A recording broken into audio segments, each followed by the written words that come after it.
The following programs were originally aired live, long before the advent of high fidelity, and they were recorded using a variety of means, from direct recording onto early audio tape and glass records, to simply placing the microphone of a wire recorder in front of the speakers of a radio playing the program.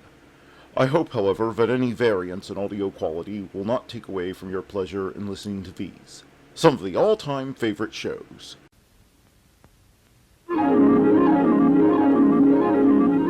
The following program is brought to you in living color on NBC.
December the 28th, 2024, and here is what happened on this day in history.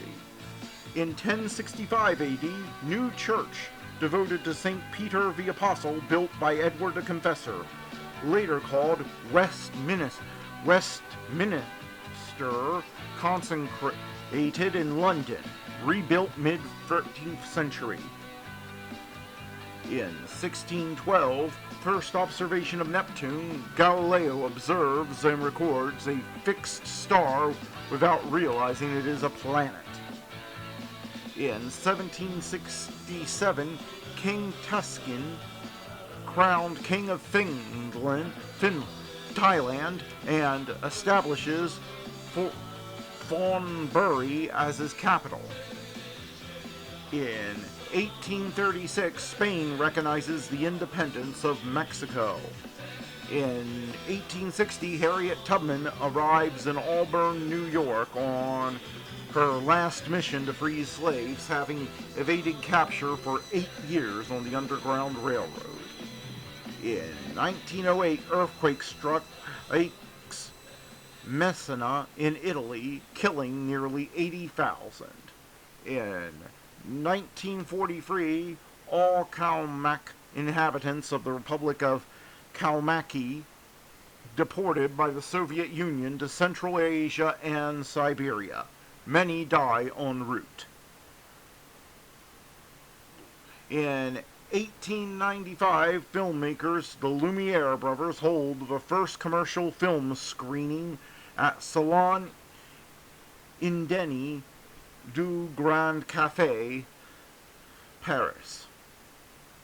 In 1944, Leonard Bernstein, Betty Comden, and Adolph Green's musical On the Town with choreography by Jerome Robbins opens at the Adelphi Theater, New York City. Runs for 462 performances. In 1958, the greatest game ever played, Baltimore Colts win the 26th NFL championship against the New York Giants 23-17 at Yankee Stadium in the first ever sudden death overtime game in NFL history. 17 future members of the Pro Football Hall of Fame were involved in the game.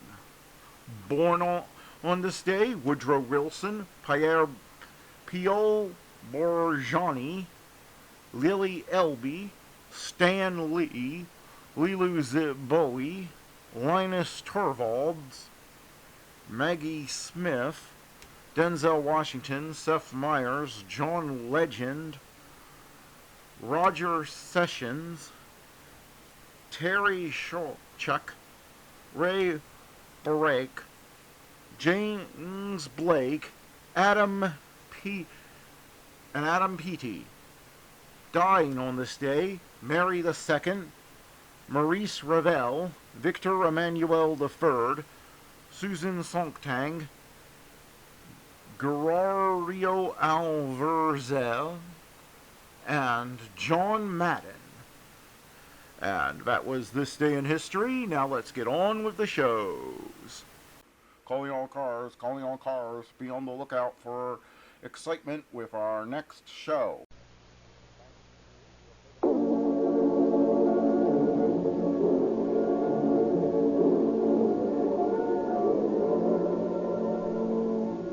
Calling all cars, the copyrighted program created by the Rio Grande Oil Company. Los Angeles Police calling all cars, attention all cars, broadcast 106. Stand by to assist Captain Cato and Nick Harris on a special assignment. That's all. Rolls and quits.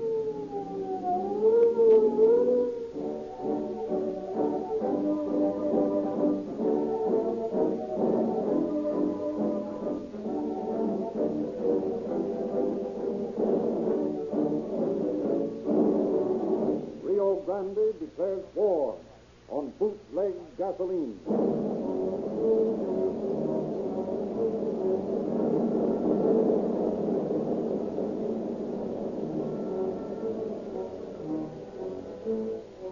Such price wars in the gasoline industry have created many gypped brands of the cheapest gasoline carelessly produced in crude bootleg stills.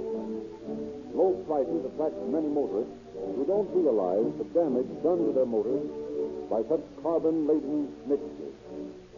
Because Rio Grande's sensational patented cracking process has made cracked gasoline a leader among the quality gasoline, Rio Grande assumes leadership in the oil industry's war on poor quality gasoline. Rio Grande refinery experts have perfected an entirely new gasoline to sell at a lower price, yet it is guaranteed to exceed United States government standards and specifications for safe motor fuel. And because Rio Grande cracked gasoline is famous for its use in more police cars, fire engines, and other emergency equipment than any other brand, we decided to name our new gasoline after the famous G-men who came to the aid of the police to stop bootlegging. We ask those of you who use low-priced gasoline to try Rio Grande G-Gas.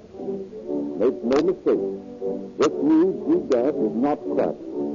Rio Grande cracked gasoline, for very little more per gallon, gives you 100% efficiency, police car performance, tetraethyl, and much greater value.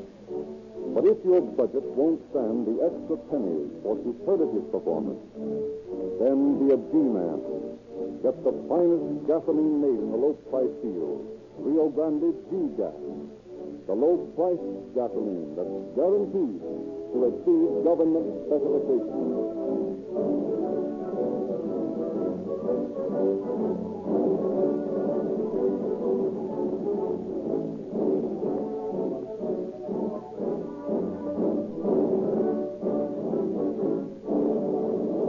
Now it is our pleasure to present Chief James E. Davis of the Los Angeles Police Department. Chief Davis. Good evening, friends. You have heard me emphasize many times on these broadcasts the necessity for closer cooperation between various law enforcement agencies of the nation, states, counties, and municipalities. Very often, representatives of several or all of these forces meet in the investigation of a major crime. And unfortunately, more often than not, there is friction where there should be the smoothest cooperation. I have here in the studio with me tonight a man who, I am happy to say, has always worked with the closest kind of cooperation with my force. I consider him not only a close friend, but a very valuable auxiliary. When I know that Miss Harris has been brought into a case, I know that my men will have the finest kind of cooperation. Friends, it is a privilege for me to present one of the finest private detectives in the world, Nick Harris, who has opened his private files to bring you tonight's broadcast of Calling All Cars. Ladies and gentlemen, Nick Harris. Thanks, Chief. And I could say a lot of nice things about you, too. And good evening, everyone. I'm very happy to participate in the fine work this broadcast is doing. During the many years I've been a detective, I have constantly carried on what might be called missionary work in my attempt to educate the public to the fact that crime does not pay. For this reason, I have watched with interest the splendid work Calling All Cars has been doing for the past 2 years along these same lines. I was more than pleased to cooperate when I was asked if I had some material we might use for these broadcasts. The story we selected to dramatize tonight is a strange one, the sort of a story you might expect from the pen of an Edgar Allan Poe or a Conan Doyle. Yet it all happened, just as you will hear. Had the mastermind of this criminal been employed upon a more legitimate enterprise, he might have made himself many times the fortune he hoped to gain by his illegal activities. But criminals are funny that way. They never seem to learn that apparently the easy way of the lawbreaker is inevitably the hardest way. We, who every day see the fallacy of the criminal's psychology, can only hope that through our educational activities, those who may be contemplating a crime may be deterred before it's too late by the realization of the idiocy of breaking the law. Our story begins on an August morning, several years ago, when I received a telephone call from Wesley Barnes, city editor of the Los Angeles Evening Herald. Wes was somewhat excited. He told me he had a mystery for me to solve and asked me to hurry over to the city room. 15 minutes after he called me, I was standing beside his desk. Well, Wes, what's on your mind? This note came in this morning's mail. What's it say? Listen, it's addressed to the city editor, and it reads, if you will go to the Westlake district, you will find a man named Gavreau. When you find him, you will have the mastermind burglar. I am writing this to save some mother's innocent son. And it's signed A Friend of Humanity. What do you think about it? Maybe it's a publicity stunt some Hollywood press agent is pulling, and maybe it's on the up and up. Well, I've got a hunch it's on the level. Well, if it's a publicity gag, I don't want to be the goat. And if it's legitimate, it's a matter for the police.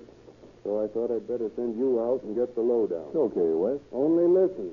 If it turns out to be the real McCoy, you're giving me a scoop on it. Don't worry, Wes. You'll get it. Exclusive.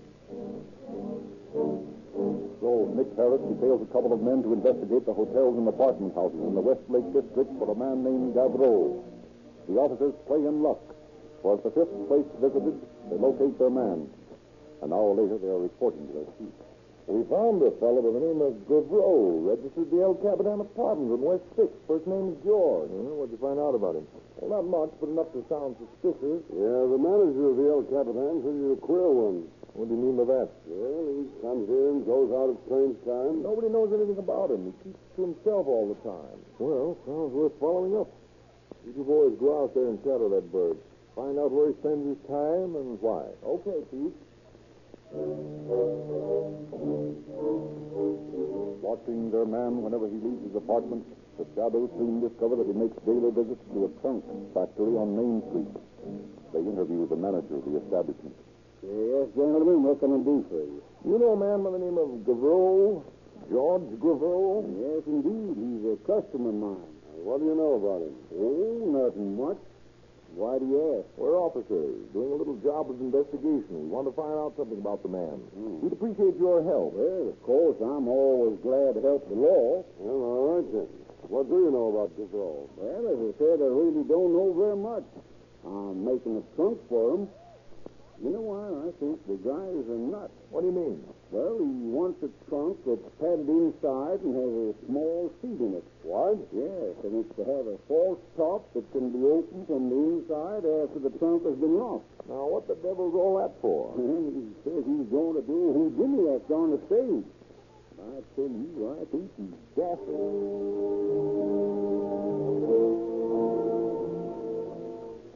Well, he sure enough sounds daffy to me. But don't forget that note that branded him as a mastermind burglar. I'm beginning to like the looks of this case. But it doesn't make any sense, Chief. That's why I'm beginning to like it. I think maybe there is something here.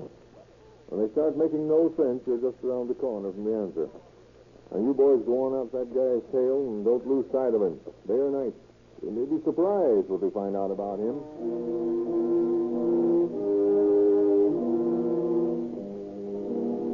Well, Harry, how about it? I followed him upstairs. He went into room 12. Had a key to it. Now, what do you suppose that guy's up to? With a swell apartment on the El Capitan and a room in a dump like this out on South Flower Street. Well, we better see what the landlady knows about him. Okay. Here's her apartment around here at the side. Apartment around here at the side.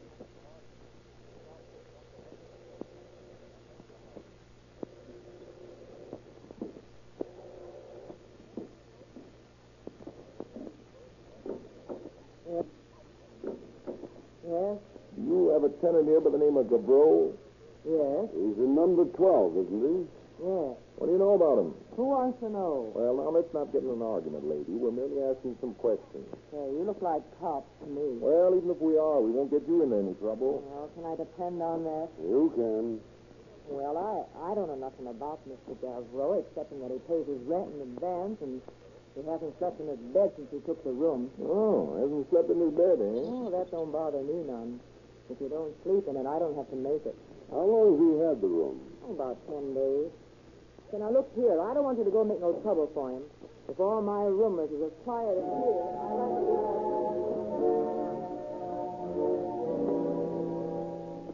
Well, looks to me, boys, as though that Flower Street spot is our friend's hideout and center of operations. I'm beginning to agree with you, Chief. It makes so little sense, there must be something to it. Well, we'll find out soon enough. You go back there, rent the room next to his, install a dictograph in it, and stake out on him. I'll put another man on the outside to shadow him whenever he leaves the place. Okay, Chief.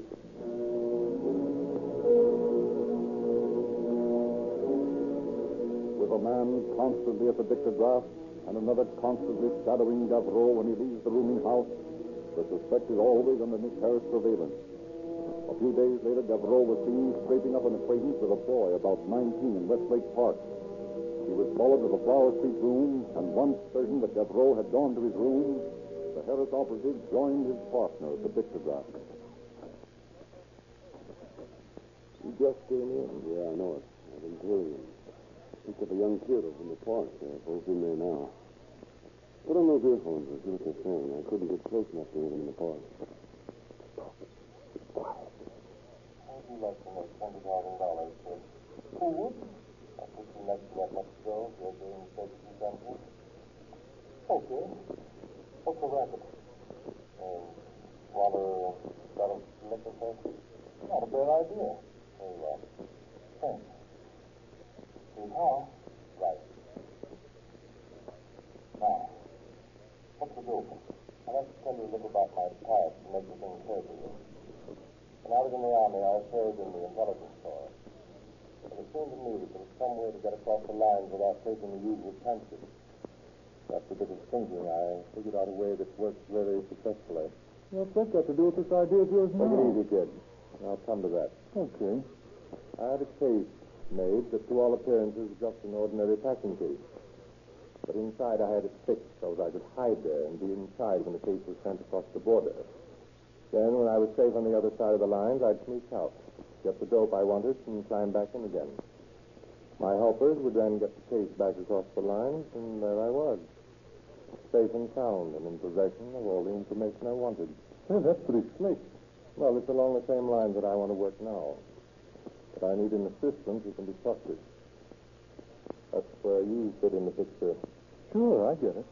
I'm having a trunk built that will look like any other trunk on the outside. But inside it will have everything needed to work a job.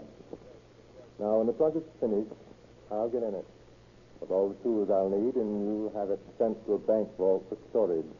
Then when you get inside the vault, you'll get out and rob the bank and get back in again. Pretty swell. But wait a minute. How'll you get in and out of the trunk without help? That's where I've done the most work. To anyone looking at the outside of the trunk, it will be securely locked. But I've had a secret latch built that can be worked by me from the inside. So you see, all the plan needs is someone to help get the trunk in the bank and out again. How'll you live while you're in there? You got to eat. I've taken care of that, too. There's room for food and water. Everything I'll need for at least 3 days. And by that time, you will have taken the trunk out. Well, how about it? Want to go in on it? You bet. I'm with you. Well, that calls for a drink. Let's watch the test. Right.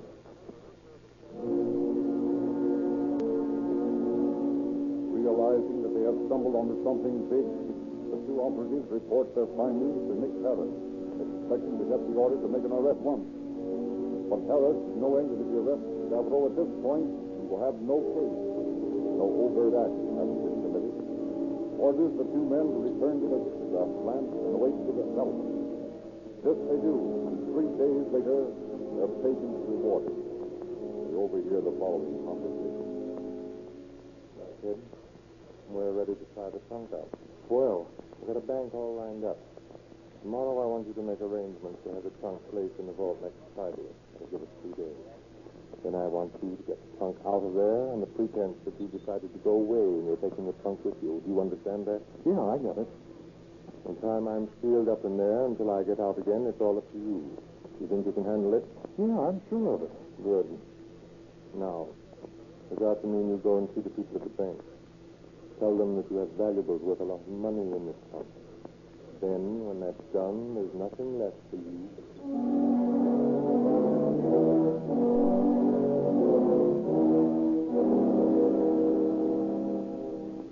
And that's the story, Mr. Wanger. But it's the most fantastic scheme I've ever heard, Mr. Harris. It's incredible. That as it may, it's true. Now, I want to ask your cooperation in this matter. I want you to let the boy have the trunk moved into your vault. But, Mr. Harris, you realize the chance I take by doing that? Suppose something goes wrong and this plan of theirs works. Why, the bank has valuables stored in those vaults worth hundreds of thousands of dollars. I assure you that nothing will go wrong, Mr. Wanger. I'll have men posted here in the bank. I'll be here myself. There isn't a possible chance of anything happening to your valuables. You realize that if news of this thing leaked out to my depositors, I'd be ruined. No one would leave their belongings in the bank where such things happen.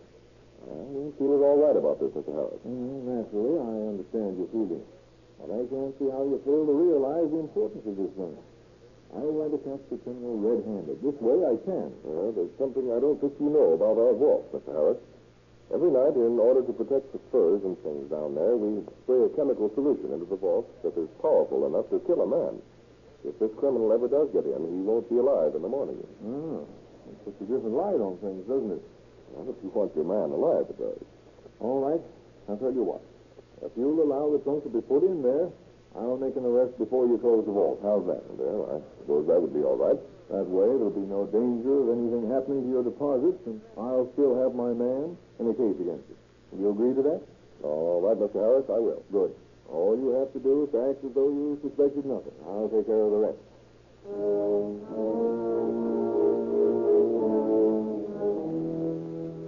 But the very next day, Gavreau suddenly changes his plan. Instead of a bank, he informs his assistant that he has selected the Cinemaland Storage Company for the robbery. That he has set the date for that week. Reporting at once to their chief, the men plan a new strategy.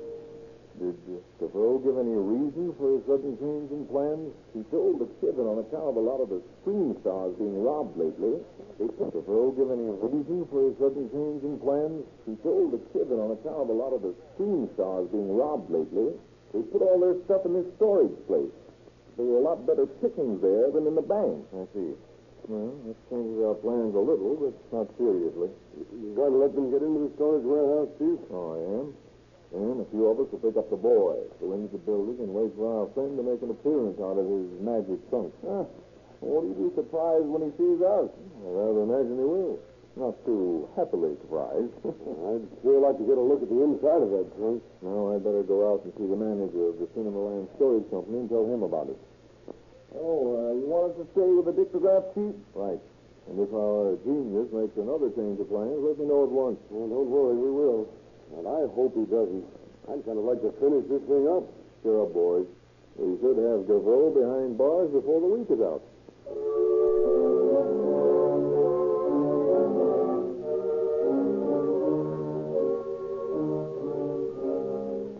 Unbelievable, that's what it is.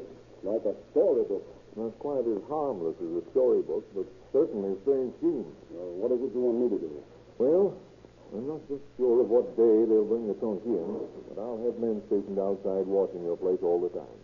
All you have to do is to act as though everything was all right. Have the trunk moved into the warehouse, and let my men take care of the rest. And you're sure there won't be any slip-up? Absolutely. You needn't have a single fear. Well, all right. But I wish they'd pick someplace else instead of here. Gives a fellow the creeps knowing that bandits are around. How to know it's the right trunk? I'll let you know. Now, don't worry about that. Kind of nervous about it, but, well, I guess it's okay. I was sure you'd see it that way. Thanks a lot. Don't worry.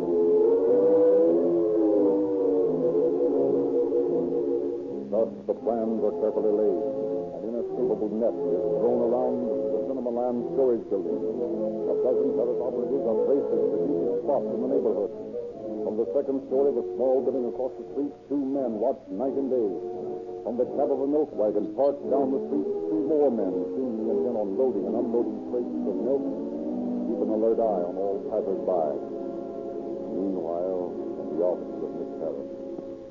Nick, if you let this story leak out to a rival journal, I'll nail your skin to a fence. Don't forget that you promised me a scoop on it. I'm not forgetting, Wes. I can't give you anything more than I already have until they make a move. When they do, you're in on it. Yes? Dr. Klein and Pickle here to see you, please. Oh, all right, send them in. Yes, sir. What's up? Nothing will do your rag any good, you old news host. Just Herman Klein and Ed Cato from Central. I sent for them. Well, I guess I might as well leave you to talk to them. Let me know when things begin popping. Come in. Oh, hello, boys. You know Wes Barr, don't you? Sure. How are you, Herman? Ed? Hello, Wes. I didn't know we'd find you here if there was something breaking. Sit down, boys. I thought you might be interested to know that we expect our little trunk genius to pull his act any minute now. Good. I was beginning to think maybe he's been running up the wrong alley or something. No, we're in the right alley. It's just been a matter of waiting. But it looks as though we're just about to go, finally. Yes? Operative 120, Chief. Gavreau has just locked himself in the trunk. The kid is supervising the loading of it onto a truck now. Good. Stay with that trunk. Don't lose it no matter what happens. I'll head to the storage building at once. Right? Well, that's what we've been waiting for, boys. How about it, Wes?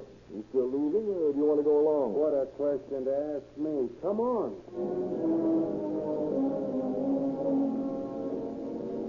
Picking up a newspaper cameraman on the way, Harris, Cato, Klein, and Barr rode out Sunset Boulevard to the warehouse. A block from the destination, they see a delivery truck pull up to the entrance of the building. Two men jump out and let down the back gate. Better cruise by and get a good look at him, Herman. When you get to the other corner, pull around it and park. Okay.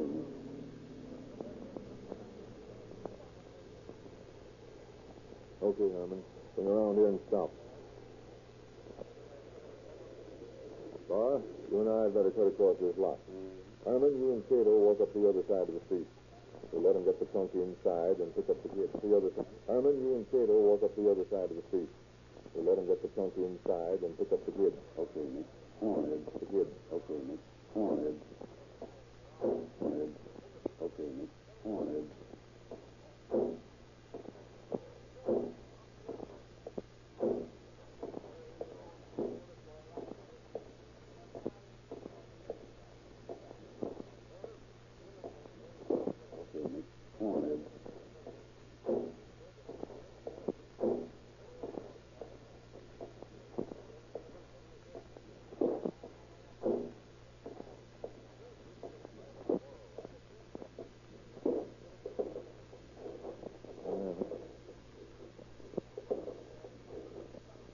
the kid doesn't get wise and take it on the lam. So far, he doesn't seem to have get wise and take it on the lam. So far, he doesn't seem to have even noticed it.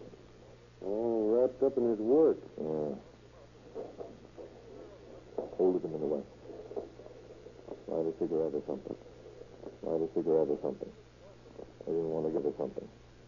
I didn't want to get there until they got that trunk inside. Okay. Got that trunk inside. Okay. Come on. Inside. Okay. Come on. I want to get there until they got that trunk in. Oh, I noticed it. All wrapped up in his work. Yeah. Hold it a minute, Wes. Light a cigarette or something.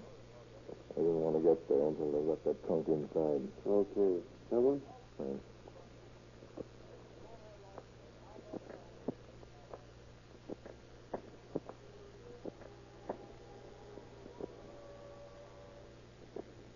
All right.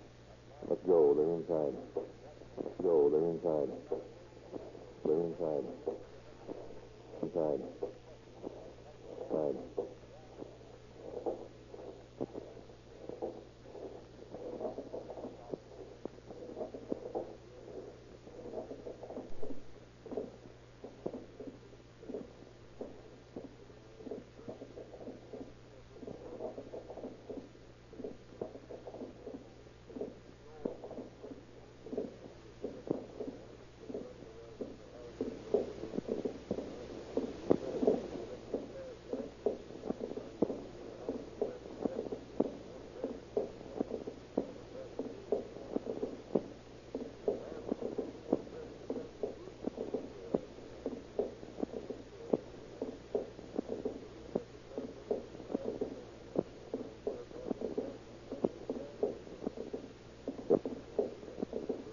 Here we are. Here we are. Here we are. The kid's coming out. Right. You see Herman and Ed? Yeah. They're coming across the street. Quiet. Pardon me, buddy. What's your name? Huh? What's that? What's your name? Ed Silver. What's in that trunk? What's it to you? Maybe look at that. Upstairs. That's right. Now, how about it? What's in that trunk? Why, it's some clothes. Look here, Silver. This isn't going to do you any good. You told the people in that warehouse you had ore samples in that trunk, didn't you? Well, yes, I guess I did. Now it's... Yes, I guess I did. Now it's closed, eh, kid? I don't know. Closed, eh, kid? I don't know. How long are you going to leave George in that trunk, Silver? Why? I knew something would happen. I knew something would happen. All right, kid. We know all about it. You go up and see George? Well, I guess I wasn't cut out to be a successful burglar. I had a feeling something was going to go wrong. Come on, kid. Let's go up, boys. There you got him, huh? Good. Trunk's up on the vault. You want to go up there now? That's right. The elevator's right over here. Don't start things till I get my camera set up, will you, boys? I wouldn't think of it. This is going to be something worth photographing. This way, through this vault door here. Some door, that. Looks like a bank. Looks like a bank. It is a bank. At least the board itself, absolutely burglar-proof. Yeah, we can see that it is. There's the trunk. All right, Mac. Get your cameras up. Okay. All ready? Let it go. All right, Gavot. You might as well come out of there. He's going to play possum. Come on, George. Open up. Are you coming out, or do we bust this trunk to bits and pull you out? Maybe he smothered to death. I don't think so. Gavot, I'll give you just one more chance to do your Houdini and come out of there. If you don't, we're going to smash that trunk to bits and you with it. Look, there's a whole piece of the trunk lifting up. Come on out, Gavot, and keep your hands in sight. Don't shoot! We're not shooting, Gavot. That was a flashlight picture. Now stay where you are, and you won't get hurt. When you look at that trunk, it's falling all apart. Put the cuffs on him, boys. Right. Come on, Houdini. Here's something for you to play with. See what you can do with them. How'd you know I was in here? We've known all about you for quite a while, Gabriel. But how? No one knew but the kid and I. And we'll tell you all about it when we get to the station, George. And they got you too, kid. Yeah, they got me. Oh, that's too bad. I still don't see why it didn't work. All right, Herman. Suppose you and Ed take them down and book them while we look through this trunk. I'm going to make a thorough examination of it. Right. Come on, you two. We'll take a little ride. Potentially why it didn't work. How could anyone know? Oh, well, look at all this paraphernalia wet. Cards to pass the time away, bandages and iodine in case of injury, a complete set of burglary tools, food, water. This is practically a completely furnished house. Did you get a picture of all this, Mac? Sure. Didn't you see that guy knock the trunk to pieces when I set that flag powder off? That's right. I'd almost forgotten it in the excitement. That was what scared Gavreau so. He thought he'd been killed. Die for a minute. You ought to be more careful with your flash guns, Mac. I thought Gavreau would come out shooting. Which reminds me, that's the one thing he hasn't got in this trunk, a gun. All right. I guess he just figured it was a foolproof scheme and he wouldn't need one. He had just about everything figured but that.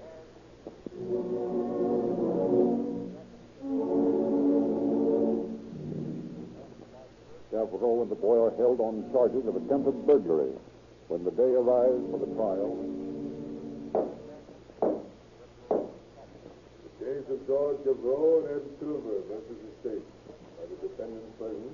Gavreau is here, Your Honor, but I don't see the other defendant, Mr. Silver. Perhaps Mr. Harris knows. He was supposed to be here, Your Honor. If the court pleases to take a short recess, I'll go over to the jail and see what's detaining him.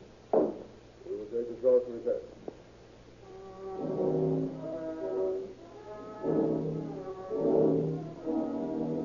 Across the Bridge of Sighs goes Nick Harris to the old county jail, scrutinizing the prisoners he passes, looking for the strangely absent Silver. A turnkey leads the detective to Silver's cell, where the boy is lying on his cot. Silver. Silver. Get up. You were supposed to be in court a half hour ago. Better open the cell, turnkey. Looks like he's trying to pull a fast one. Yes.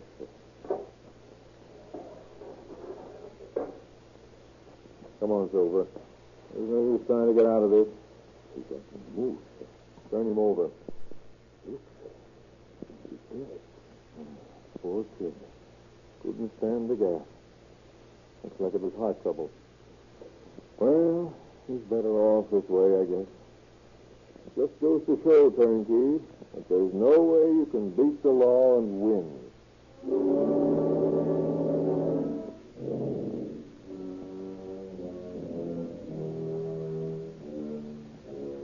So Ed Silver beat the rap by the surest way, death. Gavreau, so-called mastermind burglar, was sentenced to the maximum term prescribed by law for the crime of attempted burglary, and after serving his sentence was deported from this country as an undesirable alien. And so ends the story of one of the most ingenious plots I have ever run into.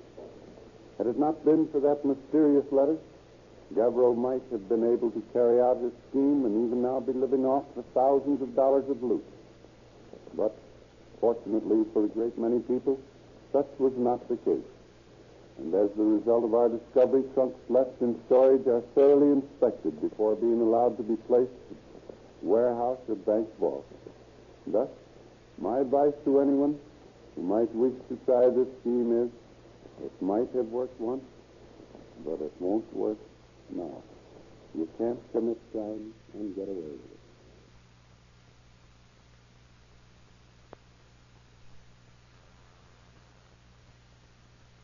Away from the sound of music. And Bing Crosby is up next. This is Ken Carpenter welcoming you to the Bing Crosby Show, transcribed in Hollywood and brought to you by new coffee flavor Instant Postum, a wonderful tasting hot beverage that contains no caffeine. It lets you sleep. And now for coffee flavor Instant Postum, here's Bing Crosby. Good evening, ladies and gentlemen, and we're away.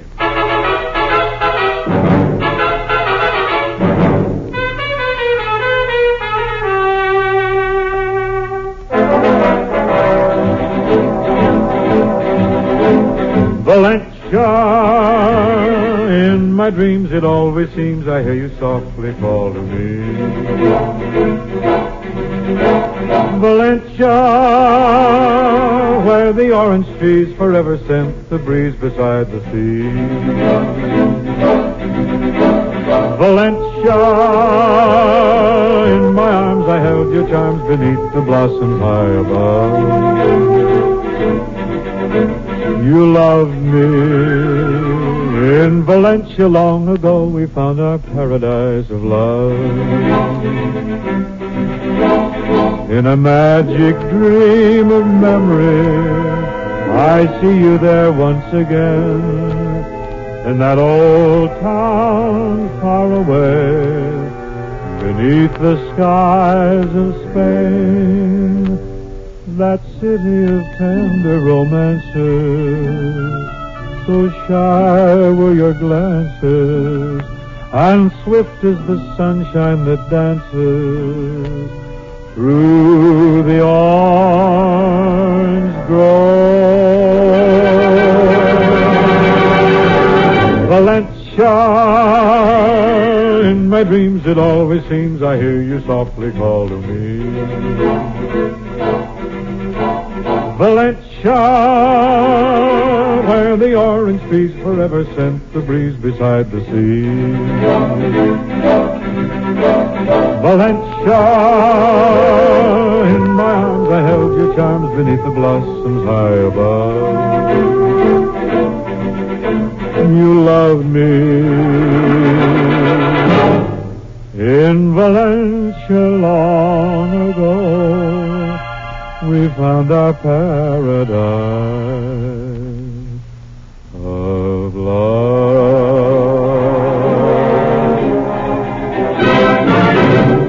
Now let's listen to Galen Drake and the news about the new coffee flavor instant postum. You ever feel like trading yourself in for a new model? You know, some of us take better care of our automobiles or TV sets than we do of our complicated, sensitive bodies. Maybe you say, sure, I know somebody like that. Yeah? How about you? You ever get in arguments about nothing or toss and turn all night? Could be you're not taking care of yourself. Now, your doctor would tell you that for some people, one of the worst offenders against the delicate nervous system is caffeine. So how about switching from caffeine-heavy coffee to a new, wonderful hot drink 100% free from caffeine? New coffee flavor instant postum. Can't make you nervous or irritable and can't keep you awake. You try new coffee flavor instant postum for 30 days and just see the difference. Your grocer has new coffee flavor instant postum, less than a cent a cup. Now that is an old one. One that still goes pretty good, though. No one to talk with, all by myself. No one to walk with, but I'm happy on the shelf. Ain't misbehaving, I'm saving my love for you. I know for certain the one I love. I'm through with flirting and it's just you I'm thinking of. Ain't misbehaving, I'm saving my love for you. Like Horner, homesteading in a corner. Don't go nowhere, but I don't care. Your kisses are worth waiting for. And I wouldn't con you. I don't stay out late, don't care to go. Bring the body home at 8, get Clooney on the radio. Ain't misbehaving, saving my love for you.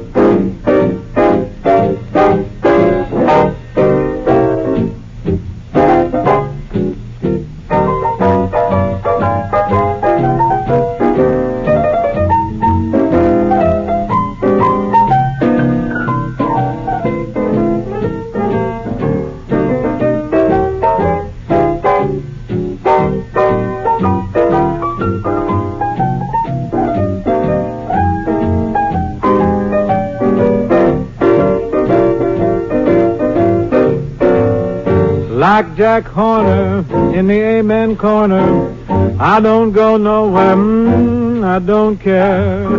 Your kisses are worth waiting for. Believe me. I don't stay out late, don't care to go.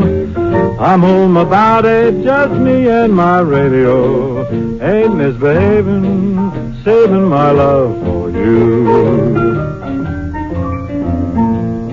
Friends, if any of you are in the habit of bending an ear to these sessions with any sort of regularity, you possibly have heard me hinting, cajoling, beseeching, even earnestly imploring young folks to spend a little more time reading good books. I feel that young men and women and boys and girls they're missing much enjoyment, much entertainment, certainly losing lots of profit by not availing themselves of some of the wondrous supply of literary material which is always at their disposal. Are you still worrying about the nation's reading, Dad? Oh, look who's here. Hi, Len. Hi, Dad. The interrupter, ladies and gentlemen, in case you're interested, is your friend Lindsay Crosby, who I think will sing something for us shortly. And to answer your question, Len, I should say that I am definitely concerned about the book reading situation. Well, I have here a newspaper clipping concerning the subject. Oh? What's this? Perhaps if you'd read it, it might offer some enlightenment. Well, perhaps. Let's see. AP story. It's out of Hartford, Connecticut. It says, titled, No Time to Read Outside Class. Edwin E. Smith, Springfield, Massachusetts English teacher, told the New England Association of Teachers of English that most high school students don't read outside the classroom because... Yes. During November, December, and January, there are football games. They're playing football in January up there. It must be a little snowy. Then the students paint scenery, play the piano, stand up on the stage and shimmy and shake and sing Ricochet Romance like mad, and it's all so wonderful. True. Then they watch television, and they tell me that they have jobs in the afternoon and the evenings. It's no wonder they don't read. Does that clear things up for you, Dad? Well, somewhat, yes. You can see it's pretty tough for us kids to squeeze in any reading nowadays. Oh, I don't know why it should be. See, when I was a boy, I played football, baseball, drums, sang, danced, in school shows. I had a job, and I still had time to read a little. Sometimes I read a lot. Of course, but life was paced much slower when you were a boy. Well, that's for certain sure. Now, I think you'd best get along with your song here, huh? You don't care to discuss the matter further? No, I don't think I'll explore this anymore until I've had an opportunity to prepare a real solid argument. What are you going to sing? I'd like to sing That's All I Want From You. Oh, fine. That should be jolly. Buddy, shall we go?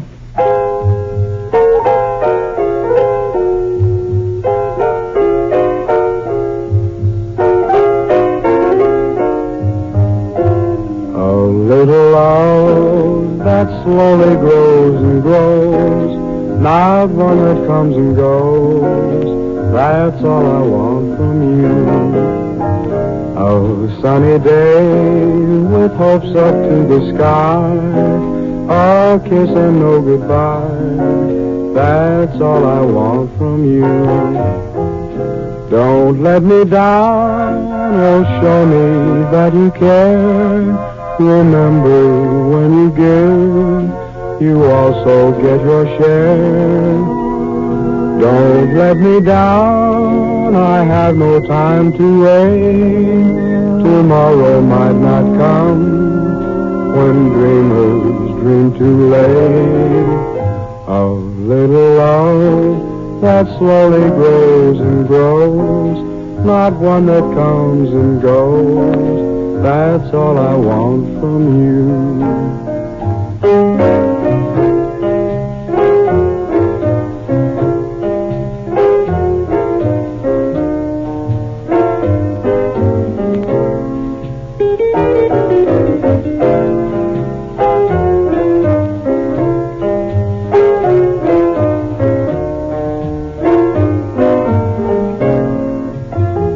Don't let me down, oh, show me that you care. Remember, when you give, you also get your share. Don't let me down, I have no time to wait. Tomorrow might not come, when dreamers dream too late. A little love that slowly grows and grows, not one that comes and goes. That's all I want from you.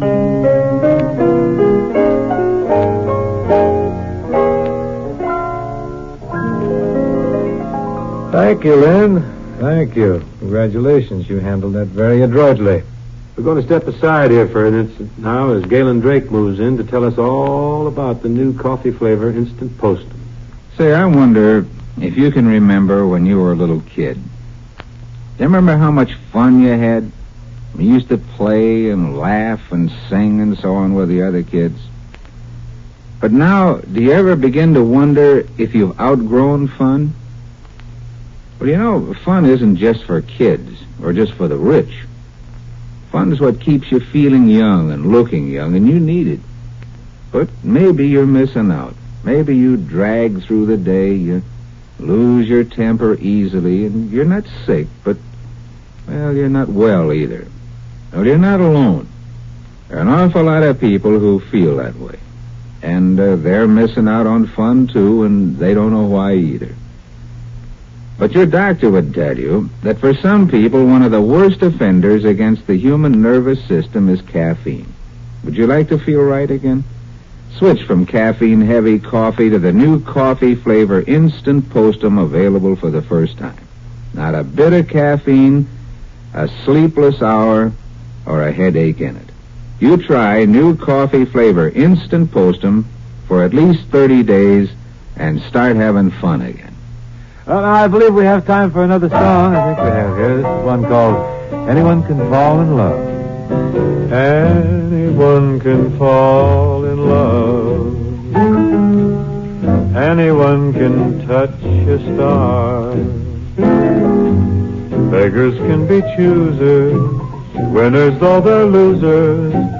Anyone can fall in love. Young or old, the rule applies. When the right one meets your eyes. 9 or 97, you've a right to heaven. Anyone can fall in love. Suddenly the bells are ringing. Suddenly the world seems new. All at once your heart starts singing the way that mine did when I looked at you. Anyone can fall in love. Anyone can touch a star. When my arms enfold you, you can say I told you. Anyone can fall in love. Oh, anyone can fall in love.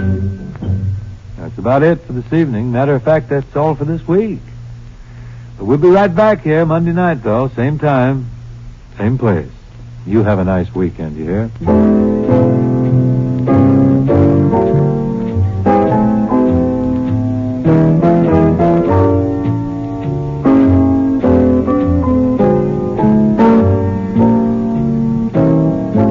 The Bing Crosby Show was produced and transcribed in Hollywood by Bill Morrow and Murdo McKenzie and brought to you by new coffee flavor Instant Postum, a wonderful tasting hot beverage that contains no caffeine. It lets you sleep. Try some soon. Enjoy new coffee flavor Instant Postum, and you'll enjoy your sleep. This is Ken Carpenter, hoping we'll see you again Monday night. This is the CBS Radio Network. Stay tuned for the Amos and Andy Music Hall.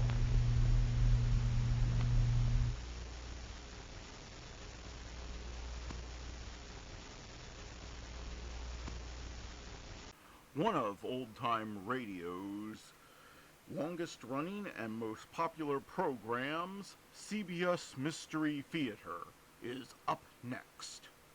He invites you to relive again the story of another real-life crime fighter on Gangbusters. That's tomorrow night at the same time on KRLD.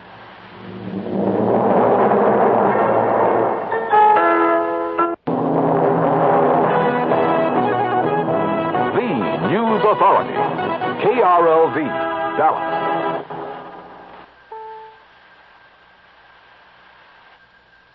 Two major fires at this hour, one near downtown Grand Junction. The CBS Radio Mystery Theater presents...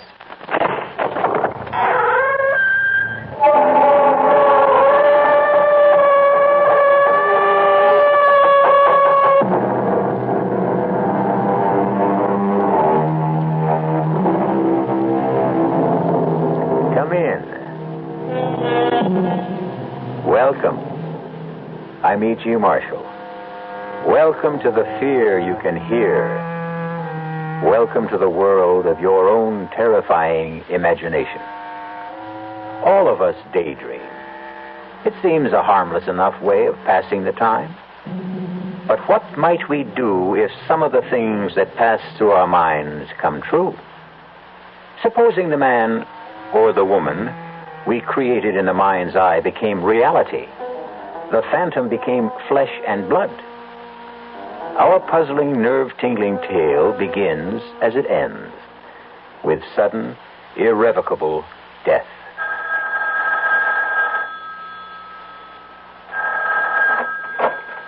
Hello? Isabel, it's Sky. Sky, I've been worried sick. Where have you been? Where are you? At the apartment. I've been calling and calling. The phone must be out of order. I took it off the hook. Are you with her again? There isn't any her anymore. Deirdre's dead. Whoever she was. Whatever she was. What do you mean? She was a witch, Isabel. There was no other way. I had to kill her. You what? Oh, Scar. Honey, there's a letter on the desk. I've tried to explain. And there are letters for the kids. Forgive me. Goodbye. Sky! No, Sky! Sky, don't hang up! Sky! Oh, good Lord. Oh, no.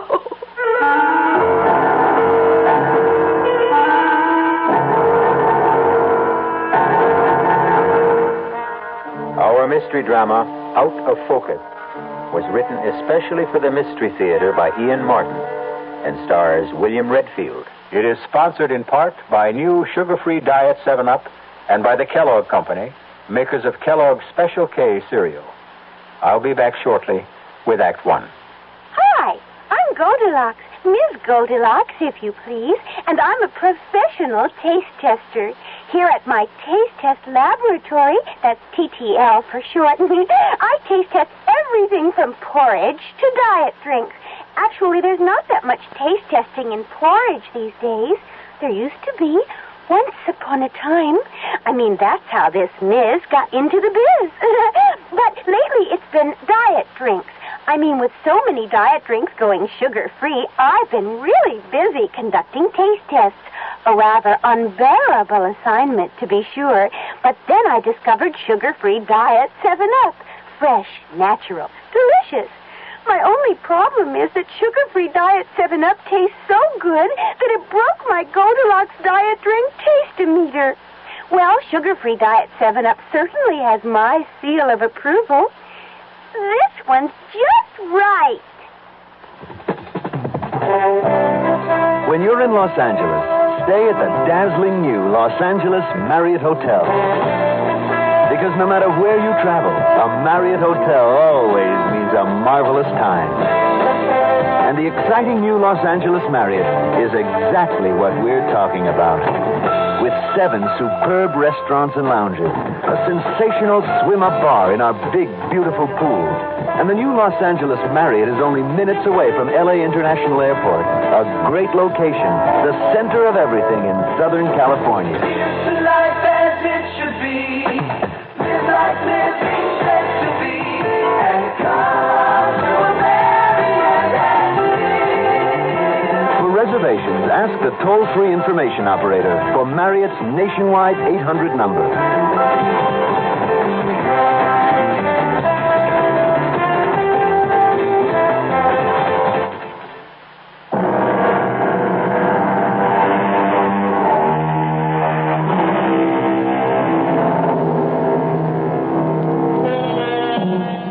You are Schuyler Harris, Sky to your friends, a typical commuter, an account executive at Lorne, Peabody & Davis. Married 18 years, 2 children, Gary 16 and Lisa 12. $35,000 a year and an expense account. You live up to every penny. You are bored at home, driven at the office, given to fantasizing about women because you don't have the courage to take a mistress.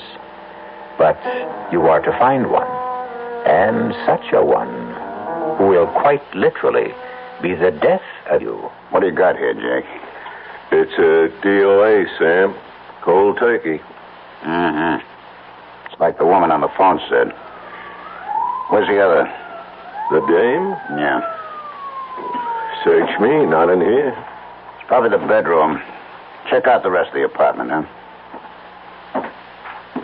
There's a letter or a confession or something on the desk. Yeah, I see it. Dear Isabel, I have just killed Deirdre. And before I kill myself, I want to explain, or try to explain why.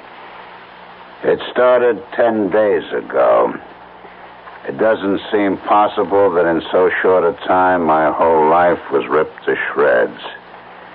It was such an ordinary day, climbing aboard the old 737 just like thousands of others. Why make the fourth this morning, Sky, if Ed isn't on? Oh, no thanks, Charlie. I'm bushed. I'm going to catch a nap on the way in. Hey, you do look a little frazzled. Everything okay?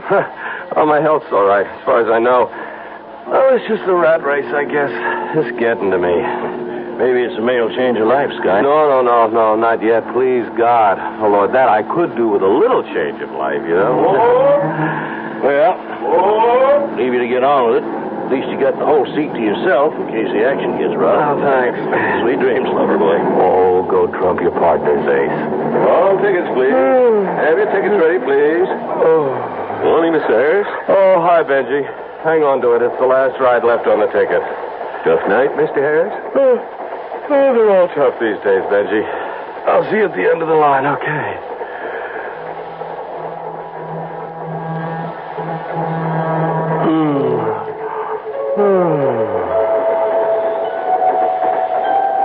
You don't mind my joining me? What? Oh, I beg your pardon. I'm sorry. I thought I was alone in the seat. You don't mind, do you? Mind? What man in his right mind would? I'm glad you find me pleasing. What? Don't look so surprised. I'm just what you've been waiting for. Am I not? Mr. Harris? Wake up, Mr. Harris. We're in the terminal. Huh? What is... Benji, what is it? Everyone out, sir. End of the line. But I was just... Wait a minute. I fell asleep? What happened to the girl that was sitting beside me? What girl, Mr. Harris? Oh, Benji, she was sort of a tall, dark-haired, deep violet black eyes like Elizabeth Taylor, long legs that... Well, I mean, if you saw her, you could never forget her. Sorry, sir. I passed you a couple of times, and the seat beside you was always empty. What? Oh, Benji, come on. You're sure there wasn't a girl? I didn't see her. Maybe you dreamed her. Maybe. Well, there's no doubt about it. She was a perfect dream.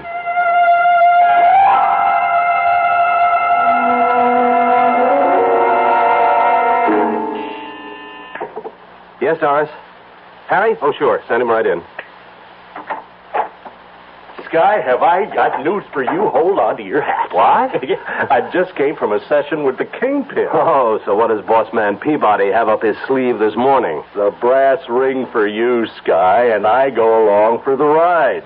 The Bianchi account. Bianchi? It's all yours, baby. All you have to do is come up with a campaign. That's $10 million in billing. Biggest new account in the shop. The plum. Yeah. Now, if you pull it off, it's the VP rating we're all bucking for. Yeah, and if I blow it, I'll be on the unemployment line. No, not you, Sky. That's why the Kingpin picked you. Now, you better go right on up. He wants to see you to kick a couple of ideas around. You know something, Harry? What? You either cured my headache or arranged I'll never have one again. What does that mean? The Bianchi account. If I don't cut it, I won't have to worry about headaches anymore. Old Kingpin Peabody will hand me my head in a basket.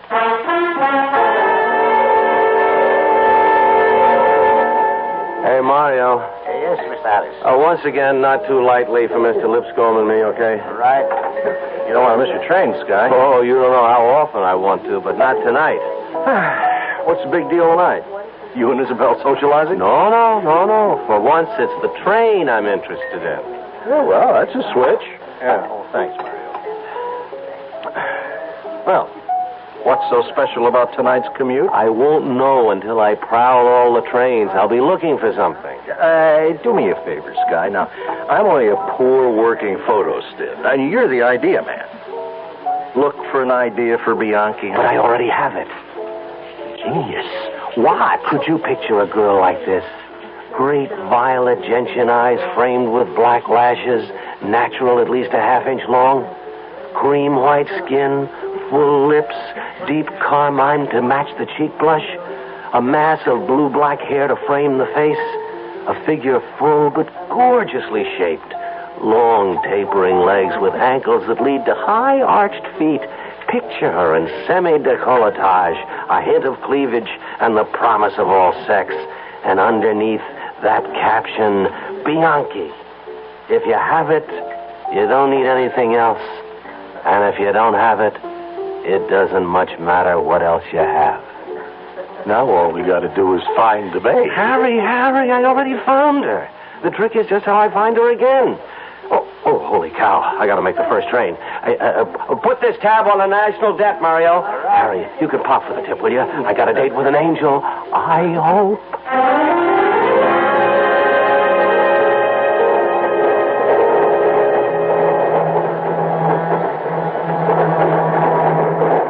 Something I can help you with, Mr. Harris? Huh? Oh, no, Benji. I was just looking for someone.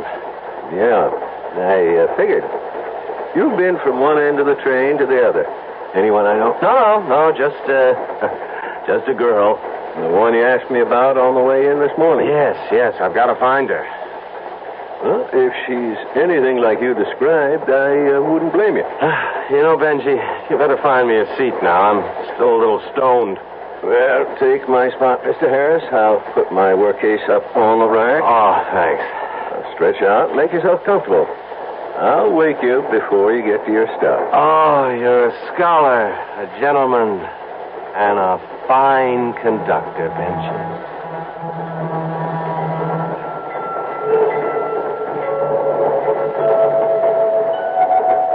Wake up, Skylar. Huh?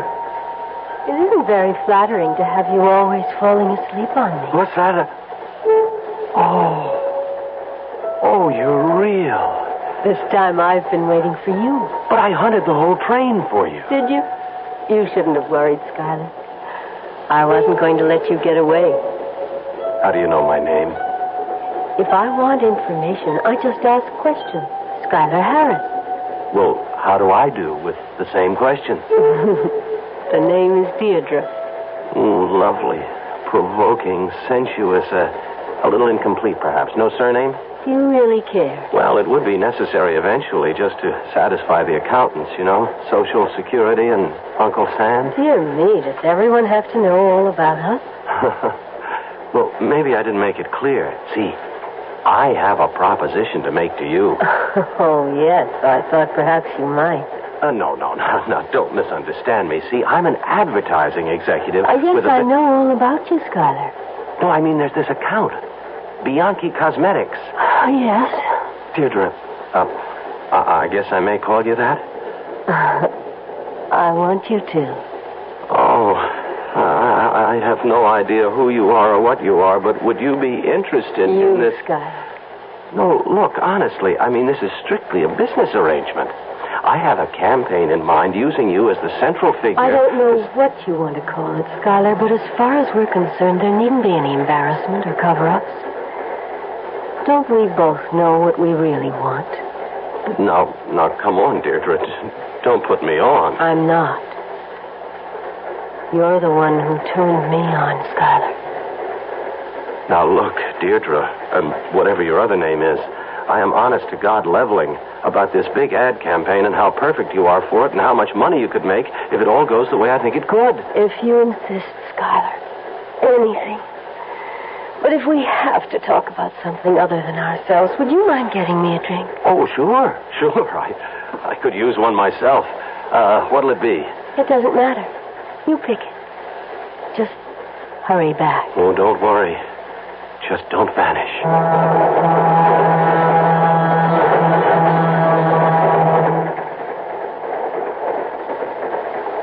Westfield. Next stop, Westfield. Hey, Mr. Harris. Coming into Westfield? Oh, sure. Yeah, I'm with you, Benji. I'm with you. Thanks. Westfield is the next stop. Westfield. Benji, Yes, Mr. Harris. what happened to the girl? We back at that again? Oh, no. Now, come on, Benji. This time it's no dream. I've been talking to her all the way up the line. What do you want me to say, Mr. Harris? Well, I want to know where the girl went.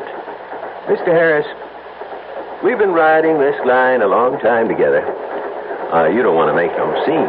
Benji, all I'm asking you I is what... get the message. So what do you want me to say? If there was this girl, maybe she got off at the last stop or the one before. But she couldn't have. Mr. Harris, you've been cold turkey the last 10 miles. Now, maybe this girl was here, I don't know, or maybe you just had one too many. Excuse me, we're coming into the station. This is where you get off.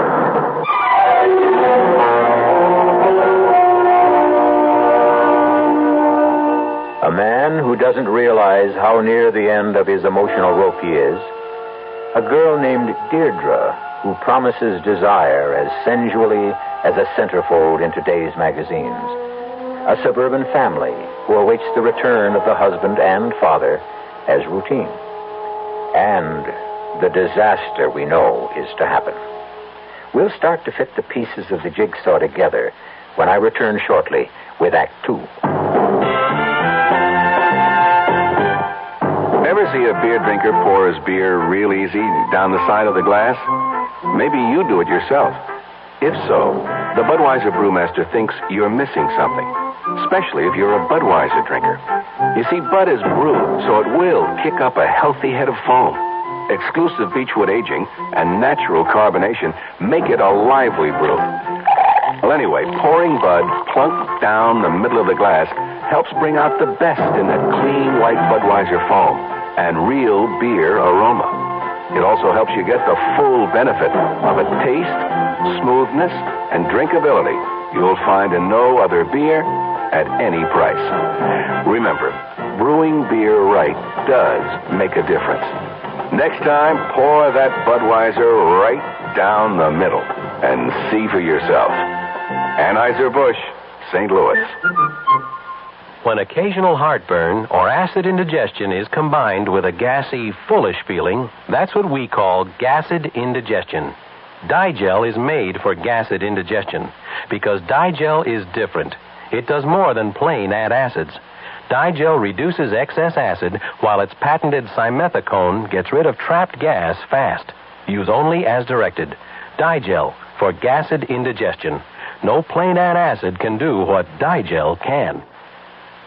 Of all the leading laxatives, only one, Phenamint, is a gentle chewing gum laxative. And for a very good reason. It's pleasant to take. Phenamint goes into your system gradually, little by little. And after Phenamint has entered your system, it begins to work gently, predictably, to relieve occasional irregularity. Phenamint, the gentle chewing gum laxative. Like all medicines, take only as directed.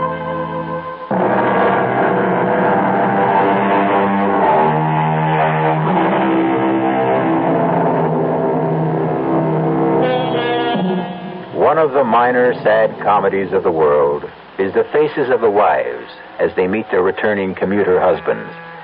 As the trains get later and later, the faces get tenser and tenser, till finally, as the last commuter train pulls in and errant hubby pours himself off, the wife's eyes roll helplessly heavenwards. Hi, Isabel, baby. How was your day? My day was miserable, and most of my night was worse. Really? What do you mean, night? Well, it's just about half over. Do you know you're well over 2 hours late? This is the 4th train I've met. The least you might have done is call. Well, honey, look, I'm sorry. It was a big day at the office. I was swamped, and on top of that... Oh, don't give me that, Sky. When you weren't on the early train, I called the office, and they told me you left in plenty of time to catch it. Well, that's right. I know I did. But look, it's big news, hon. I got handed the plum of my career today. The Bianchi account. So, is that any reason to go out and get stoned? Oh, have a heart, Isabel. I handle this right. I'll end up a VP. Well, you handle it the way you started off, and you're going to end up PNG at home. Well, now, what does that mean? Persona non grata. Somebody not wanted. No. I know what persona non grata means. Well, what do you mean about me not being wanted? Well, you've already got 2 out of 3 of us feeling that way right at the moment. Okay. You and who else? Gary. Obviously, you've forgotten you promised to be home early while there was still enough light to give him a driving lesson. Oh, so that's such a big deal? Everybody has to snap their corks? I mean... It is when the driving lesson was to be on the way to the basketball team's father and son dinner, which you promised to attend with him. Oh, damn, Isabel, I forgot. You see, I was so up to my ears that it just... You couldn't have been so far up you couldn't put a phone to one of them and let us know. Well, I told you, Isabel, I forgot. Now, you're not going to tell me that you also forgot you have a wife who meets you at the station 6 nights a week these days. Well, I'm sorry, but it's the truth. I mean, honest to Pete, Isabel, I've had a lousy day. All right. I'm sorry, Isabel. So am I, Sky. About you, I mean. It's just... Just what? Sky, I've been worried about you lately. I guess I'm tense because you're tense. Well, who's tense? Come off it. I'm not the only one who's noticed it. Even Liza's worried about you. Oh, now what have I done to her? It isn't so much what you've done as what you haven't. You've been neglecting a daughter who needs her father very much. Why? She's 12 years old. You're a big man in her life. Okay, Isabel, okay, can we knock it off for now? I just don't want to go into the house bickering. Neither do I, Sky. Especially not in front of the kids. Okay. Truths, huh? And before we go in, apology? Accepted. Oh, I guess I have been off my feet, honey. It's overwork, you know? Well, I hope that's all. What else? Well, it's silly of me, I suppose, but it isn't another woman, is it, Sky? Oh, of course not, Isabel. Now, come on. Let's get inside. I need a drink.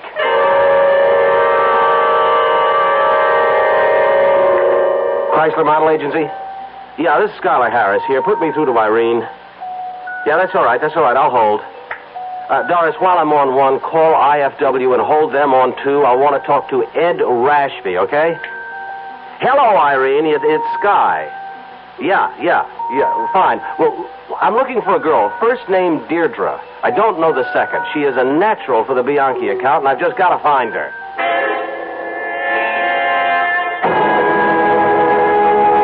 Well, Harry, it's hard to believe anyone this beautiful can't be a model or in TV or the theater or somewhere. No. I'm the only one that's seen her. Yeah, I've checked out all the talent books, and I have every agency in the business pulling pictures of their clients. Well, you're last on the line, Harry, only because I couldn't get through to you sooner.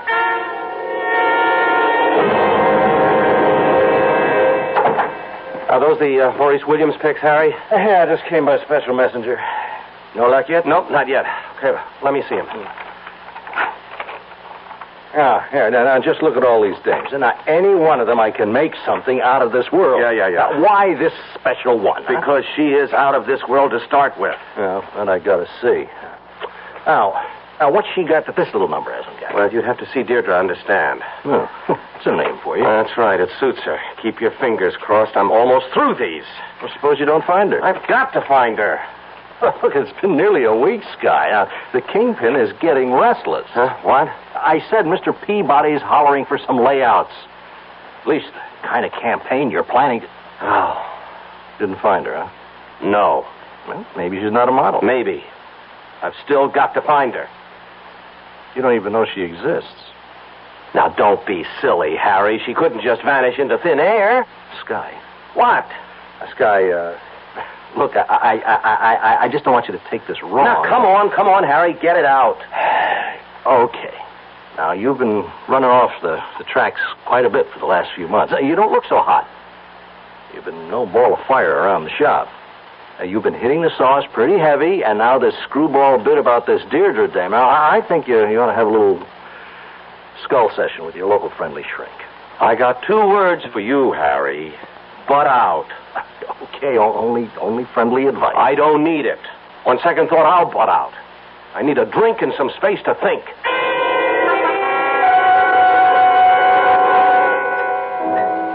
Hey, Mario. Yes, Mr. Harris. Build me another Manhattan, huh? Coming right up. Good. Boy, shoot deer in here today. It's a breather. The late lunches blew finally, and the early drinkers don't come in for the next hour or so. Oh, I see. All right.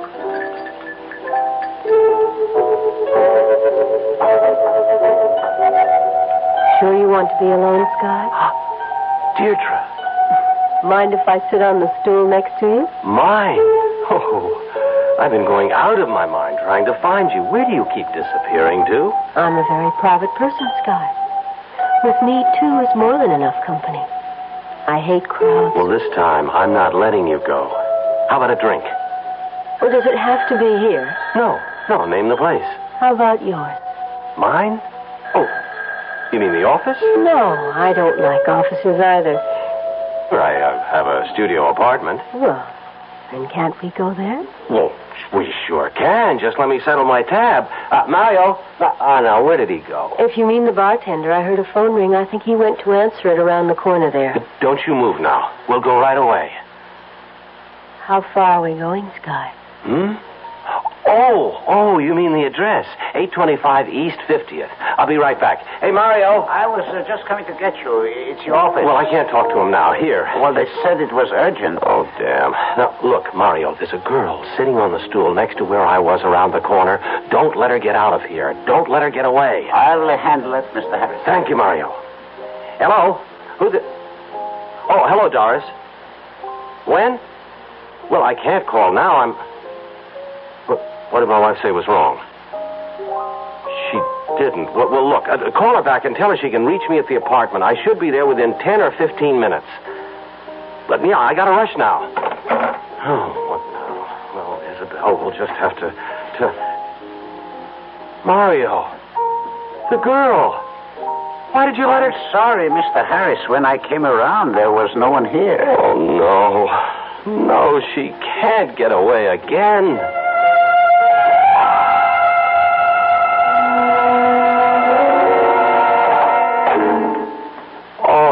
Deirdre, I can't tell you what a lift I got when I found you waiting at the door. I'm glad, Skylar. Well, what did you run out of the bar for? I told you.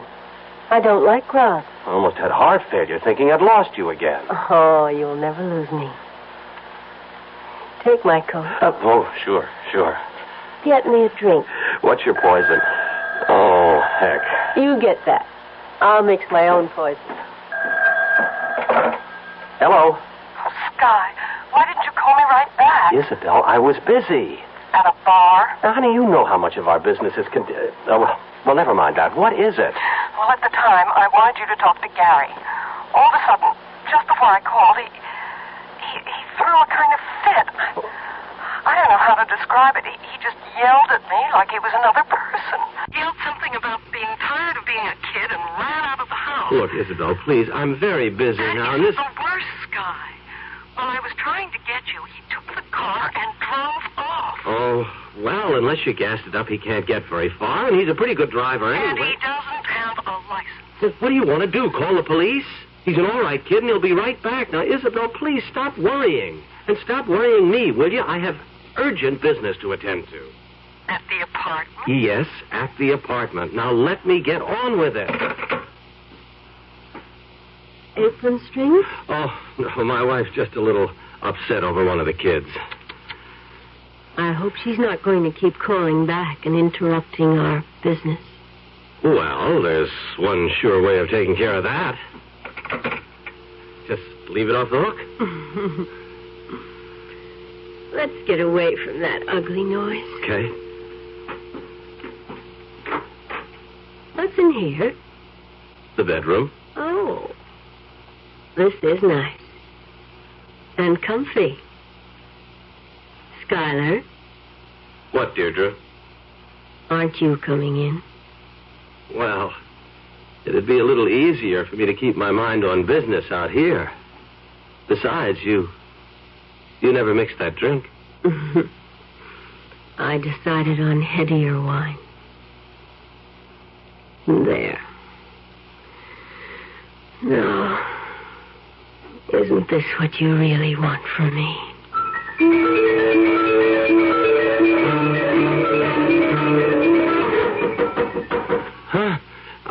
What the devil is... You'd better go see before he wakes up the whole building. Oh, I was sound asleep.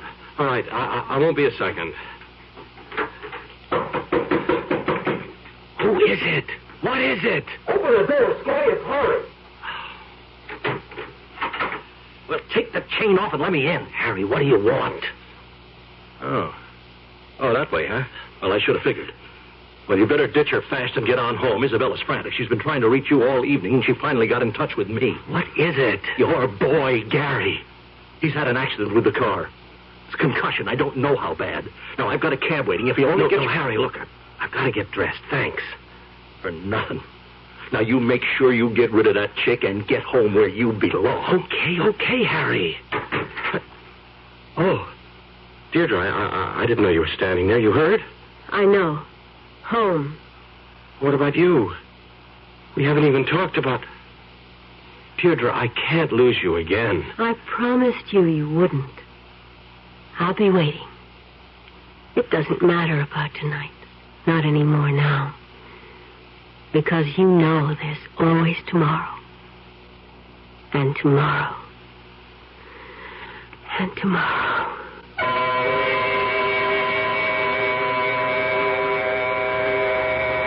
Tomorrow and tomorrow and tomorrow creeps in this petty pace from day to day to the last syllable of recorded time.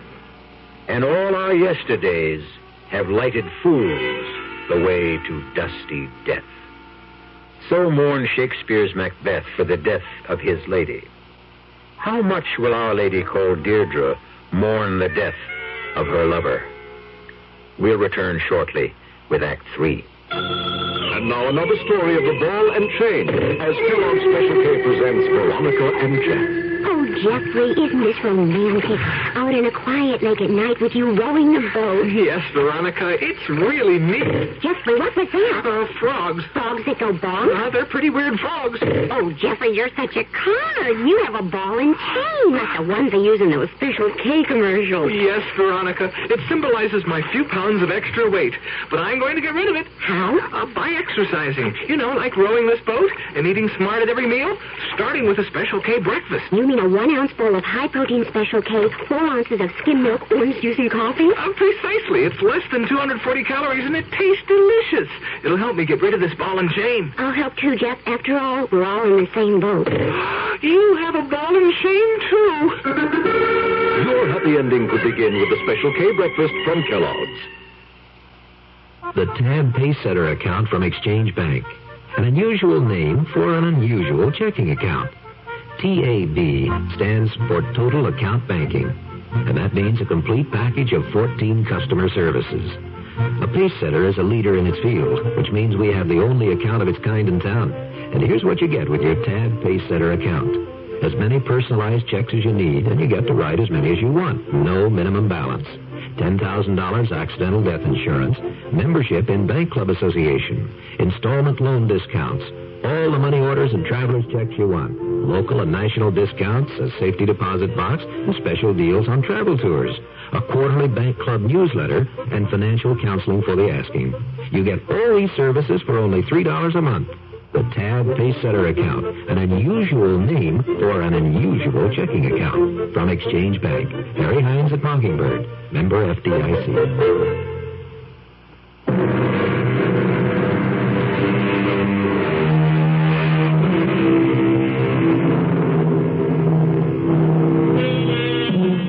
No better introduction for what's to come, but the rest of Macbeth's lament. Out, out, brief candle. Life's but a walking shadow, a poor player that struts and frets his hour upon the stage, and then is heard no more.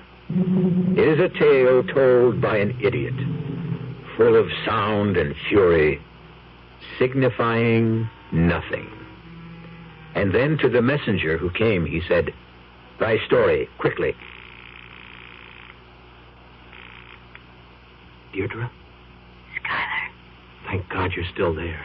I told you you wouldn't lose me again. That's all I wanted to know. Look, I can't talk now. I'll be at the apartment as soon as I can. Will you wait? Through eternity, lover. I've got to hang up.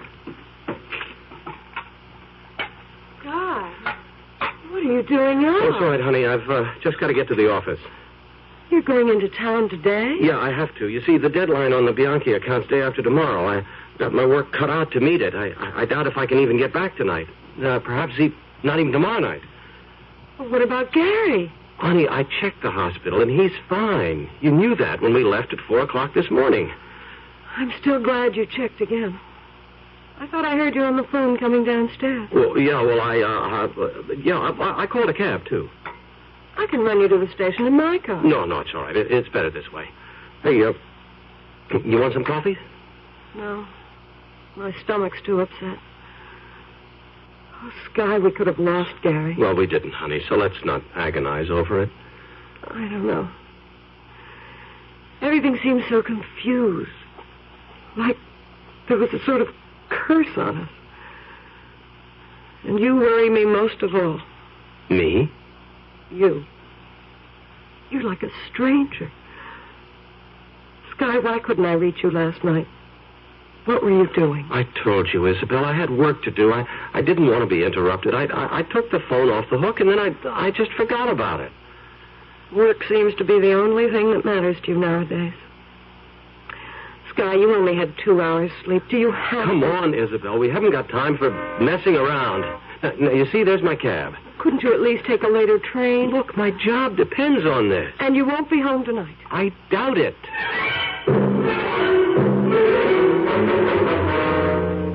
And, brother, I kid you not, you are in big trouble, Sky.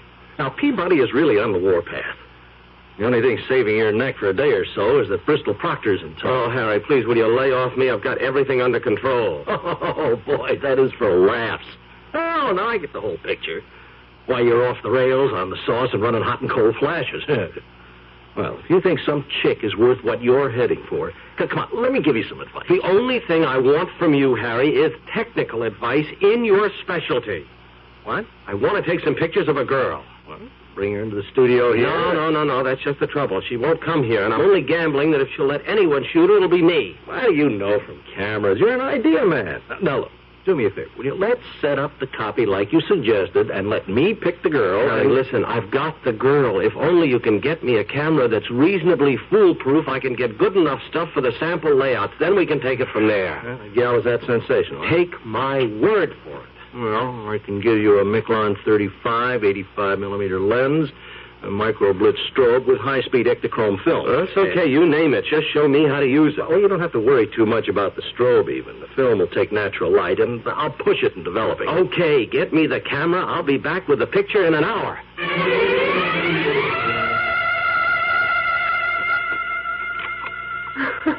You having fun, Skylar? Oh, Deirdre, this isn't a game. This could mean our whole future. It could indeed. Yeah, just like that. I'm glad you let me talk you into taking the pictures. You won't be sorry. I'm just very much afraid you will be, Skylar. Oh, damn. Sky, dear, I forgot to ask you.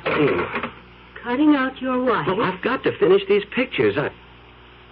Deirdre, why did you say I'd be sorry I took them? Skylar, baby, I really don't photograph very well. You'll see. Ah, you got the prints, Harry. That's great. Well, I don't know how great you're going to think it is. Huh? Come on, what do you mean? I don't know what I mean. Look, I just don't see how you could have gotten everything so gummed up. All right, just let me see. Help yourself. Everything's so out of focus, you can't tell a lamp from a couch. And as for the girl, well, you find her. I can't. Well, I don't... She was right. Well, if that's the couch, she should be... Now, wait a minute. Let me see in this one. No, this one is... Oh, Harry. How could I have faked out so badly? You got me. Sky. Level? Yeah. Is this some kind of a stupid put-on? I mean, what are you trying to pull on me? Nothing, Harry. Honest. I shot the film at all the openings, the shutter speeds. I mean, everything that you laid out for me. It all came out like this? Yeah. Well, okay. Well, we got to figure maybe the film was bad or the lens crystallized or something. Well, let's go back. I bring other equipment, and this time we bring home the bacon. No, Harry. She wouldn't let you shoot her. I can't explain, but... All right, so forget her. I can't, Harry. I've got to take one more crack at it. Just one more. Oh, man, you're crazy. Would you help me? You won't let me. Some kind of camera that I just can't fail with.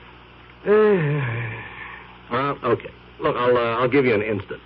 20 seconds, you'll know if you goof. You just keep adjusting it till it's right. I'll go get the camera. Oh, you're an okay buddy. Thanks. Hello. Oh, thank God it's you, Sky. Isabel, what is it now? I'm just at the end of my rope. I could swear somebody's got a hex on him. What are you talking about? You've got to come home. Gary's back in coma. What? When did that happen? About 10 this morning. I tried to reach you. Isabel, listen.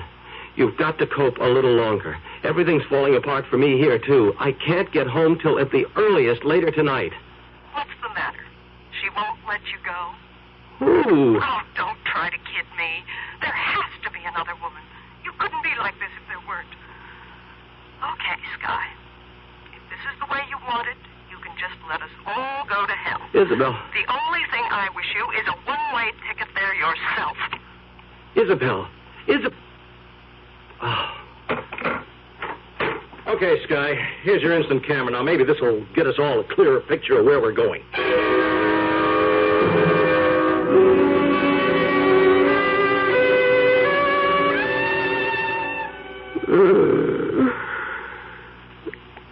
I feel just like a cat. I want to stretch and curl and purr. Then let me take my pictures now. Remember when I said I would take care of tomorrow? And tomorrow and tomorrow? Yes. That was a lot more than a promise. I don't know what you mean. Take your picture. And you'll know. What is it, Deirdre? I've got this weird feeling that's taking me over. I'm scared. The wages of sin. Take your picture.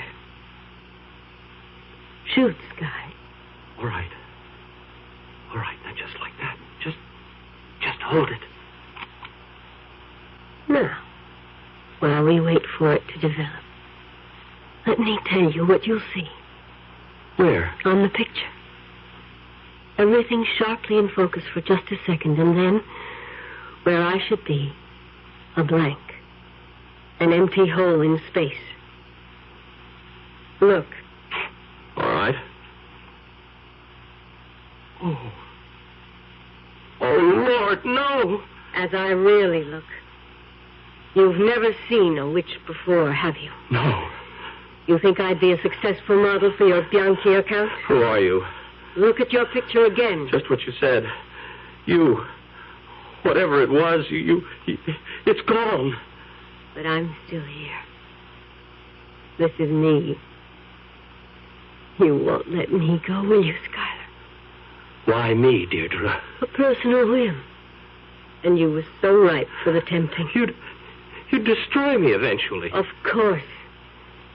But I could put it off for a while. You don't have me that much in your spell. Are you so confident? What makes you so? This. What are you doing with a gun? Well, you see, it happens to be a hobby of mine. I can put 5 out of 6 in a 3/4-inch bullseye at 30 feet. It won't save you anymore. Oh, I know that, I know. But it can the rest of my family. You wouldn't dare. I never thought you had a gun. Guy. Witch. Guy.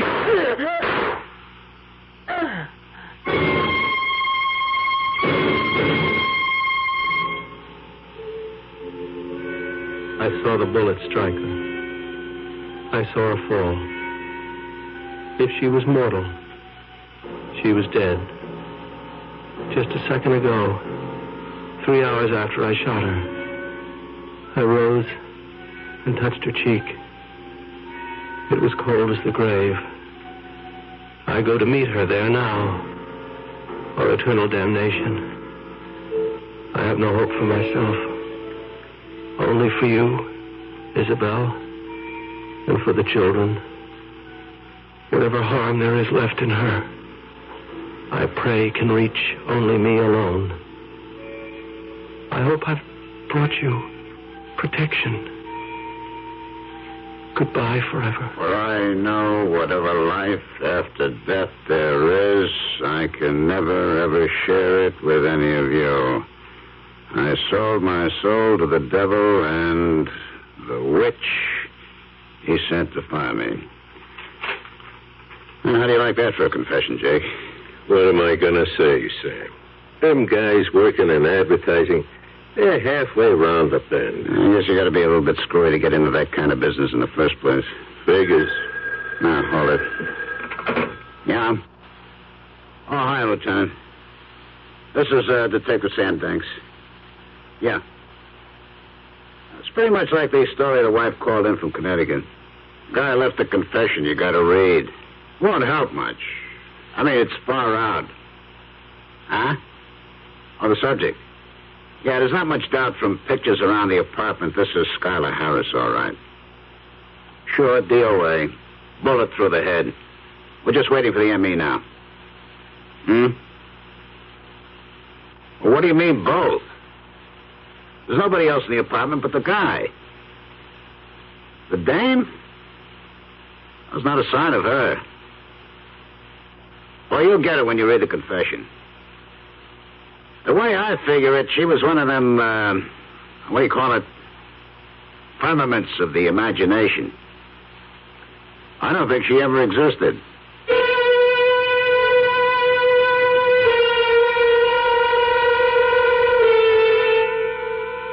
Did the detective mean to say figments of the imagination?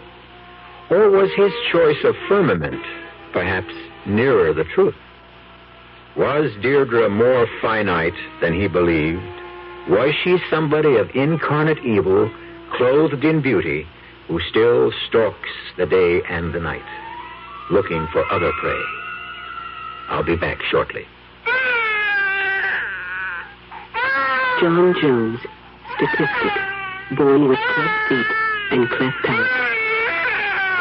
Shirley Smith, statistic, born blind. Tom Kelly, statistic, born with an open spine. Statistic, children born with birth defects. 250,000 of them every year. 1 out of every 14 babies. Small statistics with a whole life ahead of them. Small statistics who cry and think and feel and want to live. Why should life deny them good health at birth? The March of Dimes leads the fight for this life. Good health at birth. Good health at birth. Good health at birth. Through medical service programs, public education, and scientific research. So that one day the ultimate goal will be reached. The prevention of all birth defects. But birth defects are forever unless you help. Please, will you give to the March of Dimes?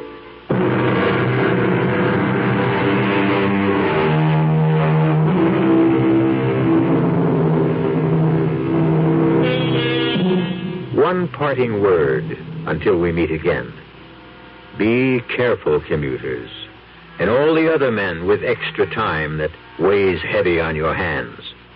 Look with a jaundiced eye at that fantasy girl who may materialize beside you in the train, or the bus, or on the stool next to you in your favorite bar.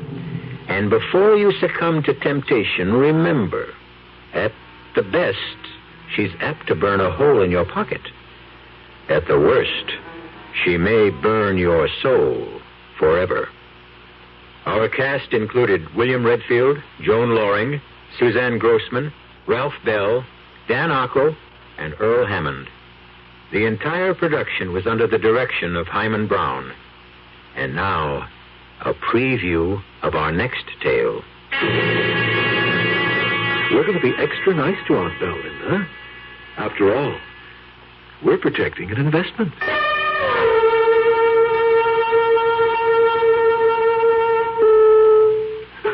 You're back? I can't believe it. I've had just about enough of this. You people simply have to stop coming into my apartment. I'm going to tell Charles he has to do something about this. Oh.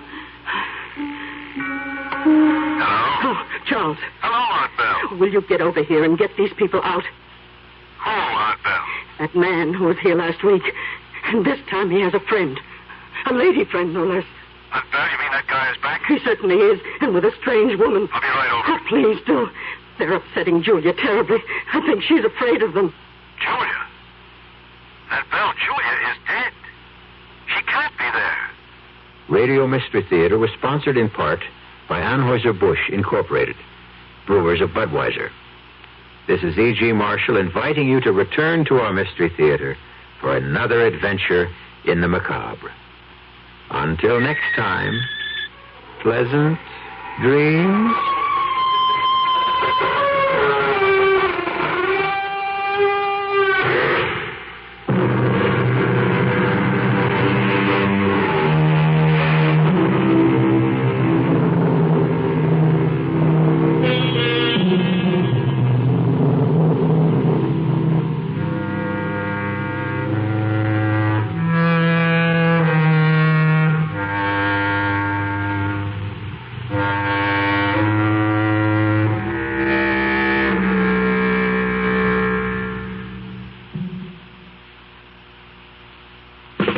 When you go shopping, you like to find what you want without a lot of driving around and without a lot of walking.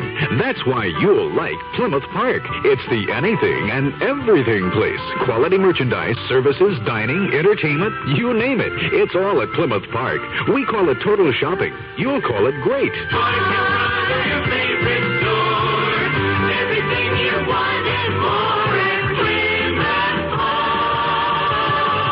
Just off Highway 183 on Story Road in Irving. The leader in sports coverage. KRLD. Up next in our prolific parade of programming, it is Eddie Cantor. Ladies and gentlemen, Bristol Myers, the makers of Ipana for the smile of beauty and Sal Hepatica for the smile of health, present It's Time to Smile with Eddie Cantor.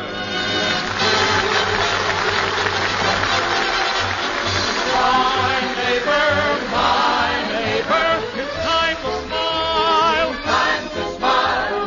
Time to smile and say,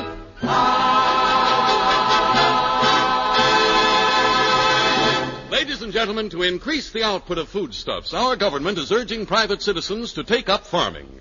Having bought himself a farm in Connecticut, we now bring you that great agriculturist who supplies you with corn every Wednesday night, Eddie Cantor.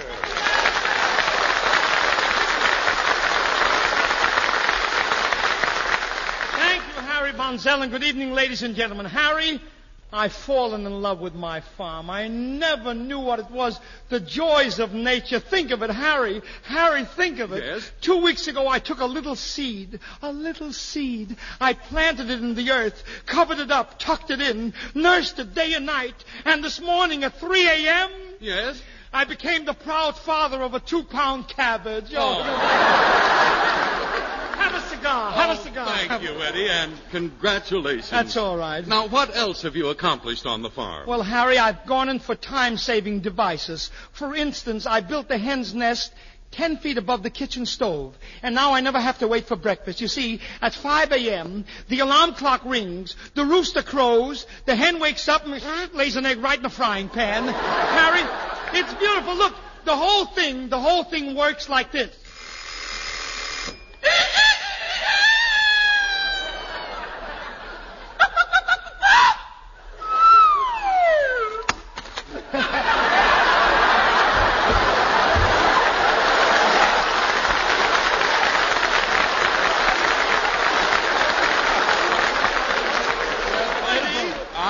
Admit that is amazing. Yeah. Now, tell me this, does the hen ever miss the pan? Does she? Where do you think I got this egg shampoo? You know, Harry, I feel sorry for that hen.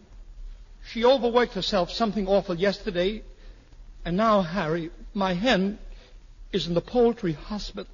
Oh, Eddie, in the poultry hospital? Well, what happened? Well, there was a big fat rooster in the chicken coop, see? Yes. And my poor hen wanted to make an impression on him. Oh, well, what did she do? She flew 20 feet in the air and tried to lay enough eggs to spell out Pepsi-Cola.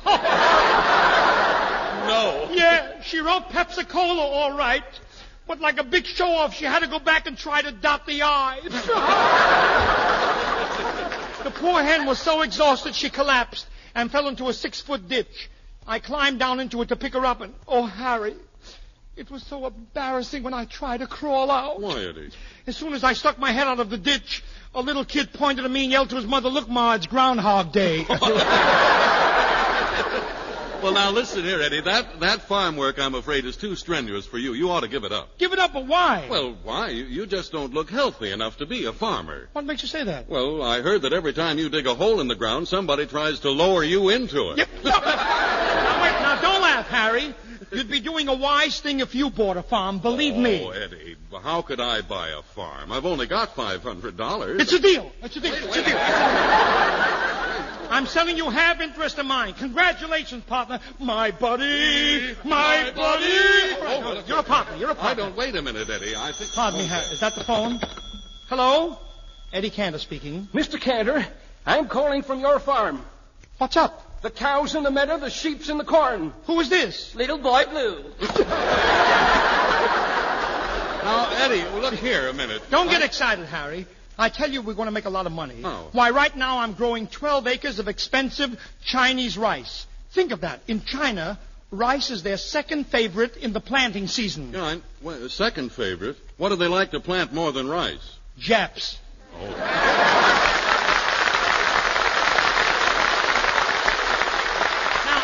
Now, do me a favor and stop worrying, Harry. We're not only going to make money for ourselves, but also for the Army. You see, we've got a lot of high-class neighbors up in Connecticut, so I'm going to put on an opera in our barn and give the proceeds to the USO. The USO? Yeah. I'm going out right now and tell my agent to get the biggest opera stars available, and I'll pay them out of my own pocket. Oh, well, say, that's very generous of you, Eddie. How much are you willing to pay? Anything up to your $500. Yeah, well, that's very generous of me. To save up that $500, I've had to work for that pop-eyed penny pincher since 1937. Oh, well, easy come, easy go. Anyway, it's for the Army. I wish we could get a big world-famous opera star like John Charles Thomas. And $500 isn't much to offer a guy like him. Maybe if I threw in 2 lumps of sugar. 2 lumps of sugar and the farm, and my piggy bank, and Cantor. No, I guess not. Maybe a big shot like John Charles Thomas would be impressed if I went up to him sort of dignified-like and said, "How do you do, sir? I'm Harry Von Zell." How do you do? I'm John Charles Thomas. Well, how do you... Huh?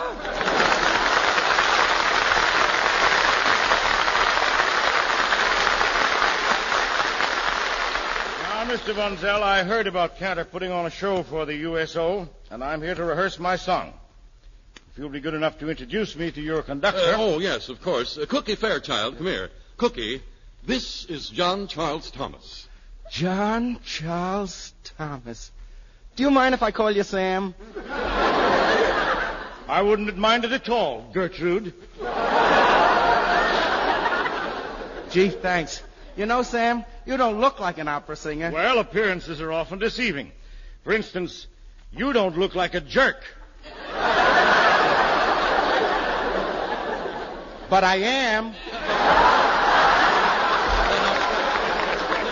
Never mind this now, Cookie. You get up there on the stand. Mr. Thomas wants you to play his accompaniment for him. His music is right here. Oh, this is a great honor, Mr. Thomas.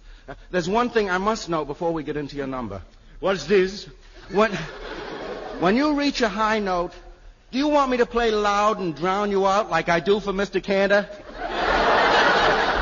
No, you go ahead, Cookie. Ladies and gentlemen, John Charles Thomas singing Albert Hay Malot's Song of the Road.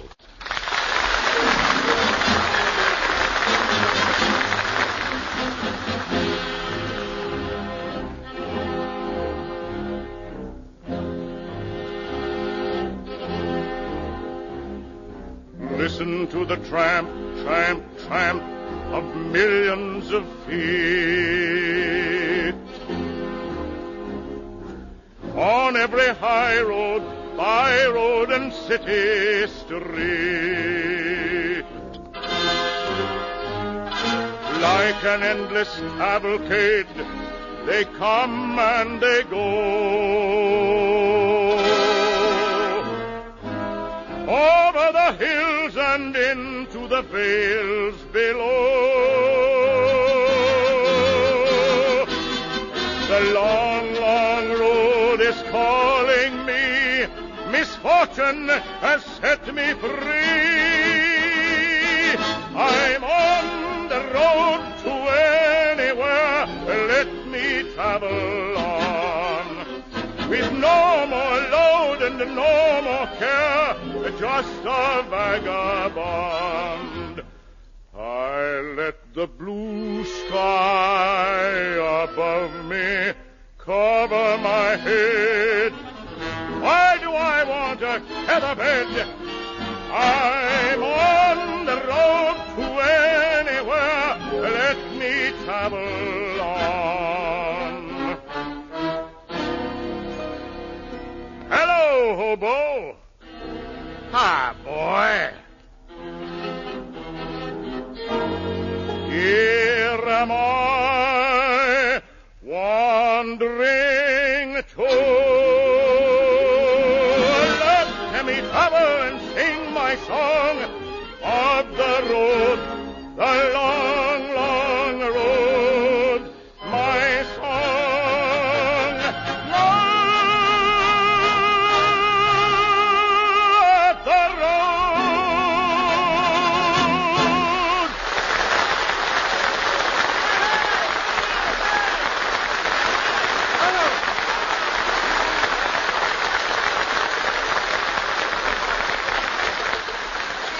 Hold on to him. Don't let him get away. Head him off. Head who off? What's he done? What is it? Go on, grab him while I get his autograph. Look, I just came in from making a few phone calls. I don't know who you're talking about. Who was it? I don't know. Skip it. Hey, you sign my book, will you? Second Fiddle Cantor. That's me. Here you are. Oh, you Eddie Cantor? I thought you were Uncle Don. Yeah. Oh, you did you? Yeah, I don't know anybody around here except Harry Von Zell. And how do you happen to know Harry Von Zell? My father told me about him. Yeah? Pop says he's the only one in this program who talks sensible. Yeah. Oh, I see. Harry, will you sign this autograph book? Yes. And leave our friends with a sensible thought for their memory books? Yes, I'll be glad to, Eddie. There you are, son. Gee, thanks. And ladies and gentlemen, will you remember this very brief but very helpful thought? When you wake up in the morning feeling headachy and under the weather because you need a laxative, take Sal Hepatica right away, before breakfast. Because Sal Hepatica brings gentle, speedy relief, usually within an hour. Now that's important, for it means you don't have to put off till night taking the laxative you need in the morning, so you don't risk going through the whole day feeling miserable. Sparkling Sal Hepatica has another advantage, too. It also helps counteract excess gastric acidity, helps turn a sour stomach sweet again. So get a bottle of Sal Hepatica from your druggist tomorrow. And whenever you need a laxative, morning, noon, or night, see if you don't feel better faster when you take gentle, speedy Sal Hepatica.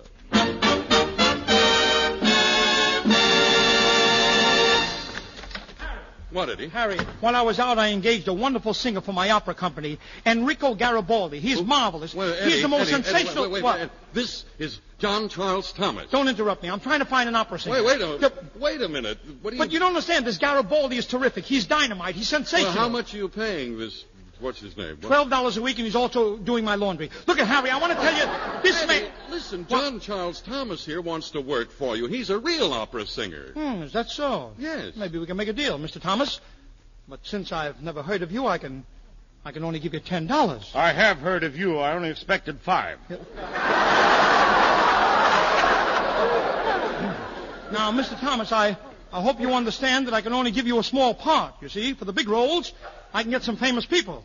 See, I happen to know every important opera star in the business, you know. Then perhaps you'd like to hire a chap like say, Lawrence Tibbett. Oh, Lawrence Tibbett. Everybody on Broadway knows Lawrence Tibbett. Oh, of course, Lawrence Tibbett. Oh, sure. He was in Hellzapoppen, wasn't he?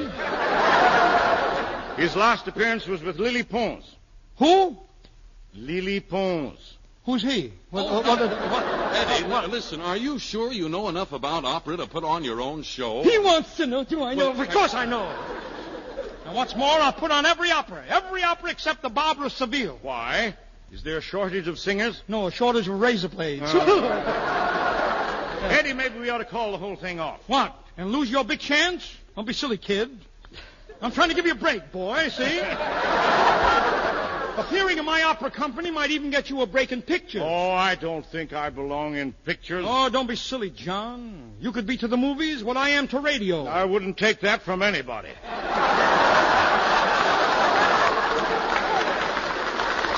I'm serious, John. What has Nelson Eddy got that you haven't got?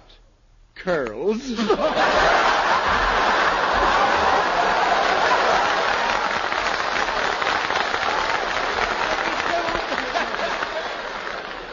Look, even made me laugh, I know. Look, I can get you in pictures with just your voice. Just hit a high note. Hit one high note. Perhaps that'll impress those movie scouts out there. Very well. The phone. Hello? What? His name is John Charles Thomas. Start work in the morning? I'll tell him. Goodbye, John. John, stop singing. Stop singing. Guess what happened. What happened? You mean they want me in pictures? No, LaGuardia wants to use you as an air raid siren.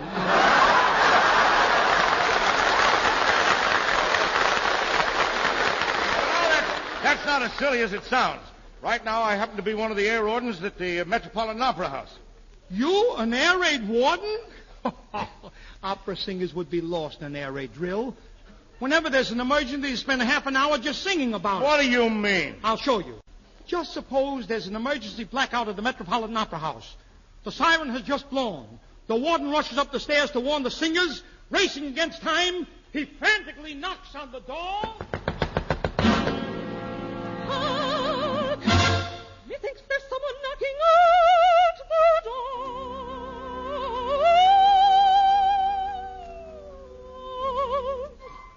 Do not be alarmed, my dear. I fear 'tis something else you hear, for it could be the wind and shutters. It could be the shade that flutters. It could be the lightning's roar. It could be the creaking for the lapping waves upon the shore. Not the knocking at our door. It may be the shutters, the shade that flutters, the creak of the floor, the lightning's roar. But still I feel... What, my dear? Someone is knocking at our door. The door, the door, the door, door, door, the door, the door, the door, door, door. Knocking at the door. Someone's knocking at the door. Oh, someone's knocking at the door. Tell us, who is knocking at our door?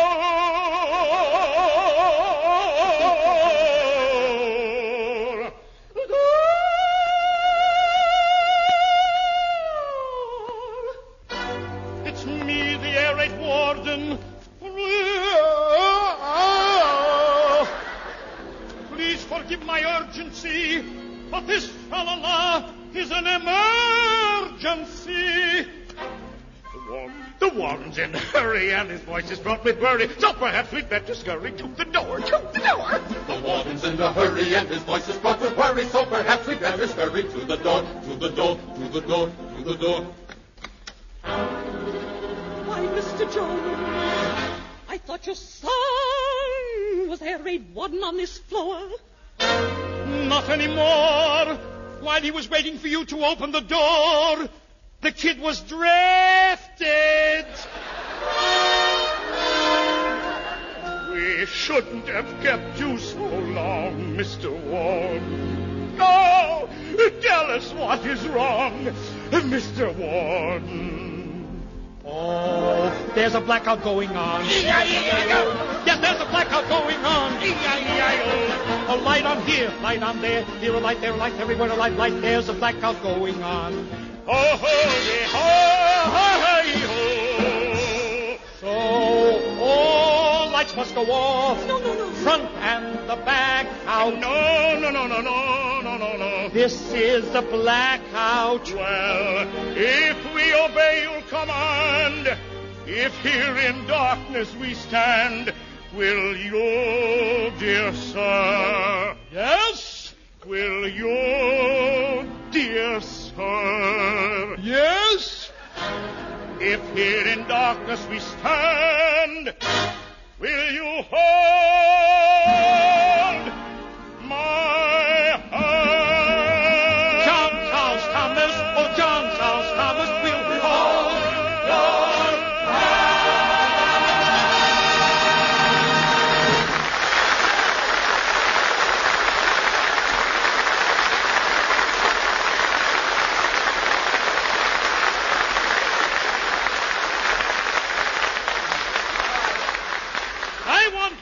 me.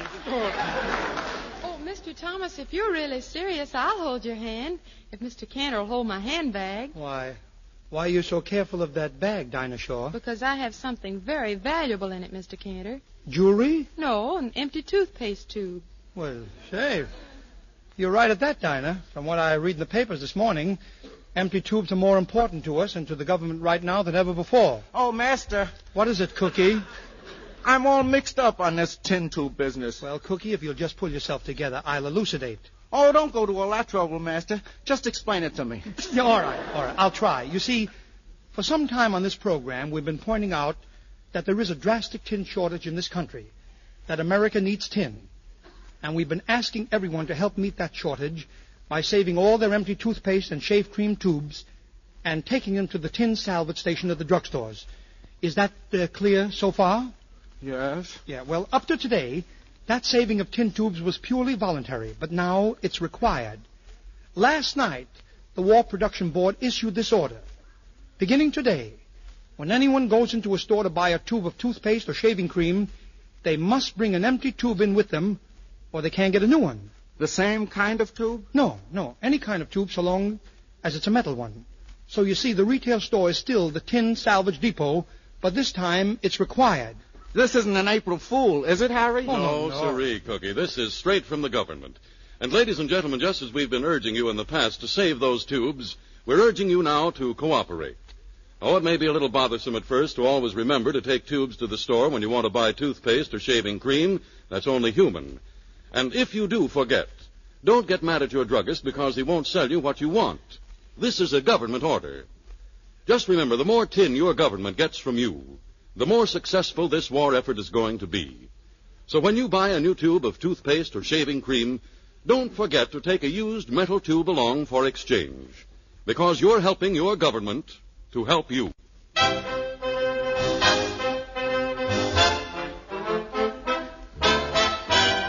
Lovely Dinah Shaw singing one of the year's top tunes, How About You? I like New York and you.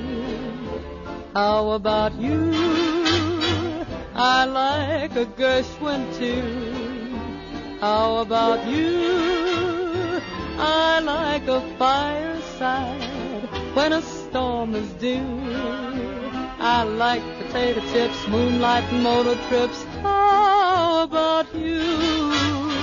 I'm mad about good books, can't get my fill. And Franklin Roosevelt's looks give me a thrill. Holding hands in a movie show when all the lights are low may not be new, but I like it. How about you? I'm mad about good books, can't get my fill. And Franklin Roosevelt's looks give me a thrill. Holding hands in a movie show when all the lights are low may not be new, but I like it. We like it too. How about you?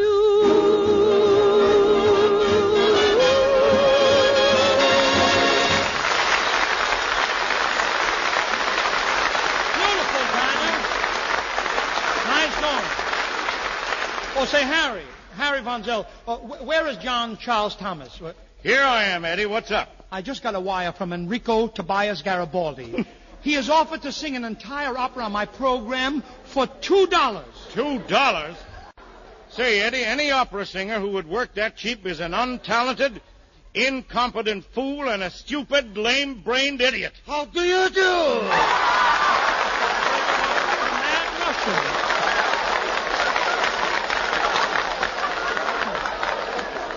Russian? Yes, Russian, I want you. Russian, I want you. Yes, Let me finish. Go ahead. I want you to say hello to John Charles Thomas. Hello, John. Hello, Charles. Hello, Thomas. pull up a couple of chairs and sit down. Thank you. You know, Russian, you look familiar. Haven't I seen your face somewhere in a photo finish? Now, don't be insulting, John. This man is obviously an imposter. Russian, you dare call yourself an opera singer? And you're getting paid $2 for this broadcast? Jealous, huh? Mr. Thomas means that you're working perhaps a little too cheap, eh? Those are my prices. Yeah? Why, for only $1.50, I'll sing the entire score from that romantic opera, The Flight of the Boiled Potato. What? Why, Russian, there is no opera called The Flight of the Boiled Potato. For a $50 extra, I'll write it. Oh, stop it, Russian. Russian, one must work hard to succeed in opera. You've no idea of the difficulties I encountered. It took me 15 years to reach the Metropolitan Opera House. Stuck in traffic, eh? Oh, you don't realize the honor of belonging to the Metropolitan. But I do. You do. 7 years I was on the payroll of the Moscow Met. The Moscow Met. I was getting a good salary every week until I made the greatest mistake of my singing career. What did you do? I sang. Continue, Russian. What happened after your Moscow debut? They honored me with a dinner. All the greatest musicians were there. Bach, Beethoven, Mozart. Wait a minute. Bach, Beethoven, and Mozart are dead. No wonder they didn't eat so much. Oh, stop pretending, Russian. You never had any musical education? Don't say that. To prove that my musical education is not in vain, yes? I will show you what I have accomplished in my 11 years of intensive study. Yes. Maestro, mine introduction, yeah. Please.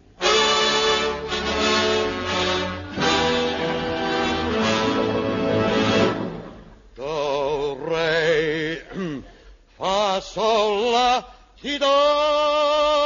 What is that? Do, re, fa, sol. Wait a minute, Russian.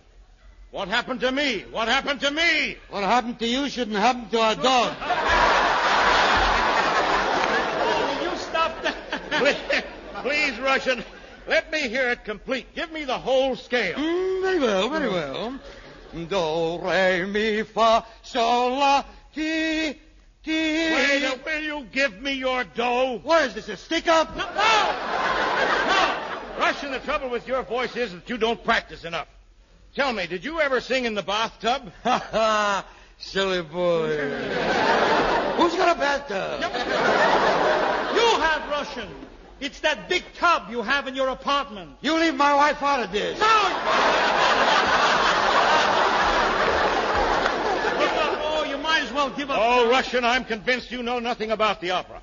But I'm going to help you. Thank you. Tomorrow night, I'm going to take you to see the Mikado. The what? The Mikado. Look, Russian. Yes? What do they call the head man in Japan? Who is the man that all the Japanese fear? General MacArthur.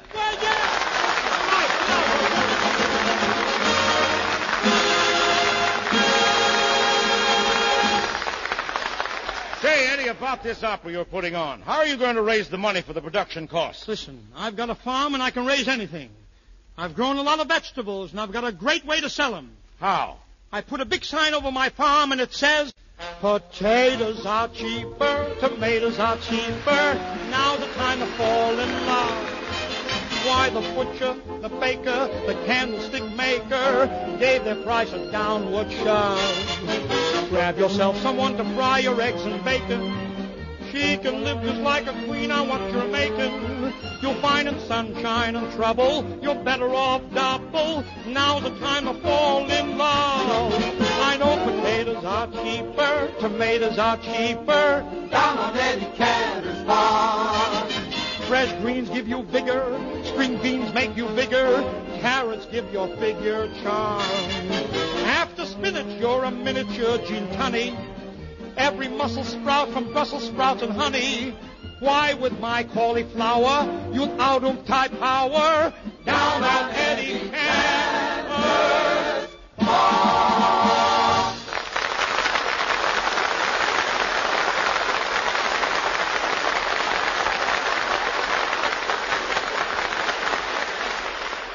you, ladies and gentlemen. You've been awfully nice. I want to ask you to join us again next week, ladies and gentlemen, when we have as our special guest that very glamorous star of stage, screen, and radio, Miss...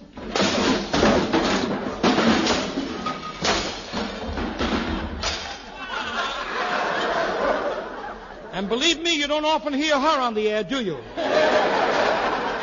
Meantime, don't forget the two products that make these Wednesdays together possible.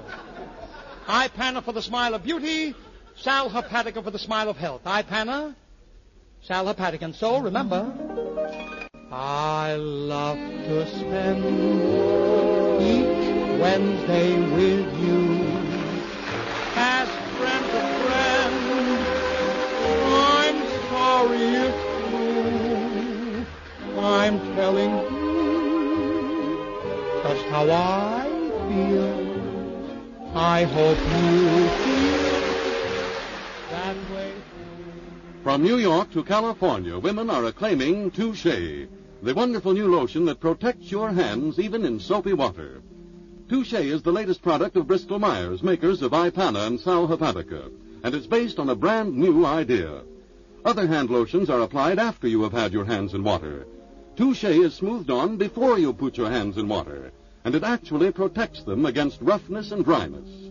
Touche, spelled T-O-U-S-H-A-Y, is grand for soothing chapped hands, too, and for a fragrant all-over body rub. So begin today to use Touche. This program came to you from New York. This is the National Broadcasting Company.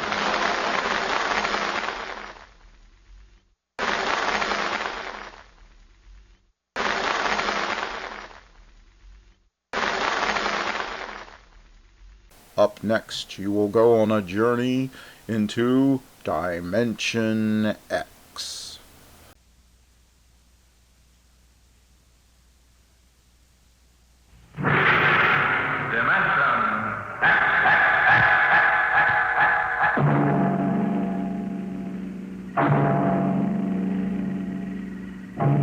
Can you predict what will come in 100 years?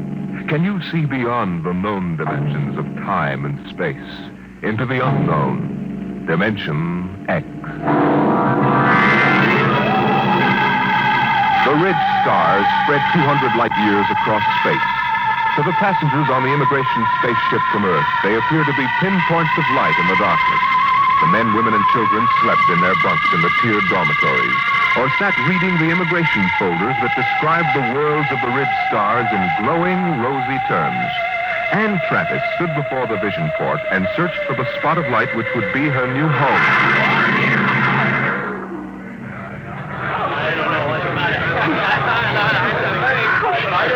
You can't tell which is which, can you? Well, I asked the steward for mine. There it is. You see? That nice, bright little star up in the left-hand corner? That one? Yes. Alka 3. I'm going to meet my son there. He sent for me. Harry always was a good son. I used to say to my husband just before he died, Harry is a good son. I'm going to Dora 3. My sister's there. Oh, isn't that nice? It's a wonderful thing for a young girl like you to start life way out here.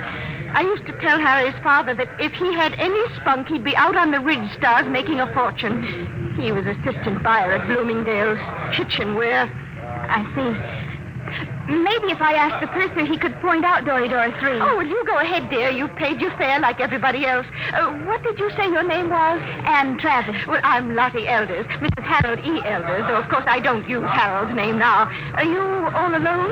Yes, my folks died last year. That's why I'm coming out to live with my sister. Oh, why, you poor child, traveling halfway across space with nobody to talk to. Attention. Attention, all passengers. There it is. I just know it. You are now within the Ridge Star Quadrant.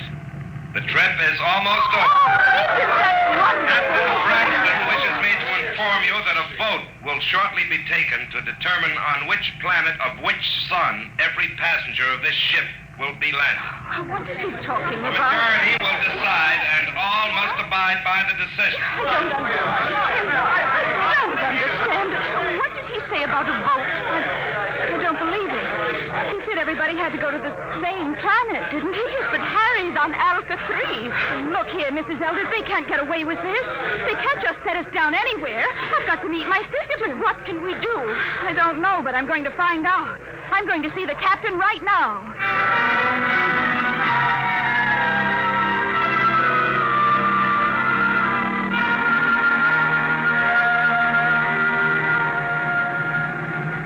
Landing manifest 12436. Cargo holds 1 through 12 at premium rate, including... I want to see the captain. Oh, look, I'm busy now. What kind of an outrage is this? I'm going to join my sister on Dory Dora 3. That's where I bought my ticket for, and that's where I'm going. Vote or no vote. That's what you think, baby. I'll call you back, Jerry. I want to see the captain immediately. Do you hear? Yeah, sure, I hear. Perfect, in both ears. What's the meaning of this? What are you people trying to get away with? We're not trying, sister. You're in space now, kid. We don't go by Earthside red tape. But my ticket... Oh, you can paste that in the scrapbook. That's all it's worth. Where you're going, kid, fortunes are made and lost every day. The rich stars are wide open, and what the big operators say goes. But my sister's waiting for me. Oh, she'll get tired. It's a game, kid, and you're in. The folder said you were encouraging immigration. Oh, sure. But all the improvements in Earthside working conditions in the past 50 years were to prevent wholesale immigration to the rich. That's why we have to cut the price of the tickets below cost to suck you immigrants out here. Why did you lie? Why won't you take us where we want to go? It's simple, kid. The only way to make a profit is to dump each shipload in one place. This cargo goes to Delphi, too. But the announcer said there was going to be a vote. Oh, sure. But we've got it rigged so Delphi, too, gets it. Simple, isn't it? But you can't. Oh, it's not so bad, Delphi. It's okay. We'll bomb it. Great world. Especially for a kid like you. But how would I get to my sister? She's expecting me on Dory Dora 3. Can I take another ship? Not where you're going. What do you mean? Look, baby. Space travel is an Earthside monopoly. They own the patents on the rocket power that makes space travel possible. Now, the rich government offered a prize for a new kind of power that wouldn't infringe on Earth rocket patents. But until that drive is developed, you just won't get off Delphi 2. You can't travel to another planet? That's right. There isn't any public transport, and only a millionaire could afford a private jet. You mean I'm just stuck? Mm-hmm. Like a fly on flypaper. Hey, where you going? Back to my bunk. I want to lie down. Wait a minute. I'm afraid you can't leave here till that boat is taken. Why not? Well, I'm a kindly type, friendly fella. I always give a straight story to anybody, but that means I've got to keep them under wraps. So, you'll stay right here till we land on Delphi 2.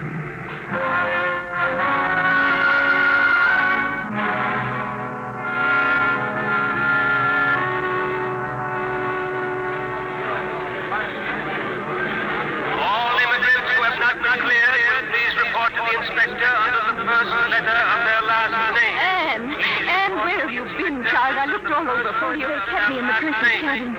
Mrs. Elders, what shall we do? I'm sure I don't know. Harry, he's my son, you know. He'll be just frantic. I know. Attention!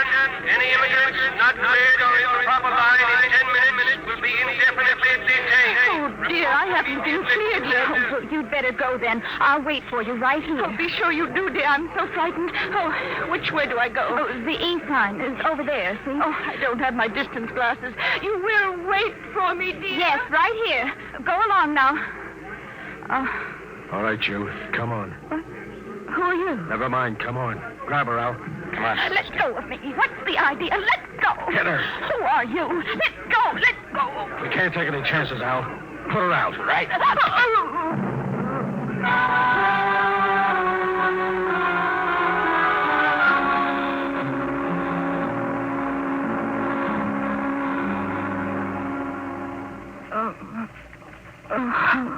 Come on, up. What happened? Come on, sit up. What? Who are you? Your face. That's a motor-driven face dissolver mask.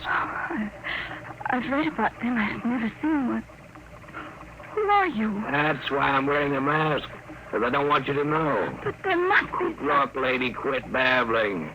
I hauled you in because you're pretty and intelligent looking. But why? You're going to make 1,000 stellars for yourself, whether you like it or not. Now stop looking like a scared rabbit. You can't do this. I'll call the police. The police? What do you know about the Red Star's government? Nothing. Obviously. Around here, things are different. Now, listen. You go to the New Sol Hotel. As soon as you're registered, you go to the Fair Play Employment Agency. They'll take care of you. Now, take this. It's a tape reel. Play it back in your room. It'll tell you what to do. After it's played once, it'll destroy itself. Is that clear? I don't understand this at all. Have you ever heard of the 7-day poison? I don't think so. Well, it's an interesting device. It feeds on the blood. On the 7th day, undergoes a chemical change and... Oh. Very easy to use. You just inject it like this. Oh. Yeah, it's all over. For 7 days. The beauty of this poison is it can be made to look like a lock pattern in many thousands of small variations. But the only antidote must be some of the original poison at its base. And I have that. Don't get hysterical. I'll keep the antidote here. You can get it after you've done what I want. But I don't know where I am. I don't know who you are. What if something happens to you? That's your problem. But remember, the police can't help you. I have the antidote to the poison. All right, I'm through with her. Take her out and drop her at the hotel.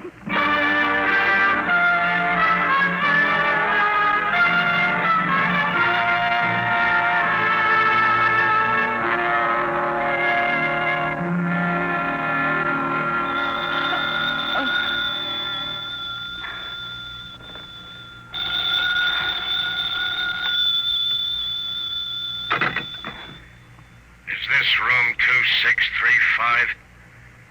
Yes? And Travis? Yes? Who's this? Play that tape reel and get started. We'll be watching you. Hello? Hello? Hotel New Sol desk. Can I help you? I was cut off. Someone was speaking to me. I'm sorry. There was no incoming call on your line. Can I help you? No, never mind. I'd better play that tape. Guess you push this button. You will find in your purse a full cigarette case. Half of the cigarettes are doped. Tomorrow, you will be hired as private secretary to Arthur Blord. When you're alone with him, you will give him one of the cigarettes. The case ejects 2 at a time. The outer one is doped. When he's unconscious, push the brown knob on the case. That will call my men, and they will come for you. You must come with them if you wish the antidote to the poison. After that, you'll be transported to any Ridge Star you wish. As soon as you've played this reel, go to the Fair Play Employment Agency. There's no time to waste. Tomorrow, the 7-day poison will have only 6 days to go. Now that the reel is finished, it will destroy itself. Why do they have to pick me? Oh, the reel. Come on, Travis. You've got 7 days.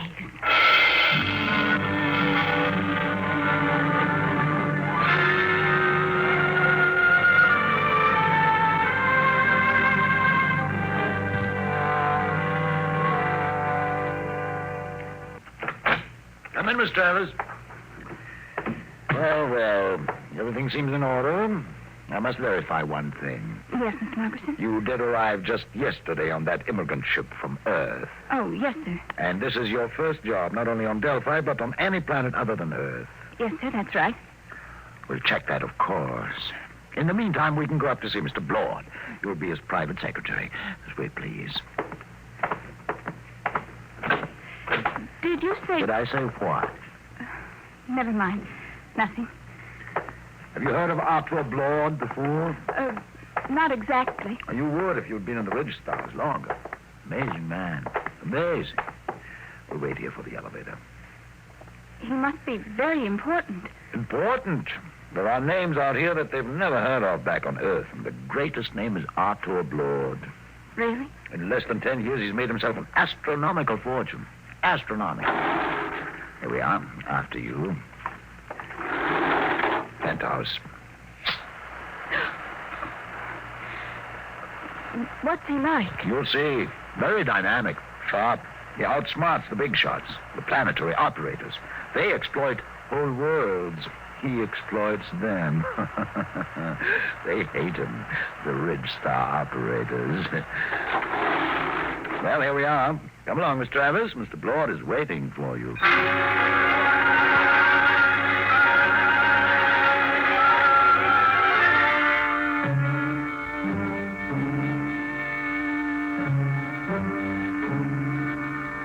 Mr. Blord, this is Ann Travis, her record and references.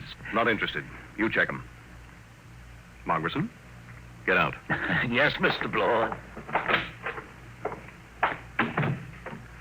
Ready, Miss Travis? Yes, Mr. Blord. Take this dictation. Chromium field on Transion 4, value 100 billion stellars. Just plain slogging. Let somebody else do it. Trigona 7, Forest, all treasure wood, priceless. Dennis Carey, operator, hard, cruel, brilliant. Should be interesting if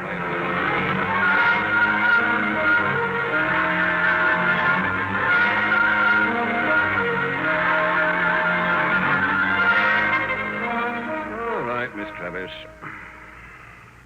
You're new to Delphi, too, aren't you? Yes, Mr. Blord. I like new cities, new planets. They're soulless. They have no culture, no institutions with hardening of the arteries. Yes, sir. Now, I came out here as a wiper in an Earthside liner and jumped ship at Transion 4. That was 10 years ago. You couldn't do that on an old world. Earthside, they developed the science. Out here, we use it. The great developments today aren't in science. You don't believe that, do you? I'm not sure, sir. Will there be any more dictation, Mr. Blord? Nope, that's all. Don't leave yet. Mind if I smoke? No. Like a cigarette? Sir? I asked if you'd like a cigarette. Oh, thank you, but I have my own. Oh? Earth cigarettes? Would you mind letting me have one? They're very rare out here. Of course. That's an interesting case. Ejects 2 at a time. Here, Mr. Blord, take one. Yes, thank you. Haven't smoked one of these in years. Light, Miss Travis? Thank you. Drop the lighter under the desk. I'll get it. Sit back in your chair. Should be down here.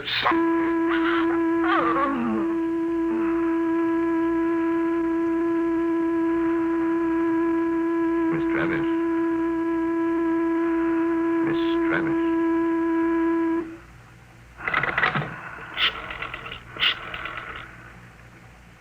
Hello, Dr. Gregg. Lord. I've got a girl here I want you to examine. No, she's out cold. Nope. Had her sitting in that wired chair, and I just threw the switch. There's something phony about her from the beginning. The pickup needle from her chair was jumping like a kangaroo, and when I mentioned cigarettes, it practically blew a fuse. That's what I want to find out. Why she should be carrying doped cigarettes. I want her examined. The full hypnotism treatment if necessary. I want to find out who sent her. I want to know who's gunning for me.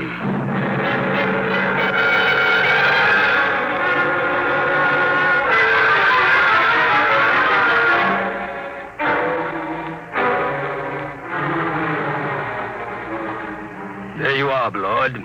That's the best I can do, short of a full-length narco-analysis. You sure about that 7-day poison? Absolutely. She's got less than 6 days. And she was right off the immigrant ship. This is the first time I've had a plant. Somebody found out I hire them fresh from Earth. I've got her memory track on that face dissolver mask. It was Delaney. I thought so. But he isn't working alone. It's that gang working for the prize on the new space drive. I got into the competition 2 weeks ago, and I guess they're afraid of losing the money they've put into research. What about this kid? She's got 6 days to live, and I wouldn't take any bets that they try to save her if she doesn't deliver the goods. They wouldn't even save her if she did. Delaney wouldn't want witnesses. Doc, set everything up the way it was before she went under. What are you going to do? I'm going to let them take me. Wait a minute. They're liable. I know what they're liable to do, Doc. You take care of the girl and leave the rest to me. Okay. It's your funeral. Maybe. Now, let's revive Miss Travis. You set up the projectors. Come on, hop to it.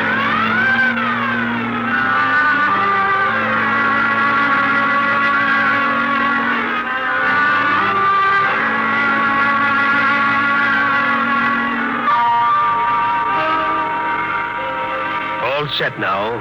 When you reverse the field, she'll come to, and she won't even know anything happened.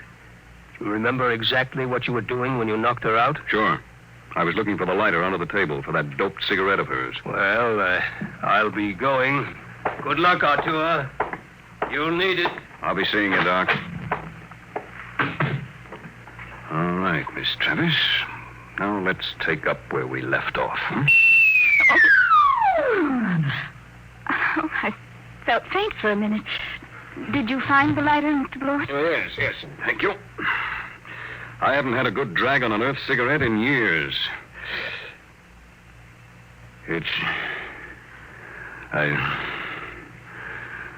Stronger than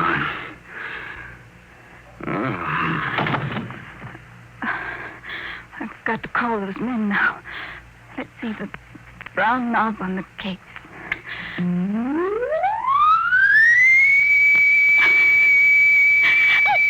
I didn't want to hurt him, but what can I do? What can I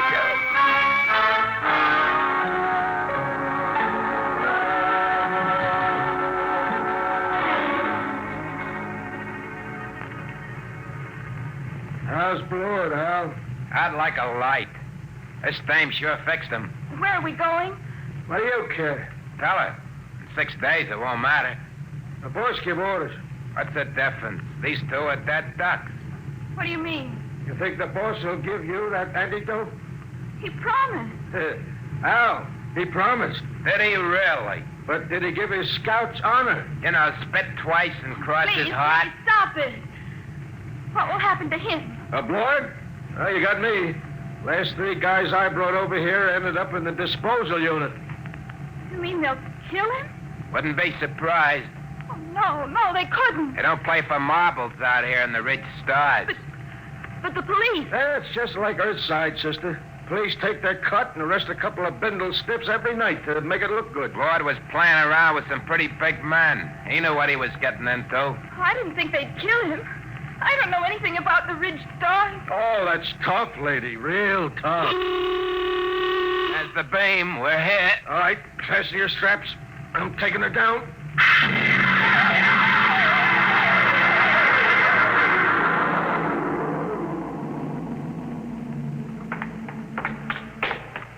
Where are we going? You're on Delphi 1.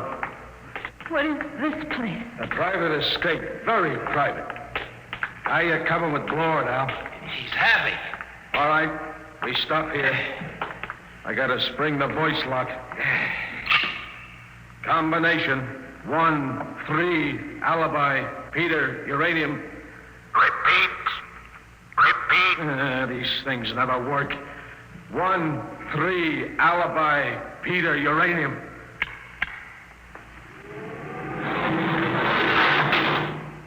All right, drag him in now. Where do you want him, boss? Clamp him in the chair. Give me a hand, will you? Yeah. All right. Get his feet straight. Now throw the clamps. Inject the key stimulant. Right, boss. Tear off his sleeve, Al. All set, boss. Do we have to keep on the masks? I got a cold. No, I think we can do without them. Shut off the power. There we are. He's coming to. Delaney. What am I doing here? I think we can get down to business, Blord. We represent 90 companies. We've entered the Ridge government contest to develop a space drive that won't infringe on Earthside patents. Oh? Well, Delaney, I've got news for you. Unless one of you has a power drive that's 25% faster than an Earthside rocket, you're licked. What do you mean? You must know, Delaney, you said... Quiet. Can't you see he's trying to get us arguing? When I heard some of the low speed you boys were Shut using... up. All right. You have the floor, Delaney. 2 weeks ago, you entered the contest. We know your reputation. You can't afford a failure. Your whole financial structure is a bluff. We know you have the drive. Lord, you better save time. Tell us now. What does your space drive run on? Twisted rubber band. You'll force us to extremes, Blord. All right, take that girl out of here. No, let go of me. You can't kill him. I didn't know. You tricked me into getting in Get here. her out. Let Come on, sister. Let's go. Oh, all right. So you want to play rough?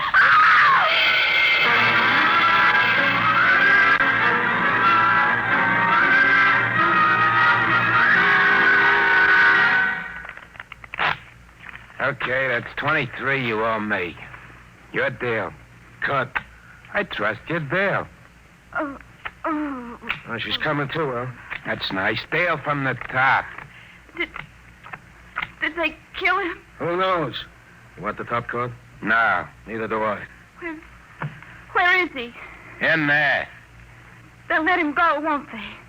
They've got to. I didn't realize they'd kill him. Well, thank you. Just the card I wanted. A pleasure, I'm sure. Look, you've got to tell me. Are they going to kill Mr. Blord? Look, lady. A, you are interrupting a very important card game. B, you're better off if they do kill Blord. Let's face it, kiddo. You crimped him good. Crimped him? You think he's going to like you for doping him and getting him into this mess? Blord's a tough guy. When he first come out to the ridge, he killed 3 men in the mining camp over on Trancher when they double-crossed him. Sure, if he ever gets out of this, I wouldn't bet a lead slug on your life. I'll go with 10. Please. Tough luck, Sonny. I got 3. And double for spades. Yep, if Blord gets loose, I wouldn't want to be in your place. But I didn't understand. They tricked me. I don't think Blord will sympathize. Deal the cards, will you? Hold it. Blord, you're a crawling rat. I'm a realist, Delaney. He's alive. You got me, so I'll make a deal. Now, look, we form a joint stock company. Each of you signs over his patent rights to the new firm, and we split the shares. You hear that? You get my space drive. I get 25%. Delaney runs the new company. The whole deal to be publicized if you wish. Blord, when this gets out, it'll ruin you. They'll despise you when they find out how much dirt you've eaten. Well, I didn't have much choice, did I? All right. Now the other part of the deal. You got me here through a certain young lady. Now, we can dispose of her. No, I think I'd like to do that. I'll take her as part of my 25%. Any objections, Delaney? No, just be careful. Get rid of her clean. We don't want any mess left around for the Ridge government to find. What are you going to do with me? You promised Did I? Get rid of her, Blord. Only make it clean.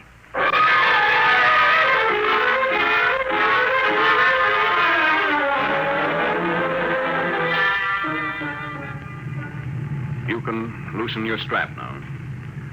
We're on automatic. Where are we going? Back to Delphi 2. I didn't understand what they were going to do. I know. I didn't realize. I'm sure you didn't. Miss Travis. What are you going to do? I'm going to pay you off. Let go of my arm. Let go. Let go of me!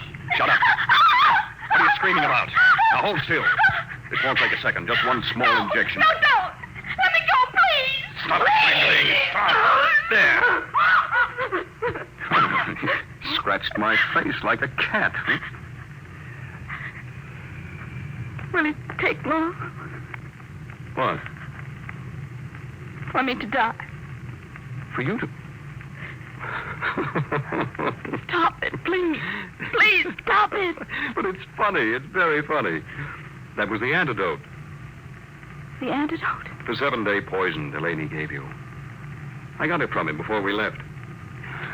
Young lady, I knocked you out in my office and had your mind examined. I knew just what you had done.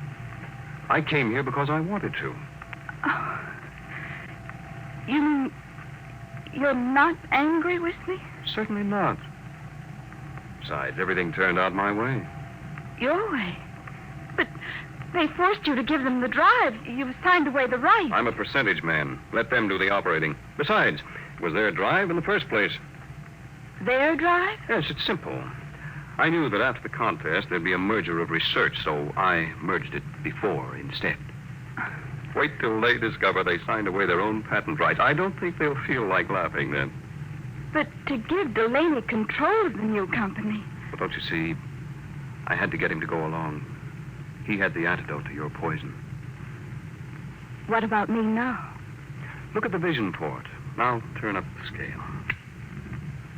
Oh. That's the ridge. You can have your pick. Name your world, and I'll take you there. You said your sister was on Doridora 3. Yes, but But what? I wonder if the opportunities for advancement aren't greater on your planet, Mr. Blower.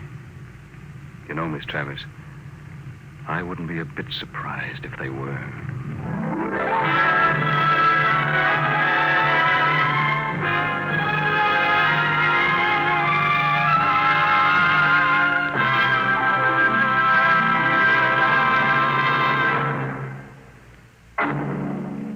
How would you like to live in a world no larger than a single gigantic rocket ship? You'll find out more about it next week on... Dimension Today, Dimension X is transcribed Competition, adapted for radio by Ernest Kenoy from a story by E.M. Hull. Featured in the cast were Elaine Rost as Anne and Les Tremaine as Arthur Blord. Your host was Norman Rose. Music by Burt Berman, engineer Bill Chambers. Dimension X is produced by William Welch and directed by Edward King.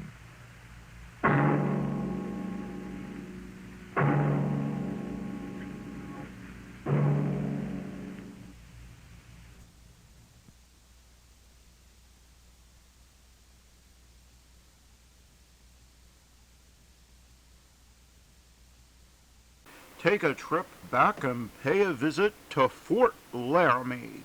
Coming up next. That's the gallop!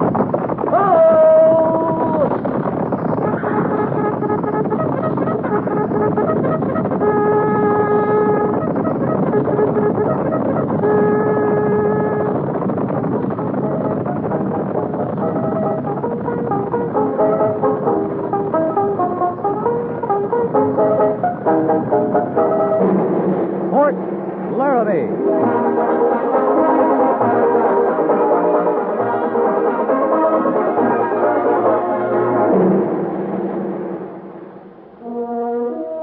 Fort Laramie, starring Raymond Burr as Captain Lee Quince. Specially transcribed tales of the dark and tragic ground of the wild frontier. The saga of fighting men who rode the rim of empire. And the dramatic story of Lee Quince, Captain of Cavalry.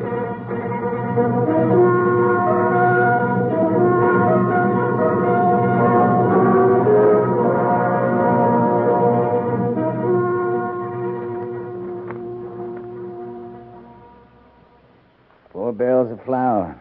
Destroyed? Yes, sir. By weevils. Weevils. At least it wasn't mice this time, Mr. Sybert. No, sir. Well, here you are, Lieutenant. Fill out the rest of it and have Sergeant Gorse drop it off at the AQM stores. Yes, sir. Captain Quince, Mr. Sybert. Major, sir. Morning, Major Daggett. Something especially interesting out that window? Or is it just spring fever? Well, the quartermaster's report was a little boring this morning. I know. Hard to stay indoors in a day like this. Looks like spring's really here this time. The river's rising, snow melting in the mountains. This warm, we might have a flood like 2 years ago. The water comes up this high on the bluff? Oh, the fort's safe enough, Lieutenant. Trouble comes there, across the river in the civilian settlement. Maybe this year it'll wash those hay ranches right out. And they'd come right back with a new supply of whiskey. Now, if I had my way, they'd be cleaned out for good. I'd cut our guardhouse detail by half. You can't blame the men too much, Major, when payday comes around only once a month. I suppose not. I guess I've got spring fever, too. First birds I've heard in months. Yeah. Our snowbirds will be thinking of flying, too. Snowbirds? Winter soldiers. Every year we have a few out here. Men who enlist in the fall just to get a warm spot for the winter. Now they'll be lighting out. They'll desert? Go on west to the gold fields. This happens every year, Mr. Sybert. You can't punish a man before the crime's committed. Afterwards, it's usually too late. They're long gone. Well, couldn't we go after them, bring them back? We could, but we usually found more important things to do. Couldn't we take measures to prevent it? Any suggestions? I don't know exactly, sir, but perhaps warn them at morning parade, read the penalty for desertion, double the guard, and send patrols after the ones that slip through. Well, it just seemed to me. Meanwhile, the Cheyenne and the Sioux and the Crow are feeling the spring, too. Riling their blood. I see, sir. You mean there's nothing we can do? Oh, your theory's good enough, Mr. Syverts.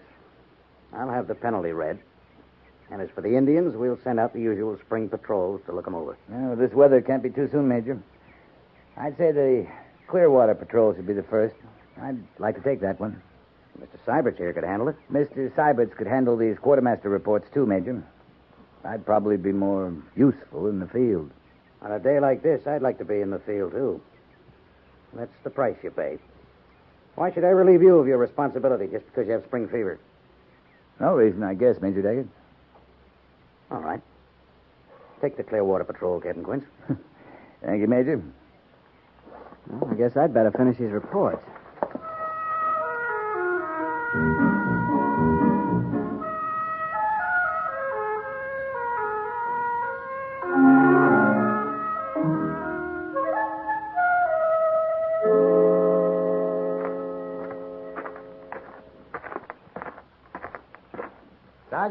Sergeant Gorse. Yes, sir. Captain? I was about to send for you. Yes, sir. Nice day, isn't it? What? Yes, sir. Spring, I'd say. Wouldn't you? I reckon it is, Captain. Major's a little concerned about spring desertion. Think we have any snowbirds this year? Maybe a few, like always. There, been any talk? Not much lately. Some of them find out they like it. Dress parade, the flag waving, the band playing, you know, Captain. So we'll have a few. Yeah, not much we can do except keep our eyes open. No, I guess not. Must be pretty up along the Clearwater these days, wouldn't you say? Mighty pretty. You might be thinking about a patrol roster, Sergeant. When, sir? Ready to leave before dawn tomorrow? Don't expect your roster to recall. I'll have it for you, Captain. We'll go light, make a fast circle to... What? You there, trooper. Never mind, I'll take care of this.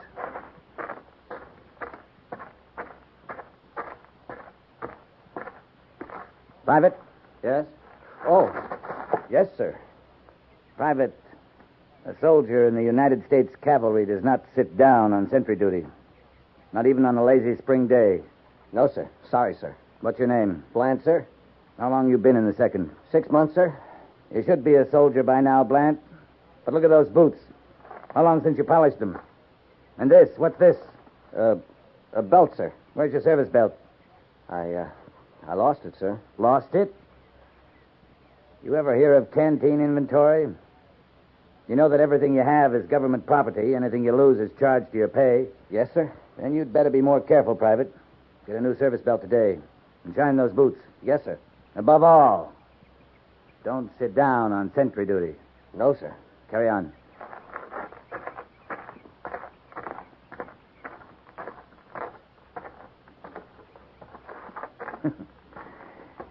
Guess everybody's got spring fever, Gorse.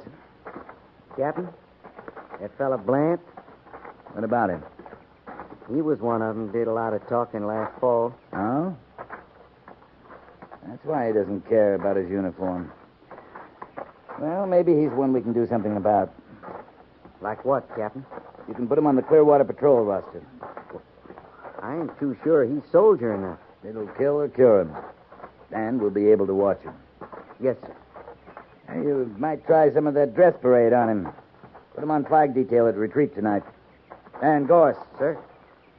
See that he polishes those boots.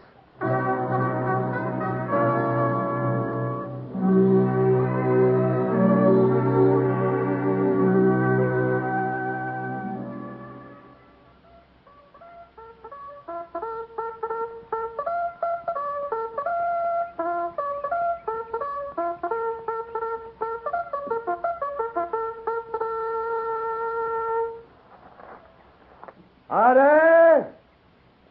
Come! Sergeant, dismiss the company. Cavalry! Dismiss!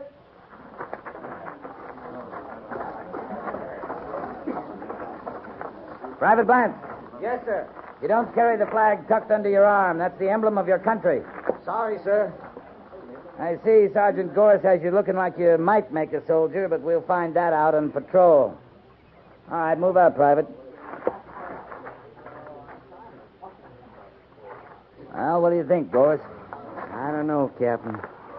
He's got all the makings except the notion. He's got his mind on other things. I don't know if we can depend on him. We might have to. No, he might surprise you, Sergeant, if it came to that. Maybe. Well, we'll see. 4 a.m. tomorrow, Sergeant.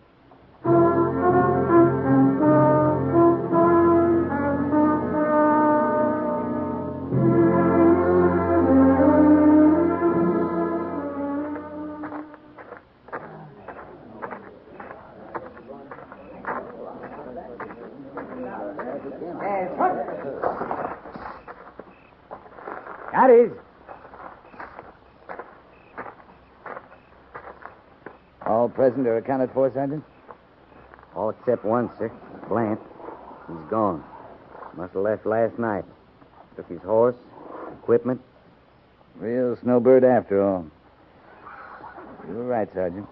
He can't have gone very far, sir. Maybe if we go through the hay ranches across the river. All right.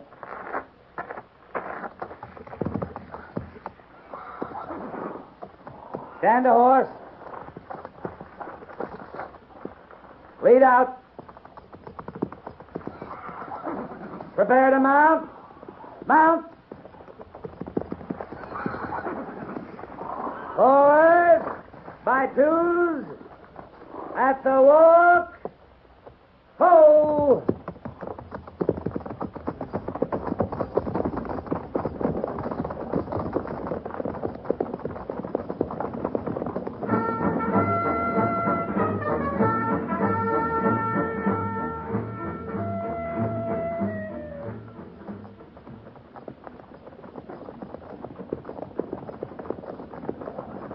Not much doing around here this early. Well, they're not on Army time. No, sir. Whiskey time. I don't see any sign. There. In that corral. Yes, sir. By golly, that's an Army mount back of old Greasy's. I figured Greasy'd be the most likely to take a chance. We didn't have time to get rid of it yet. Patrol! Hope!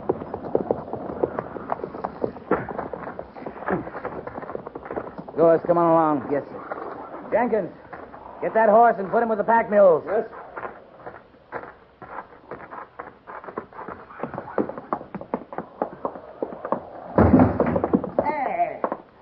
Hey, what's going on here? What do you think you're doing? Where'd you get that horse in your corral, Greasy? What horse? You know what horse. Where's the man who brought it? I don't know what you're talking about. Back room, Gorse. Yes, sir. Now, wait a minute. Get out of the way, Greasy. You're in enough trouble. Now, wait a minute, Captain. Let me explain. Yes, Captain. Uniform, saddle, pack, hardware, everything. You didn't expect us so soon, did you, Greasy? Where's the soldier you got this from?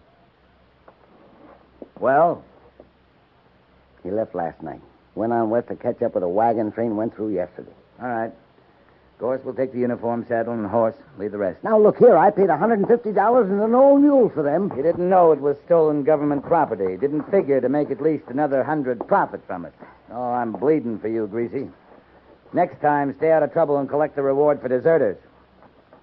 Some reward, $20. Then take the consequences. Come on, Gorse. Captain, we can't be far down the trail. Our orders are to go on to the Clearwater, Sergeant. That's more important. But we just might circle back to the trail farther up. Who knows? We might find that wagon train.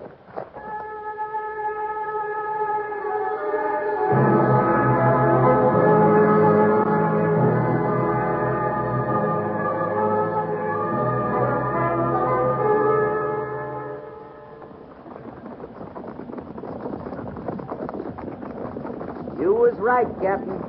What about, Sergeant? Sure is pretty up here. Was till now. Look up ahead. Yeah. Patrol! Halt!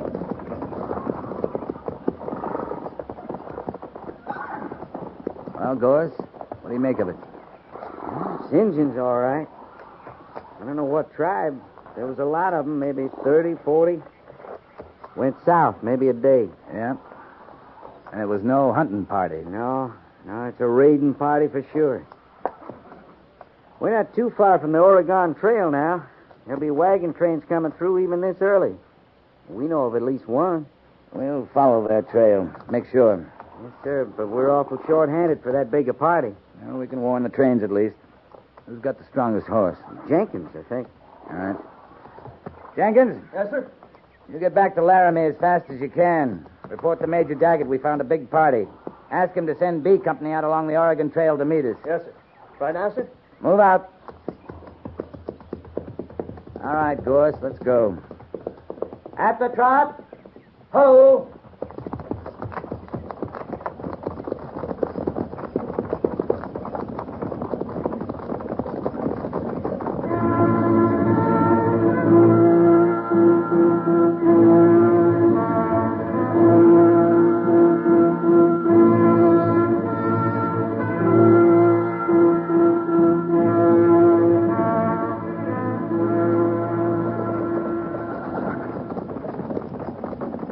We should be getting close to the Oregon Trail, Sergeant. Yes, sir, any time now. Maybe we better... Wait a minute.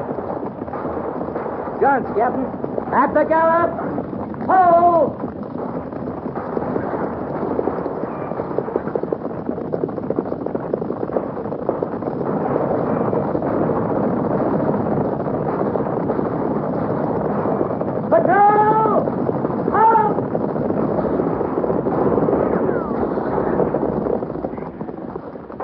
It's a wagon train, Captain. They're under attack. Surrounded. And them Cheyenne, at least 50. Sure don't stand much chance against that many, Captain. No, but if we surprise them, we might be able to ride through to the wagons. Hold your fire, men. Stay low in the saddle, and we'll ride straight through. All right. Charge!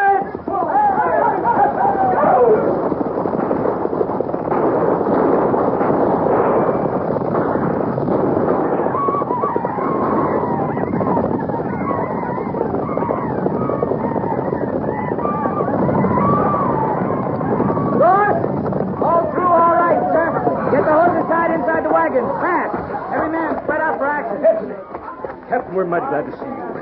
I'm Ben Gale, leader of the train. I don't know how much good we can do you, sir, but looks like we surprised them for the moment. We pulled off to talk it over. Get your people back of the wagons. They'll be coming in again. All right. Boys, now get back to your places. The horses are all secure, Captain. Wait a minute, Gorse. Bland.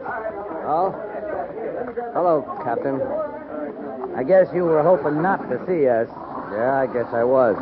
We are. You're under arrest. Disarm him, Gorse. Now, wait, Captain. I want a gun. We're going to need everyone here. You didn't want to fight with us, Mr. Blant. Now you're not going to. You'll stay back with the women and children. But, Captain, Here listen. they come again. All right, hold your fire. Let him get close.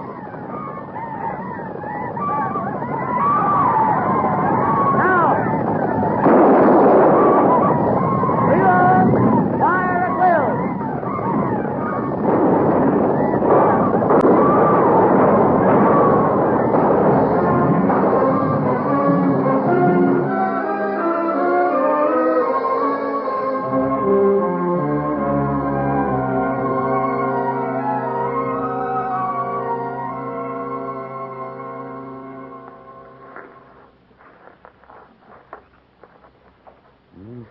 Charges. How many more can we stand off, Captain? They won't come in again tonight. It's getting too dark. Looks like they're making camp, tending their wounded. We can expect them again at dawn now. They're not leaving. Not much we can do, is there? Not much. Can't expect B Company till sometime tomorrow. We can hold out till then. Keep a good watch, Gorse. Yes, sir.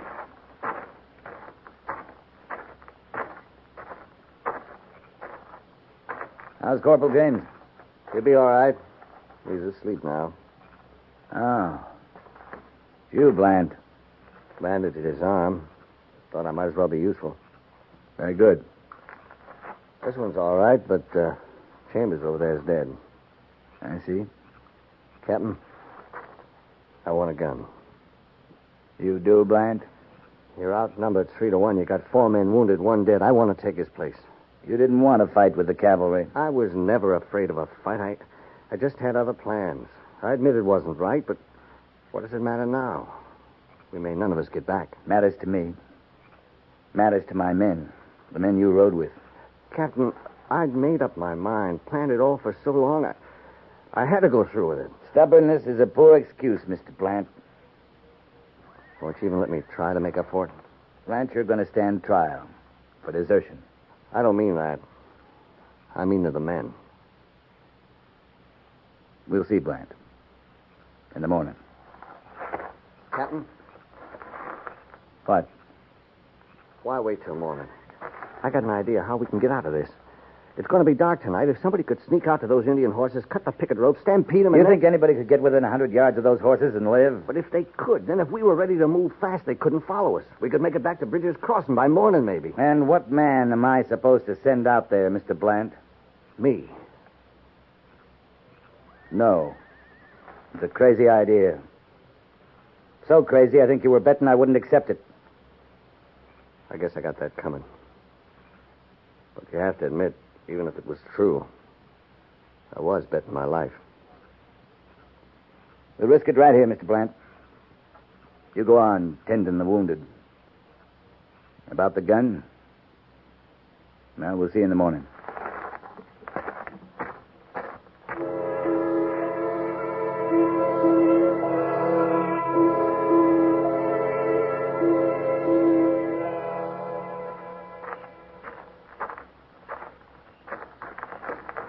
Captain? Mr. Gale, why don't you turn in? We'll keep the watch. I'm leader of this wagon train, Captain. I'll stay.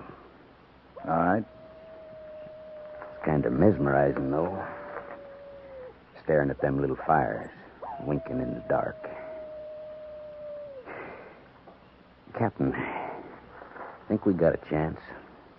Well, if our ammunition holds out, the relief should be here before too many hours. Well, I hope so. I sure do hope so.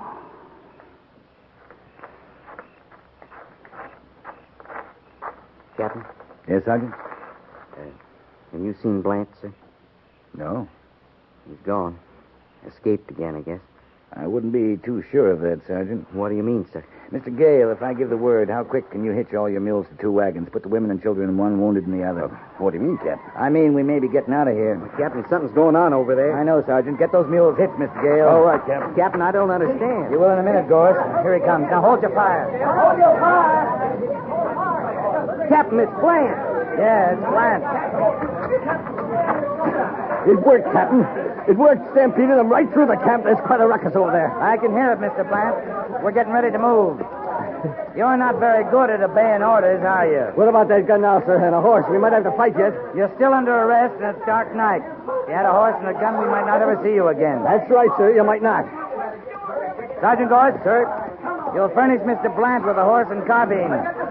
He'll ride the rear guard. Yes, sir. Thank you, Captain. Too bad about you, Blant. You might have made a fair soldier if you weren't so stubborn. All right, let's get moving.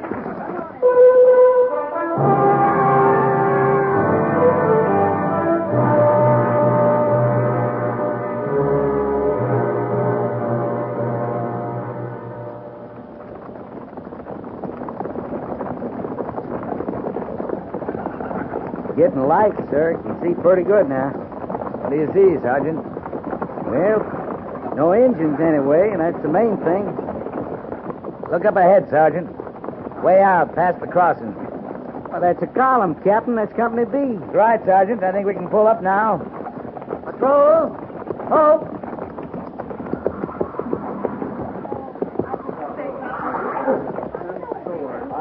What are we stopping for, Captain? There's our relief up ahead, Mr. Gale. They'll be here in a few minutes. We're safe now. Patrol! Dismount and pin graze.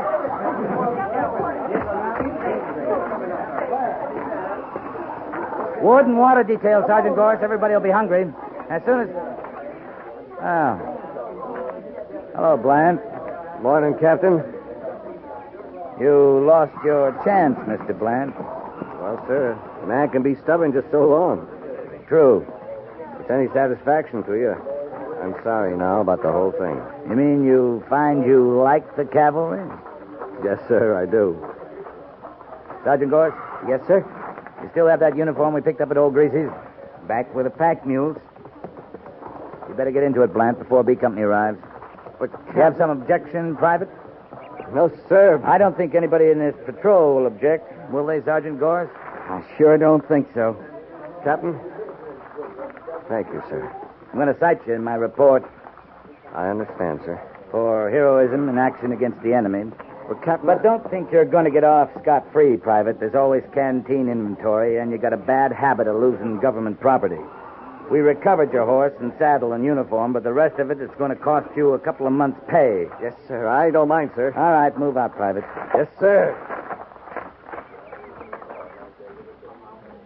Well, what are you grinning at, Gorse? Why, nothing, sir. I don't think the Major would approve, Sergeant, but you and I know how hard it is to find a good soldier. Yes, sir. Now, what about those wood and water details, Sergeant? I'm hungry. Yes, sir, Captain Quince.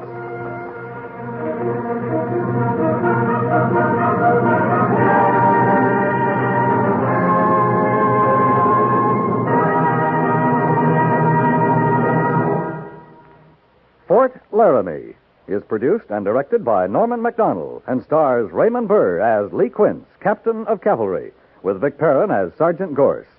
The script was specially written for Fort Laramie by John Dunkel, with sound patterns by Bill James and Ray Kemper. Musical supervision by Amerigo Marino. Featured in the cast were Jack Moyles and Harry Bartell, with Paul Duboff, Howard Culver, James Nusser, and Joseph Cranston.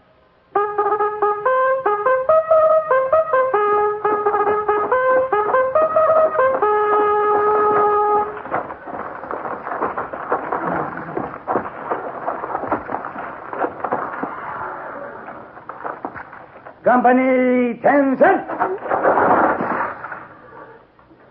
Dismiss.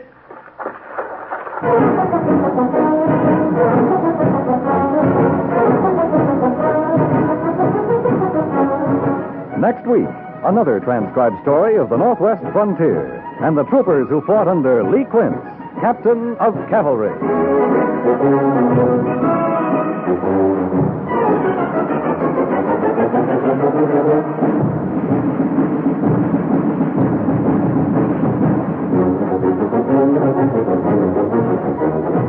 Most accidents aren't really accidental at all.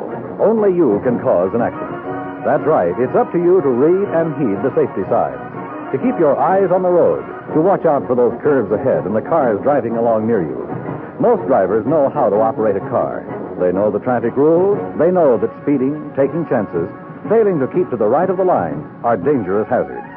Accidents happen because drivers do these things despite what they know. So while you're driving, remember that you and only you are responsible for your life and the lives of those driving with you. Drive carefully.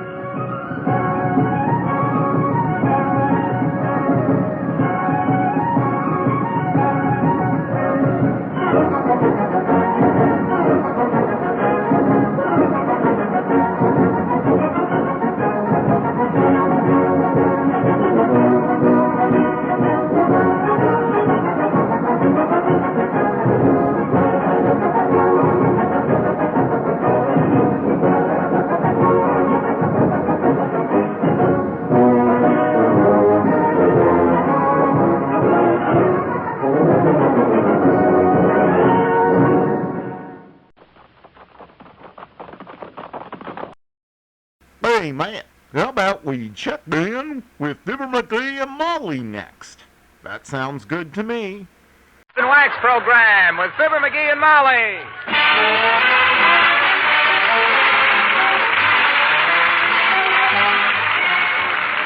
The makers of Johnson's Wax products for home and industry present Fibber, Magee, and Molly with Bill Thompson, Gail Gordon, Arthur Q. Bryan, and me, Harlow Wilcox. The script is by Don Quinn and Phil Leslie. Music by the King's Men and Billy Mills Orchestra.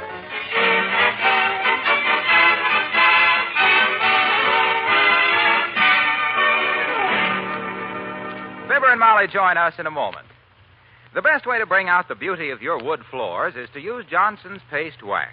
And the best way to polish paste wax is to use a Johnson electric floor polisher. And ladies, here's good news. You can now rent one from your neighborhood dealer by the day, and at a very low cost. A Johnson electric polisher takes the hard work out of floor polishing. Its fast-spinning brush does all the buffing automatically as you guide the polisher across the floor. It's that simple. Yes, with a Johnson electric polisher, floor polishing is done in 1/10 the time it used to take. And, of course, you know how easy a glowing coat of hard, gleaming wax will be to keep clean. An occasional light dusting does the job, so ask your dealer about renting a Johnson electric polisher by the day. Or you can have one for your very own. The price is $44.50.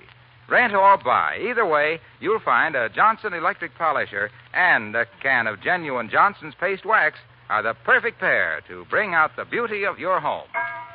Look on the bright side, shine up the right side, bring out the beauty of the home.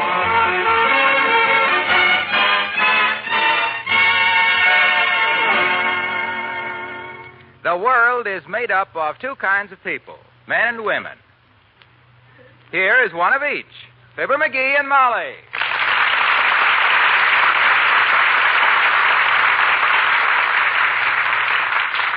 So this guy says to me, okay, wise guy, he says, if you know so much about politics, he says, who's going to be elected president, he says. So I takes a deep breath, looks him square in the eye, and says, kind of cool and collected, I says, well, who's running? Well, he could see I had him there, because by the time he named everybody that's running, it'd be way past supper time for both of us. Oh, am I boring you, kiddo? Not at all, dearie. I love to hear men talk politics. You do? Yes, they always seem so childish it brings out my motherly instincts. But I don't feel too good, Magee. I have a slight toothache. A toothache? Mhm. Well, my gee whiz, baby, you can't just sit around all evening and suffer with a toothache. You know my policy, if a tooth starts bothering you, go to the dentist and have it yanked. Well, if that's your policy, dearie, it must have lapsed right after we were married. What you mean? Well, for a man who likes to sit down as much as you do, I've never seen anybody so frightened of an easy chair with a glass bowl on the arm of it. Well, my teeth are particularly sensitive. They are? Most people have a thick layer of enamel on their teeth. I was born with a thin coat of shellac. Oh, well, this isn't enough for toothache to make a fuss about. It's more just a little touch of neuralgia. It'll go away. Okay. Let's change the subject. Good idea, good idea. Get your mind off it. Yes. Let's talk about something else entirely. Good. How long you had this toothache? Oh, off and on all day. Hardly felt it most of the time, though. Oh? For a while this morning, I lost it entirely. I was listening to Fred Waring on the radio. Isn't he wonderful? You said it. But my gosh, Snooky, we can't get Waring to play all day for you, you know. Well, the Johnson's wax people did better than that. They got him to play all summer for them. Oh. Now, not a word to whoever this is about my toothache, Magee. I want to forget it. It's a deal. Come in. Oh, it's Mr. Wimple, Magee. Hello, Mr. Wimple. Hi, Wimp, old man. Hello, folks. Well, how's everything with you these days, Mr. Wimple? Oh, just fine, Mrs. Magee. Just keen, if I may use a slang expression. You know that Sweetie Face? Sweetie Face? You mean? My big old wife, yes. You know, Sweetie Face hasn't said a cross word to me for a solid week. Well, isn't that wonderful? Yes. She's been visiting her mother. Oh, I see. My goodness, I hope you two haven't quarreled. Oh, no. I've heard of fellows whose wives get mad at them and go home to their mothers and stay there. But I guess I just don't know how to work it. You know you'd miss her if she really left, Wimp. Can't you ever be serious, Mr. Magee? Mr. Wimple, what are your plans for the summer? Oh, we have the summer all mapped out. We've got enough money saved so that one of us can go to Honolulu and the other can stay here and go to the movies twice a week. I'll bet Sweetie Face takes the trip to Honolulu. Well, I must say she's very fair about things like that, Mr. Magee. We draw straws for it. Oh, which straw gets the trip to Honolulu, the long one or the short one? Whichever one Sweetie Face draws. Well, personally, I'm glad to see summer coming, Wimp. I like summer, too. Picnics and long walks and wondering who has your umbrella. I like summer, too. Did you ever hear my poem about summertime? I call it, It Was Not My Fault. How's it go, Win? It was not my fault. When I was young and my heart was gay, I had a girl whose name was May. She loved to picnic on the grass amidst the trash and broken glass, with hard-boiled eggs on which to choke and ants and thorns and poison oak. One day May sat upon a bee and leaped up screaming names at me. So my summer finished there that day, right at the very end of May.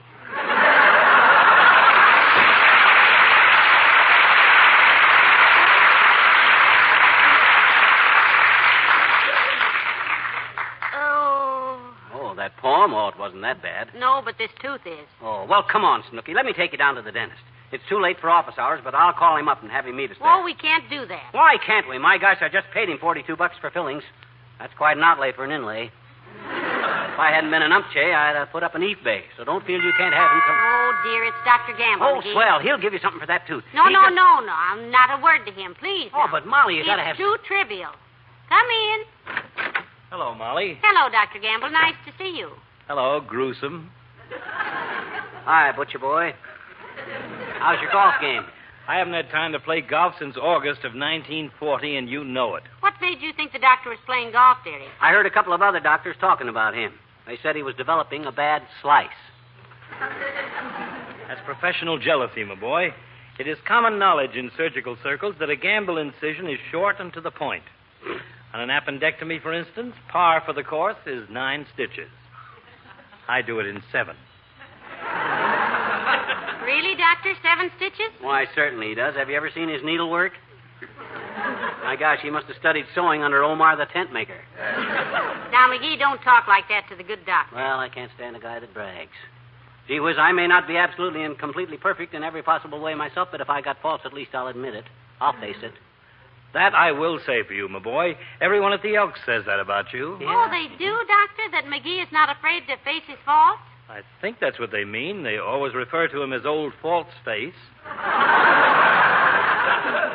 They like me down there. Look, Doctor, if you don't play golf, how do you keep so fit? You must get some kind of exercise. Why shouldn't he be fit? He don't have to take those concoctions he dreams up himself. He just dishes them out. Ignoring the feeble jibe from little Big Mouth here, Molly, I usually manage to get out and play some softball on Saturday afternoons. Is that so? Yes, in fact, I'd agreed to catch for the Morticians team this week, but I had to cancel it on account of the newspapers. Yeah? What have the papers got to do with it? They ran a picture of me yesterday with a caption that said, "Local doctor agrees to play ball with the Undertakers."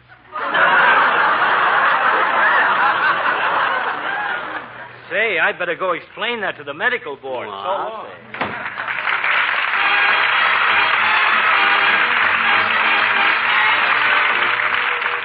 Billy Mills in the orchestra, and Tell Me a Story.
That tooth give you any trouble since dinner, Molly? Oh, hardly any, dearie. I'm sure it's just a temporary little upset. Yeah. I'll put a hot water bottle on it if it gets any worse. Oh, that's no good.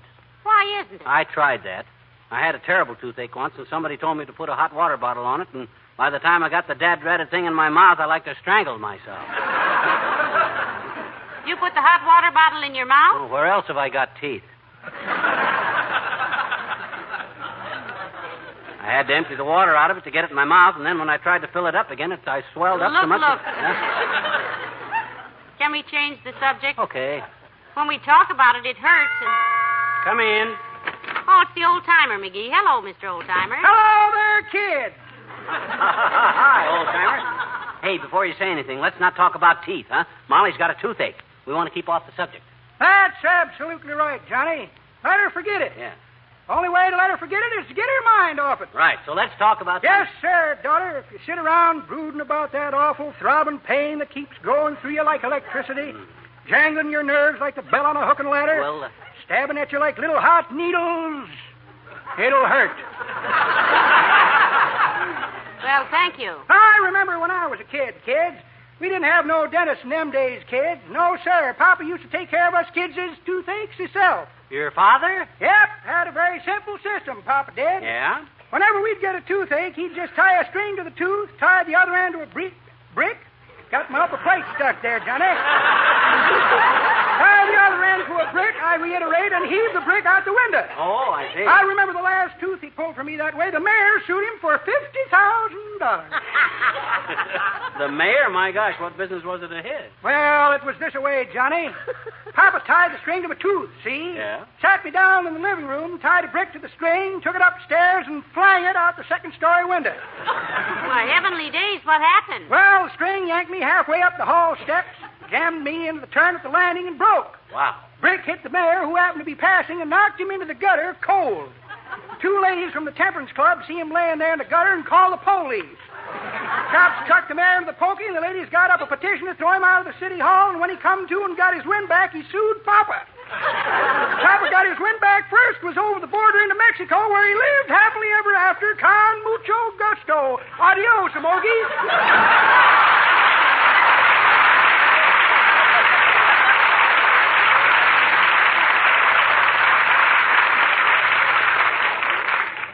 Oh, my goodness, I'm glad he's gone. The more he talked about toothaches, the more my tooth aches. Now, let's forget it now, kiddo. I won't say another word about teeth.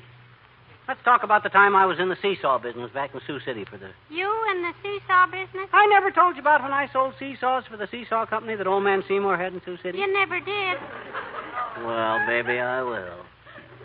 You see, I was a senior seesaw salesman for the Seymour Seesaw Company, and I sold saws on the side. Oh? When I'd start out with a sample seesaw and a sack full of saws, I'd sell the other saw salesman silly, because I was as saucy a seesaw salesman as the other saw salesman ever saw. Why, I could sell you a $2 buck saw that would outsaw any buck saw you ever saw a young buck saw with, and for $6 I'd sell you a saw buck to saw with the buck saw on.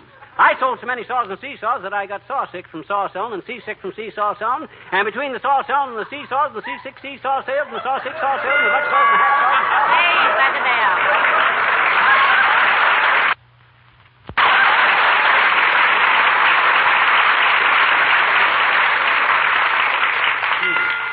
Come in.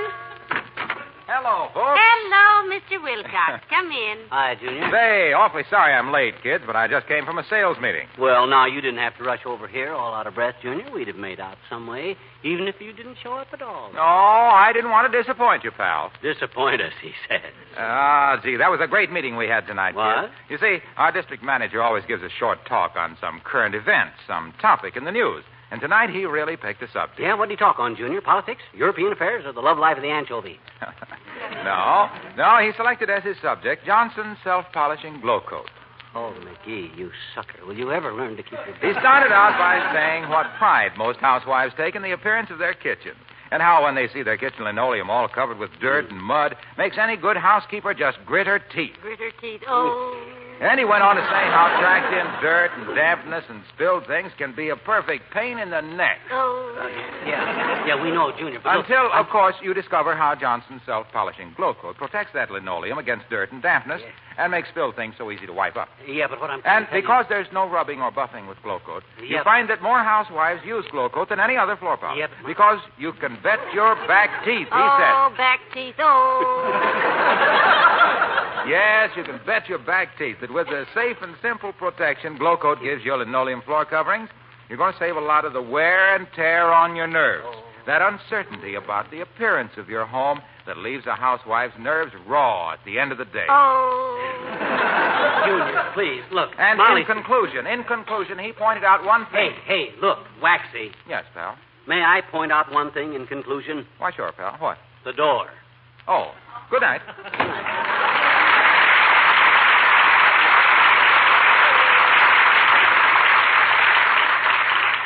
Rabbit, you know, as much as I like that kid, sometimes he gets on my nerves a little.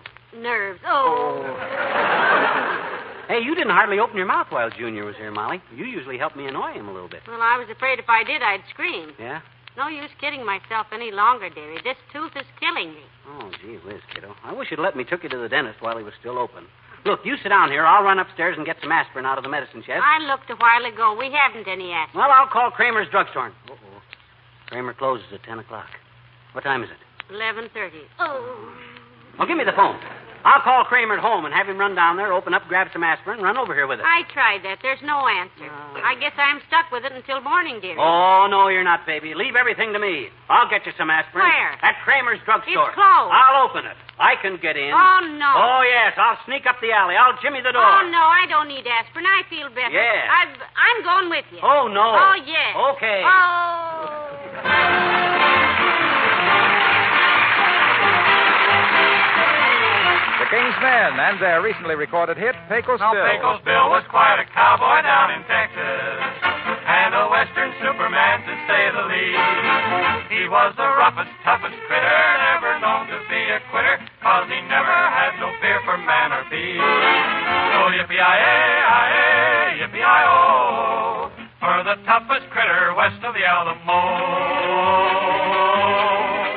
Once a band of rustlers stole a herd of cattle. Wanted steak. But they didn't know the herd they stole was Bill's. Big mistake. And when he caught them crooked villains, Pecos knocked out all their fillings. That's the reason why there's gold in them thar hills. So yippee-yi-yi, yippee-yi-oh, for the toughest critter west of the Alamo. Pecos lost his way while traveling on the desert. It was 90 miles across the burning sand. He knew he'd never make the border if he didn't get some water. So he took a stick and dug the Rio Grande. Oh, yippee-yi-yi, yippee-yi-oh, for the toughest critter west of the Alamo. While a tribe of painted Indians did a war dance, Pecos started shooting up their little game. He gave them Indians such a shake-up that they jumped out from their makeup. That's the way the painted desert got its name. Oh, yippee-yi-yi-yi-oh, for the toughest critter west of the Alamo. Oh, yippee-yi-yi-yi-oh, for the roughest, toughest cowpoke north, east, south, or west of the Alamo.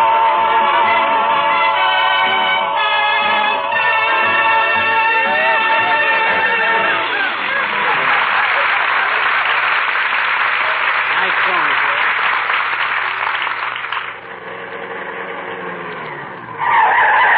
Gotta get them brakes fixed. Okay. Right up this alley, kiddo. This is an alley. To the back door now. Right up to the back door of the drugstore. McGee, Huh? I don't feel quite right about breaking into Mr. Kramer's drugstore. I was always taught that burglary was rude. Oh, my gosh, we tried to get Kramer on the phone, didn't we? Why don't he stick to business? Business? My goodness, it's after 12:30 midnight. Well, is that our fault? Let's be logical about this thing. Oh, here we are. Here we are. Hadn't we ought to case the joint before we stick a shiv in the watchman and swag the hijack? Huh? Or hijack the heist? No. Or, Take it easy now. Take it easy, baby. First thing I got to do is disconnect the burglar alarm.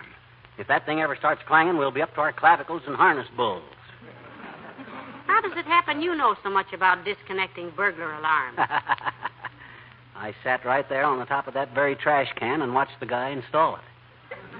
I told him at the time that any thief that couldn't get past that alarm with a bobby pin and a burnt match wasn't worth his... There we are. Burglar alarm is off. Look on that nail to your left there, kiddo. Under the windowsill. That's it. That's where Kramer keeps his extra key. Here you are. Yeah. With the key so handy and the alarm so easy to shut off, I don't know why Mr. Kramer even bothers to close the door, much less lock it. Well, if he didn't, the place would be full of flies in the morning. There we are. Okay, Snooky. After you. Go on in. Mr. Kramer must have been expecting somebody to break in. He left the light on. Yeah, now, let me see. Where does he keep the aspirin tablet? Make yourself an ice cream soda, kiddo, while I kind of snoop around a little Ice cream bit. on this tooth? Yeah. Magee, how can you even suggest such a thing? Let's see here in this drawer. Razor blades, toothbrushes, soda mints, inner tubes, wearing blenders, glow coat, bicycle clips. Oh, heavenly days, what's that? It's a burglar alarm. Come on, let's beat it. I thought you shut it off. I did. I told you that guy didn't know how to install a burglar alarm. Won't even stay turned off. Hey, we better scram. I ain't even found the aspirin yet, Mom. Never mind the aspirin. Let's take a powder. Magee, I hear a siren. Oh, so do I. It's the police, Magee. It's the police. Let's get out.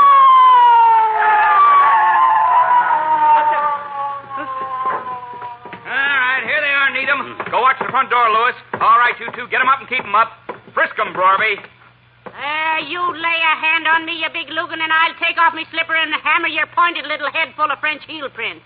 Give me back my pocketbook. Yeah, now look here, Buster. All three of you guys. I can explain this. A guy that's a friend of mine owns this drugstore, see? Oh, sure. And your wife had a toothache, and you just busted in to get a couple of aspirin tablets. Exactly. How on earth did you guess that, officer? Oh, brother, how corny can they get? All right, bring them along, Broadway. Hey, cut that out. Now, wait a minute. You Don't can't you do push this me to like that. You can't take me to any place. You can't take me to jail.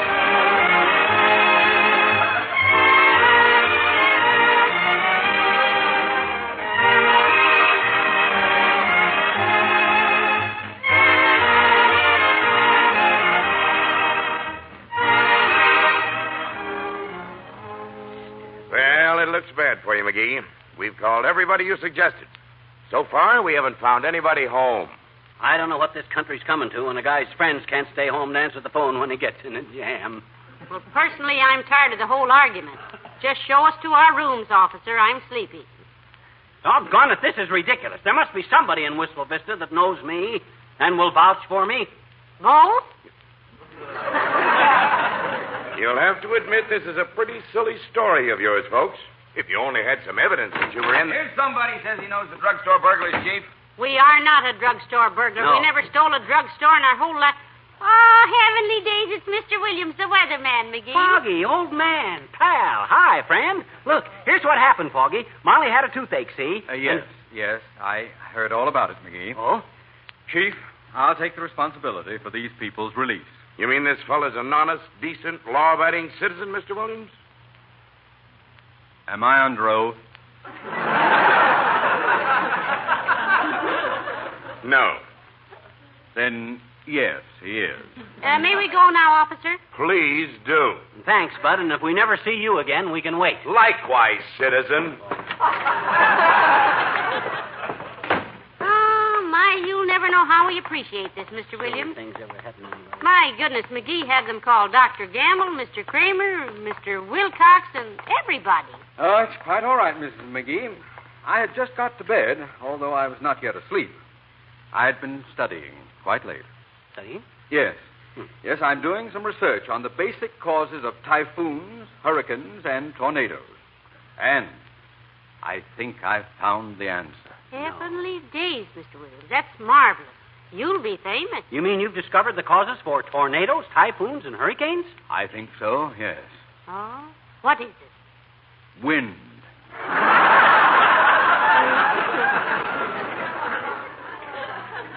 But I'll ask you to keep the information confidential until I check into it a little further. Just ordinary wind. Can I drop you someplace? No, thanks, Foggy. They brung our car along to the station, wanted to check the trunk compartment for hot merchandise and dead bodies. Well, thanks a lot, kid. Not at all. Good night. Probably. Good night, Mr. Williams.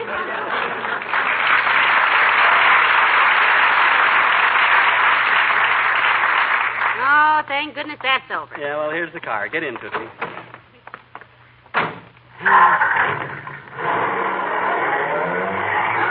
How's the toothache now? Well, it's all gone. Lost in the excitement, I guess. I knew I could cure it one way or another. Well, you certainly... McGee, you turned the wrong way. No, I didn't. Kramer's Drugstore is on Oak Street at 14th. But why Kramer's Drugstore? My toothache is gone. I don't need any aspirin. Well, I do. I got a headache. Keep an eye out for the cops, kiddo. I want to go get...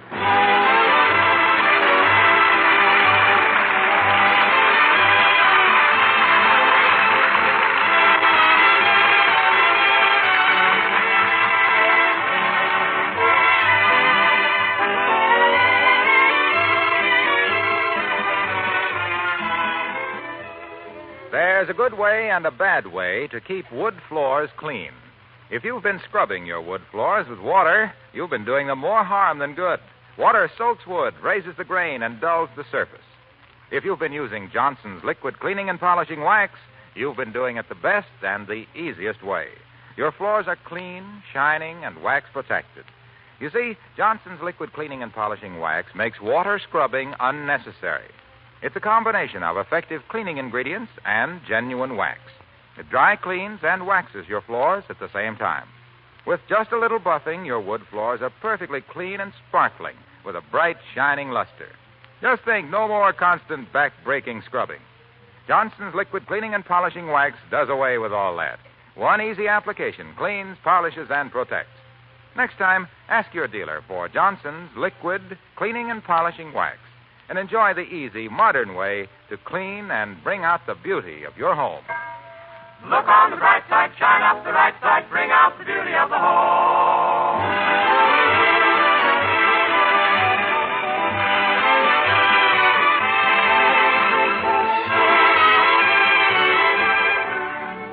Well, dearie, I'm glad they had a policeman posted at the back door of the drugstore when you went back. Me too. It took both of us to figure out how to shut off that burglar alarm. Both of you? Yeah.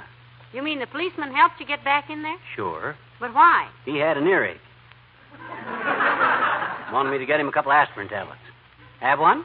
Yes, thank you. A pleasure. Take two. They're small. Good night. Good night, all.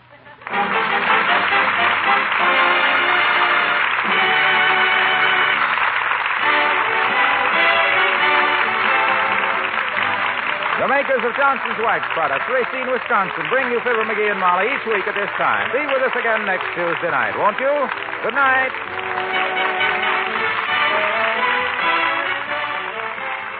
This is NBC, the national broadcasting company.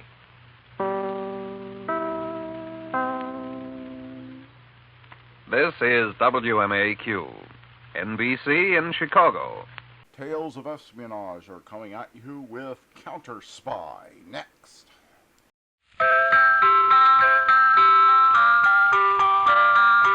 Pepsi-Cola, P-E-P-S-I. That's your smartest cola buy.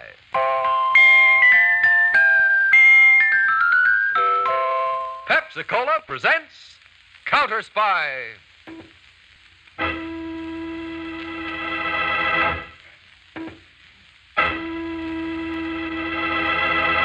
Washington calling David Harding, CounterSpy. Washington calling David Harding, CounterSpy. Harding, CounterSpy. Calling Washington.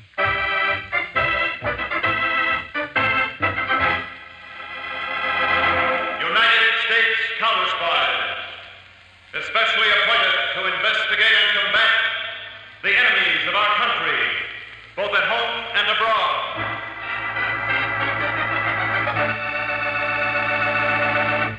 Tonight, the case of the magic murder. A thrilling counter-spy report to the American people. Brought to you each Tuesday and Thursday by delicious Pepsi-Cola. And now, another report to the American people. In your family's interest, listen to these findings recently released by the United States Testing Company, Incorporated. After thorough and impartial tests, Pepsi-Cola proved of highest purity. Pepsi-Cola has more quick food energy and value, ounce for ounce, than any other leading nationally known cola. Yes, tested, compared against all other leading nationally known cola drinks, Pepsi-Cola won out. You get the best and twice as much in delicious Pepsi-Cola. And now to CounterSpy.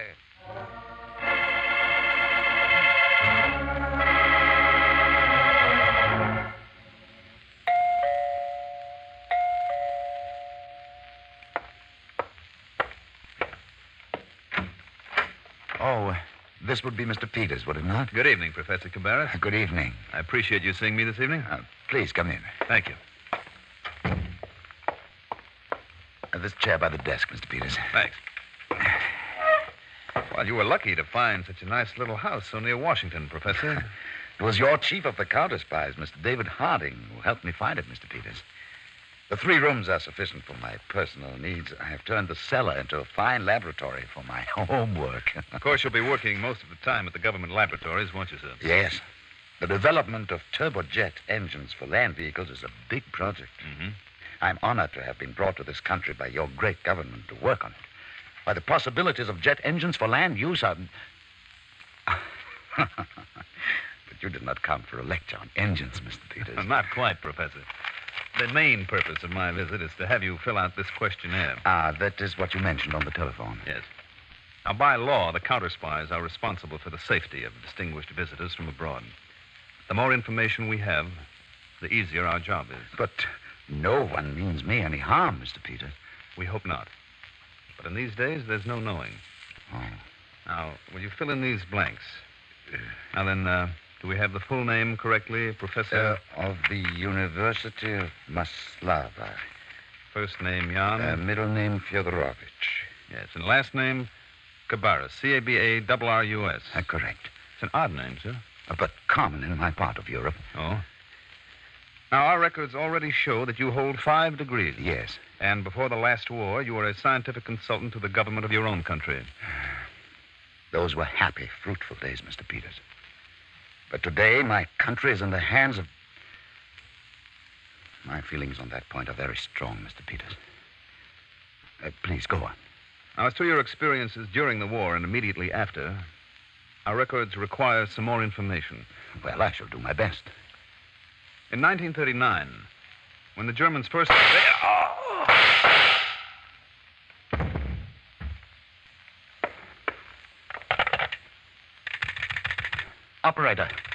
Operator, give me CounterSpy headquarters at once.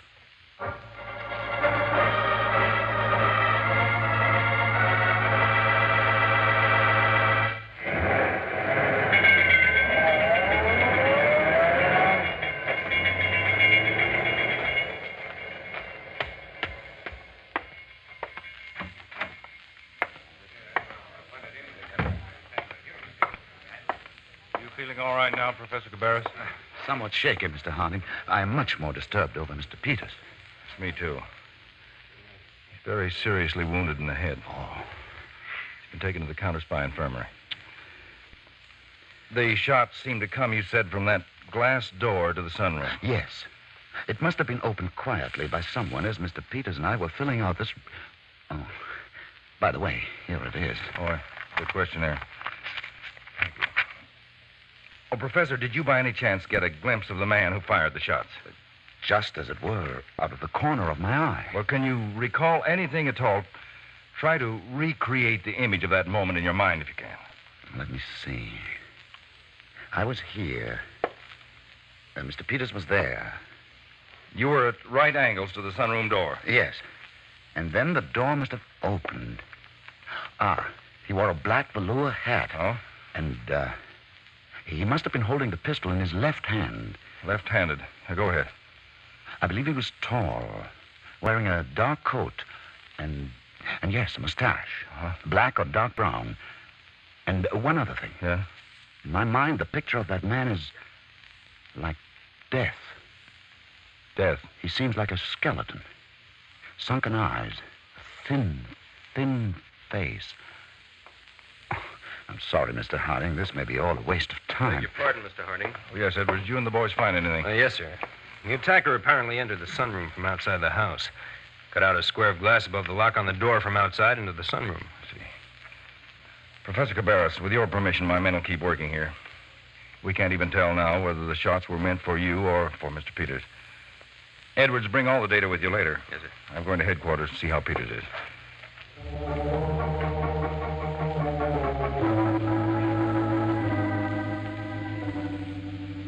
Peters is still on the operating table, Mr. Harding. The man who fired the shots was very accurate. All three hit Peters. One raked a furrow along the top of his head. I expect Edwards will find that bullet buried in a wall at the house there. And the second bullet lodged at the side of his neck. We've removed that one. There'll be no serious after effects. What about the third bullet? Lodged in his skull. We're studying the x-rays now. Doctor, Harry Peters is not only my assistant, but he's my friend as well, and I hope... Oh, we're doing our very best, Mr. Harding. Would you excuse me? Harding. Edwards, Mr. Harding. I've returned with all we found at the professor's house. I'm in the identification section now. Thank you, Edwards. I'll be right down.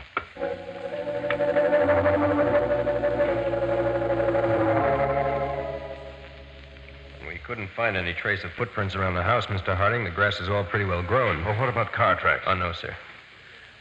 Well, then, let's add up what we know about the attacker. Now, that bullet you dug out of the wall... It's a .38 caliber, sir. From an automatic. All right. Man using a .38 caliber automatic. He fired at a distance of about 20 feet in imperfect light. That suggests he's a good marksman for a gunman, if he was aiming at Peters. And we know he gained entrance to the house at the back through the sunroom by cutting out a square of glass above the door lock. Yeah. I guess then he reached inside and let himself in. This complicates the problem, Edwards. It's a burglar's technique. It's not often you find a professional gunman who uses burglar techniques, or vice versa. All right, Edwards, let's get to work. Now, if you'll be good enough to handle the loudspeaker system to the floor below there. Identification. This is Edwards with Mr. Harding in the supervisor's booth. We've got an identification job. Electronic classifiers, stand by. First fact, gunman, .38 automatic.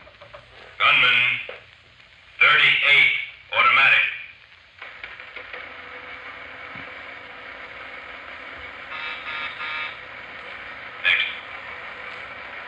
Left-handed. Left-handed.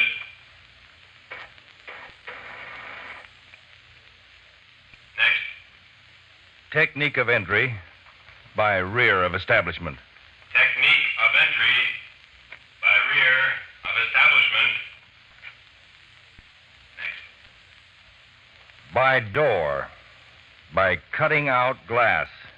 By door. By cutting out glass.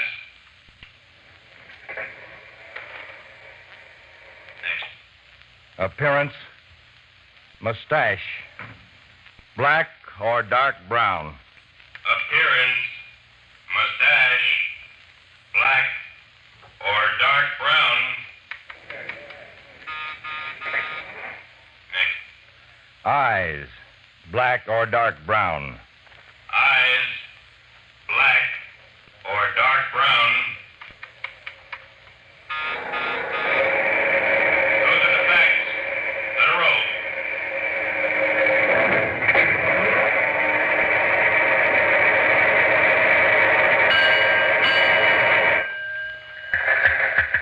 They got something, Edward. Yes, sir. Man's coming up here to the booth on the teletype. Here you are, sir. Well. Outside wire, please. This is very strange, Edwards.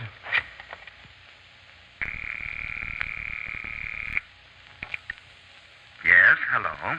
Professor Cabarrus, this is David Harding. Yes, Mr. Harding. We've located the name of a man answering the description you gave us. And so quickly. It's amazing. The name is Bones Cleburne. We could have him in our hands inside of 2 hours. I'm so relieved, Mr. Harding. There's only one difficulty. He was in an automobile accident in Florida. He's been dead for 8 months. Dead? Well, then, I'm afraid my recollection of the attacker's appearance was not accurate enough. How's Mr. Peters? Well, I'm very hopeful that when Mr. Peters regains consciousness, he'll be able to give us a vital clue in this case. But how is he, Mr. Harding? The doctors are waiting for the shock to subside before operating. He will live? I'm told his chances are only 50-50.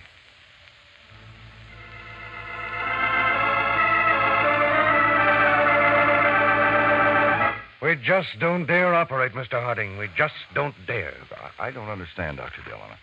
Well, the bullet lodged in the frontal lobe. Probably the frontal gyrus.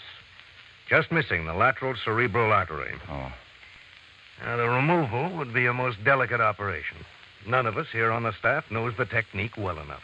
Well, who does? Only one man, I'm afraid.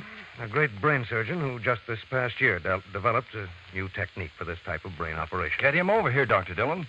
Well, he's Dr. K.T. Holborn of Central Hospital, Colby City. Colby City? That's 1,000 miles away. Well, let's get on the phone. Dr. Peters has got to be saved. Operator, this is Mr. Harding. Yes, Mr. Harding. I'm going to be here on Dr. Dillon's line in the infirmary for some time, and I want you to keep it clear for fast work. Certainly, Mr. Harding. I want to place a call to Colby City, Central Hospital, Dr. K.T. Holborn. That's Holburn. Colby City, Central Hospital, Dr. K.T. Holborn. Right, and rush it.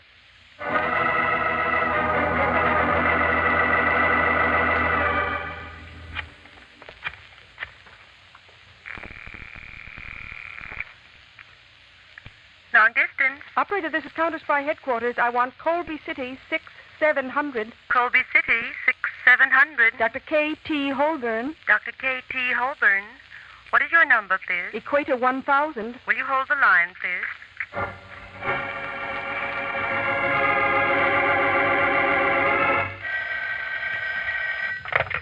No, Harding speaking. Mr. Harding, Dr. Holborn is not at the hospital. Oh? Let me speak with the long-distance operator, please. Surely. Hello? Hello, sir. Dr. K.T. Holborn is not at the hospital. Well, does the hospital know where he can be reached? Now, this is vitally important. I am sorry, sir. They say Dr. Holborn's not in Colby City at all. Where is he, then? He's on a medical research trip to South America. South America? Well, do you know where he is right now? According to the schedule, he left with the hospital. He's in Caracas, Venezuela tonight. A 2-hour stopover. Venezuela? Well, how's he traveling? By plane, sir. Commercial Airlines of South America. The Rio de Janeiro flight. Well, thank you very much, operator. Holborn's in Venezuela, Mr. Harding? Well, that's a bad blow to Peter's chances. I'm not giving up yet, Dr. Dillon. Yes, Mr. Harding? I find that Dr. Holborn might be reached in Caracas, Venezuela, at the Commercial Airlines Airport. Rio de Janeiro flight. I've got to do everything possible to reach him. Will you put a call through there, please?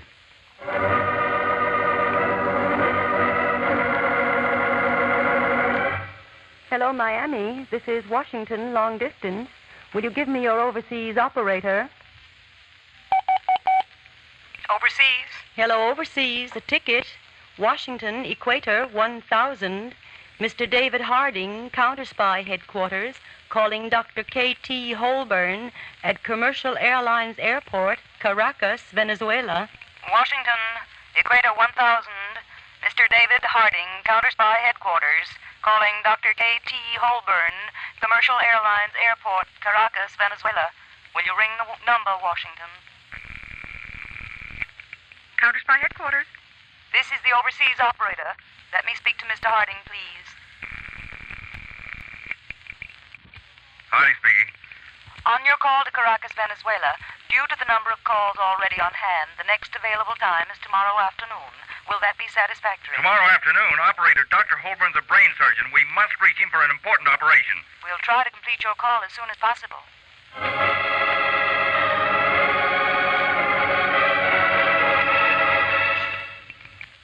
Caracas. Miami, overseas operator. A ticket. A ticket. Washington, D.C. Washington, D.C. Mr. David Harding. Mr. David Harding. Calling Commercial Airlines Airport. Commercial Airlines Airport. Rio de Janeiro flight passengers. Rio de Janeiro flight passengers. Dr. K for Kenneth, a T for Thomas Holborn. Dr. K.T. Holborn. The call is wanted as soon as possible, Caracas. It's in connection with a surgical operation. We will hurry. The serial number is 149 14979. Serial 14979.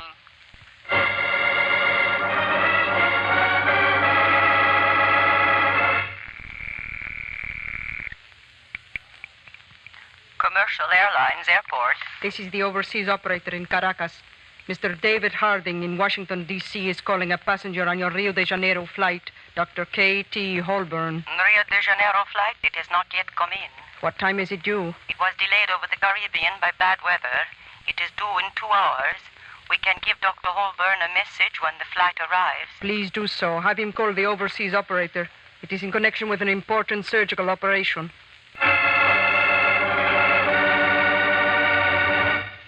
2 hours, Mr. Harding, and there's nothing we can do for Peters. There's got to be. Yes, Mr. Harding? Connect me with the airport in Caracas, will you, please? Put the call through no matter what.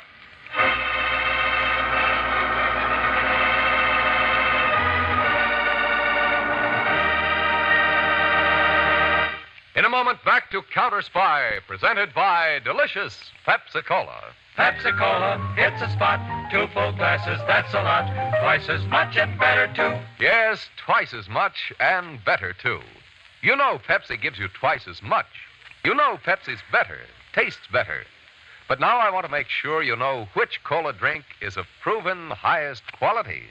Listen. Impartial tests were made comparing all the leading nationally known colas. And here's the news. Delicious Pepsi was rated tops for quick food energy and honest-to-goodness value, ounce for ounce. Yes, more value and quick food energy in every tasty sip of Pepsi. That's why Pepsi's so refreshing. Why you feel so good. Why you're on the beat. Why people call Pepsi their favorite treat. When the quality's proved tops and the taste is so delightful, so refreshing that you bubble and the quantity is double, say, is it any wonder Pepsi's America's big, big favorite? Insist on tasty Pepsi wherever you may be. At the fountain, say, Pepsi, please. At the stand, say, Pepsi, please. And at the store, get Pepsi in the money-saving carton of 6 big bottles. How about getting a carton tonight of delicious Pepsi-Cola? Delicious Pepsi-Cola, delicious Pepsi-Cola, delicious Pepsi-Cola, delicious Pepsi-Cola. Now back to CounterSpy.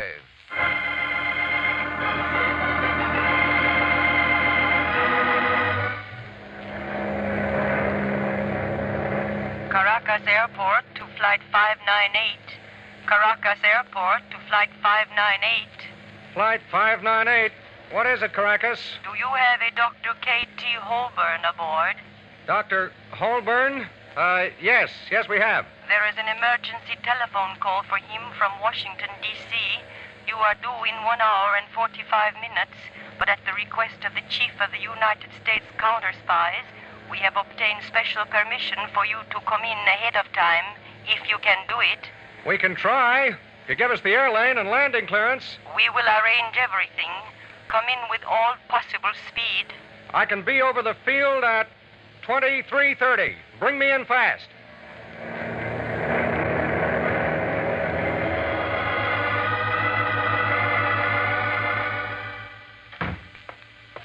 Doctor, how's Peters? Resting comfortably, but every minute counts.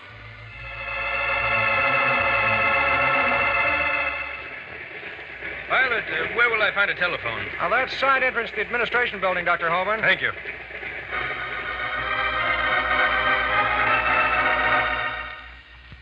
Overseas operator, Caracas. This is Dr. Holborn. I understand you have a call for me? Yes, sir. 1 moment, please. Overseas Miami, your call to Caracas, Venezuela. Washington, your call to Caracas. Equator 1000, your call to Venezuela. We are ready.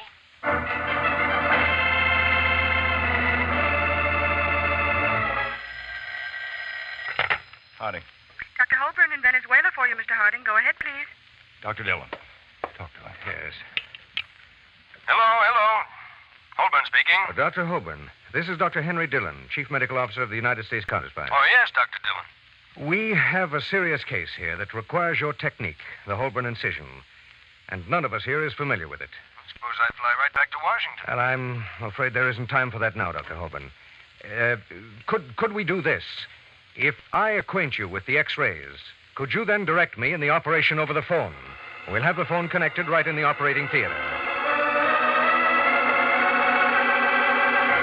Ready, Dr. Holborn? Ready, Dr. Dillon. Anterior-posterior and lateral X-rays show the bullet to be midway between the third ventricle and the sella turcica, with the head of the bullet approximately 2 millimeters from the anterior aspect of the lateral ventricle. Well, then, make your incision starting at a point 35 millimeters from the zygomatic tubercle and 12 millimeters from the Terrian suture line, parallel to the superior temporal line and distal to the sphenoidal sinus. And distal to the sphenoidal sinus. Sphenoidal sinus. Lateral X-ray shows the nose of the slug to be 2 millimeters from the anterior aspect of the lateral ventricle. 2 millimeters. We then bring your incision up at a 45-degree angle towards the superior temporal line. Angle of incision. 45 degrees toward the superior temporal line. 45 degrees toward superior temporal line. Right. That next step, Holborn. Make the incision no more than 3 centimeters in length. Incision 3 centimeters. Right. Scalpel. Scalpel. All right, Holborn. I'm making the first incision.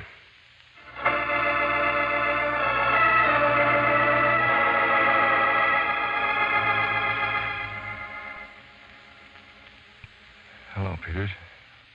Hello, Dave. Hey, that was pretty close, fella. The doc said you tore up the international phone Well, system. Peters, now, the main thing is you're going to be all right now. Well, I may miss a couple of days, Chief. Yeah, it wouldn't surprise me. Well, I guess my time's up. Now, Dr. Dillon wasn't even going to let me in at all. Dave, about Professor Cabarrus. Huh? Did you get the questionnaire finished? Finished? Well, that was finished before the man opened the sunroom door and fired. Professor Cabarrus gave it to me. Man? Sunroom door? Yeah. Well, the shots came from behind me, Dave. I was sitting at the desk and... Easy, Peters. You better take it easy. Look, I'll come back this afternoon. We'll talk about it. You go to sleep.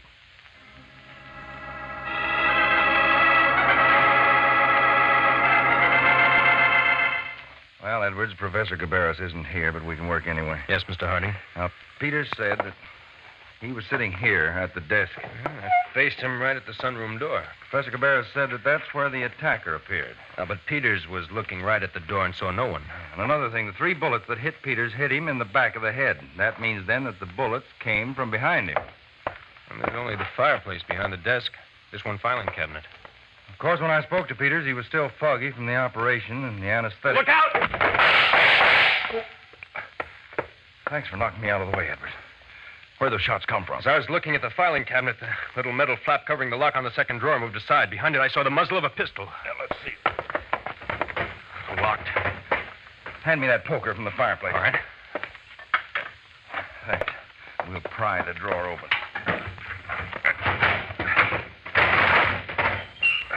An automatic.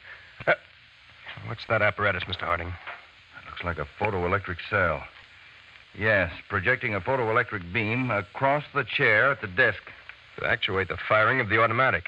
But why didn't it go off the moment you sat down there? I can't tell offhand, but we may find it's a delayed action system taking maybe a minute.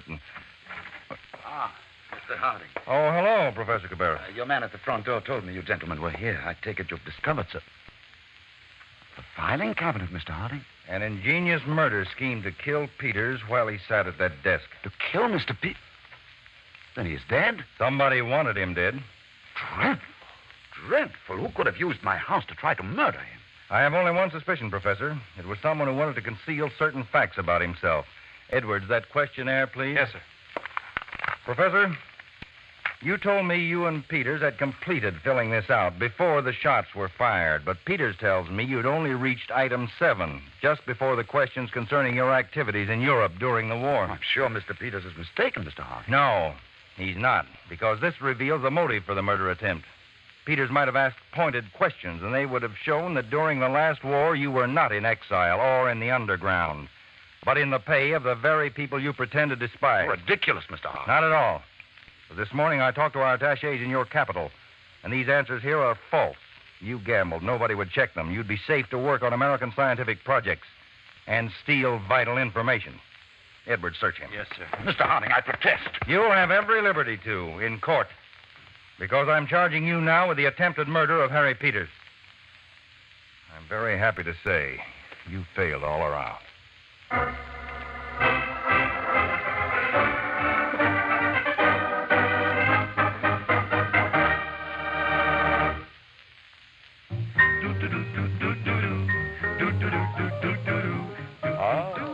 Delicious Pepsi-Cola. Bring it on now. Enjoy that bubbling, tangy, tasty treat. Sure hits the spot. At parties, it's a wonderful idea to serve delicious Pepsi. That extra quick food energy gives folks that bounce, that zing. And Pepsi's big 12-ounce bottles go twice as far. You get a carton of 6 bottles, and you serve 12 full-size drinks. So save that money. Get the best, and get twice as much in delicious Pepsi-Cola. Pepsi-Cola hits the spot. 2 full glasses, that's a lot. Twice as much and better, too. Pepsi-Cola is the drink for you.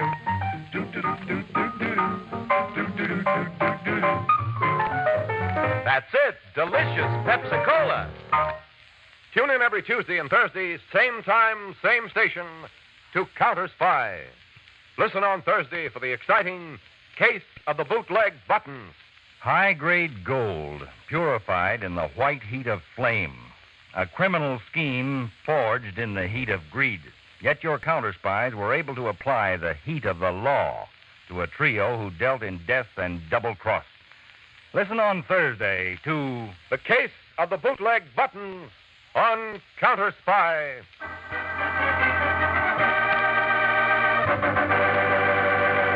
Tonight's CounterSpy program originated in New York and was directed by Leonard L. Bass, dramatized by Paul Milton, and featured Don McLaughlin and Mandel Kramer with music by Jesse Crawford. This is Jay Jackson speaking. CounterSpy is a Phillips H. Lord production for Pepsi-Cola. Enjoy some delicious Pepsi tonight.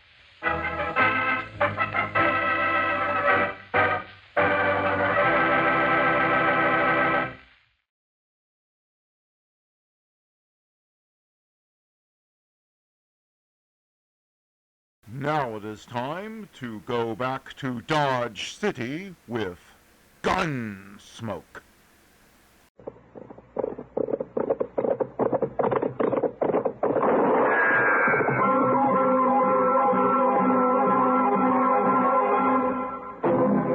Around Dodge City and in the territory on West, there's just one way to handle the killers and the spoilers, and that's with a U.S. Marshal and the smell of Gunsmoke.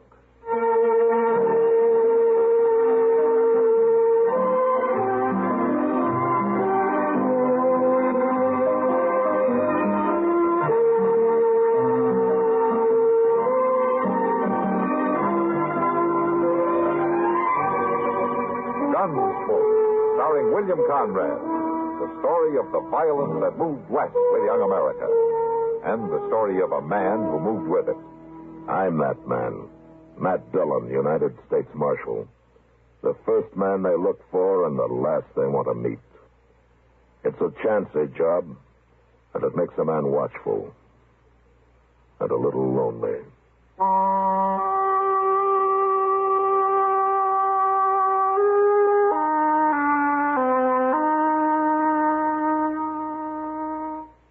Here's actress Joan Bennett. It's terrible to try to act with a dreadful cold. To feel better quickly, I take 4-way cold tablets. The fast way to relieve nasty cold distress. Yes, tests of 4 leading cold tablets proved 4-way fastest acting of all.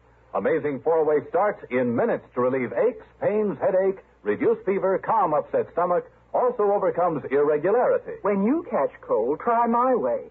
Take 4-way cold tablets. The fast way to relieve cold distress. 4-way, 29 and 59 cents. And now a word about another fine product of Grove Laboratories. Had dandruff for years? Now get rid of it in 3 minutes with Fitch Dandruff Remover Shampoo. 3 minutes with Fitch regularly is guaranteed to keep unsightly dandruff away forever. Apply Fitch before wetting hair. Rub in 1 minute. Add water, lather 1 minute. Then rinse 1 minute. Every trace of dandruff goes down the drain. 3 minutes with Fitch, embarrassing dandruff's gone. Fitch can also leave hair up to 35% brighter. Get Fitch Dandruff Remover Shampoo today.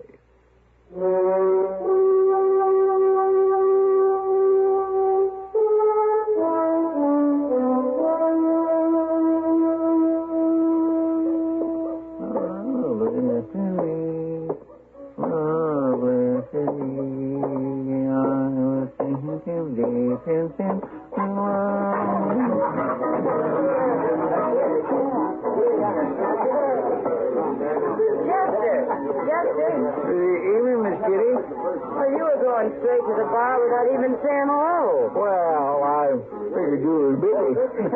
I'm busy telling Andy here about Dodge. Andy, this is Chester Proudfoot. He's one of the people you ought to know. This is Andy Hill, Chester. Nice to meet you. Sit down, Chester. Thank you. Chester works for Marshal Dillon, Andy. That ought to be a good job.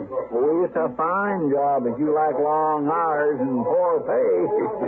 He spends quite a few of those long hours sitting around the depot waiting for the train to come in, Andy. Well, now, that's just so Mr. Dillon will know where I'm at if he wants me. Oh, sure.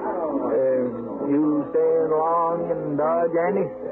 Maybe. I don't know yet, Chester. I've been advising him to move on. Why? Mostly because I'd like to myself. Your name, Kitty? I'm busy, mister. They told me your name. I'm going to buy you a drink. Come on, over to the bar. Back to your hogs, mister. You're spoiling the air. I'll have no talk from a woman of your kind. All right, you get out of here, mister. Get out right now. You ain't even armed. Well, I'll find me a gun quick enough. Mister! How about me? I'm armed. You're too young to be wearing a gun. Take it off. You do it. You take it off. I sure will. From there. You want to die, don't you? No, I don't want anybody to die. Now, you get out of here. I'm going to put a bullet in you. You can't do it, mister. Don't try it. I'll show you.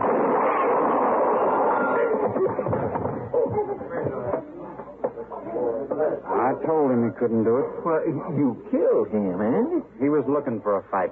I don't even know who he is. I never saw him before. Well, there's Matt. Who? Marshal Dillon, Andy.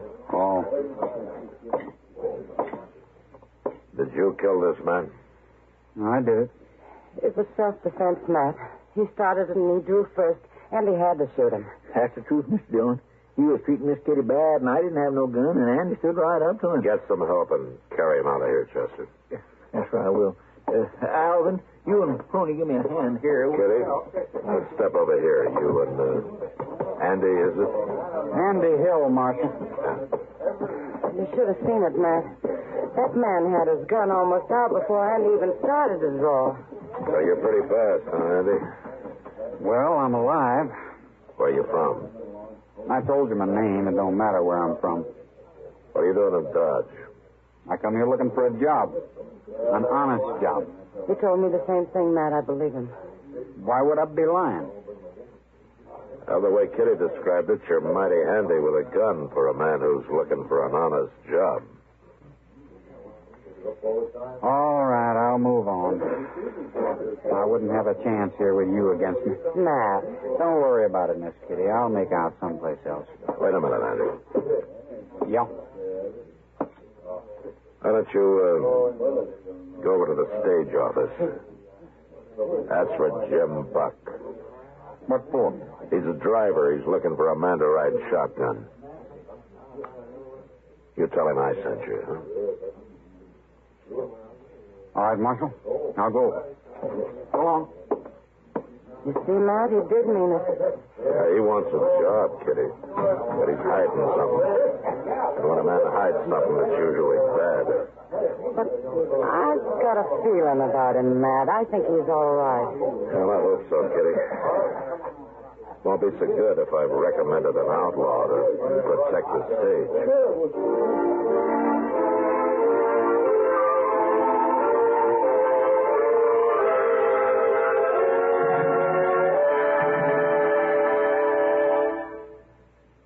No one could be more at home with history than Edward R. Murrow.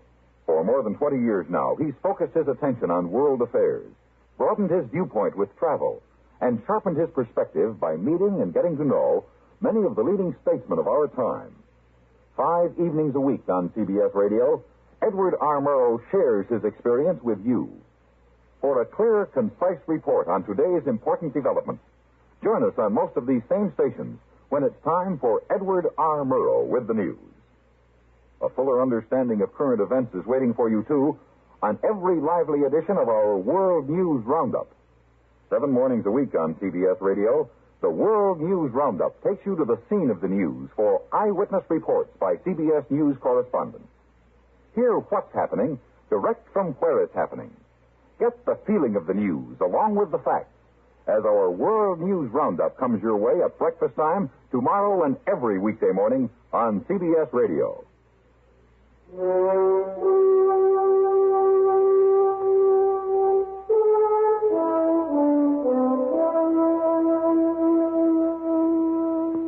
I didn't see Andy again that night, but I ran into Jim Buck, and he told me that he'd hired him, and they were leaving for Hays City the next morning.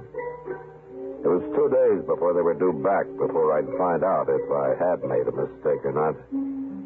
I waited. The evening they were due, I was down at the stage office. Of course, the stage was late, over an hour late, but finally it came. And there was Andy, up on the box next to Jim. They pulled up, and Jim jumped down and came over to me.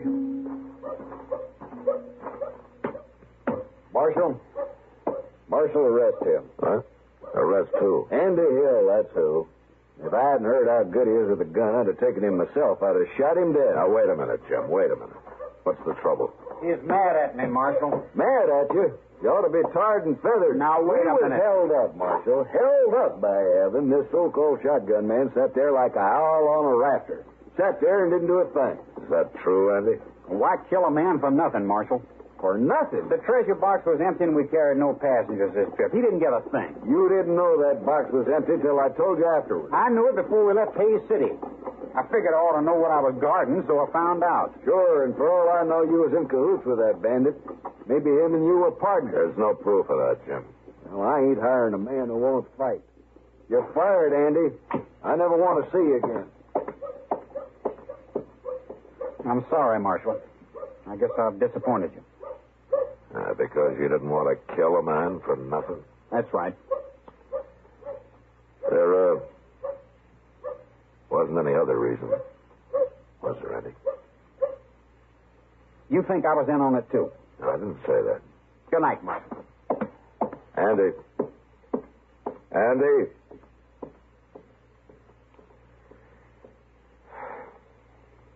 Maybe I did make a mistake.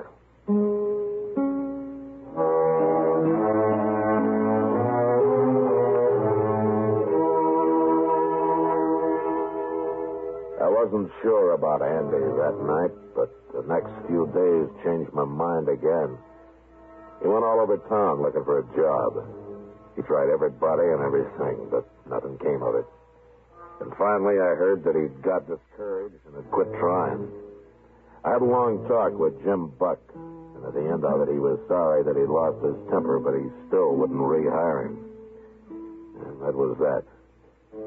Until one night about a week later, Doc and I were having a beer at the Texas Trail. Well, now, what I've seen of him, Andy's got a lot of pride, man. Maybe too much pride, Doc. Oh, well, he's young. He's feeling his blood. We were all like that once. Yeah, there's more to it than that, Doc. What? I don't know. Andy doesn't talk much, especially to me. Well, maybe he doesn't trust the law. Well, most people around here don't. Oh, now what? That's Andy. He's drunk. Well, who's that following him? There's a friend, Who is that, man? I'm trying to think, Doc. I've seen his face, or maybe it was his picture. Drink with you. You'll drink. There's going to be a fight, Matt. Stick around, Doc. We may need you. You leave me alone, sir. I take it bad when a man won't drink with me. You take it anywhere you like. I could kill you, Andy. You're drunk. That's right. Hold it, Andy. You stay out of this, Marshal. He's right, Andy. You're too drunk to fight. Am I? You watch me.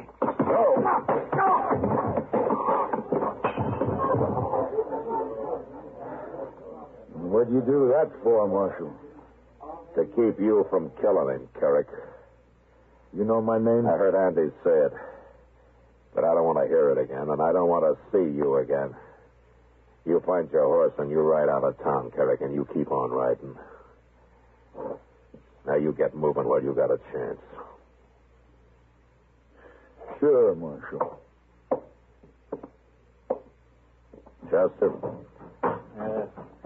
You should have arrested him, Mr. Dillon. He started the whole trouble. Maybe. But right now, get Andy's gun and take him to jail. He can sleep it off there. Yes, sir, I will. Well, you didn't need me after all, man. You know something, Doc? Huh? That's the first time I ever turn an outlaw loose. What? Carrick, I saw his picture the other day on some new circulars. The law in Oklahoma Territory would like to have him back. Well, then why didn't you arrest him? Andy's wanted with him. There's no picture, but I remember the description now. Carrick for murder and Andy for robbery. They were partners. And you let a murderer go? Not exactly, Doc. Carrick needs Andy for a partner. That's why he came here. And that's why he'll come back. Yeah, he comes back. You're going to have two outlaws to deal with. Maybe. But it's Andy who's going to have to decide that. He's still got a choice to make, Doc. All I'm doing is giving him the chance to make it. Then why should you risk facing a pack of trouble to help a man you hardly know, Matt? A man who hardly knew me went out of his way once, Doc. Maybe I'm kind of paying him back. Oh, well, I still say you must have a lot of faith in Andy. Not a lot, Doc. Just enough to take a gamble.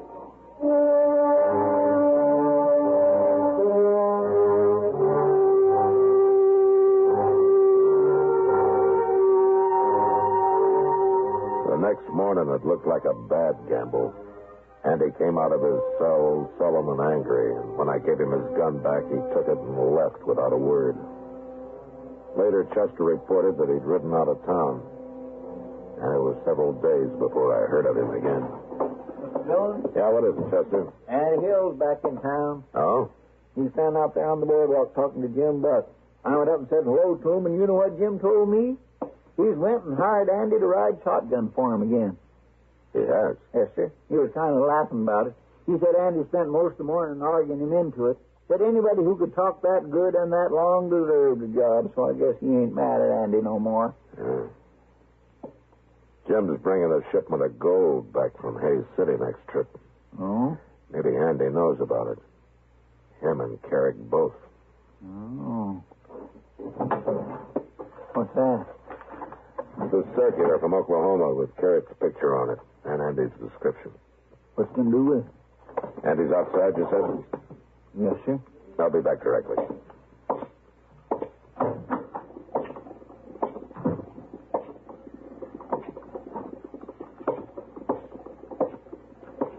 Hello, Andy. What do you want, Marshal? Where's Jim Buck? He went over to the stage office. Uh-huh. I hear you're riding shotgun for him again. Any objections, Marshal? Andy, if I had everything on my mind you have, I don't think I'd want to be friendly with the law either.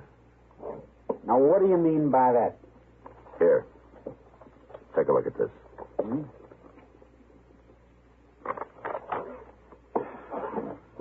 So now you know. Now, wait a minute, Andy. I didn't come to arrest you, so don't make me kill you. What? I wanted you to see that circular. I didn't think you and Carrick knew it was out. I don't understand you, Marshal. It was Carrick who held up the stage last time when you were riding shotgun, wasn't it? It had nothing to do with me. I didn't know he was in the country. But you didn't shoot because you didn't want to kill a man for nothing, especially a former partner. Look, Marshal. I think you're partners again, Andy. I think you got this one planned. You won't take me alive, Marshal. I told you I didn't come out here to arrest you. Why not? Because I think a man who wants it deserves a chance, Andy. You haven't had yours. Not yet. Maybe I'm wrong giving it to you, but I'm going to do it. What do you mean?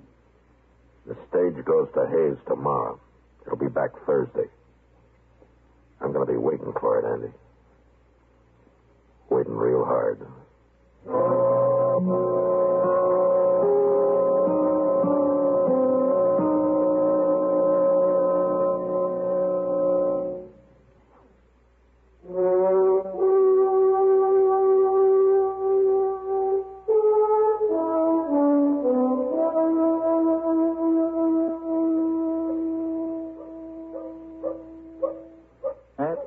Should have been here an hour ago, Mr. Dillon. It's already dark. That's usually late, Chester. Yeah, but why did it have to be late this time? Are you worried? Yes, sir. And so are you. Yeah. Kind of like putting your whole stake on the turn of one card, I guess. Sorry, isn't it? Mr. Dillon? Yeah.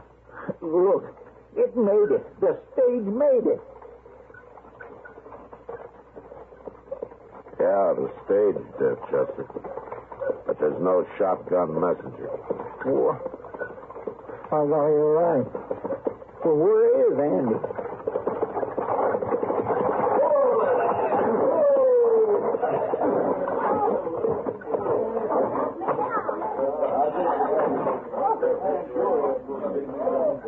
Where's Andy, Jim? I don't know where he is. I ain't seen him since we got to Hayes. You mean he quit? I'd call it that.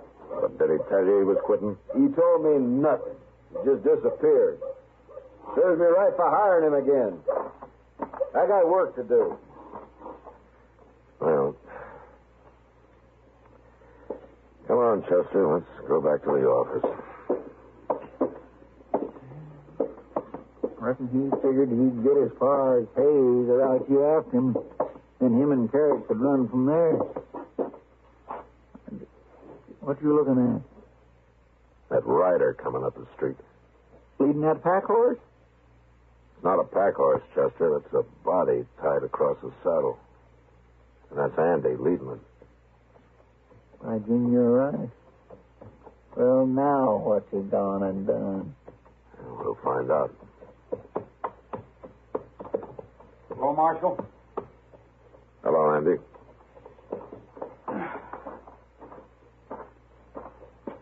That's Carrick. I got there, Marshal. You kill him? I killed him. No witnesses. No way to prove who drew first. Jim Buck told me you ran off up in Hayes City. Jim might have got shot if I hadn't. Oh? Yeah, Carrick was going to hold up the stage again, Marshal, and I decided not to let him do it. But I figured if I tried to fight him while I was sitting up there next to Jim, it'd go bad. So you rode back to meet Carrick alone, huh? I left the night we got to Hayes. I found him and told him I was through for good. Well, he got scared and went for his gun. But like I say, I can't prove it was self-defense. Maybe I shouldn't have come back. Nobody's going to believe I outlaw. Chester. Yes, sir? Give Andy a hand with Carrick's body. I got some work to do. Where are you going? I'm going to go write a letter to the law in Oklahoma Territory. I'm going to let them know they can withdraw that wanted circular on Carrick. Well, but what about Andy and that robbery charge? And after I tell them how he brought in Carrick and how he's trying to go straight, I think they won't be too hard on him.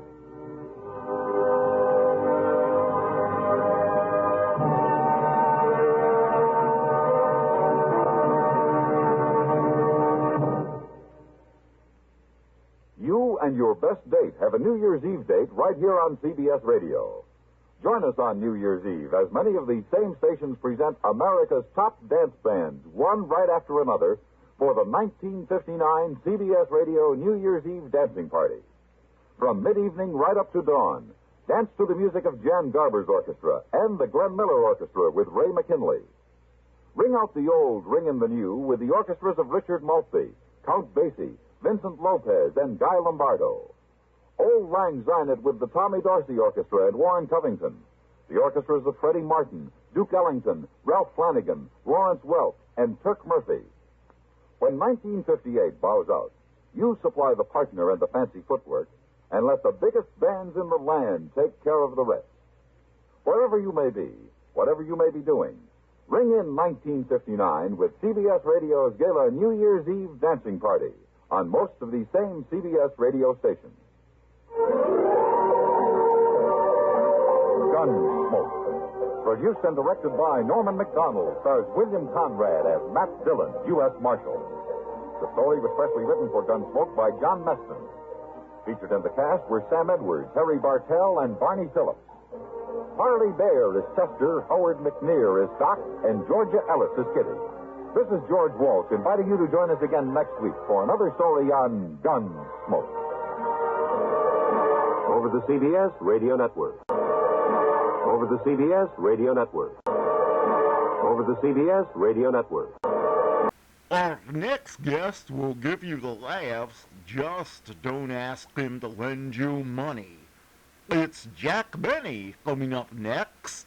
The Grape Nuts and Grape Nuts Flakes program, starring Jack Benny with Mary Livingston, Phil Harris, Rochester, and yours truly, Don Wilson.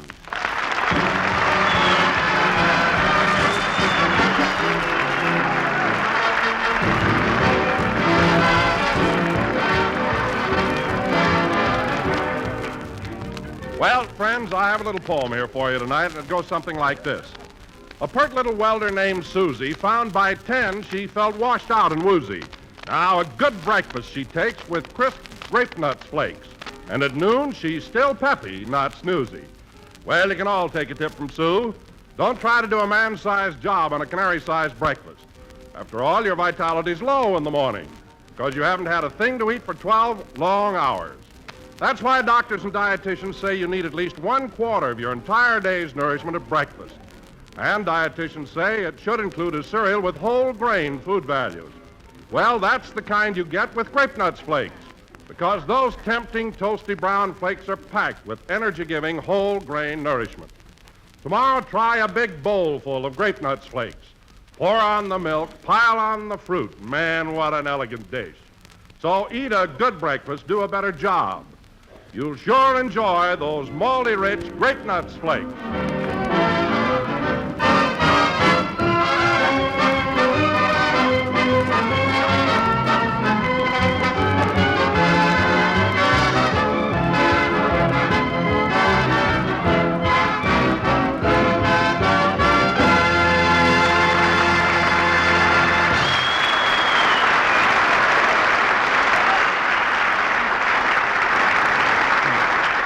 And now, ladies and gentlemen... Don, hold up the introduction. Jack isn't here yet. He isn't? Well, where is he? Maybe he followed some babe down Vine Street and forgot to look up when he passed NBC. Oh, now, don't be silly, Phil. Jack doesn't follow girls. He doesn't, eh? How do you think he met me? No kidding, Mary. Is that the way you met Jackson? Yeah. If I didn't have to stop for that traffic light, I'd still be working at the May Company. But I'm not sorry. I'm making just as much working for Jack. Well, gee, you're lucky. But where is Jackson, anyway? Oh, he'll show up in a minute. And, fellas, wait till you see him. Oh, brother. Why, what's the matter, Mary? Well, Warner's called him up and told him they wanted to make a big feature picture called The Life of Jack Benny. The Life of Jack Benny? Yeah, and you know, fellas, since Jack found out about it, he's absolutely unbearable. I never saw such conceit in all my life. Well, if that's the case, when Jackson gets here, I'm leaving. Leaving? Why? Well, if he's getting to be anything like me, there'll be no standing the guy. You said it, Phil. Uh-oh, here he comes now. Well, hello, everybody. Hello, Donald. Hello, Jack. Philip. Hello. How do you do, Miss Livingston? Jack Benny, take off that monocle. That's not a monocle. I broke my bifocals and managed to save one focal. Here, Donald, take my gloves and cane. Thank you. There. Gloves and cane? Oh, boy, are you snooty. Phil, the gloves are snooty. The cane is necessary.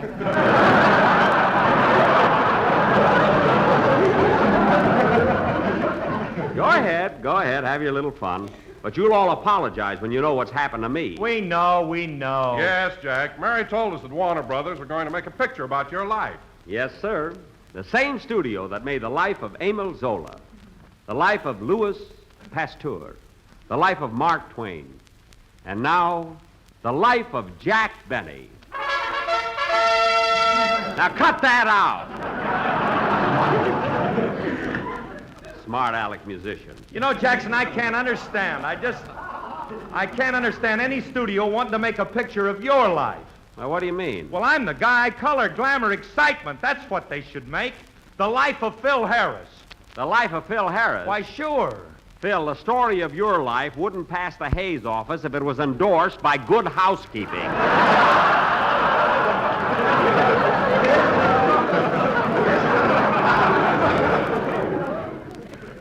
So don't be ridiculous. All right. So what's so good housekeeping about your life?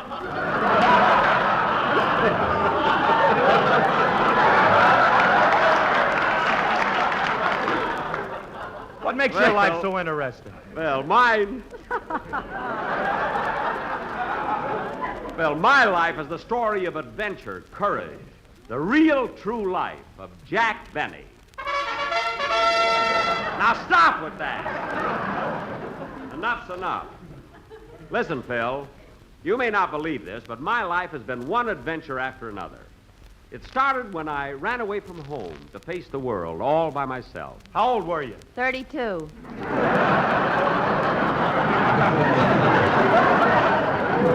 I was 27. I remember because I didn't want to leave until I finished high school. 32.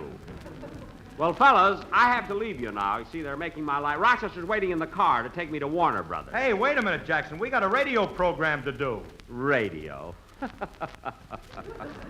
Radio. Yeah, radio. R-A-D, R-A-D. Oh, brother, is he going to have trouble when television comes in?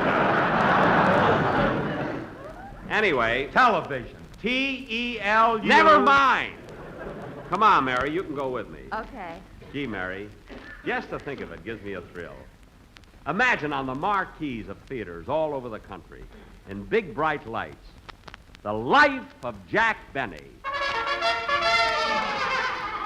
Oh, shut up. Come on, Mary. Go.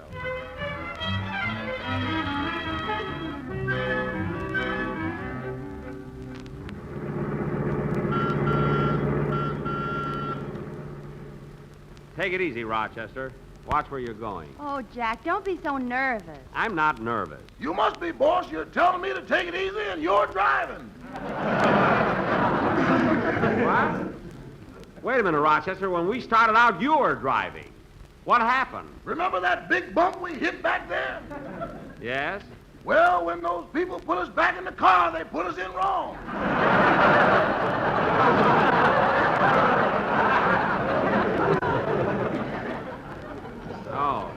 Oh. Well, you, Rochester, you take the wheel now. And hurry up. I want to get to the studio. Say, Mary, I just thought of something. If they're going to make the story of my life, I shouldn't only be acting in it, I should direct it. Jack. And not only that, who knows my life better than I do? I should write it, too. Well, if you do all that, you might as well produce it. Yeah. That'll look fine on the screen. The Life of Jack Benny, starring Jack Benny, directed by Jack Benny, written by Jack Benny, and produced by Jack Benny. Gee, won't that look swell? Well, and monotonous. Oh, I don't know. There's nothing wrong with that. Gee, The Life of Jack Benny, starring Jack Benny, directed by Jack Benny, and produced by Jack Benny. What are you laughing at? I'll lend you my girdle and you can be your own leading lady.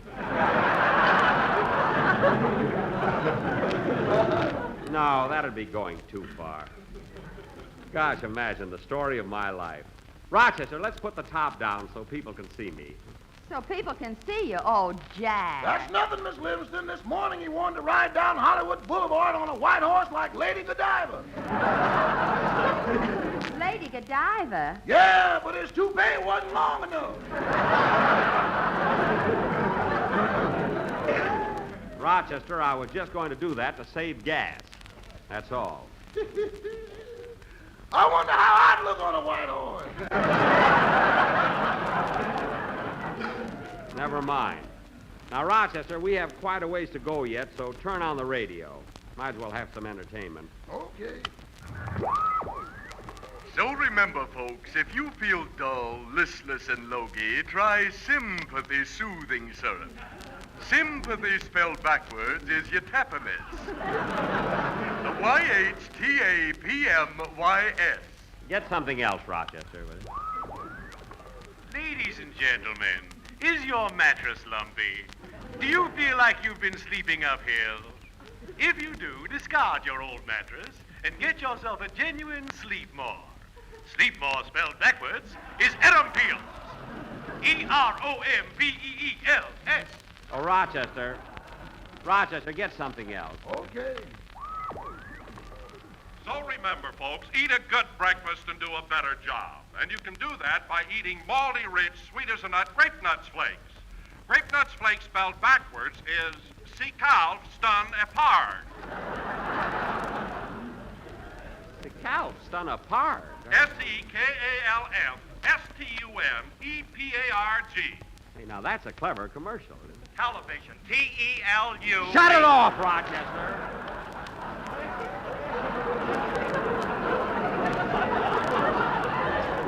Shut it off. Say, we're here at the studio. Stop right at the main gate. Okay, boss.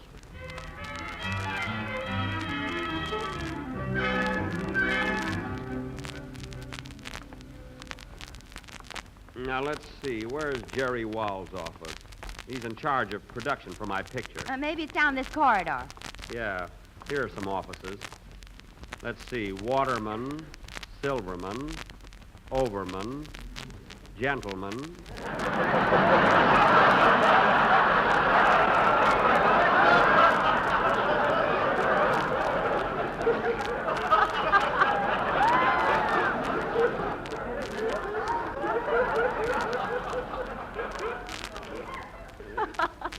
Kern, Kirchhoff, Wall. Here it is. Yes? I'm Jack Benny. Mr. Wall is expecting me. Mr. Wald is in conference. Would you mind waiting? Not at all. Come on, Mary. Let's sit down over here. Yada-da-da-dum-da-dee-da-dum. Say, Jack. Dum-dum, sweet Jack. Georgia Brown. Jack. What?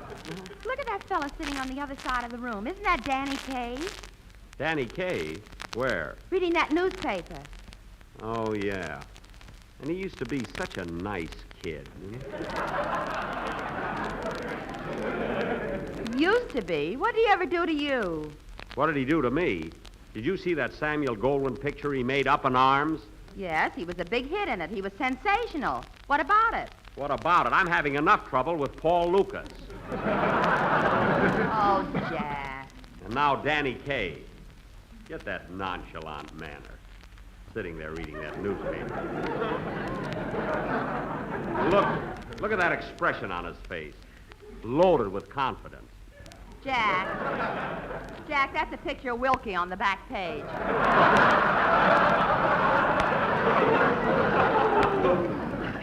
Oh, Wilkie? Hasn't anybody told him yet? Anyway, that Danny Kaye burns me up. You know, Jack, I can't understand it. Every time somebody makes a little progress, you get sore at him. I do not. You do, too. When Mickey Rooney put on long pants, you stopped talking to him. I did not. Why, you even bit Lassie. Well, she bit me first. Anyway, this is different. I practically gave Danny Kaye his start.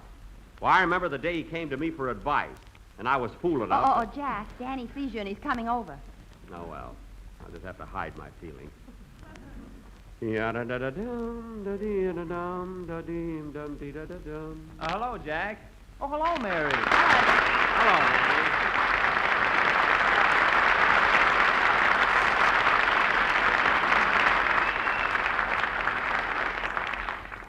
How are you, Jack? I'm fine. How's your mother, Danny? She's fine. And your father? Oh, he's fine, too. Well, the next time you see them, tell them they certainly have a louse for a son. Jack. Well? Well, Jack, what's the matter? What's happened? I thought we were friends. Friends? A lot you know about friendship. I heard about that rumor you're spreading around that you're the new comedy sensation. Oh, now, Jack, I didn't spread that rumor. And look, I'm sorry my picture was a big hit. Oh, sure. And if it'll make you feel any better, I'm sorry that I came to Hollywood. I'll bet. Oh, really, I am. I'm sorry Up in Arms was a success, and I'm sorry that I was funny in it. Being sorry doesn't help. You made the picture, you were a hit, and the damage is done.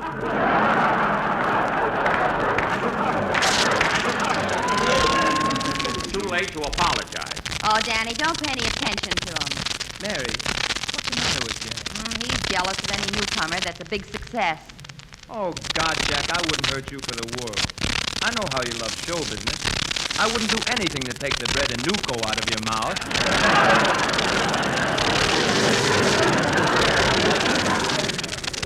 Go ahead, keep talking. I know what you're thinking, but... No, Jack, you've got me all wrong. I've always been your fan. Why, I followed your career for years. Really? Well, sure, Jack, and I could never hope to become as popular as you used to be. Used to be? I mean, used to was. Used to are. Was. That's better. Jack. Honestly, Jack, I think you're great. No kidding. And in fact, every time I pass a theater where your picture is playing, I go in to see it. Why, you know, I saw George Washington slept here 4 times. So what? I saw it 20 times. I'm going again tonight. So there. Well, can I go with you, Jack? Don't give me any... What? I could see your picture every night. I think you're the greatest comedian in the world. You do? Yeah. I think you're swell. Oh. Well, then I'm sorry I acted the way I did, Danny. I think you're pretty swell, too. No, but you're sweller than I am, Jack. No, Danny, you're the swellest. Oh, no, Jack, you're the swellest. Well... As soon as the swelling goes down, can I get a word in here? Oh, I'm sorry, Mary. Danny and I were just complimenting each other. Oh, say, Danny, you know, Jerry Wall sent for me because Warner Brothers are going to make a picture of my life. And to show you how much I really like you, I'm going to ask them if they can't find something for you to do in my picture. Oh, gee, that'd be wonderful, Jack. Now, Danny, I know you can sing and dance, but can you act? Can I act? You know I studied with Stanislavski. Stanislavski? Why, of course. His method is famous all over the world. It is? Of course it is. Let me give you a picture of one of his disciples.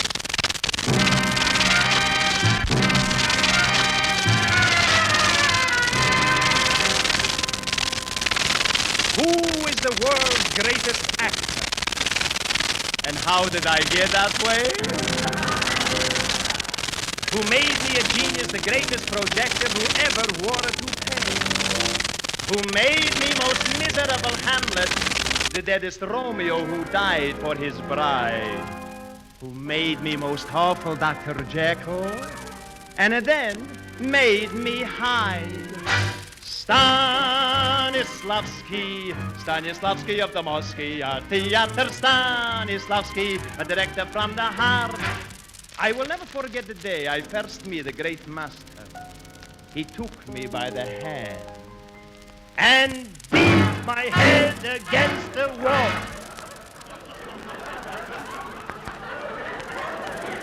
And in one word, he told me the secret of the great Stanislavski method. Suffer! That's all. Suffer! You must live before you give. Suffer! You must ache before you make. Suffer! You must think before you stink. Suffer! Suffer! Suffer! Suffer! Suffer! Suffer! Suffer! Hello. Suffer! And the audience suffers with you. Stanislavski,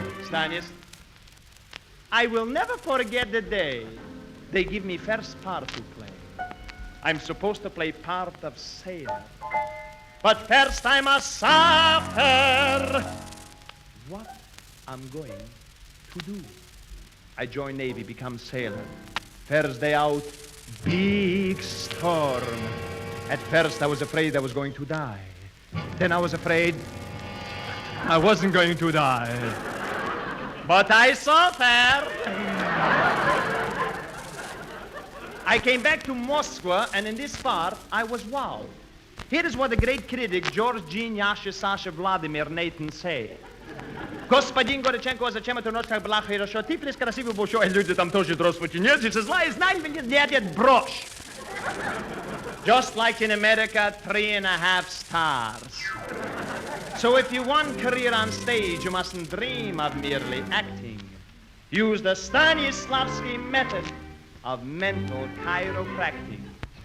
Be a tree, be a sled, be a purple spool of thread, be a storm, a piece of lace, a subway train, an empty space. Take it fast, take it slow. Hello, Mo. Hello, Joe. I just got back from a vaudeville show. Stanislavski. I will never forget the day Luella Parsons said I stink. I was playing part of stable boy. It was in Great Russian Tragedy. It was beautiful. Everybody died. I also played part in Great Russian Comedy. Everybody died.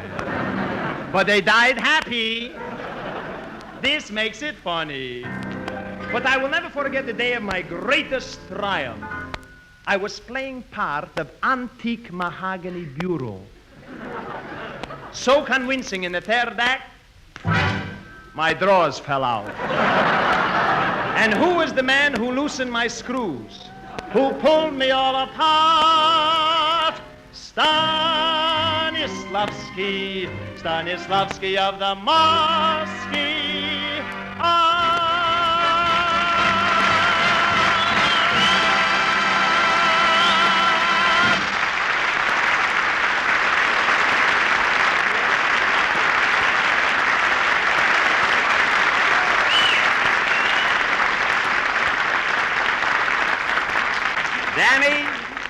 Danny, that was great. I'll find room for that in my picture if I have to cut myself out of one scene. Oh, thanks, Jack. I hope you can fix it. Oh, Mr. Benny, Mr. Wall will see you now. Thank you. Come on, Mary. You too, Danny. Hello, Mr. Wall. Hello, Mr. Wall. Hello, Mr. Wall. Hello, Jack. Hiya, Danny. Hello, Mary. Sit down. Thank you. Thank you. I'll go out and get a chair for myself. Oh, excuse me, Mary. Take my chair. Well, Jack, I'll bet you're pretty excited now that Warner Brothers are going to make the story of your life. Yes, I'm quite thrilled. We've got the whole thing laid out, Jack. We're going to make your entire life story from the day you were born to the day you died. Died? How can that be? When you start acting and the director says shoot, he won't be kidding. Mary, don't be so funny. Anyway, that picture's going to be directed by me. You? You're going to direct the picture? I'm going to write it, too. Oh, direct it and write it, huh? Yes, sir. Who's going to supervise it? I am. Who's going to produce it? I am. Who's going to finance it?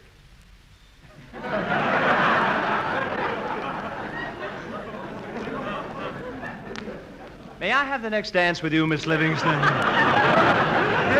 Danny, please. Now, look, Jack, we've been making pictures for a long time, and you're not going to tell us how to run our business. Well... Now, get this. We're going to make a picture called The Life of Jack Benny, and you're not going to direct it. I'm not? No. And you're not going to write it, supervise it, or produce it. Well, Mr. Wall, I guess you're right. I should be satisfied just starring in it. I am going to star in it, ain't I? Well, Jack, that's what I wanted to talk to you about. Mary, give me back the chair. What did you want to talk to me about, Mr. Wall? Well, we feel that somebody else ought to play the part of Jack Benny. Somebody else? For heaven's sake, what's the matter with me? Well, you've been Jack Benny too long. What? We feel that we ought to inject some new blood. New blood? Any blood'll help. Mary, you keep out of this. Well, look, Mr. Wall, if you don't think I'm capable of playing myself in my own picture, who did you have in mind? Danny Kaye? Danny Kaye? Yes, that's why I sent for him. You sent for... Danny! Danny, don't just sit there. Say something. Well, I've wholesale mail Malgale Jobo FM Jack Mal. Wait a minute. Wait a minute. Hold. Wait a minute.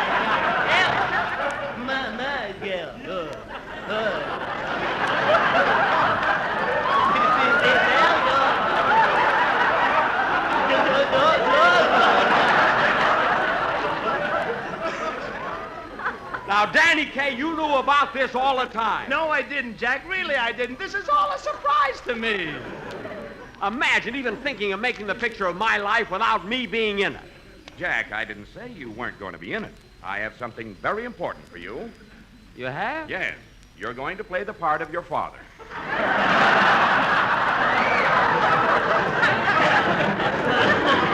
My father? Yes. Danny Kaye will be your son. Oh, and I think Mary will be excellent in the part of Jack's childhood sweetheart. So do I. You keep out of this. Yes, Father. Don't bother me, you traitor. All right, boys, now let's cut out this arguing. Now, here's a scene I want you to try, Danny. It's where you come in and ask your father for money to buy a violin. You read the father's part, Jack.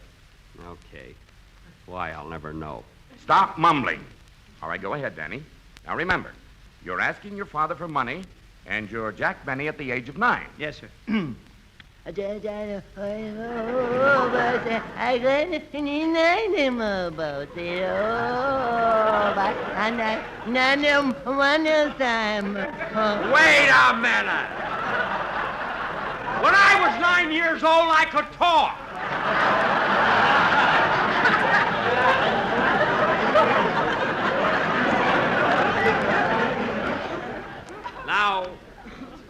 Now read it right. Go ahead, Danny. Ask the old man again.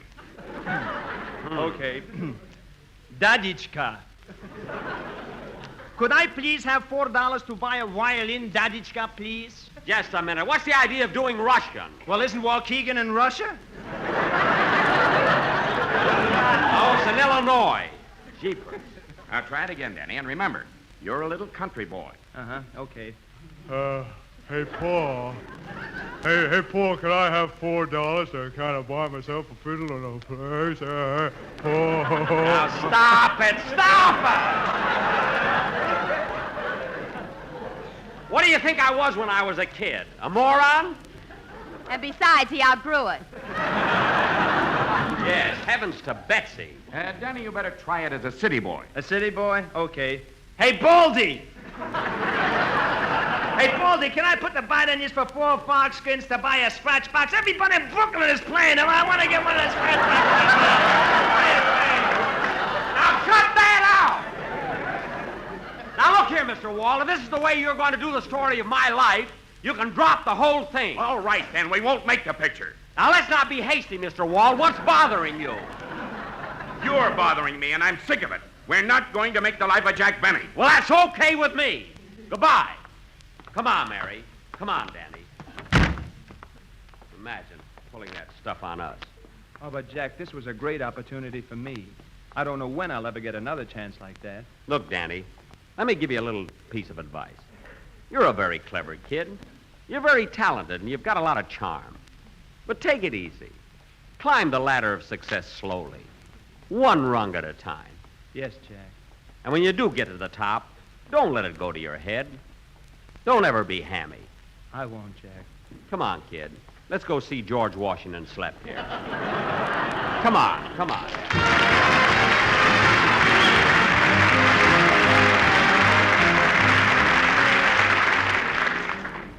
Mr. Wilson, can I ask you something? Oh, you're the movie producer's secretary, huh? Well, no doubt you want to ask me about crisp, crunchy, malty, rich grape nuts. Well, no, Mr. Wilson, that's not exactly it. And I'll be glad to tell you anything you want to know about tempting, satisfying grape nuts. But, Mr. Wilson, that's not exactly what I was going to ask You you. people see, in the movies need to eat a good breakfast and do a better job. And delicious grape nuts bring you valuable whole grain nourishment. Is that what you want to know? Well, no, Mr. Wilson, that's not exactly it. And besides being delicious and nourishing, grape nuts are plentiful, thrifty, and unrationed. There are 12 full ounces in that big little package, up to 16 servings for only about a penny a serving. Was that what you wanted to know? Well, that wasn't exactly it, Mr. Wilson. Well, what in the world were you going to ask me about grape nuts? I wasn't. I was going to ask you about grape nuts flakes. Oh, well, I'll tell you all about that next week. Meanwhile, eat a good breakfast, do a better job, and feature delicious grape nuts or grape nuts flakes. Good night, folks. Thank you, Danny Kaye, and thank you, Samuel Goldwyn. One of the all-time great directors, Cecil B. DeMille, hosts Lux Radio Theater. Up next. Ladies and gentlemen, your producer, Mr. William Peele.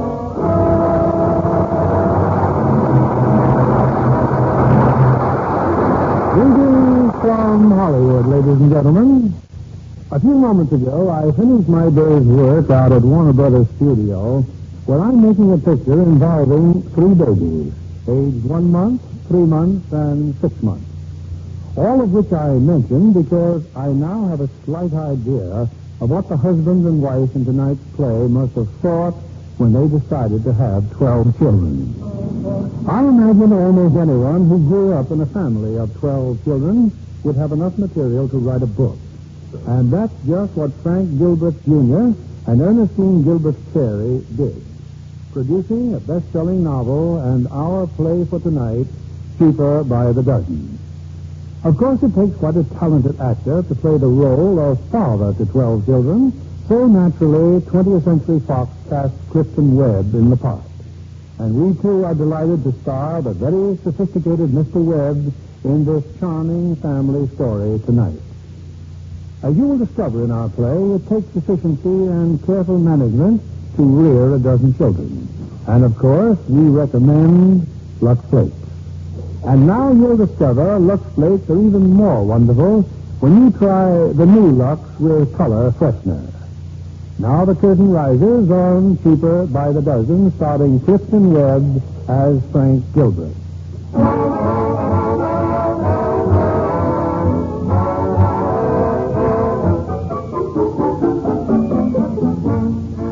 This is the story of my family. But first and foremost, the story of my father and my mother. Dad, Frank Bunker Gilbert, was an industrial engineer, an efficiency expert, a man who showed industry how to save time. In Dad's mind, efficiency, like charity, began at home. For example, when he'd come home at night, as often as not, he'd announce himself by the blast of a whistle which he carried in his pocket, bringing us on the gallop from all corners of the house and neighborhood. Hello, live bait. All right, places. Come on, places. Get a 9. Get a 9. 18 seconds for the stopwatch. Not bad, but I still say we should make it in less. All right, fall out. You'll find some saucer bars there in my briefcase. I might mention that there were 11 of us then. 11 children. That was the summer that we moved from Rhode Island to Montclair, New Jersey. We made the trip by automobile, a tremendous touring car known to all of us as Foolish Carriage. Red, Martha, hurry up there. Come on. Time aboard. Foolish Carriage is getting restless. Are those seats yours, or is that a picnic? They're all mine, and believe me, it's no picnic. Who's holding us up? Come on there, Bill. Make it snappy. Mercy, Mom. Oh, sorry, Lily. Scared you, didn't I, son? I'll bet you jumped 6 9/10 inches. Really, Dad? It's all right, dear. I was scared, too. Teach you to keep your eyes open, young man. Well, everybody in? Anne, Ernestine, Martha, Mary, Frank? All present and accounted for, Dad. Very well. If you're all reasonably sanitary, let's go. Goodbye, Rhode Island, New Jersey. Here we come.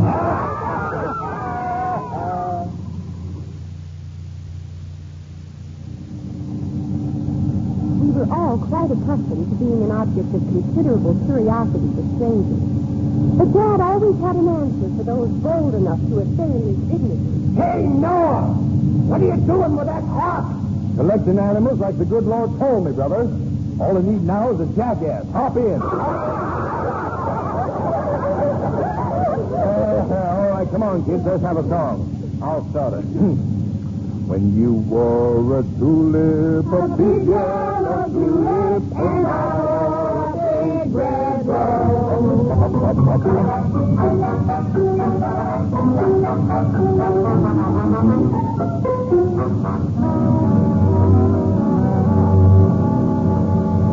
No automobile, not even foolish carriage, could be expected to bear the demands we placed upon it without complaint.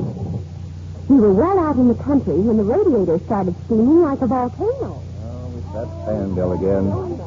Excuse me, Lily. I'll have to get out. Frank, it's not going to blow up again, is it? No, of course not. It won't take a minute to fix it. Now, incidentally, now is a good time if any of you kids want to go see Mrs. Murphy. Well, how about it? All right. But remember, this is your last chance.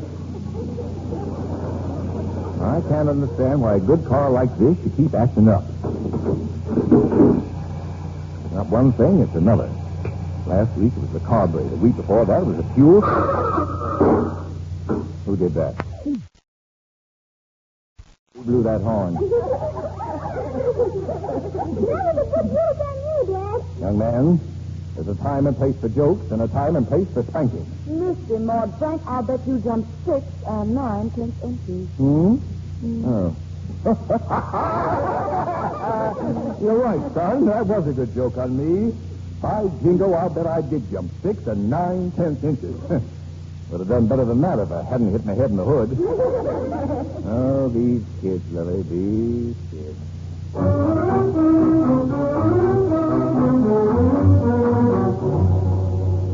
At long last, our faithful foolish carriage entered the town of Montclair. It was a wonderful new house, and from the very first moment we loved living in it. But we soon found out that while it was often too small for 11 children, it was more often too large for 2 servants. Mother and Dad met the problem in the typical Gilbert manner. Head on. The family council will please come to order. Thank you. Now, it's obvious that this house is too big for Mrs. Monahan and Jim Bracken to take care of without help. Therefore, your mother and I have called this meeting to discuss house and yard work. Assignments will be made on the basis of personal choice and aptitude. Now, does the chair hear any suggestions? Come on. This is a democracy, you know. Everybody has an equal voice. You children are certainly very quiet all of a sudden. In a democracy, everybody speaks. So by jingo, start speaking. Bill, I recognize you. I don't know if you recognize. Besides, I think Mrs. Monahan and Jim Bracken ought to do the work. They get paid for it. Sit down. You're no longer recognized. But in a democracy... Mr. Chairman. Yes, Frank? Speak up, son. I think you're right. Jim and Mrs. Monahan have too much work to do. Thank you. I move we hire more people to work for us. Second the motion. You're all out of order. Sit down, and be quiet. The chair recognizes the assistant chairman. Well, of course, we could hire additional help. Yes, if we did away with all desserts and weekly allowances, we might be able to afford a maid. Mm-hmm. And if we cut out movies, ice cream, and new clothes, we might be able to afford a helper for Jim, too. Do I hear a motion to that effect? Well, Bill, Frank, Ann? Oh, well, I move we allot the work. Splendid. Do I hear a second? Second the motion. All those in favor signify by... Aye. Motion carried. Now, that brings up a little matter of specific assignment. For instance, The back fence is badly in need of whitewashing. Now, do I hear any bids? Well, speak up if you want to earn a little extra spending money. Yes, Bill? I'll bid $10. You must think this is a government project. Do I hear any reasonable bids? I bid 47 cents. 47 cents. Please let me do it, Daddy. Tell me, Lillian, how did you happen to hit upon 47 cents? I've been saving for a new pair of roller skates, and that's how much more I need. But you're going to get skates for your birthday. Oh, I'm sorry, Lily. I wasn't supposed to let that out of the bag. Oh, Daddy, that's wonderful. Thank you. Oh, besides, that's too big a job for a little girl like you. Hank, here's your chance. What do you bid? So, within reason. Oh, well, $2.50, I guess. Good. You got yourself a contract. Now, is there any more business? I think there's something wrong about a dog. Out of order. Meeting adjourned. Door. Hey, the democracy. Sorry, motion shelved to the next meeting.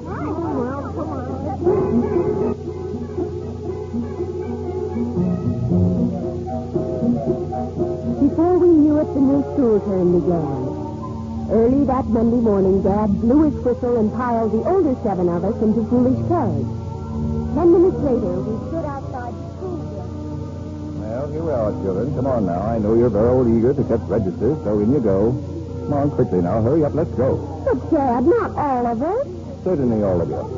You want us to make an impression, don't you? But this isn't our school. Ernestine and I are going to high school. We'll take care of that later. I want to show these people first what a real family looks like. But, Daddy, it's so embarrassing. A person with inner dignity is never embarrassed.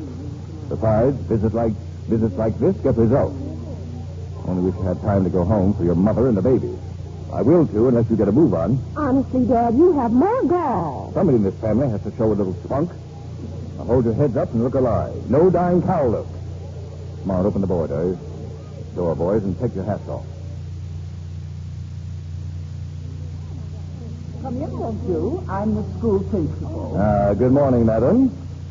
Just a Gilbert invasion, or perhaps I should say a partial invasion, since I left most of them at home with their mother. I hope we're not intruding. Oh, not at all. I'm delighted to see you, Mr. Gilbert. We've heard so much about you and Mrs. Gilbert. I understand you have... 11 children, madam. 11 children? Goodness, how do you feed them all? Oh, they come cheaper by the dozen, you know. Unfortunately, only 5 will be under your excellent supervision. Mary, Martha, Lillian, Bill, and Frank Jr. How do you do, children? I just brought along my older girls, Anne and Ernestine, so you can get a better idea of the crop we're raising. Well, it's been so nice of you to drop by, Mr. Gilbert. Oh, I'm not just dropping by. No. I want to meet their teachers. Well, I'm afraid all our teachers are busy at the moment. Opening day. Oh, I'm in no hurry at all. I've arranged my schedule so as to give you my entire morning. You have? Yeah. Meanwhile, as to their grades, I see no reason why my children should be held back by a school system geared to those of simply normal mentality. Well, no, of course not. But so much depends upon their ages and their... You mean mental ages, of course. Bill, how old are you, son? 8. What grade does an 8-year-old usually belong in? The 3rd grade. Then I think you better find room for Bill in the 5th. Oh, that's impossible, Mr. Gilbert. Perhaps later on, if he takes tests... Oh, I hope they'll all take a lot of tests. It's good for them. Meanwhile, to illustrate my point. Frank, what's 46 times 83? 3,818. Lillian, 19 times 91. 1,729. Bill, 52 times 52. 2,704. Good gracious. Now, would you care to suggest any large numbers, madam? I'll take your word for it, Mr. Gilbert. I'll see what I can do. As usual, Dad won his point. And opening day or not, the principal sent for the teachers. While we were waiting, Dad lost no opportunity to impress her with our brilliance. And now you may be interested to hear something of the home training program their mother and I have worked out for the children. Oh, yes, indeed. I understand Mrs. Gilbert is quite a celebrated psychologist and consultant herself. She is indeed, madam, to say nothing of her obvious prowess as a wife and mother.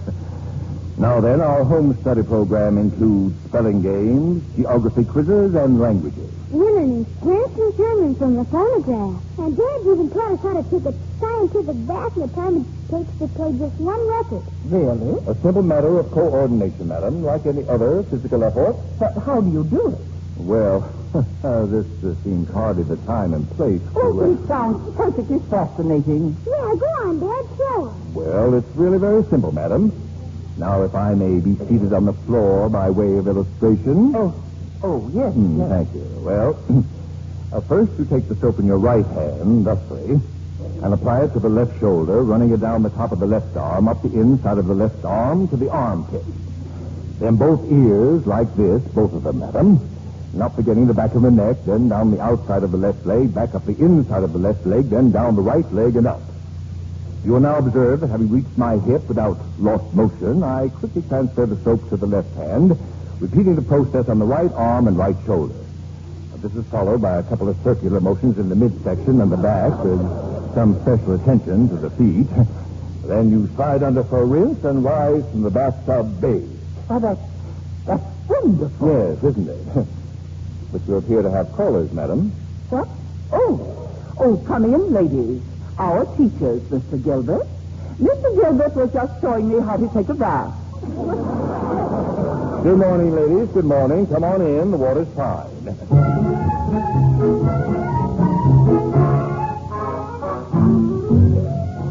In our family, sickness was taboo.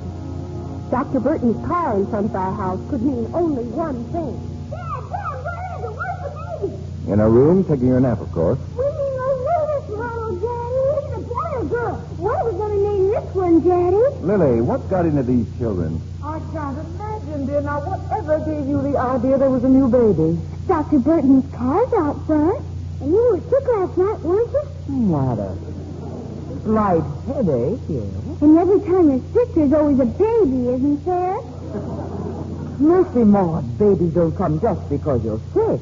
They've always come before when you were sick. Dr. Burton's upstairs because he's afraid Jackie and Mary have the whooping cough. Oh, is that all? Mm-hmm. Which means you children will have to stay away from them. As for babies, I think it's about time we had a little... Oh, Bill, no, tell me you're getting it. Stop that at once, William. I'm not going to have an epidemic in this house. We haven't time for any such nonsense. You children have been given good health, and by jingo, it's your job to keep it. I think I'll get him up to the doctor. Come along, dear Bill. Come along. Well, Lillian, we'll show them there's at least two in the house who won't get the whooping cough, won't we? You bet, Daddy. You and me, huh? Oh, no. Oh, these kids.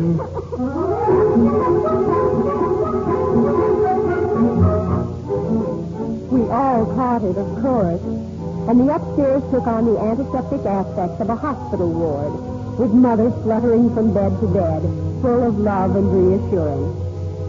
And remember to keep covered, Mom. Anne, put this jacket around your shoulders, dear. Oh, thank you, Mother. I'll go downstairs now and get your dessert. Then I'll read to you if you like.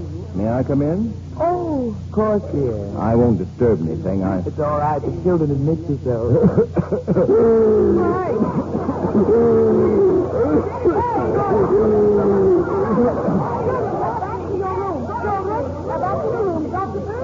Oh, I'll be all right, Lily. I'll be all right, Lily. In heaven's name, what is it now? He's coughing too, Mr. Gilbert. Oh, me, how did I ever get mixed up with this family? All right, let me hear you cough. Oh, there's nothing the matter with me. I was only joking. Huh? You were what? Well, it just wasn't any fun downstairs for myself, Lily.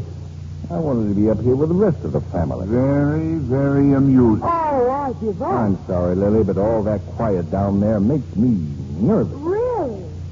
Well, tell me, Doc, how are my Mongolians coming along? Oh, they'll live. In spite of you, you old veterinarian. Gilbert, I'll say one thing for you. Your children don't get sick very often, but when they do, they certainly mess up the public health statistics of the state of New Jersey. How's that, Mr. Bones?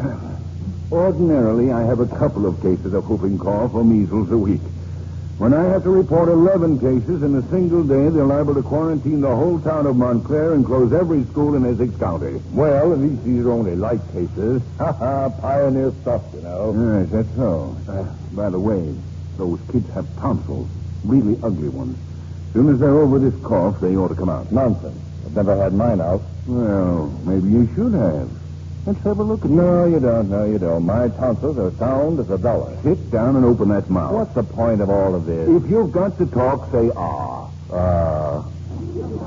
I might have known. You're crazy. I've never been sick a day in my life. Well, then keep them if you want to. But the children's tonsils have got to come out. All but one. Martha's. What does that mean? Well, I'm thinking about their tonsils. Could we do it here in the house? What's wrong with the hospital? Nothing, but if we could rig up an operating room, I could take motion pictures and study what you doctors are doing wrong. Now, just a minute. Then I'd be able to show how you could eliminate a lot of waste motion and speed things up. Your methods may work out fine in factories, Gilbert, but as far as a hospital... Really? We're going to have the children's tonsils out. I made up my mind. Frank, do we have to? That's what this fellow here says. It's all right, Lily. I'm going to take movies. Of the operation?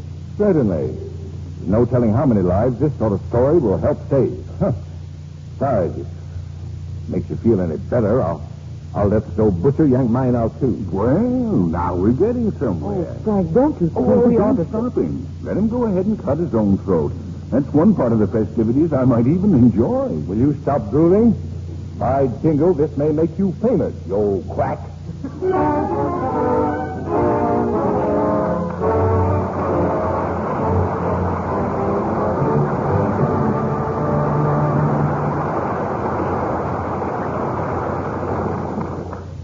In just a moment, we'll return with Act Two of Cheaper by the Dozen. Now, here's Libby Collins with the Lux movie news of the week.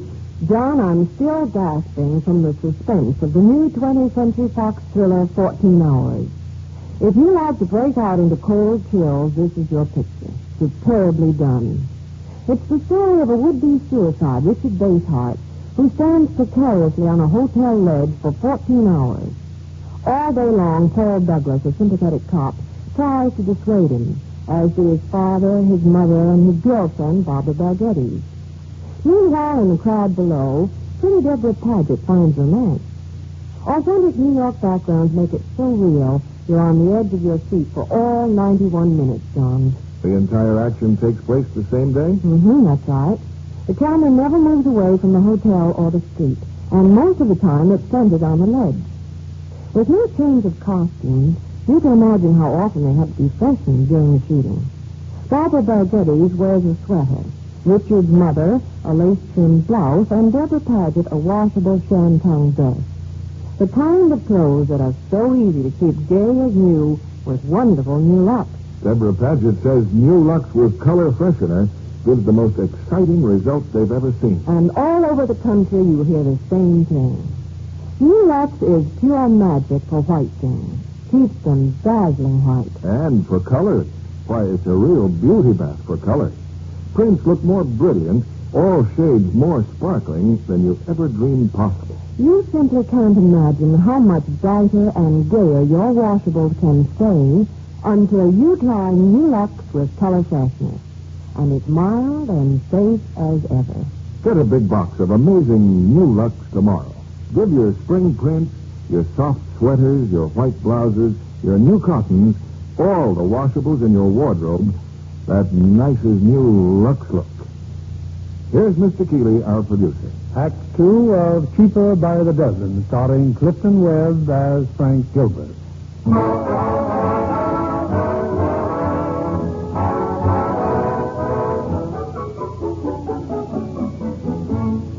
For weeks afterward, Father's favorite topic was the impending series of tonsillectomies and the great gift he was about to make to medical science by means of the motion pictures. But as much as we loved movies, this was one epic we'd have been delighted to pass up. There wasn't a chance. All too soon, the memorable morning arrived. Dr. Burton had settled on the dining room for the scene of the operation. And there, Dad installed his motion picture equipment, including a cameraman named Mr. Higgins. Mr. Higgins, however, failed dismally to share Dad's enthusiasm for the proceedings. Oh, I don't know, Mr. Gilbert. I hadn't figured on all this here ether. It's my stomach. I don't feel so good. Higgins, I'm not interested in your internal organs. Just get that camera ready. My brother Bill was the first to go. The rest of us waited in the living room in a quiet huddle. Only one of us, Martha, would be spared. Of all the Gilbert tonsils, hers alone would remain undisturbed. Gee, I heard you poor kids couldn't have any breakfast this morning. How sad. How very sad. Oh, cut it out, will you, Martha? Everybody knows you can't eat before you get operated on. I had donuts for breakfast. Delicious. Oh, and a big piece of apple pie left over from last night. Oh, you beast, get out of here. Mother, Miss Martha stopped gloating about her breakfast. Not another word about food, Martha, do you understand? I'm sorry, Mother. I won't even mention donuts and apple pie again. Well, Lily, number one's finished. He's just brought Bill upstairs. Oh, that poor boy. I'd better go right up to him. Slept through it just like a baby. I can't wait to see those movies. Come on, Ernestine, girl. You're next. Don't be afraid, dear. It'll all be over in just a few minutes. Oh, I'm not afraid. Mark. Gilbert, afraid? Don't be ridiculous. Now, just remember, I'll be right there with you, dear. Well, goodbye, all. All right, Johnny. Let's hop right up here on the table. Is it going to hurt me, Dr. Burton? At your age? Why, you won't even feel it. My exact words, Doctor. All right, nurse. Better help her there. Hey, Mr. Gilbert. Higgins, how about changing the lens for this one? I want to see exactly how his caddy hands him his knives. It's kind of hot in here, Mr. Gilbert. So maybe if we open the window. You want my child to get pneumonia? Yes, but this ether. Never mind the ether. Just take care of that camera.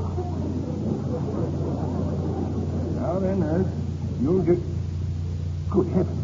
What is it? What have you done now? What have I done? I told you I didn't want Martha. You haven't got Martha. That's Ernestine. You sure? Of course I'm sure, you jackass. Now look carefully. Don't you suppose I know my own children? I tell you, that's Ernestine. Well, if she isn't Martha, we've made a horrible mistake. We? What do you mean, we? What kind of a mistake? Well, all I know them by is their throats. I thought these tonsils were Martha's. They're the only ones that didn't have to come out. You knocked my little girl unconscious for no reason at all? Well, what do we do now? Oh, take them out anyhow. They'll have to come out eventually. Now go in there and get Martha ready. She's been eating all morning. But never mind. I'm not going through another day like this. Start grinding, Mr. Higgins. At least you'll salvage something. Poor Martha. It was a blow, but in she went. Full of pie, donuts, and indignation. I don't care if it is Dr. Burton's No, fault. Lily. Letting her eat Lily. that huge breakfast only to be snapped up like that and butchered. Lily, I told you it's no worse than a mosquito bite. Oh. Higgins, keep grinding in there. Mosquito bite indeed. Very well. Just to prove it to you, I'll go next. Well, I thought you wanted to supervise your movie. Oh, I intend to. I shall take only a local anesthetic. That way I won't miss a trick. And Dr. Burton's agreed. Oh, that's a lot of nonsense about my physical condition. Burton. I'll be in the amen corner when they're laying him away. Besides, I want to get this over with before lunch. I'm starved. All right, Gilbert. Who's next? I am. Okay, then make it snappy. A man can just stand so much. Well, I hope you're not making a mistake, dear. All right, sharpen up your tools there, Mr. Tallbones. Here I come. Yes, indeed. To Dad, a tonsillectomy was nothing. And he didn't miss a trick. 10 minutes later, he staggered out of the dining room, one hand groping before him, the other at his throat. Where are you? Oh, my throat is awful. Yes, dear, I know. But that's the only way I can't talk. Oh, I don't cry any air. You just had to have it the hard way, didn't you? Really, I'm dying. Sit down, old-timer. I'll give you something to make you sleep. I'm going to sleep when my throat's cut. Mr. Gilbert! Mr. Gilbert! Go away, Higgins. Go away. Oh, I hate to tell you this, but it looks like none of the picture will be any good. So, good? I forgot to put the film in the camera. You what? Now, Frank, don't get excited. Let me at him. Let me hurry. It's too much for me. Let me at him. Oh, my.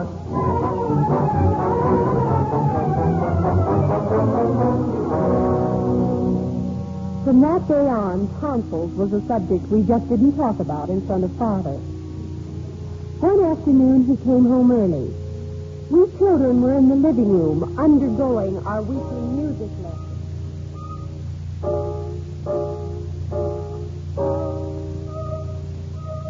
Oh, music, dear.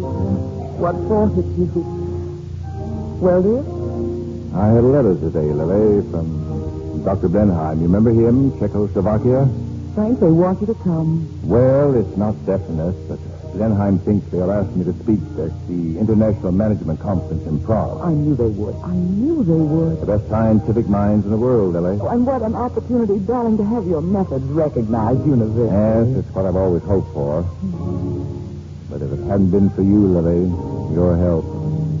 Will you tell the children tonight? You can tell them if you want to. I won't be here, dear. Won't be here? Have you forgotten? I have a date at the hospital. So soon? I'm afraid so. But I thought you were only joking about going to the hospital. After all, you never went to one before just to have a baby. Well, maybe I never thought about it before. Well, it's going to be awfully lonely around here without you, Lily. By the way, do you mind what it is? Well, I thought we'd already agreed it would be a boy. After all, we have 6 girls. But of course, anything you decide will be all right with me, Lily. Thank you, dear. Thank you, Lily.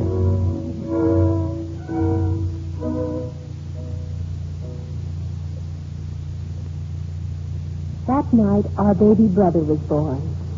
And for the 12th time, Dad's verdict was exactly the same. Well, Lily, I'll say this much for him. He's every inch a Gilbert. I'm glad you approve. Yes, I expect we'd better keep him, too. Look at you. What? You were the one who was so afraid he'd be the last of the Gilberts. Well, I admit you had me worried there for a while, Lily. 4 girls in a row. Well, that can be pretty nerve-wracking. Of course, you know I did it deliberately. 12 children, Lily. An even dozen. And hardly an idiot in the bunch. You set the actual target, dear. 6 boys and 6 girls. I believe you even made a memorandum of it. Sounds kind of silly now, doesn't it? Not half as silly as it did then. Honestly, dear, did you really think we'd be able to go through with it? Why, certainly. I always knew that anything you and I teamed up on would be a success. Seemed kind of funny, won't it? For the first time in 17 years, we'll be able to go to bed without setting the alarm clock for a 2 o'clock feeding. It's certainly going to be a luxury, isn't it? A wonderful luxury, but I'll hate it. I've given you my baby. I've just one thing to say to you, young man. She's a pretty wonderful woman. Anyway, that's one man's opinion.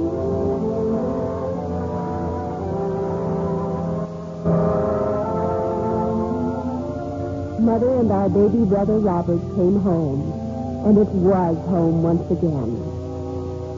There was no further news about Dad's trip to Czechoslovakia, so that summer, as usual, we went to the beach at Nantucket. Dad had certain fixed ideas about the ocean, mainly that it was intended for bathing, regardless of the temperature. Come on, slowpoke. Hurry up. Last one in is Kaiser Bill. Oh, Mother, must we go in? It's freezing. You should know by now and have seen how your father feels about the primitive life. Oh, well, let's go in and get it over with. You'd think Dad invented this ocean. You'd think he... Ernestine, look. That's Tom. Tom Bell from high school. Look, he's a lifeguard. But what's he doing here at Nantucket? Well, he has to keep in condition for swimming somewhere, doesn't he? Oh, but why did he have to pick this place? And he's playing the ukulele. And look at all those girls around him. Come on, let's go by and see what happens. I should say not. Well, we know him, don't we? We see him at school, don't we? Yes, we see him, but he doesn't even know we exist. Besides, here comes Dad. Everybody but Ernestine and me, we're just freaks. Freaks enough, you're not going down round here, bare knees, for all the boys to ogle. Not while I'm alive. Well, boys don't ogle when everybody dresses that way. Don't tell me what boys ogle. I was young once myself. Honestly, Dad, how do you ever expect us to be popular? Popular. That's all I hear. That's the magic word, isn't it? That's what's the matter with this generation. Nobody thinks about being smart or clever. No, sir. They just want to be popular. But, Dad, if you'd only be reasonable... Well, I know. You may not roll your stockings on the beach. Other girls want to go to the devil, that's their business. But you're not going with them. Is that clear? It ought to be. We've heard it often enough. Now, look here. You want to get married someday, don't you? Well, nice girls don't marry men, and nice men don't marry girls who make themselves cheap. You may run around with them before they're married, but Well? when they settle down, they want someone they can respect. Well, they certainly respect me. I'm the most respectable girl I know. So they respect me so much they don't even look at me. Me either. Well, that's too bad, isn't it? Now, come along and get some of that good salt water. That afternoon, I made up my mind to revolt. I'd start from the top down. I took a pair of scissors and bobbed my hair. Anne, your hair. Oh, what have you done? Oh, Ernestine, believe me. I didn't do it just for myself. I cut off my hair for you and Martha and Mary and Lillian and Jane. Because I know you'll never be emancipated until I pave the way. Oh, Anne. Otherwise, we'll all go to our graves old maids. Still wearing cootie garages over our ears. And long drawers. Oh, but Dad'll murder you. When are you going to show him? I'll be downstairs at dinner time.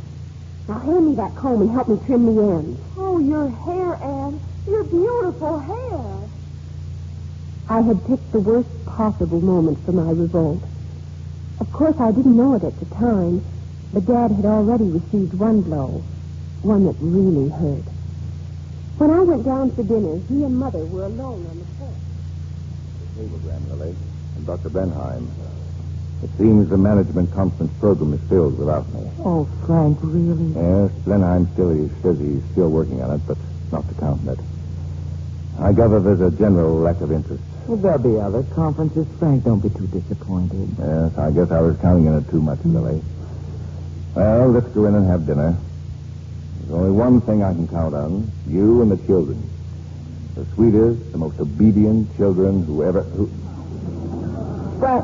Frank, what is it, dear? Who is that? Who is that creature in there? Anne, your hair. Anne Gilbert, take off that ridiculous wig. It's not a wig. I've cut my hair. You what? You may kill me if you want to, but I've done it. I think it looks kind of snaky, Dad. Besides, it's ever so much more efficient. What? I'll bet she can fix her hair now in 15 seconds. Fix what hair? She hasn't any hair left to fix. Oh, Anne, how could you do this to yourself? To herself? How could she do it to an Airedale? Well, I won't have it. I want to grow 'em back, young lady, and I want to grow 'em back fast. I'm not going to grow it back. I don't care what anybody says. I'm sick of being a freak. Anne, come back here. Let her go, dear. After all, it isn't such a tragedy. All the girls her age are bobbing their hair now. But I just simply told her, She's Lily. growing up, Frank. She's no longer a child. Now, come and have dinner. But we started in letting the children do as they please around here. Dear. For my sake. Well, all right, Lily. 15 seconds, I wonder if Ernestine knows what she's talking about.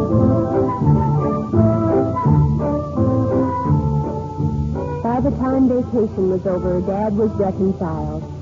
My bobbed hair had been a bitter pill for him to swallow, but like all fathers, from the beginning of time, he gulped and swallowed it.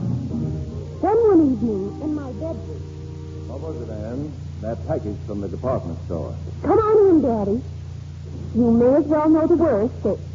They're teddies, see? Lace teddies. They're what?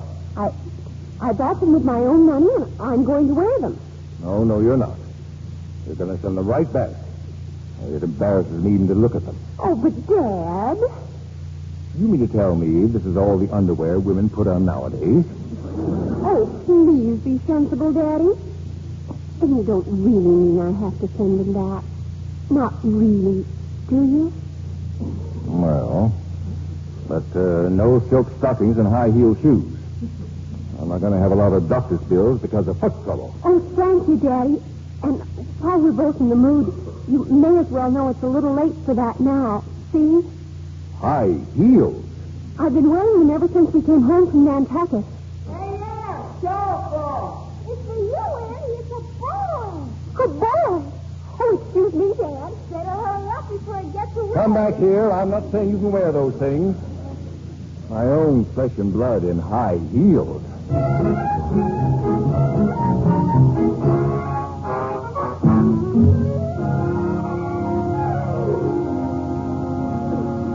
Well, dear, who was it? Who telephoned? Oh, Mother, I told you. I told you if I started dressing like other girls, everything would be all right. But who was it, dear? Joe Sales.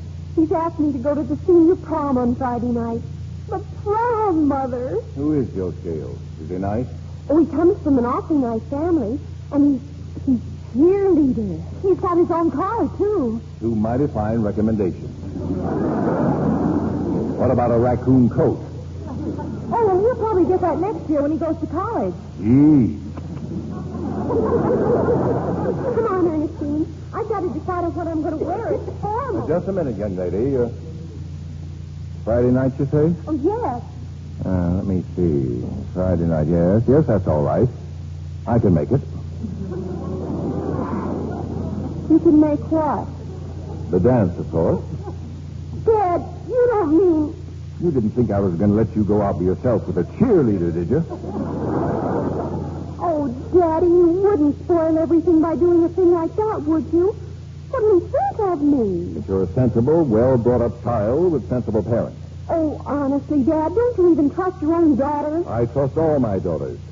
It's that cheerleader I don't trust. Oh, no. Now make up your mind. Either I go or you don't. Yes, Father. Oh!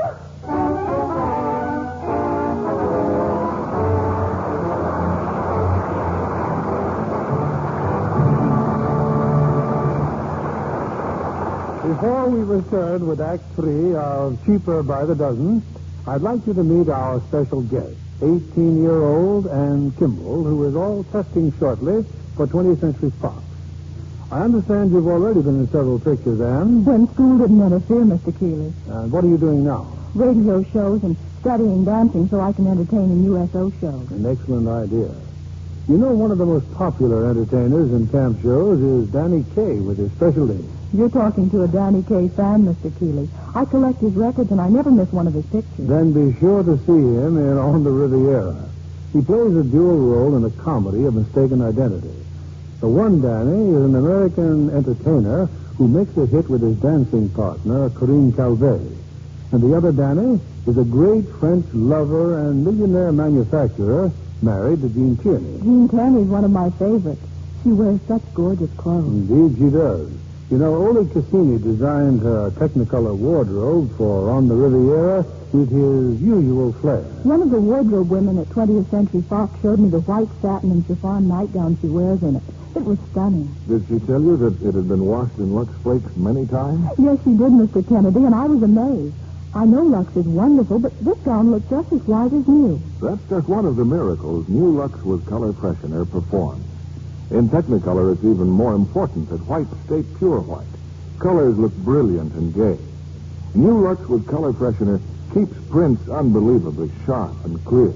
All colors vividly new. You can see why Jean Tierney insists on wonderful New Lux for her personal wardrobe, too. And so do I, Mr. Kennedy. I think it's terrific. Thank you, Ann Kimball. We're so glad you could come tonight. Good night, Mr. Kennedy. Ladies, why don't you get a big box of New Lux with Color Freshener tomorrow? Give your slips and nighties, all your personal things, that nicest new Lux look. We pause now for station identification. This is CBS, the Columbia Broadcasting System. And WBAM, the commercial news station in Danville, Illinois.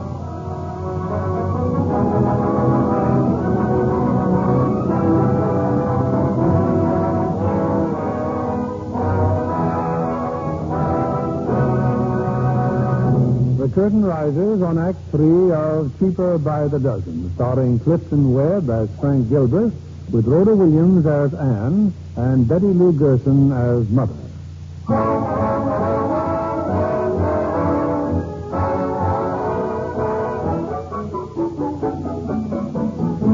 Friday night arrived, and so did Joe Scales. Now, Joe was no Rudolph Valentino, but he was a boy, and he was taking us, to the senior prom. Joe made quite an impression on my brothers and sisters. Rah, rah, rah! Rah, rah, rah! Monster High School! Rah, rah, rah! Hey, not bad at all. Hey, you kids ever see a William Tell tie? Okay, now what? You pull the bow, and it hits the apple. Get it? It hits the apple. The Adam's apple.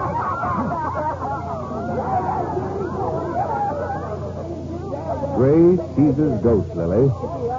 Joe College in the flesh. Oh, not so loud, dear. I think he's kind of cute. Cute?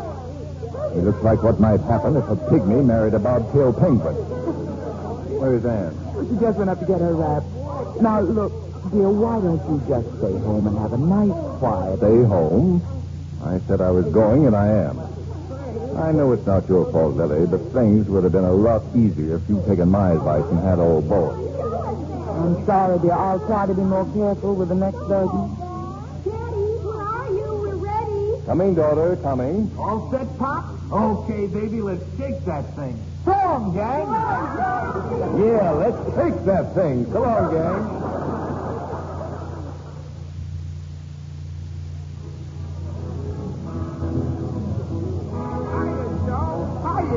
Oh, hello, Henry. Come on, Joe, the tickets. Oh, here. What held you up so long? Kind of early to start necking, ain't it? Ixnay. Huh? Oh, excuse me, sir.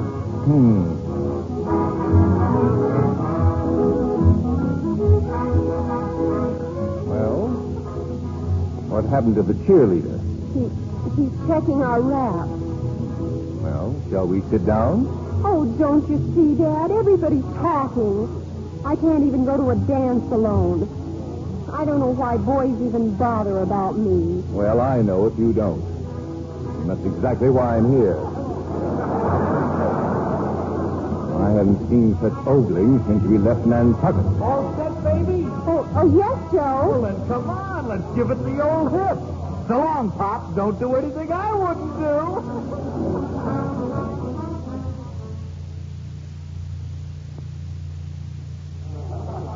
A little later on, when the orchestra was taking a rest, I ran into Debbie Lancaster. Debbie was a senior. She used lipstick and had plans of going on the stage. You know something, honey? I just gotta meet your daddy. I think he's the cutest man I ever saw. But he's kind of old-fashioned, Debbie. You know, I just adore him, because I'm awfully old-fashioned myself. Maybe it's because I was born in Mississippi. You just gotta be old-fashioned to be born in Mississippi. Well, come on, then. But be careful, won't you, Debbie? I mean about your perfume and lipstick and everything. Now, don't worry, honey. My daddy's the same way. Always carrying on about me. But I know that you don't carry on when it's someone else's job.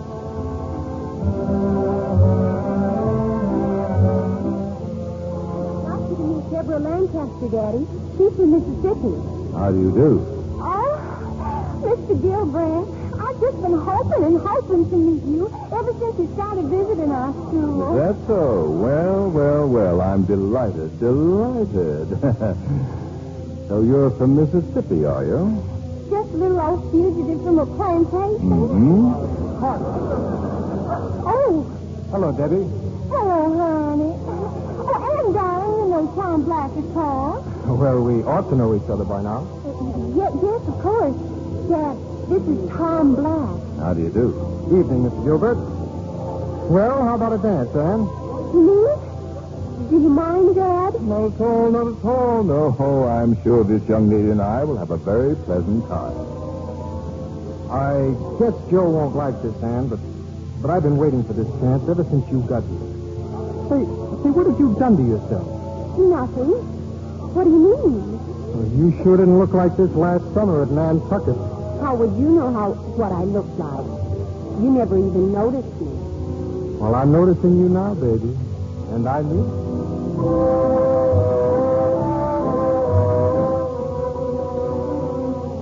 You've just been revolutionizing industry, honey.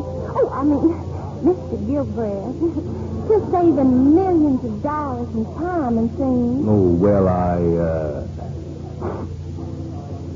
jingle, that perfume smells good. Like it? Your little boy Yale sent it to me. But I mean, what does anybody want to see by that time for, Mr. Gilbreth? Well, maybe for one thing, so as to be able to sit here and talk to a pretty little lady like you. Why, I declare. And you're so good looking, too. Well, I wouldn't go so far as to say that. The other girls are just going to hate me if they don't get to meet you. Do you mind? Mind? Me mind? Why, no, not at all. Bring them over. Many as you like. Bring them on. Oh, thank you, sugar. I mean, excuse me, Miss Gilbert. Now, don't you go away and tell me. I'll be right back. Well.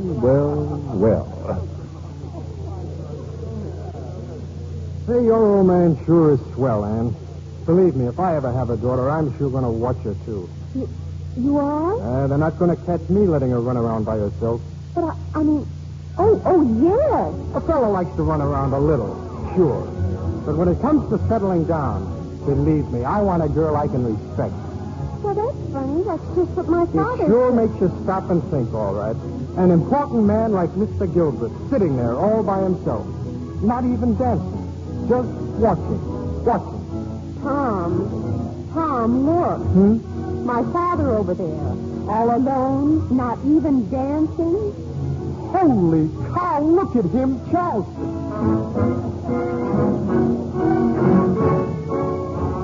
Excuse me, Doc. May I cut in, please? Oh, certainly, Anne. I just love dancing with you, Mr. Gilbert. Thank you, young lady. Well, I hope you haven't been too lonely, Dad. No, I've managed. I didn't know you could dance. There's lots of things you don't know, young lady. Maybe you ought to congratulate me. What for? Well, after all, it isn't every girl in Montclair High whose father can be belle of the ball. Now, let's be honest. They're not really bad kids, are they? Well. And you're not really going to tag along with me every time I go out, are you? Well, we'll decide that when I get back. After all, I won't be able to tag along when I'm in Europe. Europe? But I thought you weren't going. Oh, yes, I am. I'm going to speak in London as well as in Prague. But when did all this happen? The invitation just came, a cable. Your mother sent Frank over with it not 5 minutes ago. Oh, Daddy, that's wonderful. Now, let's not get emotional. If you're going to toddle with me, young lady, by jingo, let's toddle.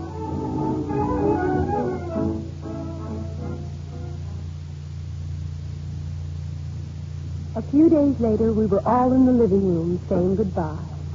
Dad insisting on going to the station by himself.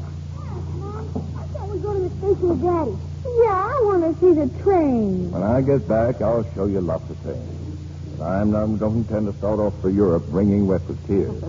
You better hurry, dear. You don't have too much time. Boys, take your suitcases. What were your pills? What about the pills, Frank? Oh, Burton gave me enough to last a lifetime. This is for you, Dad. But don't open it up till you get on the boat. More socks? Well, who taught me how to knit in the first place? Okay, I plead guilty. Thank you, dear. Well, kids, let's get this over with. Goodbye, Dad. Goodbye. Goodbye, Frank. Take good care of yourself. Don't worry about me. If anything comes up, you know where to cable me. Well, I'll take care of the work here. You just forget it. Enjoy yourself. I will. Well, kids, one more kiss, huh? Goodbye. Now, you behave yourselves. Do what your mother tells you. I'll be back in a couple of months. I'm going to miss you so much. A little more attention to the books, young lady, and a little less to that swimming champion, and you'll stand a better chance of getting into college, understand? I'll work on it, Dad. That's my girl. Well, goodbye, Lily. Goodbye, dearie. Have a good time. Bye, Dad. Bye.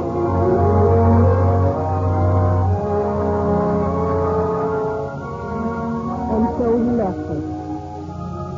The telephone rang about 20 minutes later. It was Dad. He was at the station. He started to talk to Mother, and then that was all.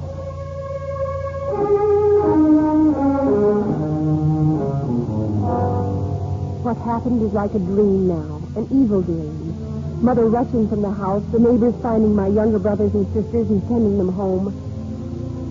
Something had happened. He was dead. Our father was dead.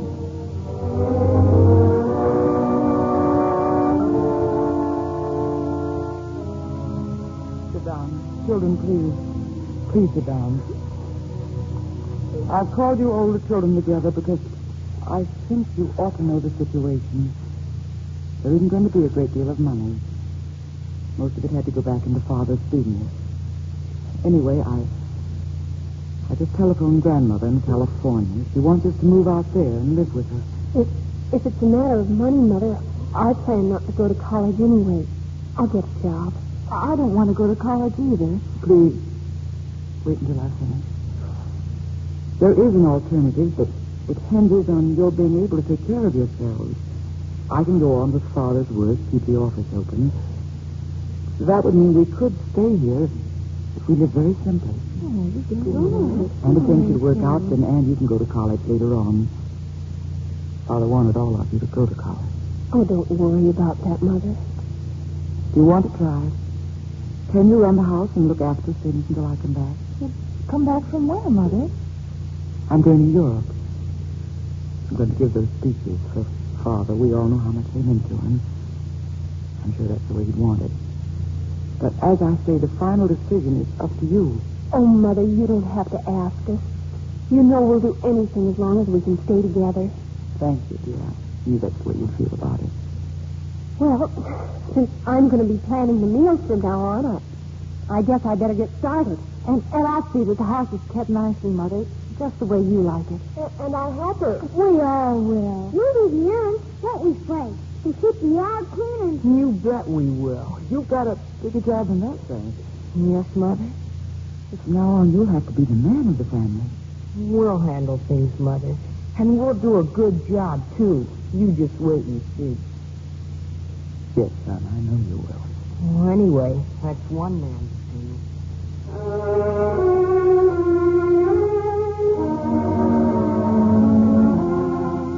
Yes, Dad. Gilbert and Company will go on. Mother and your even dozen will see to that. Mother will go to Europe, and you'll be proud of the way she delivers those speeches for you. And she'll go right on, following in your footsteps, to become the foremost woman industrial engineer in the world, and by 1948, America's Woman of the Year.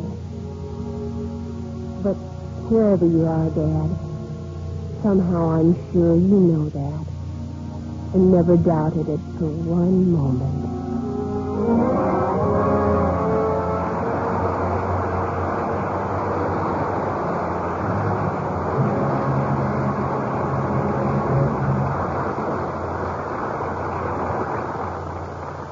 Mr. Keeley will be back in a moment with Clifton Webb and news about next week's play.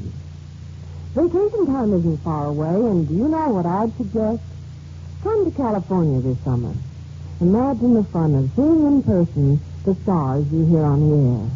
You'll run into them in restaurants, in shops, even on the street. And you'll get the thrill of your life driving past their gorgeous homes in beautiful Bel Air and Malibu Beach. Know what you find inside those homes? Lux Flakes. New Lux with color freshener is more popular than ever with famous screen stars like Claudette Colbert, Joan Caulfield, and Alexis Smith. Why? Because they can see with their own eyes how much whiter New Lux makes white things look, how bright colors stay, how sharp and clear it keeps prints. Get a big box of New Lux with color freshener tomorrow, so your washables will keep that nicest new Lux look all summer. Now, here's Mr. Keeley. We are not convinced that children are cheaper by the dozen, but we do want Clifton Webb to take another bow for his excellent portrayal of Father.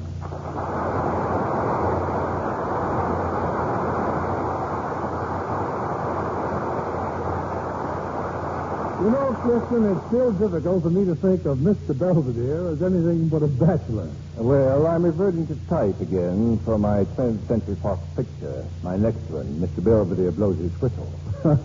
Well, isn't that rather a childish accomplishment for the extremely competent Belvedere? Daddy, could I have a quarter? Go away, little girl. Go away, and the play is over. I'm not your daddy.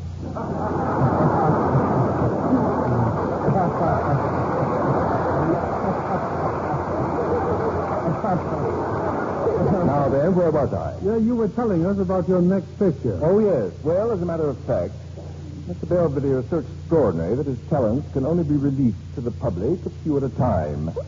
In this picture, I shall sing magnificently.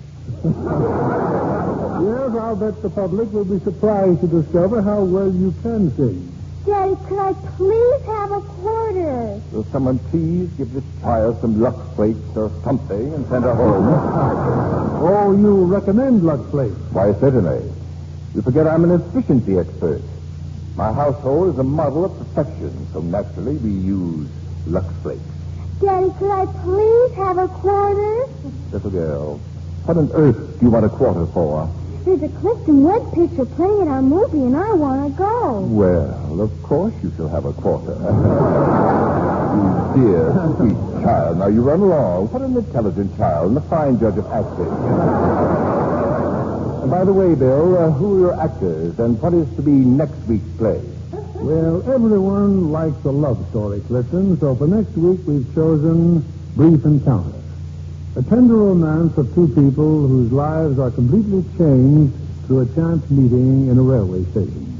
And as our stars, we are proud to present one of the first ladies of Hollywood, Miss Olivia de Havilland. And as her co-star, that fine actor, Richard Basehart. Not bad at all. I shall probably enjoy it. Good night, dear.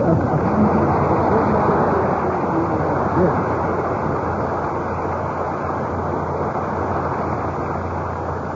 One of Hollywood's most popular stars is glamorous Dorothy Lamour. When you see her on the screen, you'll thrill to the petal smooth look of her $1 million complexion. Hers is a Lux Lovely complexion. Here's what Dorothy Lamour says about her favorite beauty soap. I depend on daily facials with Lux toilet soap. They give my skin just the gentle, protecting care it needs. Try the beautifying facials this famous star recommends. Lux has active lather, you know, that really makes skin softer and smoother, leaves it radiantly fresh. Put Hollywood's own beauty soap on your shopping list now. Discover how easy it is to be Lux Lovely. 9 out of 10 screen stars use fragrant white Lux toilet soap.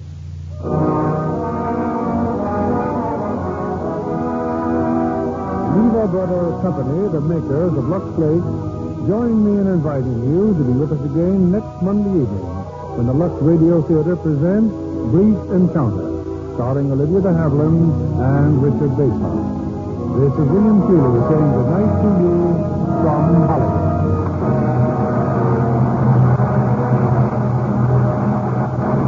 Our play was adapted by S.H. Barnett, and our music was directed by Rudy Schrager. Your announcer is John Milton Kennedy. Stay tuned for My Friend Irma, which follows over these same stations. This is CBS, the Columbia Broadcasting System. CBS, the Columbia Broadcasting System. CBS, the Columbia Broadcasting System. CBS, the Columbia Broadcasting System. CBS, the Columbia Broadcasting System. CBS, the Columbia Broadcasting System. CBS, the Columbia Broadcasting System. The seedy side of fame comes to life with Broadway is My Beat up next. You know, someday I hope to make it on Broadway myself. Ow!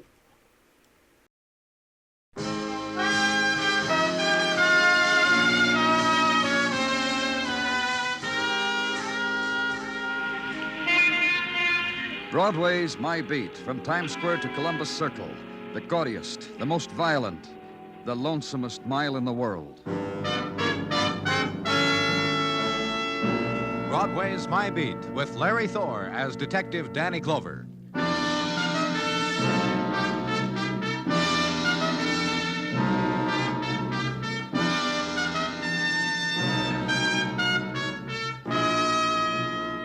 Nighttime of November, a special time on Broadway. Sense it. It's a new time when the after images of early autumn are dying, cloaked already in river mists, chill and drifting. And sense this, that winter is already at a place not far away, drifting too, hung from a pale moon, scudding over the city and making new shadows. Hurry, it gets dark quickly. Where I was, darkness was cut across by the fingers of light, intersecting the beams of two searchlights, focused groundward. Destruction of building temporarily halted. Rush wrecking job stopped because of this. Remains of dead man found, and report phoned to headquarters. This would be the cellar, Mr. Clover, where we found him. Under 3 inches of composition flooring. Uh-huh. What does it look like to you, Mr. Clover? Real puzzle, huh? Just a skeleton and all? Well, there's something we can tell about. You know, what I can't figure out, that satchel of money laying beside him. Must be over $1,000 in there. About that.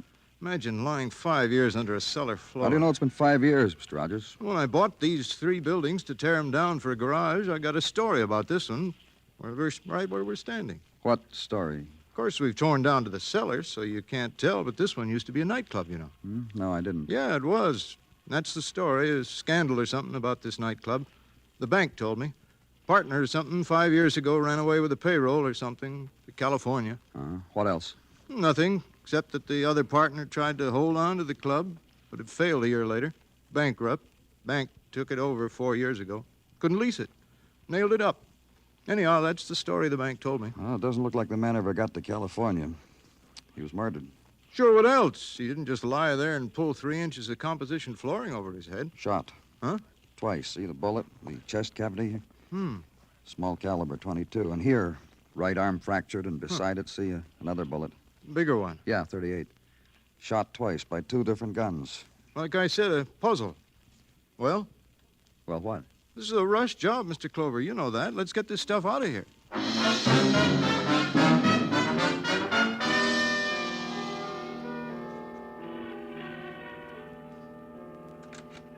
Good morning, Danny. Said good morning in case you didn't hear. Hi, Dennison. Sit down. Excuse me for saying it, but you look a little beat. Big night last night? No. Well, you're a single man, Danny. You're entitled to a big night. Were you going to say something, Danny? No. Oh. Then maybe this will interest you. Got a rundown on a corpse you found last night. What about it? Well, that's what it takes to get a rise out of you, Come on, huh? get with it. Yeah, I better do that, else I won't be liked, huh? Technical, chart at the teeth. Muggavan put the code on the teletype. Late last night, the one place we got a call back from was Dannemora. You get on identification? Code checked out to a former prisoner named of Bob Foster. Released 6 years ago after a 10-spot stretch for grand larceny. Anything else? Stick with me, kid. I'm loaded. My identification came in. I checked it with R&I. They had a file on Foster. Here, wait. Muggavan left some notes for you. Yeah, 1947, May 23. Year after he was out of Dannemora, Foster was wanted on suspicion of grand larceny. Packed a satchel with his partner's dough and ran out on him. That would be the satchel you found. Who was his partner? A fellow by the name of Joe Turner. He and Foster opened a nightclub together, the Blue Sheen. Year after Foster allegedly checked out with his partner's dough, the joint went into bankruptcy. And the word is Joe Turner cried his heart out at the time. Beat his chest. Called his partner naughty names. Any lead on Turner? And one of the boys traced him to a hotel on West 12th. Only the hotel is out of business now. Management converted the place into offices. Nobody knows what became of the hotel records, so... So, an all-points bulletin on Joe Turner, huh? Yeah. Is that all? Yeah, it's got a girl type in it, too. Aggie Blaine. Used to do a poker with clever parakeets at the boys' nightclub. The last known address, let's see, 1326 West 34. You did real good, Dennison. Pull up a minute, Danny. There's more. Oh, what? Those bills you found in the satchel. What about them? Their serial numbers were in series. Must have been the nightclub's payroll. A few weeks after Foster went up in a puff of air, 520s out of the same series turned up in sunny California. That's all? Now I can go? Yeah, you can go.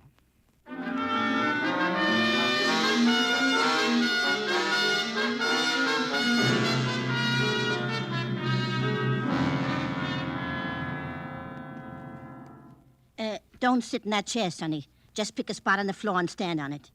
The floor, not the rug. This okay, Miss Devlin? Floors don't belong to me, Sonny. Furniture does. Let's not louse up the furniture, huh? What do you want? Some information about a girl named Aggie Blaine. My niece, brother's daughter. Brother's dead. Went out without muffler and rubbers. winter of 36. Got himself a flu that wouldn't quit. Fell over in his face next day. Never got up. Where's Aggie? My niece? That's what you said. Blew out of here a long time ago. Don't know whether she's alive, dead, or what all. Could be married to the king of Turkey for all I know. How long ago did she leave? Oh, been 5 years. Used to be a dancer, Aggie was. Used to. Hey, don't lean on the furniture, Sonny. Pretty furniture, huh? Huh? Yeah. Yeah. New as the day I got it. You want to sit down? We go in the kitchen. Not in the parlor. Not on this stuff. What do you do, Miss Devlin? Huh? Your niece used to live with you. She's gone now. What do you do? Take in roomers? You mean sublet like that? Uh-huh. What for? Who needs it? Retired, huh? It's nice. And all this furniture, ornate. Huh? Oh, you mean tricky with the curlicues and the things, huh? Yeah, all mine. Bought and paid for. Let's get back to Aggie, Miss Devlin. I don't know if she's alive or dead. I told you She used to dance at a nightclub called the Blue Sheen. With pigeons. A blue one and yellow one. One named Gloria, the other named Phyllis. Oh, I seen it myself. Look, Miss Devlin, one of the men who owned that club was found last night. He'd been murdered. You're leaning, Sonny. He'd been murdered, and your niece might be able to tell us something about it. Couldn't you give me some... No, nothing. Aggie, she was a dancer. Is she alive? Is she dead? How do I know? And leave there. And once more into November Day, its furnishings also not to be touched nor leaned against. For instance, the autumn perfume worn by the girl who almost brushes your sleeve, sidesteps, changes course, hurries on. And from far off, the brief, wild sob of a freighter sailing out of autumn waters. And at headquarters, it arranges itself into familiar pattern, routine investigation into death, and wait. And on the first quick surge of November night, the return on the All Points Bulletin, Joe Turner, bankrupt nightclub owner, had been spotted in a Skid Row bar. Third booth on the right was all his. Go there. The place is jukebox and fat cat scrawling symbols in sawdust. The place is Joe Turner, who was once a man. You come up with a drink, mister, and something good will happen to you. Do you understand me, Joe? I'm from the police. Something real good. I'll dance for you. Here, you watch me. You watch me. Here, this is just for you. Sit down, Joe. You don't have to do that. You like me, huh? You'll buy? Huh? I got other routines. Tell me about your nightclub, Joe.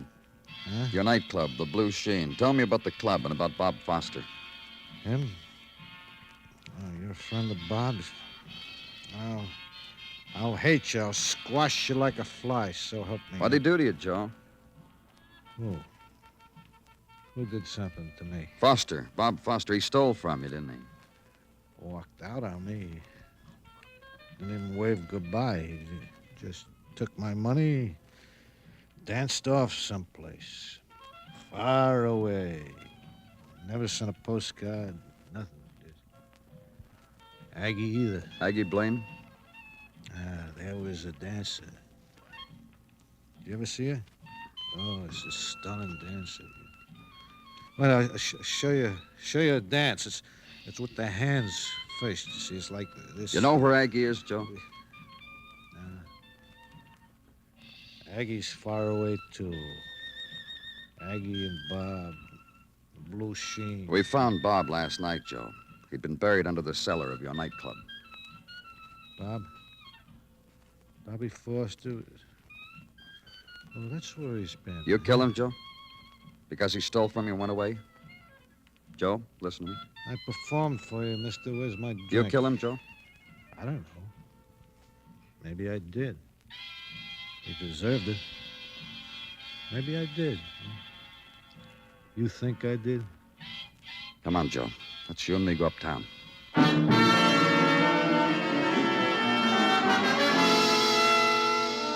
And book him. Charge, suspected felony, murder. Turn him over to the policeman schooled as to proper procedure and proper jail tier and proper cell. And back to the office and sit at the desk. Far away, a light is turned off, and another. And a swollen sag of gray suddenly hangs from the black sky. Morning folding over the horizon. Danny, downstairs, come on. And down the corridors and the steps, and outside is damp and still night. Ambulance just pulled in. Phoned it upstairs. I got it.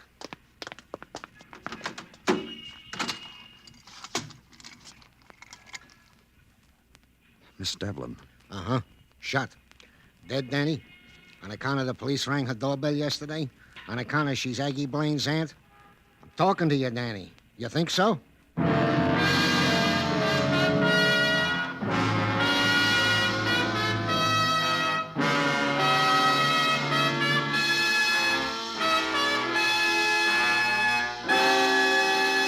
You are listening to Broadway's My Beat, written by Morton Fine and David Friedkin, and starring Larry Thor as Detective Danny Clover.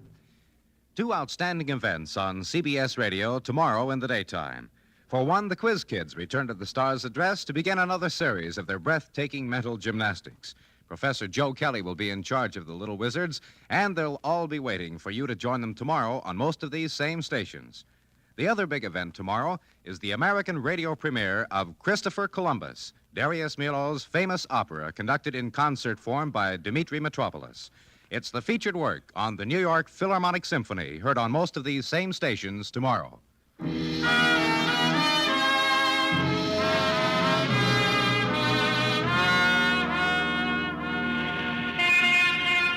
Broadway makes its entrance out of subway kiosks, out of night corridors, blinks once and long against the white of a new November day, then moves into it, soft, polite.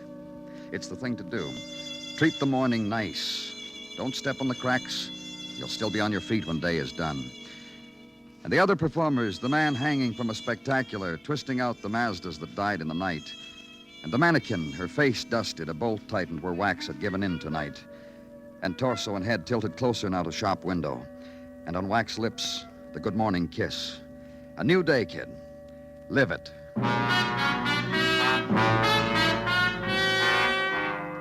And at headquarters, November morn, is Sergeant Gino Tartaglia dipping a finger into a container of coffee. Just testing, Danny. Oh? You leave these things to the whim of that new girl in Ballos Delco. I knew it. Too sweet. Well, that's too bad, Gino.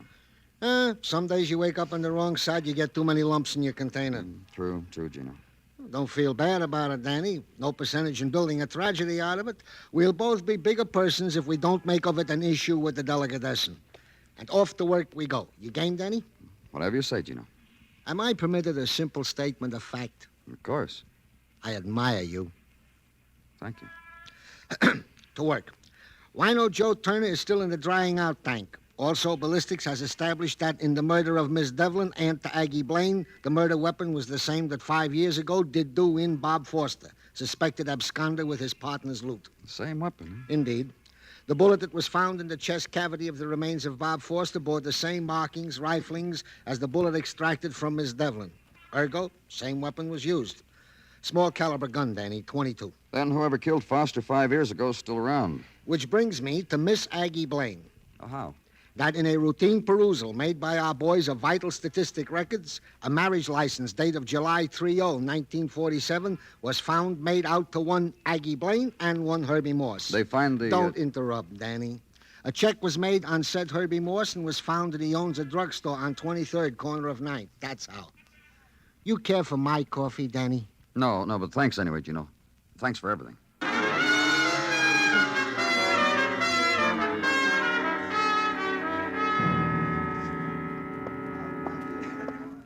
Just use this, Mrs. Westfall, and you'll have that lanolin plush look in no time at all. Thank you. Yes, sir? What can I do for you? Mr. Moss? Right? My name's Clover, Mr. Moss. I'm from the police. Hi. I'm trying to get some information about a girl named Aggie Blaine. Depends upon what kind of info you want. She was my Frau. Some things I'll tell you, some things I won't. Just tell me how you met her and when you met her and why you're not married to her. Things like that, Mr. Moss. What's the matter? You think you could have stayed married to her? Mr. Moss, You haven't got the dough on the wherewithal. Just tell me about it, Mr. Moss. She's not going to make a fool out of me. You know what I'm going to do one day, buddy? Get me another wife, a big gal, a big blonde gal. Then I'm going to find me Aggie and walk up and down in front of her with my big blonde wife rubbing her cheek to me. I'm going to show her... When did you meet Aggie? On an airplane. I said hello to her, and from there on in, it was air pockets all the way to Frisco. You met her on the way to California, huh? Now, when was this? In 47, druggist convention. I never saw the inside of the convention hall, not with Aggie showing me the fancy eating places, and me with a paper to read on dressing at the prescription department. Now, go on. That was in June. Then back in New York, somehow she wouldn't let me see her. Then she called me. When? July the 30th. I know, because July 31st we tied the knot. How come the divorce? A fella.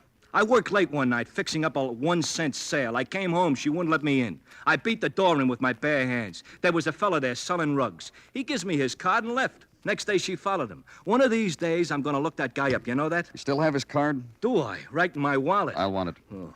You're going to fix him, huh? Swell. Here. Here's the card. I'm on your side, buddy. Have you seen Aggie since then? I'm happy to say no. However, the day that I do, I will also find me that big blonde buddy. I'm going to parade her up and down in front of Aggie. And get out of the way of Mr. Moss's wagging finger. And through the aisle, lined with preparations guaranteed to keep you alive longer than anybody. A right turn, down the aisle of space guns, insecticides, and bubble baths. And then left at the table where everything is marked down to 19 cents. And out into the street. Legwork now, an address off the card given to you in the drugstore. Mr. Irving Lustbander, rug dealer. Aggie? She ran out on me, mister. Long time ago. Customer of mine came in one day and ordered our most expensive number wall to wall. Aggie went along with the delivery truck and never come back. Customer's name? Ewing. Dr. Keith Ewing, big back man. Got offices in the Muncie building. And at the offices of the Muncie building, be told by Dr. Ewing that Miss Blaine was merely a patient of his, and after he cleared up her back condition, he never saw her again. No, he never treated her at his office. She was an outpatient at the Cheney Hotel. So go there, Cheney Hotel. Yes, the clerk says. Miss Blaine, yes, indeed. He checked out, he's sorry to say. The morning after an automobile dealer's conclave, he remembers. Forwarding address, well, yes, indeed, 1213 East 61st. So go there. The girl who answers the door is dressed in velvet pedal pushers, but shakes her head sadly at the name of Aggie Blaine. Agatha, it seems, moved out on her about a month ago. Baggage, and her very own boyfriend, Tony. Where? Well, Tony owns the apartment building over on East River, Beekman Place. So go there.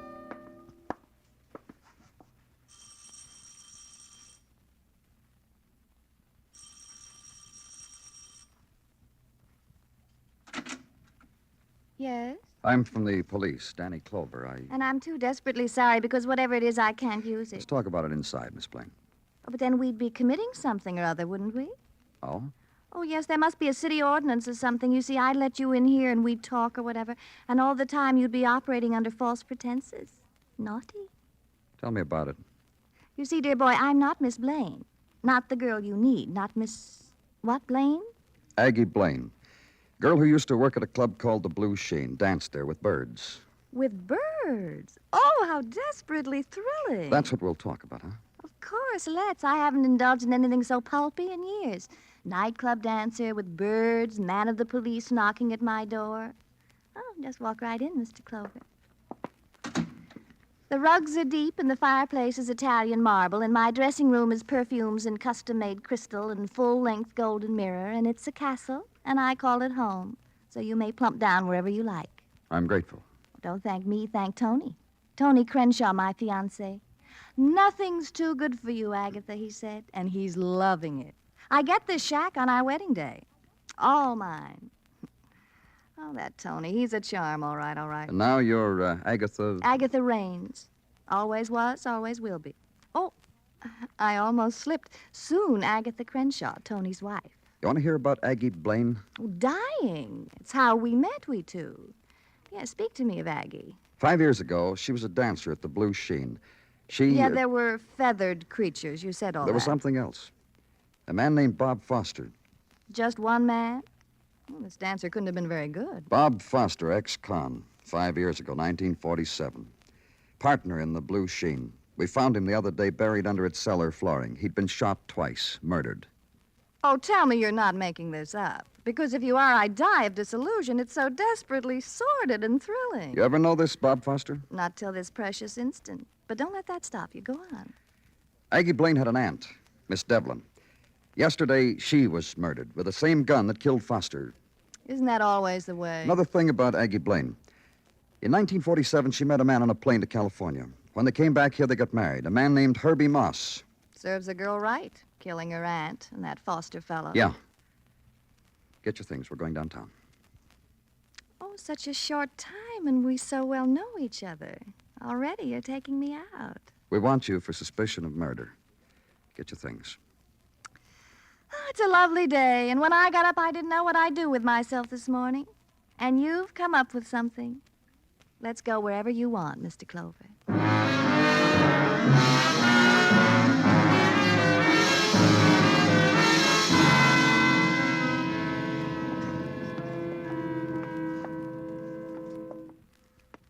And this room is what, Mr. Clover? Interrogation room.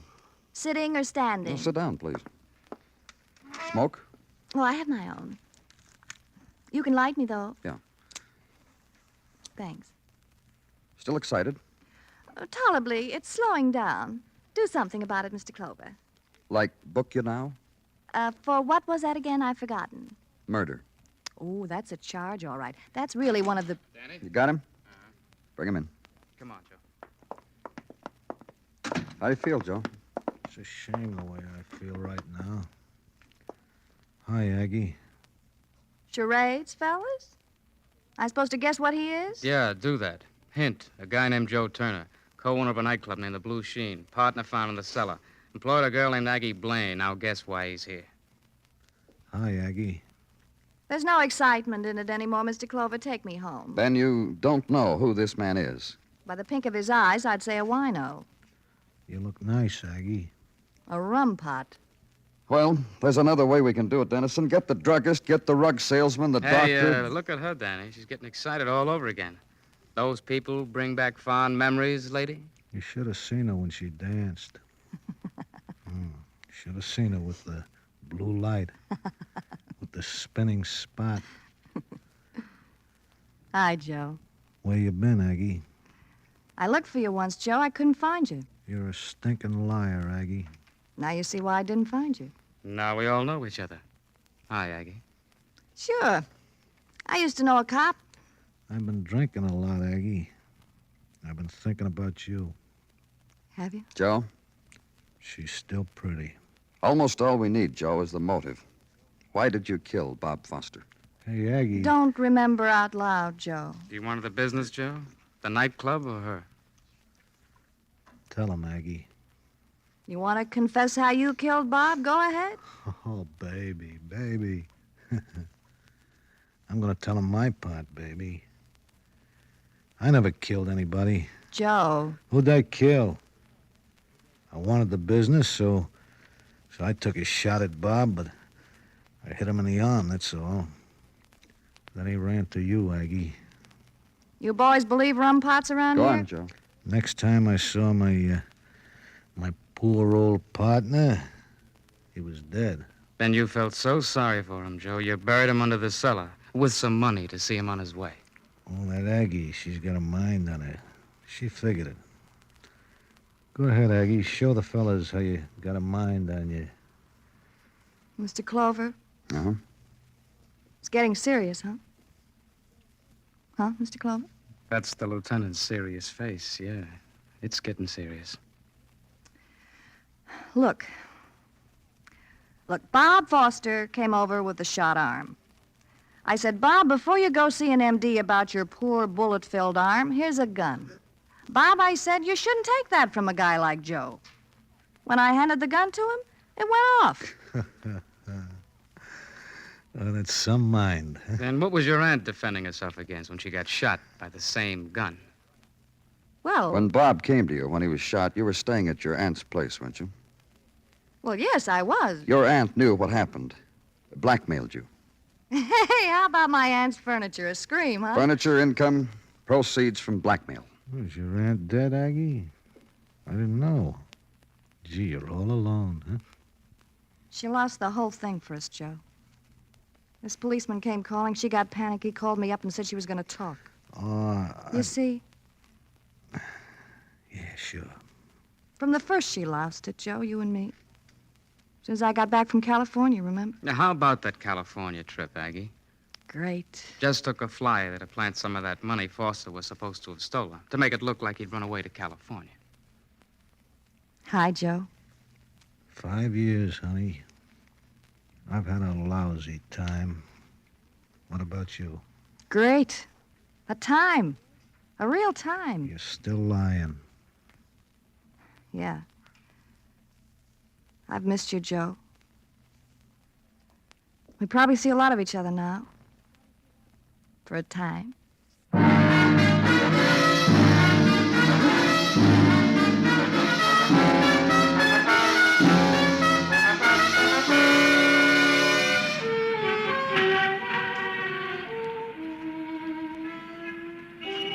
In the ebb of nighttime, the slabs of Broadway lean against the darkness in crazy tilted angles.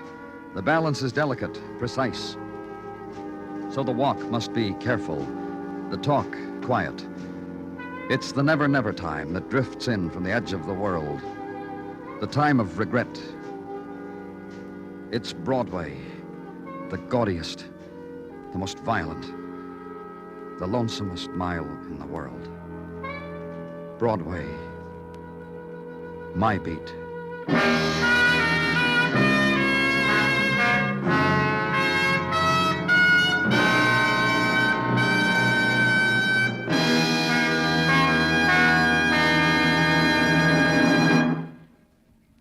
Broadway's My Beat stars Larry Thor as Detective Danny Clover, with Charles Calvert as Tartaglia and Jack Crucian as Muggavan.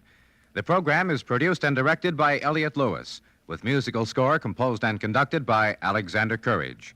In tonight's story, Mary Jane Croft was heard as Aggie Blaine, and Sheldon Leonard as Joe Turner. Featured in the cast were James McCallion, Ted Bliss, Martha Wentworth, and Peter Leeds. Bill Anders speaking.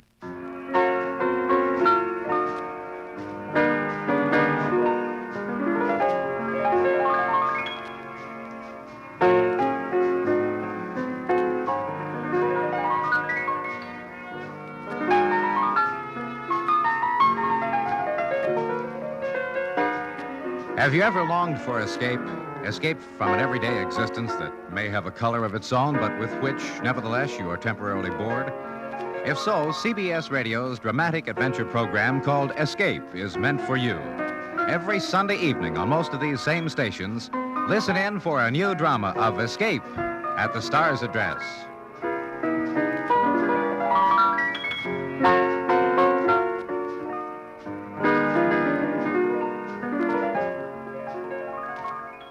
And remember, Amos and Andy are here every Sunday on the CBS Radio Network.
Two of my personal favorites, George Burns and Gracie Allen, are up next in our lineup. Another cup of Maxwell House coffee, George? Sure, pour me a cup, Gracie. You know, Maxwell House is always good to the last drop. That drop's good, too. Yes, it's Maxwell House coffee time, transcribed in Hollywood and starring George Burns and Gracie Allen.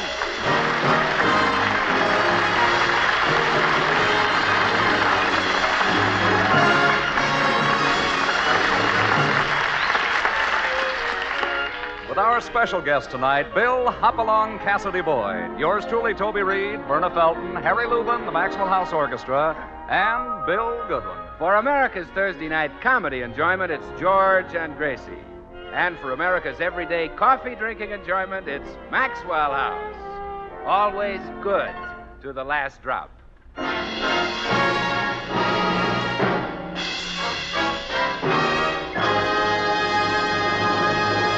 Well, just about every radio performer in the country is wondering how television will affect his career. Of course, the good-looking ones have nothing to fear. So the star of our program isn't worried.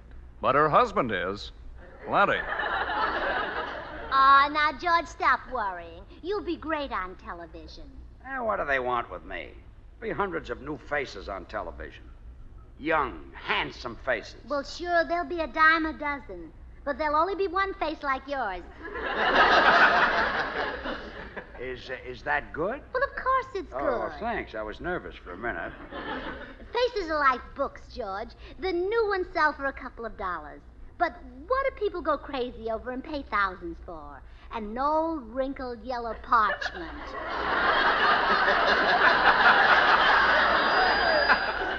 Well, that's a nice TL. Oh, darling, I didn't mean your face looked like that. I only mean it's precious, like a rare old book. It's interesting. When people see it, they'll say, where did he get it? How long has he had it? What's he going to do with it? Okay. Okay, forget it. I think I'll leave television to the 18 and 19-year-olds. Oh, well, no, George, we can't handle it alone. We need someone like you. With a face like an old book. Oh, now, darling, stop that. Now, tell me, who's the biggest sensation on television today? Hopalong Cassidy. So what? So that book wasn't printed yesterday either. You can't compare me with Hopalong Cassidy. That guy is terrific. He's practically a stuntman. He's no shorter than you are. I mean, he's in wonderful condition. He's the hottest thing on television. Well, he sure is. Wouldn't it be wonderful if you...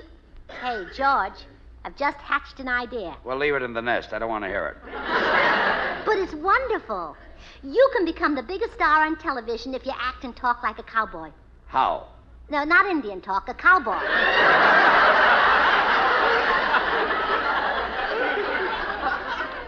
How do I become a big star? Well, now look, suppose Hopalong Cassidy were to retire. They'd need a cowboy to take his place. Me? Well, certainly. You can learn to be a cowboy overnight. How? They're not an Indian, a cowboy. Listen, Gracie, in the first place, why should Hopalong Cassidy retire? Oh, that's the law of show business, George. Those old-timers have to step aside and give you youngsters a chance. Cassidy is older than me? Well, he must be. He's been making pictures with beautiful girls for 15 years, and he's never kissed one yet. Why, in 15 years, you've kissed me at least... Oh, he's not much older than you.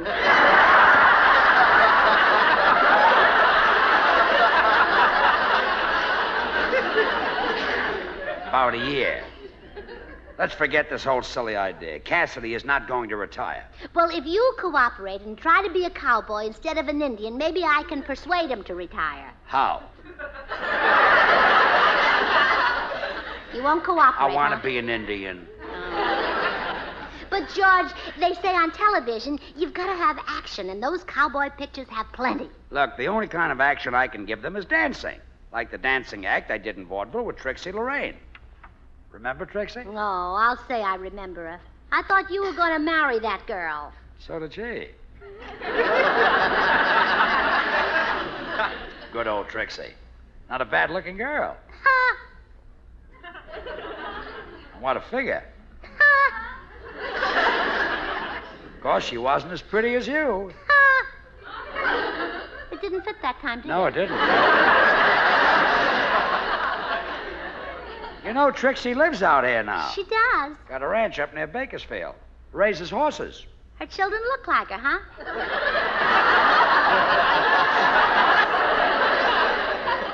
You shouldn't call Trixie a horse. She was a good dancer. That might be an idea for television. Trixie and I can revive our old act. Oh, you could, eh? Well, I'll see you later, dear. Huh. So we'd like to team up with Trixie for television. Well, not if I can help it. I've got to talk to Hopalong Cassidy. Maybe he'll retire in favor of Mopalong Burns.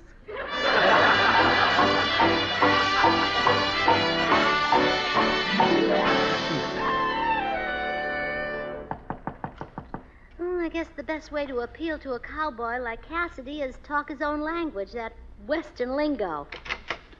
Yes? Howdy, partner. Be you the coyote folks call Hopalong Cassidy? That's what they call me, ma'am.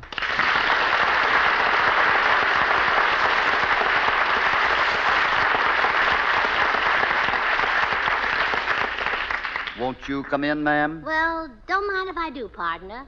I'm plumb tuckered. Been riding all day.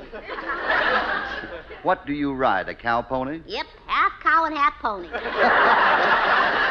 Every couple of miles I had to jump off and milk her. Well, that'll tucker you all right. Yep. Well, I thought I'd never get here from Texas. Did you ride clean from Texas? Nope, got a little dusty around that. Poppy, my name's Gracie. Gracie the Kid. Born and raised in Texas. Well, I'm from the Lone Star State myself. Oh, well, that's nice, but it ain't as nice as Texas. Well, you ought to see my ranch down there. Maybe I'm familiar with it. What brand do you put on your calves? Well, I ain't particular, as long as they're nylon.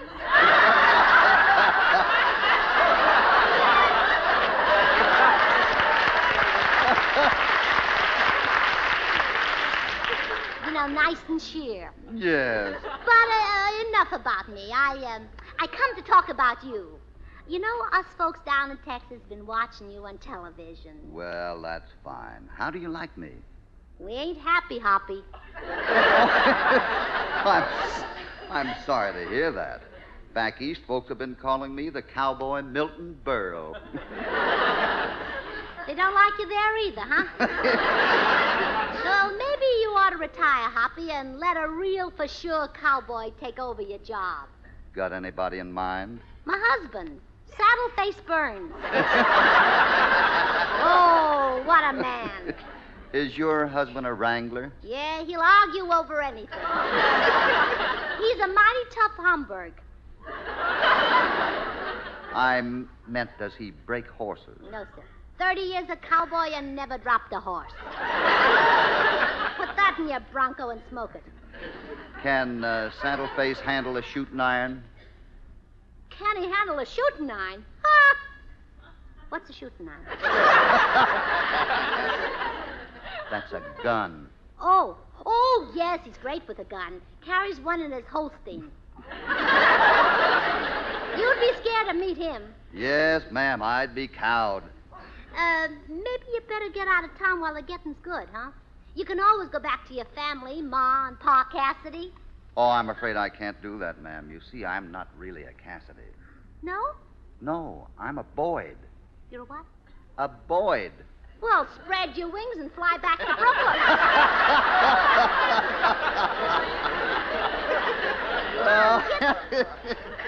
No, I mean my name is Boyd. Bill Boyd, not Cassidy. Just like your name is Gracie Allen. And you're not from Texas. Well, now, how did you find that out? You didn't have me fooled, Gracie. Now, suppose you tell me what this is all about. Well, look, now, I'm desperate, Mr. Boyd. I've just got to get my husband on television. Some way, anyway. Can't you help me? Well, how about wrestling? Oh, please. Oh, I'm a married woman.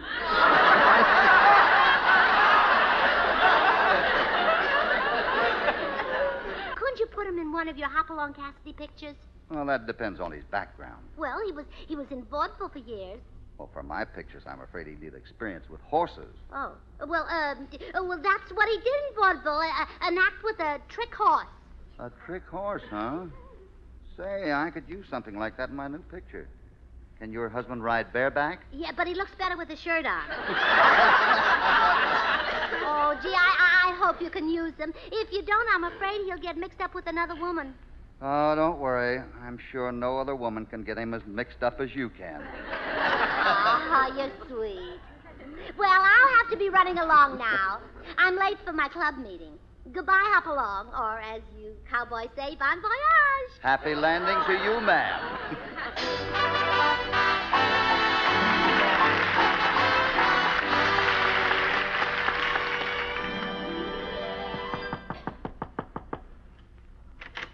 Yes? Say, aren't you Hopalong Cassidy? That's right. And I recognize you, too. You do? Sure, I'd know you anywhere. You were Saddle-Face. Saddle face? By golly, you've even got the bags. Saddle face? Well, that's what your wife called you. She came to see me about putting you on television. Oh, I was afraid of that. Did she make me for a cowboy? Well, at first she did, but I got wise to that. Then she told me about an act you used to do in vaudeville. That'd be great on television. Lots of action. Yeah, that must be the act I did with Trixie. Yeah, I reckon so.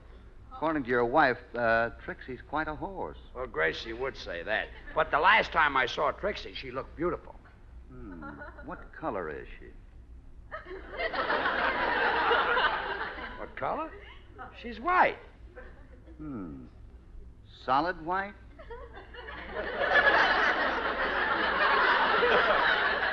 Yeah. Well, aren't there any markings on her hide? No, as far as I know, she's the same color all over. Would you like to hear about our act? Yes, I would. Well, when the curtain went up, we were opposite sides of the stage. Trixie did a few high kicks, and then she ran over to me, you see. Then I suppose you jumped up on her back. No, that was our exit. Oh.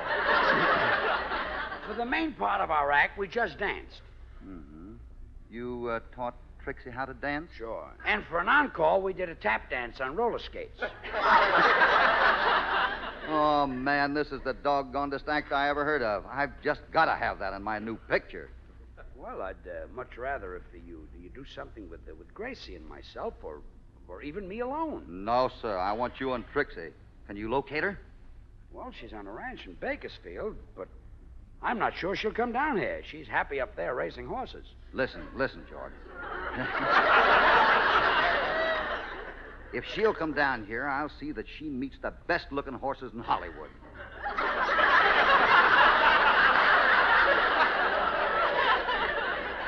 Get her here by tomorrow. Okay, I'll send her a telegram to Bakersfield tonight. You know, it wouldn't surprise me if you said that Trixie could read it herself. She can. Wowie! Wait till Roy Rogers sees this. Saddle face?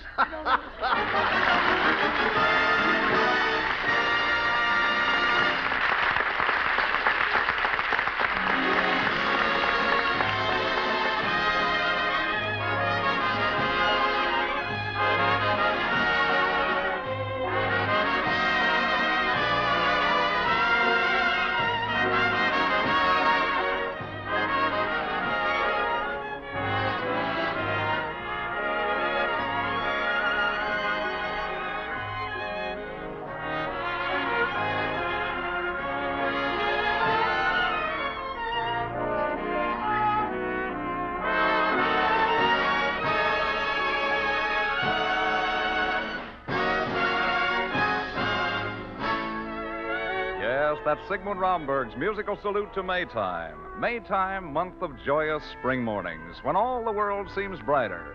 And you know, every day seems brighter, more cheerful when you start it off right with a fragrant, heartwarming cup of truly good coffee. Delicious Maxwell House coffee.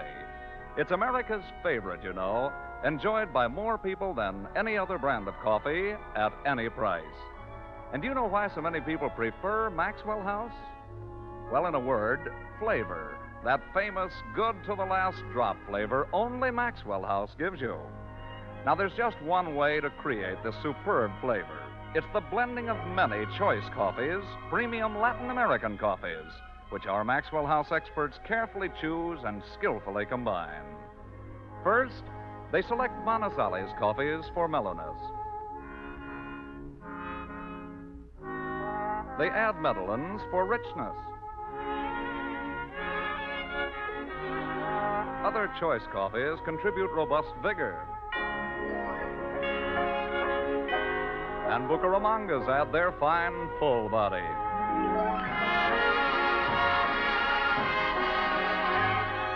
This perfectly balanced Maxwell House blend is then radiant roasted to flavor perfection and brought to you vacuum-packed in the familiar blue Maxwell House tin. And ladies, vacuum packing is important.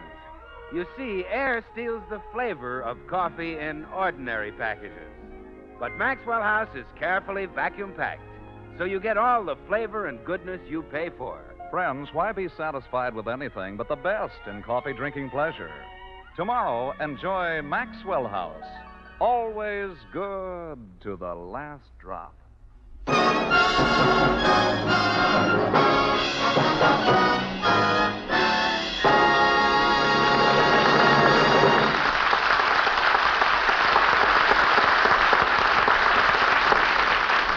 Well, Hopalong Cassidy has engaged George and his old dancing partner, Trixie Lorraine, to do their act in his new picture, under the impression that Trixie is a horse. It is now the following morning. Gracie, I had a visit from Hopalong Cassidy last evening. I'm going to be in his new picture. How wonderful. He wants me to do my old dance act with Trixie Lorraine. Oh, no, George. I don't want you dancing with Trixie. Why not? Well, she's always carried a torch for you. And your dancing legs are just the matchsticks that can light it again. No, Gracie. She'll be a goner the minute you take her in your arms and press her to your manly stomach. Well, stop worrying. Oh, there's something about you that tugs at a woman's heartstrings. Other men tugged at mine a little, but when you came along, what a jerk.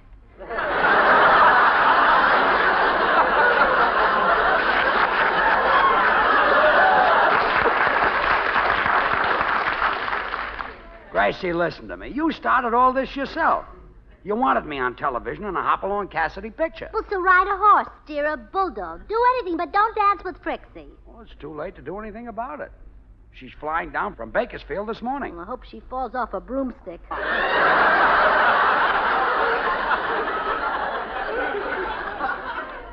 Where are you going? Go out. I'll see you later. Bill, I came to see you because you can help me. How? Now, don't you start that Indian talk. No, Gracie, how can I help you? Oh, well, I know it's asking a lot, but would you pick up a strange girl and flirt with her for my sake? Gracie, I'm shocked. Asking me to pick up a strange girl. Do you realize what a thing like that could lead to? Yes, Bill. Ooh, me too. Where'll I find her? Well, at the airport. She's flying in from Bakersfield. Her name is Trixie Lorraine, and I want you to keep her away from our house. Okay, Gracie. Give me a description. Well, you've got to find her somehow. She wants to steal George. Oh, well, now it's easy. I'll just grab the babe wearing the straitjacket. Now, get out to the airport, huh? Okay. See, it's almost noon. Wonder what's holding Trixie. Hope it's Bill. What? Nothing. I'll answer it, dear. Hello? Hi, Gracie. I'm in a phone booth at the airport. Say, is Trixie a blonde about 18 years old? Oh, no, much older. Oh, I see. It's not you, honey. You'll have to get off my lap.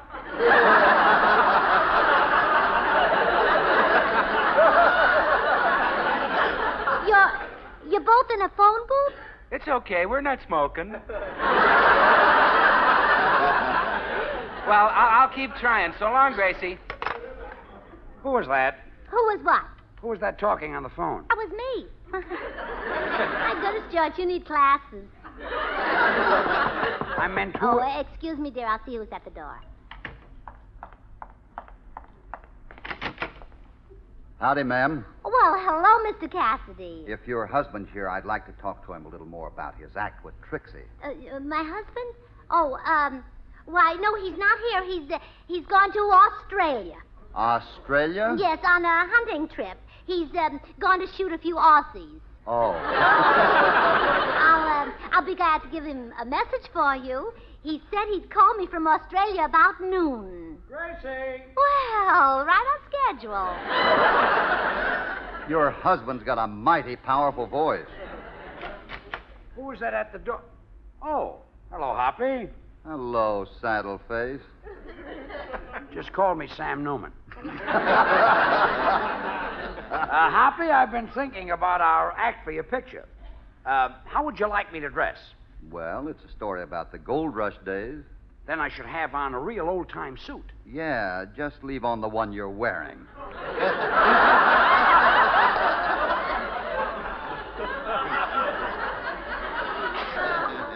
I'll have it pressed first. Has Trixie arrived yet? No, but I'm expecting her any minute. If you haven't found a place for her to stay, she can sleep in my barn.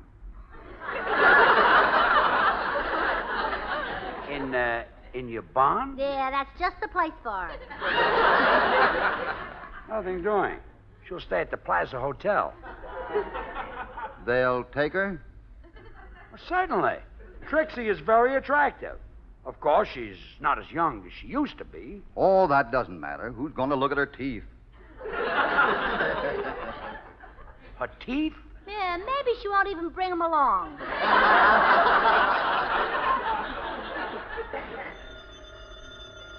Well, excuse me, there's the phone in the den. Hello? Hello, Gracie. This is Bill again. Listen, I'm back in the phone booth at the airport. Oh, did you find Trixie? Well, is she a gorgeous brunette about 19? No. Is she a luscious redhead about 20? No. Okay, kids, hop off. Bill, I told you Trixie is older than that. Stop picking up those young girls. You're wasting your time. I'll keep looking. No, wait, Bill. Bill, I've got a better idea. I'll put George on the phone and you pretend to be Trixie. Tell him you've decided not to come. Okay, Gracie. Oh, George.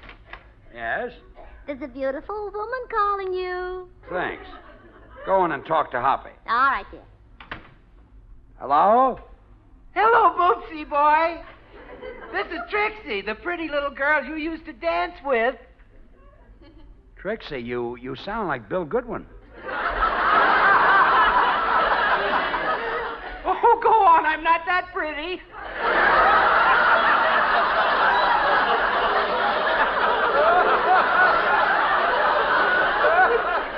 This is Trixie, all right. It is, huh?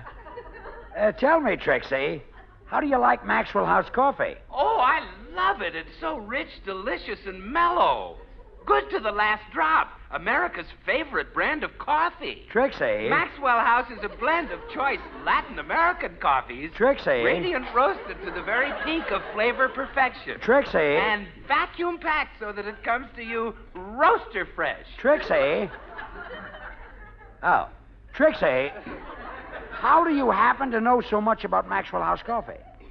Well, I always listen on the radio to that handsome, curly-headed dreamboat, Dimples Goodwin.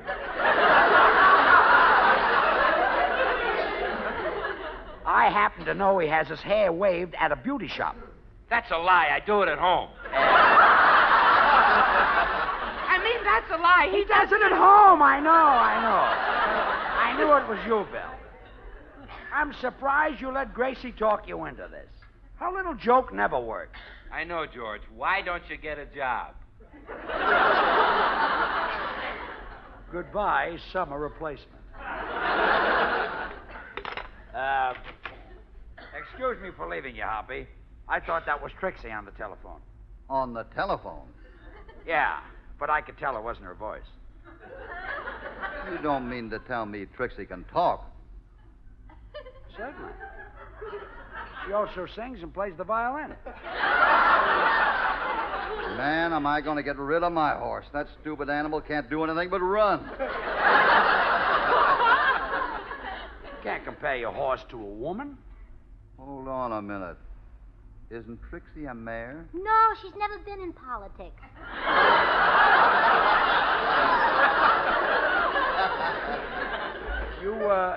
You thought Trixie was a horse? Sure, a dancing horse. Then we're not going to be in the picture. Oh, I'm sorry it didn't work out, folks. And now you'll have to excuse me. I have to get over to the veterinary. My horse has got the colic, and the doc's going to give him a dose of paregoric. Oh, well, just a moment, Mr. Cassidy. Dancing isn't all George can do. Let him sing in your picture. He can be the voice of the prairie. Show him, George. All right. I'm heading for the last roundup. Gonna saddle old Payne for the last time and ride. Oh, you prairie dog. Give him some more. Pull the trigger on the shotgun of your throat and blast your way into his picture with the bullets of melody. Bullets of melody? Open your mouth and get the lead out.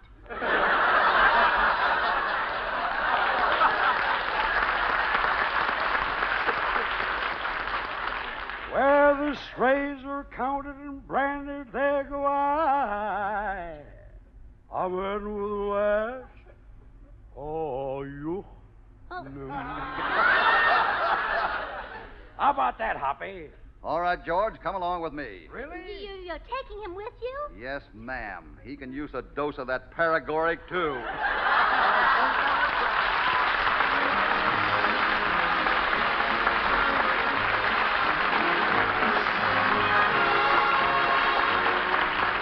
George and Gracie will return in just a moment. Ladies, would you like to help cut down the terrible toll of home accidents? If so, join the housewives from coast to coast who are forming Don't Be a Gracie clubs. These club members pledge themselves to rid their own homes of the hazards which cause accidents. If you'd like to form a Don't Be a Gracie club in your community, write to Gracie Allen, Hollywood Plaza Hotel, Hollywood 28, California.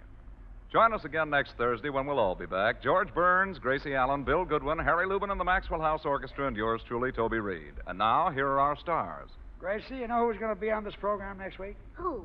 That gorgeous actress who has such a terrific figure. People call her the Body. Oh, well, George, I'm on every week. I was talking about Marie McDonald. Oh, well, yes, she deserves that name. I shouldn't call myself the Body. People think of me more as the brain. Yes. Well, call me Saddleface. I'll see you next week. Good night, folks. If you like good things the easy way, Good things the easy way. Instant Maxwell House, that's for you. Good coffee that's easy too. No time, no trouble, No grounds, no fuss. and it's good to the very last. You know what? Yes, Instant Maxwell House means great coffee instantly in your cup. Here's real instant coffee, all pure Maxwell House coffee in instant form. Enjoy Instant Maxwell House. Instantly. Good to the very last. You know what?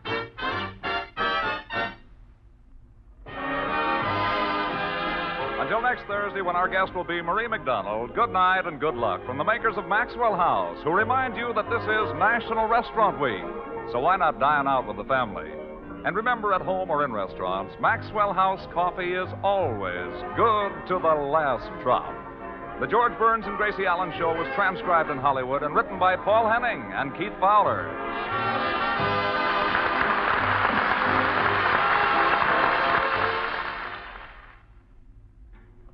This is NBC, the National Broadcasting Company. Hunt the Biggest of All game with the Green Hornet and Cato coming up next. Outlying districts of the city. Two men in overalls lounged on the corner of First Street and River Road and talked in guarded tones. Hey, look, Spike. What I want to know is, how do you know that armored bank car is going to come into First Street at this end? The boss don't do nothing without being sure, Tony. You ought to know that by now. Yeah, but with that detour sign up there... What makes you so dumb? I've always got to draw a diagram almost before you know what's going on. So what? I ain't no mind reader. All I'm asking is, how do you... Okay, I'll tip you off. Now, look. You see that plank cross bridge over the big ditch the water company made in the street? I ain't blind. So you ain't blind. Well, the boss has been trying to figure out how to make a grab for that armored truck, see? Now, for weeks he's had it tailed. It always follows the same route, once a week just before banking hours. And today's the day. I know all that, but you... That truck ain't no sardine can, Tony. Well, yesterday afternoon, the boss saw all the excavating going on around this corner, and seeing this plank bridge over the ditch into First Street gives him an idea. I'm all ears. You ain't kidding. You and your... Shut up if you want to hear that dope. Now, before sunup this morning, we come down here and planted a bomb under those planks. Then we swung a detour sign around from where it was on River Road, putting it in front of the plank runway so that no other car'd go over it, see? Sure, but when the bank truck comes into sight on River Road on its way from the Federal Reserve to the First Street National, We beat it out, swing that sign back where it was. But if we can spot the truck, they'll see us move the detour sign. What do you think we got on overalls for? They do notice us. They'll think we're city workmen. Holy catcher. Then the bank truck goes over the planks. Right. That bum will bust that truck wide open. We move in fast, grab the dough, and light out for our car up in the alley. Gee, Spike, the boy sure knows how to plan things. I bet if he was... Hold it. It looks like the armored truck coming now. Come on. Yeah. Okay. Now slow down. Take it easy, like we're on the job here. Yeah. Now grab one end of that detour sign. Pick it up, hidden horse and all. All right. Hey, we better hurry. And guys on jobs like this don't hurry. Let's go. Yeah. Now swing your end around, then set it down. Yeah. Hey, Spike, it's almost here. Maybe we better... Get a hold of yourself and don't muff this job. Now go over and start putting out the red lanterns over there. When that truck goes into the planks, flatten out. You get it? Sure. There they come. There they go. Now down, Tony, down!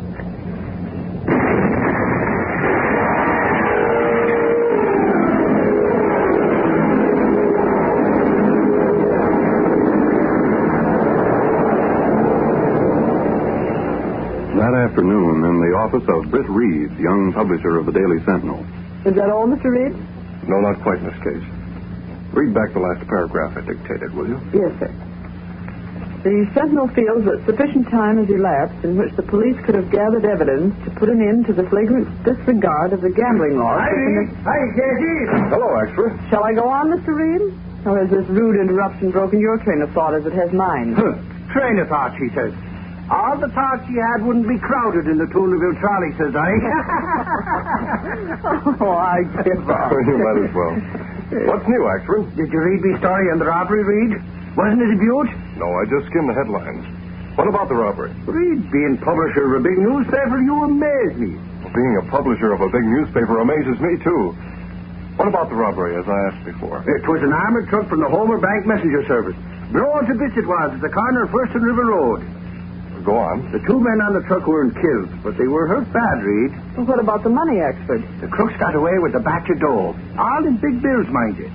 They didn't even try to take any bags of currency.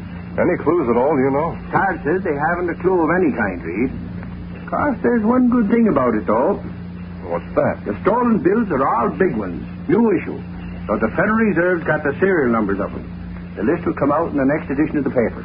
Well, that's a break. If the crooks try to use any of those bills, they'll be spotted. Sure. That's what Sarge said. Say, Casey, did you really read them funny marks on that pad? Are you kidding? Why should I write in shorthand if I couldn't read it? You got me there. Yes, let's hear you read some of it. Go on. Go on out of here. Mr. Reed's trying to get out an editorial. Yeah? What's it about, Reed? About the gambling that goes on out at Norton's Roadhouse. Well, of course, I can't mention names in the editorial. It's about time the police came through with some evidence. Reed, I heard Sarge talking about that. The cops had gone out there time and again. When they got into the back rooms, they found nothing but some pool tables there. Blackie Norton's a pretty foxy guy. So it seems. Well, it seems to me that someone with a little nerve, someone not in with the police, could go out there and get evidence. Well, getting in to gamble is one thing, Miss Case. Getting evidence is another. I'd like to know just how much gambling does go on out there. You being a playboy and all, why don't you go out there and see for yourself, Reed? Ashford, of all the things to suggest, Wait, I Miss never... Case, that's an idea. Axford, meet me at 5:30 downstairs. You and I are going out to Norton's Roadhouse for an evening of fun. You mean it, Reed? Of course. At least I'll find out firsthand just what is going on out there. Okay, Reed, it's a deal. I'll be waiting at 5:30 downstairs.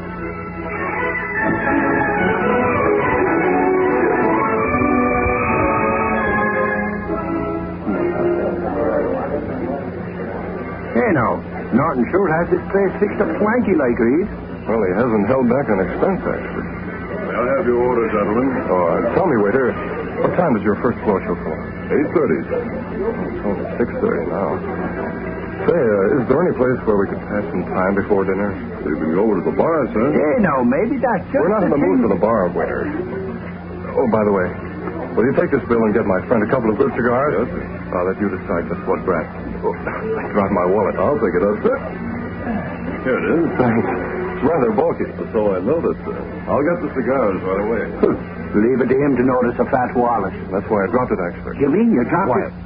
The waiter's talking to Blackie Norton. They're coming this way. Oh, that's Blackie Norton, is it? I wonder why he's coming... Yes, expert, I hear the floor show here is very good. I beg your pardon. I overheard you speaking to the waiter a moment ago.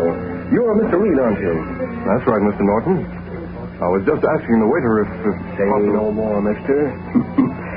How about a visit to our fun rooms? Fun rooms? Sure. Perhaps you'll even come away with a bit of profit. Who knows? All right. Where do we go? You can follow me.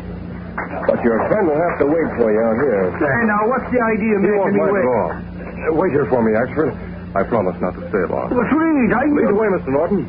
I'm sure I'll enjoy your fun room.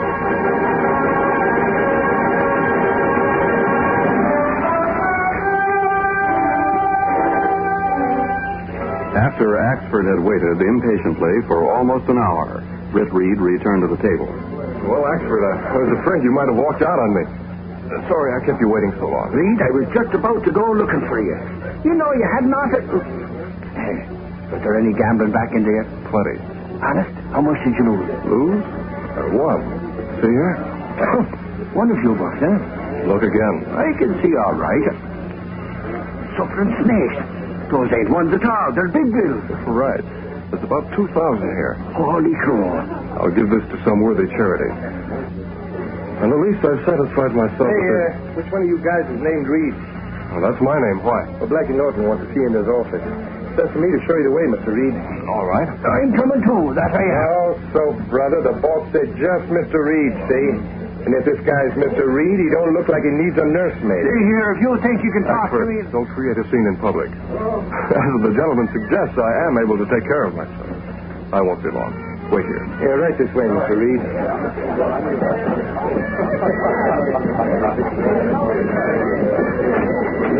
Go right in. The boss is waiting. Thanks. Thanks for coming in, Mr. Reed. Come on, have a seat. What do you want to see me about, Norton? Oh, it's really nothing much. I hear you had good luck tonight. Yes, I did. Oh, I'm glad you did. Well, look, Mr. Reed. See those bills stacked on my desk here? Yes. Looks like quite a lot of money. Yeah, a little over $2,000. Exactly the amount you won tonight in 10s and 20s. Well, that's interesting. But I don't get it. Well, look, Mr. Reed. I'd rather have you take those small bills and give me back the large ones, if you don't mind. But I do mind.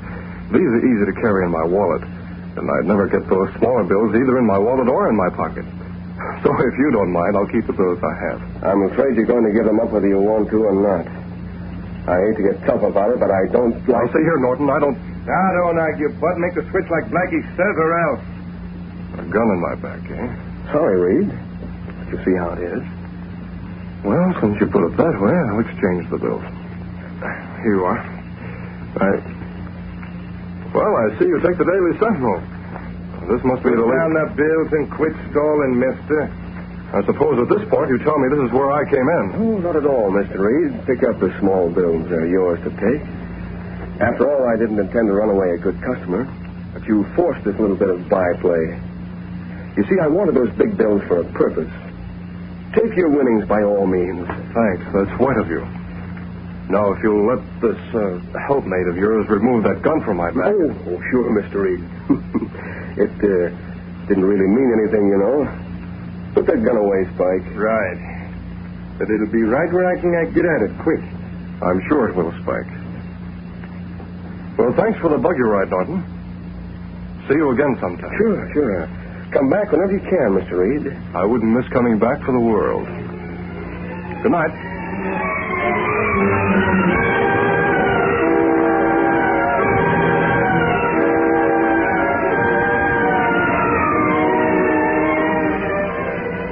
Later that night, in Britt's apartment, the young publisher paced the floor, while Axford sat munching a sandwich which Cato had just brought in.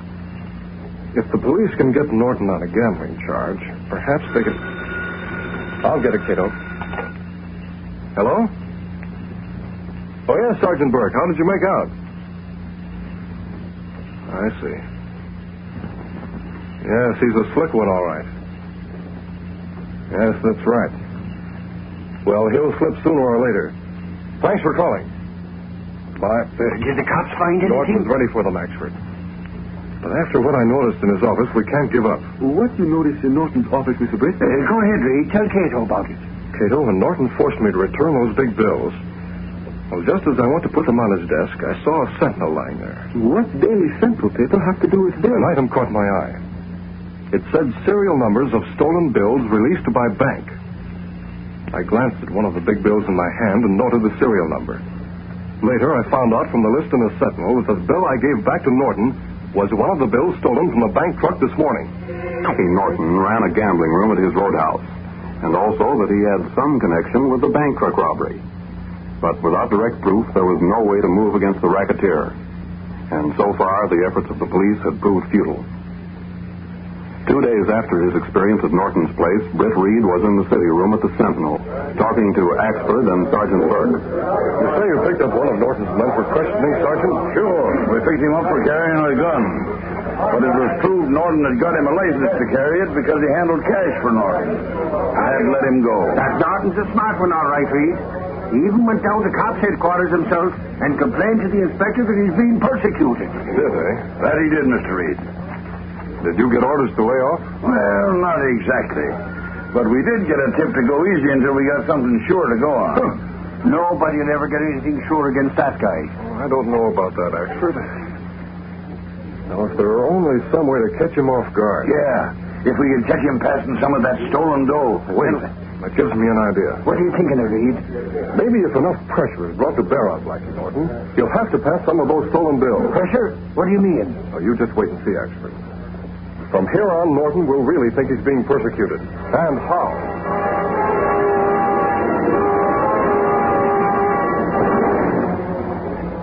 You say you want to see me? That's right, Mr. Norton.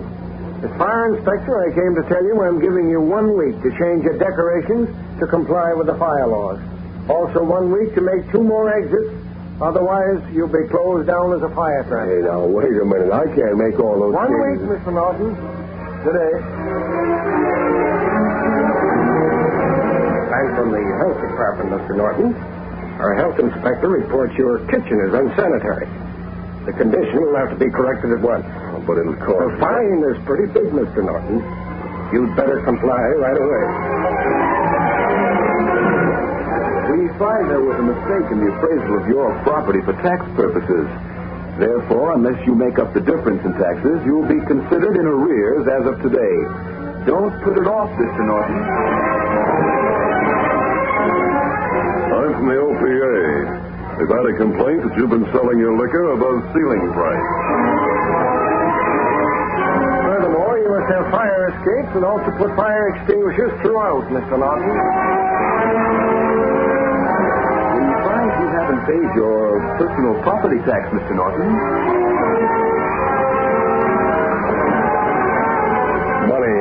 Money. Spike, you're driving me crazy. Well, what's behind it all, Blackie? Why are they picking on you? I don't know. Somebody's putting the heat on. I'm almost down to rock bottom. But all I've got left is that hot dough from the bank truck job. If I try to pass any of that, I'm a goner. But I have to work something out, somehow. It has to be soon.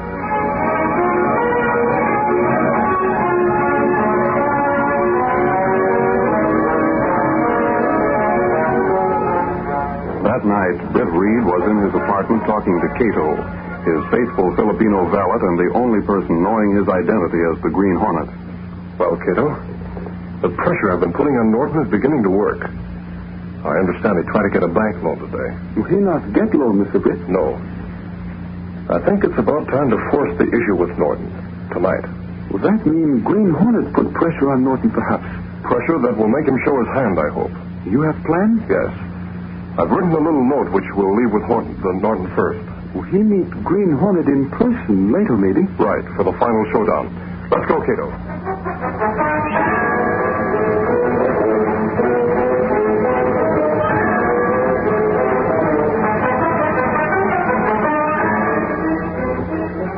A short time later, Blackie Norton was in his office at the Roadhouse, discussing the situation with Spike and Tony. What a laugh. Here we have over $200,000 in dough that's too hot to use. in a place about to go on the rocks. Can't you use just one of them pills, Blackie? Don't be a dope, Tony. Using one's as bad as using them all. Be traced right back to us. Now we've got to find some other way out for the time being. You got any ideas, Blackie? We can't just sit around and let things go to pot. Hey, maybe we could pull another job, maybe. Dry up, will you, Tony? Pull another job. With every dick in town tailing us. He ain't in his right mind half of the time, and when he is, he talks like a half-wit. Oh, is that so, Mugface? If you don't stop flapping the breeze with that kisser of yours... You don't do what, Shut up, Larry? both of you. Haven't I got enough trouble without you guys arguing? Hey, it's a bomb. Yeah, that ain't any bomb. It's a rock with something tied to it. Pick it up, Spike. Sure. Hey, look, it's a note. Give it to me. What's it say? Who threw it? Hold your horse a minute, can't you? I know the mess you're in. Well, read it out loud. Behind it. Do you want it? Holy smoke. Listen to this. Says, I know the mess you're in, and I know who's behind it. If you want to make a deal, leave the back door to your office unlocked and be there at midnight alone. Well, what do you know? It's signed the Green Hornet. There's his seal on it. The Green Hornet? Well, Hey, you ain't going to mix company with that guy, are you, Blackie? He might be just the guy who could help me out of this mess. Hey, listen, Blackie, that guy's dynamite. He double-crossed his own grandmother. Yeah, but I'm not his grandmother, Spike. Oh, Chief Blackie, you don't have to tell us that. You see how smart Tony is? He knows you ain't the Hornet's grandmother. Wake up. Forget Tony, Spike. We got plans to make. What plans? I'm going to see the Green Hornet at midnight, but I don't trust him. So you and Tony are going to be around just in case. Nothing doing. I'd stand here when that... Take it easy, Tony. You won't be in here. Where then? Now listen. See that little picture over there? Oh, you made the one you moved when you want to see through the peephole into the dining room. Right. I'll take down that picture. And you can go on the other side of the wall and put the muzzle of your gun through one of those holes while you peek through the other, see? Oh, sure. I get the drop on the Hornet, but he can't see me. That's okay. Well, what about me, boss? You sneak around at midnight, Spike, and be just outside that broken window. If I need help, you'll hear me call for it. Okay. Don't either of you do anything unless I give a signal by grabbing my handkerchief. If the Hornet's on the level, you won't have to do anything. You understand? We got it straight. Sure. You can count on us, Blackie. Good.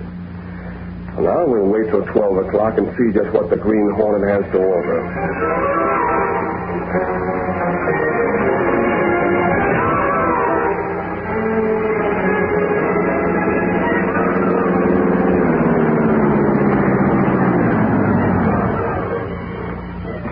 Cato.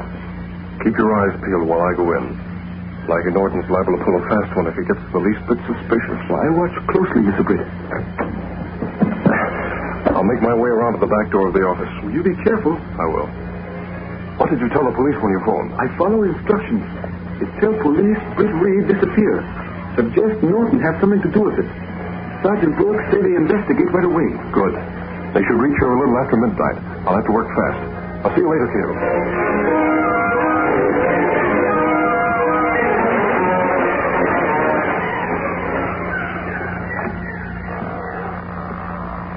Oh, come on in, Hornet. I'm expecting you.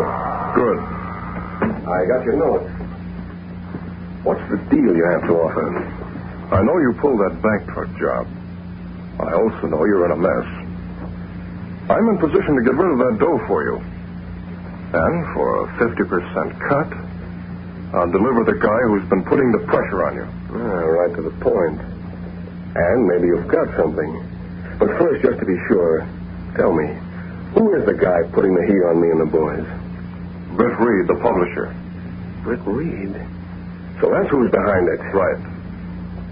Do we make a deal? I'll bring him right here to your office tonight. How do I know you will? Show me the dough. Put it here on your desk. And then before I even take it, I'll bring Reed in.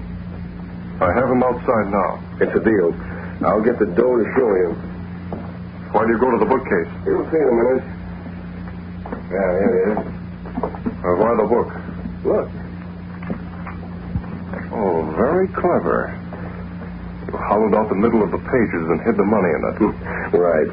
The cops never thought of opening a copy of Paradise Lost to look for $200,000 in hot dough.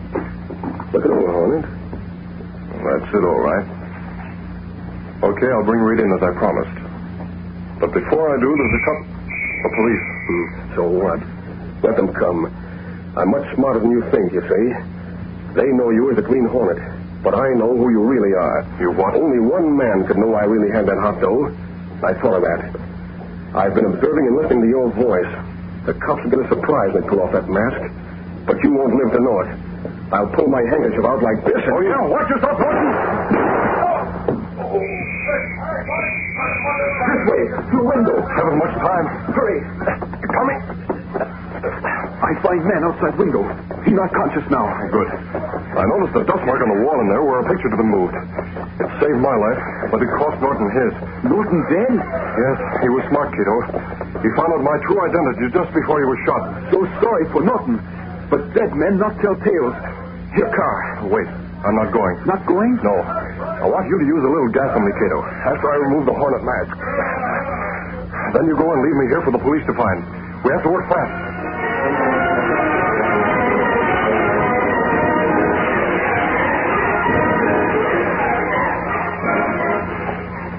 Glory be.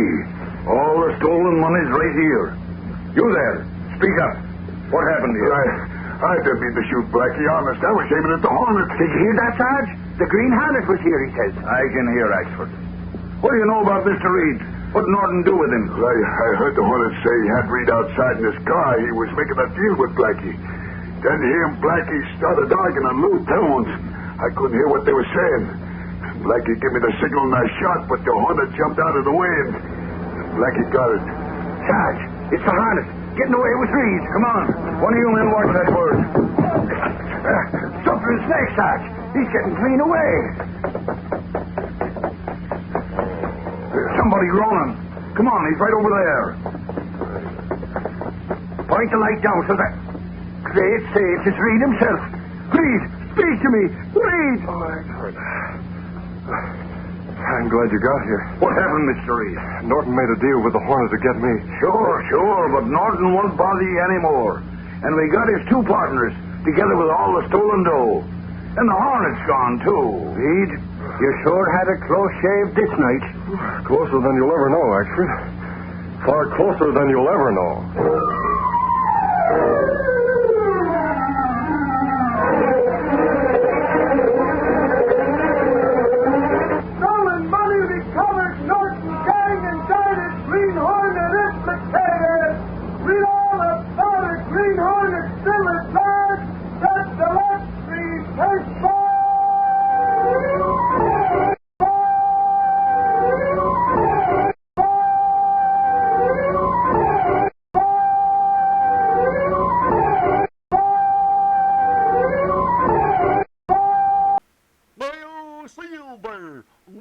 Those thrilling days of yesteryear with the Lone Ranger up next.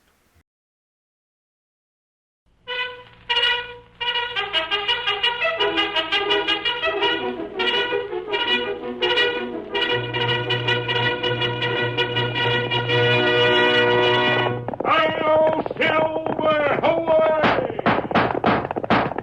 A fiery horse with a speed of light, a cloud of dust, and a hearty hi-yo, Silver, the Lone Ranger.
In the wild and lawless days of the early western United States, a man's life depended on the quickness of his draw.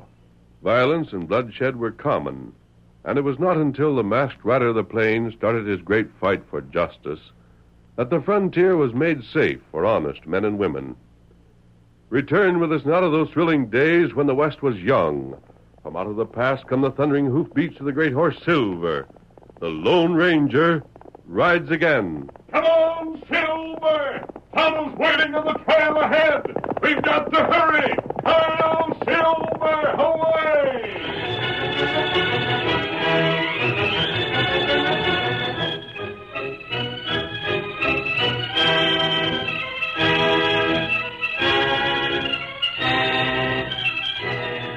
In the dead of night, two men raced across the desolate, broken country near the foot of the hills. Cal, hold on. Rein up. Cal! Get away from me, Josh. Get away. Give me that horse. Whoa. Whoa up there. Whoa. Let go them reins. I tell you, I heard it. Whoa up. Whoa, boy. Whoa, there.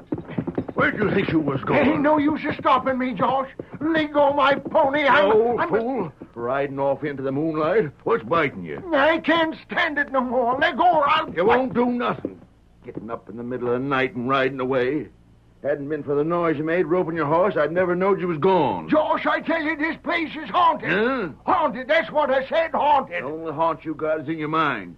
You've been chawing too much buffalo meat. Hell, you don't believe me, huh? You ornery old sidewinder, of course I don't. But I keep hearing him, I tell you. Night and day, I keep hearing him. His voice screaming at me, kind of thin and far away. Like it was that day he drowned. Me a-standing on the shore, and him a-swirling down the stream, screaming at me to help him, I keep hearing him, I tell you. I keep hearing him. I can't see him, but I keep hearing him. I look and he ain't there. Seems like it's coming from the sky, calling at me.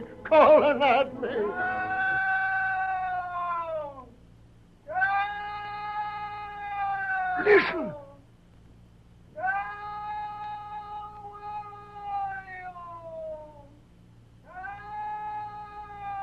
There it is. It's him again. I don't hear nothing. Now, you thief, you got to hear him. You got to. My ears ain't so good, but I still That think was that him. I hit it as plain as plain. I could have saved him, throwed him a rope, and I didn't. I let him drown in the water, swirling and calling, waving his arms in the water, sucking him under. Cal, you gotta stop. Maybe it's in my head. Maybe I keep hearing him on account I deserve to die. I deserve to... Cal, you old fool. Let go of me. Let go or I'll knock you off your horse. Don't, Cal. Let go, I tell you. Let go or I'll... Look out. You ain't stopping me. Get him, boy. Get him. I deserve to die. You got my horse. Bring back my horse. Coming back. I'm coming. Cal, come back, you idiot. Cal. The crazy coot. He's heading right for the quicksand. Knocking me off my pony. Heading right for the quicksand, and I can't stop him.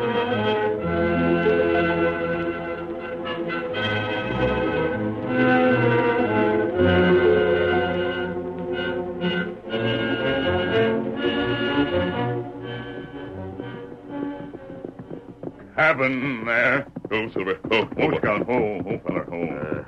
It's the cabin, all right, Hunter. Josh must have come back here after he trailed his partner, Cal.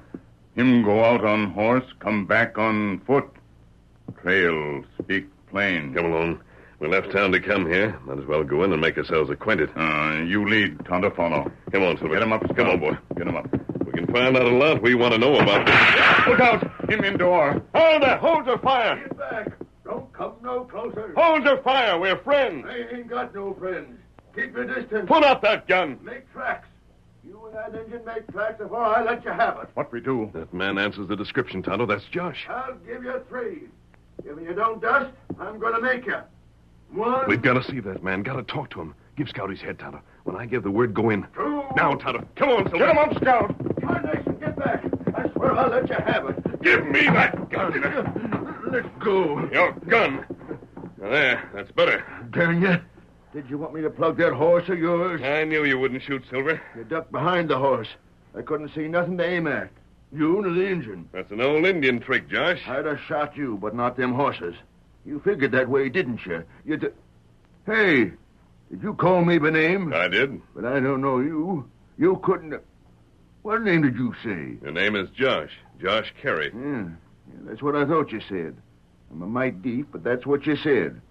Now, who are you? We're friends, Josh. What do you want here anyways? Masked man and an Injun. Why were you and Cal staying out here alone? Why weren't you closer to town? Dad, blame it. You keep circling like a roped steer. I asked the question. Answer it. What you want here? I wear a mask for a reason, Josh. My friend and I are on the trail of two bad men. We learned of them in town. Ah, them come this way. Huh? I suppose you're joining up with them. On the contrary, we want to catch them. Josh, the story in town is that you and Cal had some valuable furs hidden away. I ain't saying. If you have, those men are after them. Have you seen any strangers? Only you, and I'd as soon see the last of you.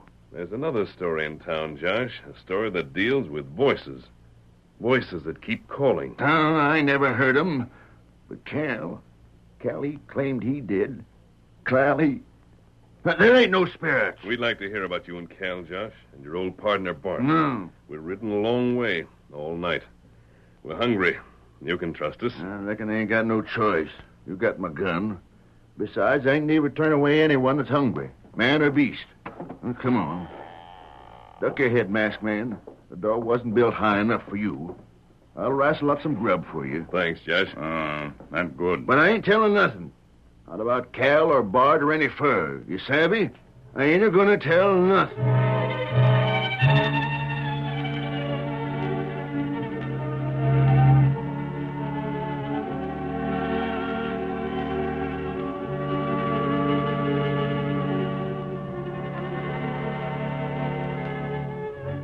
Bart and Cal and me.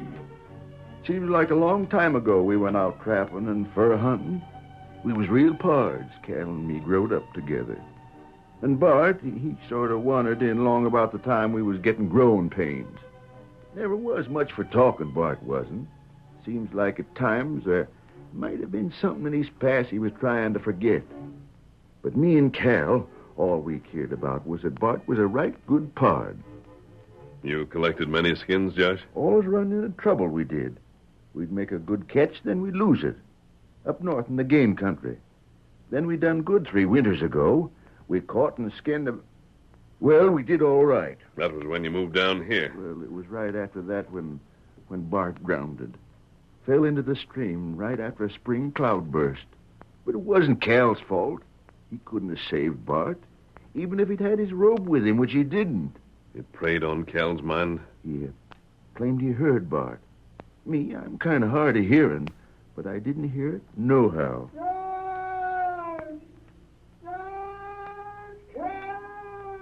What's that? Tonto, it's the voice. Old timer, listen. Yeah? You heard that. You must have. It... There it is again. Oh. Listen.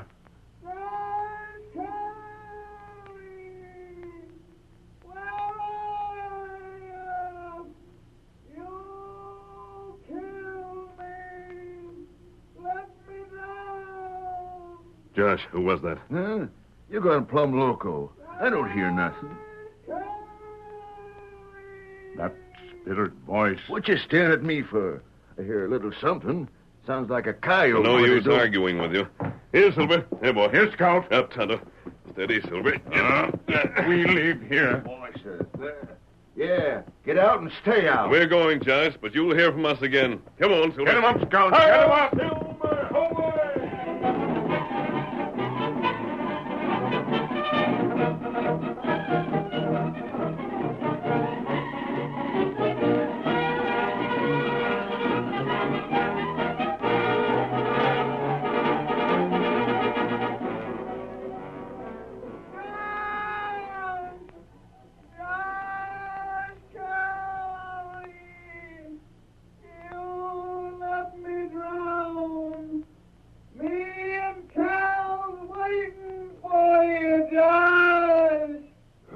That's enough for now, Gunner. Careful. Slide down behind the ridge. Don't want anybody to spot you against the skyline. Yeah. Careful. Sit right on that horn. We ought to get some more bark and make us another one, Slag. This one's shredding away. Yeah, maybe so. We used it up getting Cal scared. It sure makes a voice scary, don't it?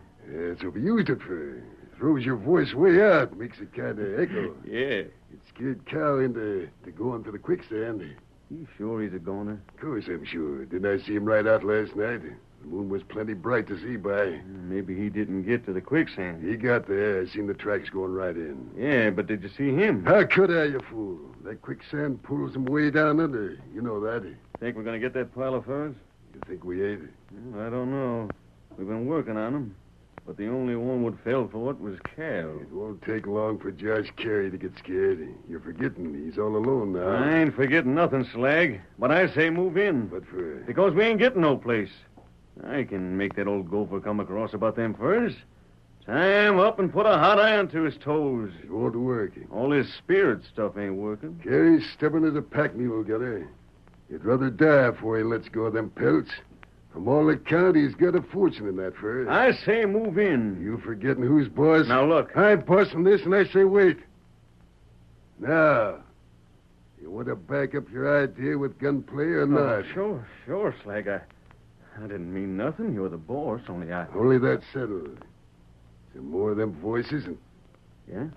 Gunner, look over the ridge. Careful now. You see him? Yeah, two of them. Hey, look at that white horse. Yeah, and that's the engine on the paint. Them two was at Carey's cabin. I guess my boy scared them off, You fool, not them. Gunner, I changed my mind. We're going to bust in on Carey tonight. If you want action, you're going to get it. Huh? But you said just Use your eyes, bless you. Them two is going right past the ridge. An Injun and a white man on a white horse. There ain't but one outfit like that. We're going after Josh because we got her before that hombre stops us. Gunner, that there's a Lone Ranger.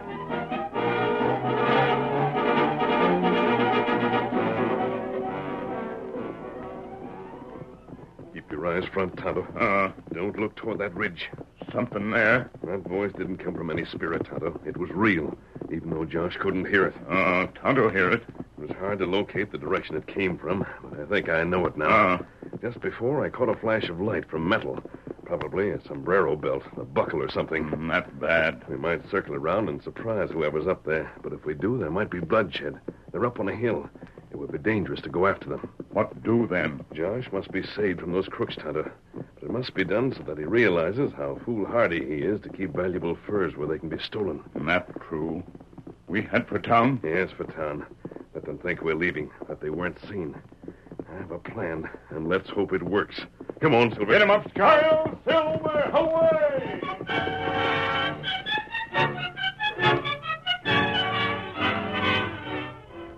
The curtain falls on the first act of our Lone Ranger drama. Before the next exciting scenes, please permit us to pause for just a few moments.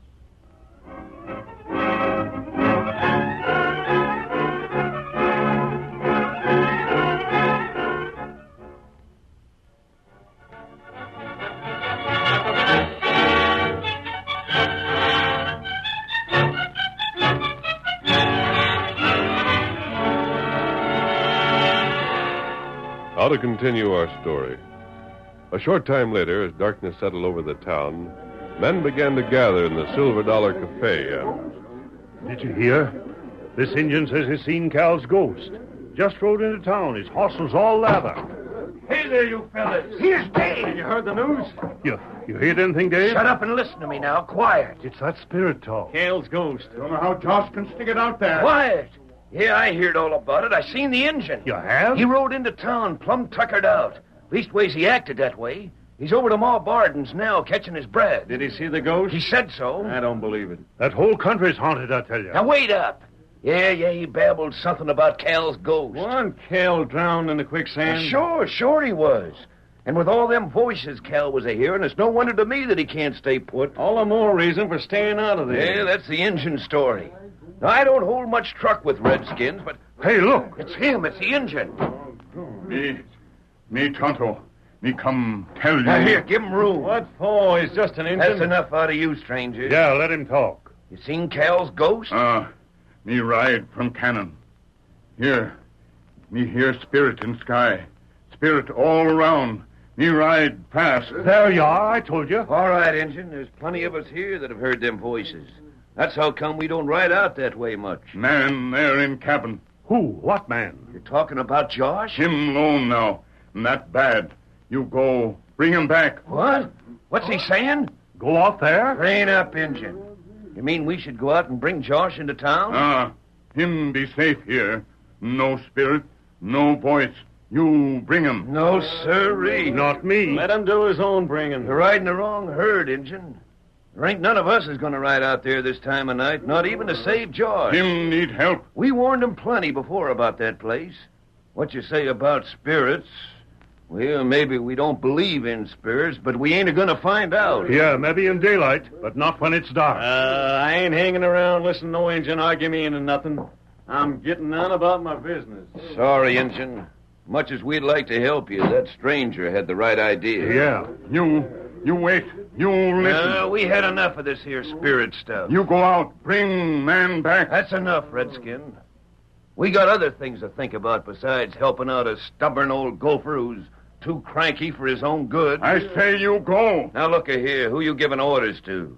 Who do you think you are? If Josh wants to take his chances, that's his affairs, not ours. What the? A masked man. It's a holdup. Don't slap, Mother. The first man who starts a draw won't finish it. Did you see that? Them guns jumped into his hand. Grease lightning. I had a feeling Tonto wouldn't be able to persuade you to go out after Josh Carey. That's why I'm here. You aim to make us, stranger? I only drew my guns because I had to. I won't use them. Did I hear you say you're a friend of this redskin? We travel together. And we listened to the engine, working with a masked man. Yeah, it's a trap. There isn't time to explain. You're going out to Josh Carey's cabin. Now, hold on. If you're aiming to force us... I told you I won't need guns. Well, then who are you? You bust in here masked. You're with this engine. Me tell. Him, Lone Ranger. He's local. A Lone Ranger? That's right. You'll have to prove that claim, stranger. Just because you're masked don't signify you're the Lone Ranger. There's plenty of masked hombres, but there ain't but one Lone Ranger. All right. You ask for proof. Here, look for yourselves. Huh? My horse is out here tied to the hitching rail. Come here and look at him. Any of you fellas ever seen the Lone Ranger? Yeah. I seen him. You two men. You might not know me because of the mask, but you couldn't mistake Silver. Look out the door. Hey, that horse is a beauty. Ain't never seen one like that afore. Well, you two, do you recognize him? Here's Silver. Yep, that's him all right. Wouldn't forget that horse. Well, that settles it. You can put up them guns. You're the Lone Ranger, all right. Good enough. Now get your horses. We're going out to the cabin. Well? Look, Ranger. We know you. We want to do what's right. But them spirits, that voice... That voice is not a spirit. I've heard it, and I know. Josh needs your help. He has to be convinced he belongs in town with people who know him and like him. This kind of country is courting danger. You mean that voice is real? It ain't ghost? I give you my word on that. You do, huh? Well, that's enough for me. How about it, boys? Good. Now hurry. Get your mounts. Hop to it, boys. 15 minutes. That's all we need, and we'll be ready to ride. Me talk now. What is it, Tonto? One man, him here afore. Him go for you come. One man? I saw one man riding hard as I came up. I think he left here. What about him? Tonto know him. Him crook. What? You knew him? Him voice. You mean, Tonto, it was the voice that we heard out at the cabin? That right. Tonto know. And he knows we're going out there. He must be planning to get to Josh ahead of us. You there. You following me, Ranger? I ain't got my horse yet. I'm going on ahead. Follow as soon as you can. Me get Scout. No, wait, Tonto. You're staying with the men to lead them. I'll take Scout with me. He isn't winded. You just made it appear as if he'd come a long way. That right, but... Where is Scout? Him at Ma Barden. All right. Now get him on the way. Here, Silver. But, Ranger, I don't savvy. What in tarnation you want an extra horse for? I want him for Cal, Josh's partner. Steady, boy. For Cal? But Cal's dead. He went into the quicksand. Everybody knows that. I haven't time to explain now. You'll learn later. But don't be surprised if he isn't dead. Come on, Silver. Follow as soon as you can. Come on, boy. We're heading for Josh's cabin. We've got to get there in time.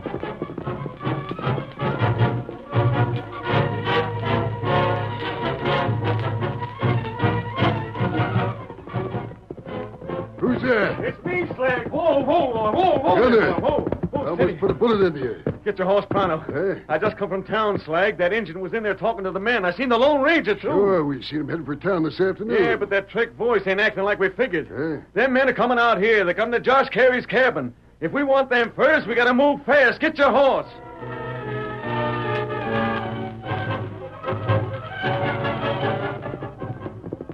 Whoa, boy. Whoa there, steady. Whoa. Josh is in there. Give me that horn. I'll hide behind the door. When I get set, you do the voice. Yeah, I'll make it plenty loud so he can hear it in his sleep. Start it now. Josh Carey! I come to get you, Josh Carey! Again, he's moving. Josh Carey! It's Bart! Where are you, Josh? I hear it. It's Bart. It's Bart's spirit. Get him, Gunner. What the... Give me that rifle. Inside. Shove him inside. Go on. Slam the door. Now you sit down. What tarnation you mean? I heard Bart. I heard his voice. We want them furs. It was your voice. You sound like Bart. You even look like him. But you ain't Bart. You can't be. No, I ain't him. I am his son. His son? Yeah. He didn't talk about me none, did he? Sure he didn't. On account he didn't like the way I turned out. Him and his honesty. Bart's son. No wonder he didn't say nothing about his past. And your ma. She died when I was born. That's enough of this. We want them first. You won't get them. No. No. Where are they? Go on. You can hit me all you want to. I won't tell. You're murderers, that's what. You drove Cal to his death in the quicksand. Sure we did. We heard about them furs. We heard about how he was always blaming himself for Bart's death. So we thought of this little scheme. Only now we ain't got time for play acting. Get that rope, Gunner. Yeah. Sit still, you old buzzard. What are you going to do? You're tying you up, see? You call us murderers. And that's what you are. Ornery, no good murdering skunks. Tie her with them ropes, Slag. Sure, we're murderers, Josh. Before we're through with you, you're going to hand over them furs, and the same goes for you. If I had my gun, I'd blow you. What'd you stop for? You ain't tied yet. Did you hear nothing? Huh? Seems like I heard steps outside. Look out the window. Okay, it's oil paper, not glass. Can't see through it. Josh Carey! Hey? What the devil? Josh! I come from. They ain't gonna hurt you. They done it to me, George. That's Cal's voice. It can't be. He's dead in the quicksand. We've seen the tracks. I'm coming in to help you, George. It's me, Cal. I'm coming to help you. Cal. He's come back from the dead. Cal. Get your ghost. I'm getting out. Where's the door? I'm getting out, too. What the... Slap leather and I'll let you... The Ranger, the Lone Ranger. Shoot him down. The next time it'll be you instead of your gun, Slag. Get back against the wall. Sure. Anything you say. You're wanted for crimes all over the territory. This time your trail's ended. You've been after us for a month. And you're caught. Don't worry, Josh. It's all over. But that voice, it was Cal. Was you making that voice, Ranger? No, I wasn't. But Dad burned it, Ranger. I heard it plain as plain. It was Cal's voice. But it couldn't be. Listen, it was his spirit. It was done the same way these two made it appear that Bart's voice was talking. Yeah, but listen, it's Bart's son. The voice is the same. This time it had to be Cal's spirit. I'd recognize that voice anywhere. I tell you it was... You can come in now. Huh? You're calling a ghost. Was you calling me Lone Ranger? Hello, Josh. I'll be dead burned. Well, you ornery old polecat, ain't you glad to see me? Cal, you're real. Sure I am. But the quicksand. You went loco and rode right for the quicksand. Yeah, I'd have been in it, too, only the Lone Ranger come along. Him and that engine of his'n, they roped me and pulled me out. I've had Cal hidden away, Josh. We let these two believe he was dead. Me, I believed it, too. You better untie him, Cal. Yeah. Josh, I'm sorry we had to fool you. Well, you should be. All the time me thinking you was gone. You get these ropes off. I could if I could see him better. Get them off and I'll whip you within an inch of your life. Letting me think you was... Oh, Cal, then you hide. I never thought I'd see you again. You're alive. I hope this teaches you a lesson, both of you. It sure does, Ranger. You're getting on in years. You're turning cranky from being alone. Why, you'd gotten so that you distrusted all your fellow men. I reckon so. That's why we was holed up out here instead of being in town. And yet those people are willing to help you. We'll get them furs out of the hiding place and sell them for what we can get. Huh? What did you say? I said the people in town are willing to help you. You mean that they... Listen and you'll hear them. Horses. It's a posse. Reddit, I can't hear nothing. Sure you can, 'cause your ears is just as bad as your temper, you old coyote. They're a-coming like a house afire, the whole town. You think you can hold these two prisoners till they get here? Them two? Let 'em move one finger and I'll blast 'em loose from the boot. You're darn right I can. Then watch them, Cal. I'm leaving. Oh, there goes a real man, George. He sure saved us a plenty. George, you all right? What's going on? What the... Cal! Now take it easy, boys. I ain't no ghost. I'm alive. Well, sure we are. Cal didn't get in no quicksand. It was all a crooked scheme of these two polecats. Sure we're alive. We ain't kicking. No, sir. From now on, me and Cal's moving to town. We aim to be the kind of folks you fellas are. We aim to be friends.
The story you have just heard is a copyrighted feature of the Lone Ranger Incorporated.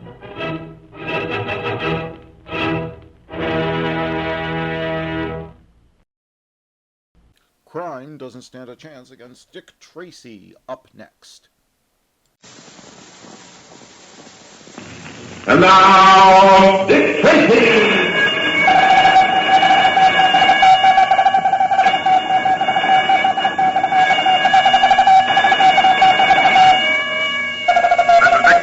Second headquarters. Stand by for action. Let's go, men.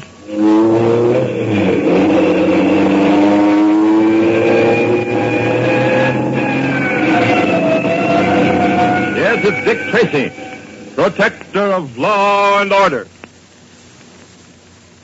59 years ago, a special ceremony was held on Bedloe's Island in New York Harbor. It was the unveiling of a statue that had just come from France. It was called the Statue of Liberty. Now, that statue has come to be a symbol of our way of life, a way we preserve by buying war bonds.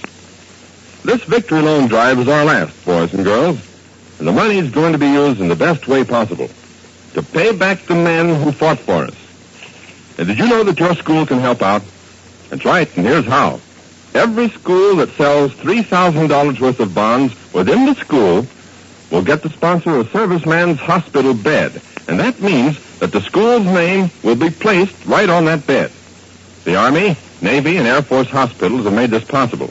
They're inviting any class, school, or groups of schools to start a campaign for financing one or more hospital units. So why not talk up this idea among your friends?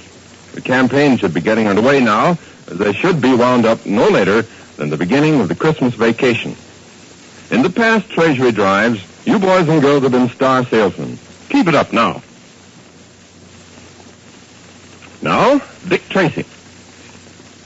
In yesterday's story, you remember how the case of the empty lockers came to a close with Dick and Pat arresting Fletcher, the bank manager, and Frankie at the football game. Dick and Pat turned over their prisoners to their men, then raced to the gambling rooms and arrested the other gamblers before they could hide the marked money that Tracy had used against them. Naturally, Tracy was happy that he'd been able to break up the ring of gamblers, but he really got a kick out of the final score between Junior School, the Academy, and their rivals, Cranston. Junior and Jimmy ran wild, starring as Academy won 19-6. Now, in today's story, Dick and Pat have just returned to headquarters and are in Tracy's office. Listen. Well, now, this is more like it. Listen to this, Dick. At first, it was believed that Junior and Jimmy were guilty of accepting bribe money to throw the game. But after all the excitement died down, it was found that both boys had been acting under instructions from Dick Tracy.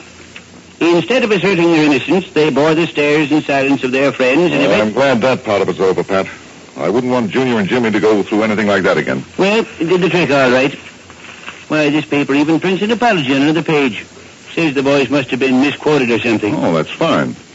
Yep, and just think of all the dough those gamblers would have had if we hadn't grabbed them. They'd be sitting pretty. That's just another thing we have to be thankful for, Pat. Say, that's right. Today is Thanksgiving Day, isn't it? You know, I forgot that for a moment. Don't ever forget it, Pat. We've got more to be thankful for than ever. Just take a look at the people in the other countries if you think I'm kidding. Just try to name one that isn't much worse off than we are. Well, I guess you're right at that, Dick. Say, tell me, what's the chief got lined up for us next? Oh, nothing special, Pat. Well, I hope it's something easy. Something that'll give me time to pack my tummy with a lot of turkey and cranberry sauce. I'm sure looking forward to it. By the way, when do we go out and eat, Dick? Well, we'll go as soon as the lieutenant comes back. He went home to his Thanksgiving dinner. The lucky stiff. And we have to wait until... Wait a minute. That's your signal, Dick. Tracy. Inspector, this is Lieutenant Mallory.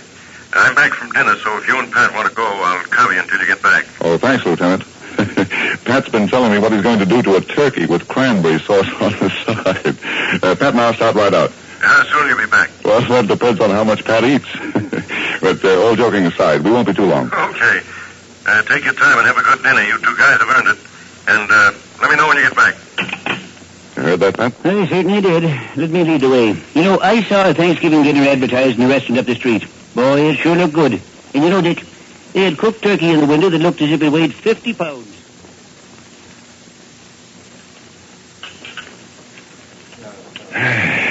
More sauce, Pat? What's that? More turkey? More cranberry sauce? Oh, honestly, I couldn't eat another mouthful. Just look at the buttons on my vest. You know, I'm afraid to take a deep breath for fear they'll pop right off. Oh, boy, what do you mean? Yeah, you do look pretty well fed, Pat. I'm well fed, all right. Now I'm getting sleepy. Say, do you suppose we could go back to headquarters and... Dick. What's the matter, Pat? Look who's coming in the door. Oh, Sergeant Gibbons. I wonder... Oh, yes, he's asking the manager of this restaurant something. Don't tell me. Let me guess. Yeah, you're right. He's looking for us, all right.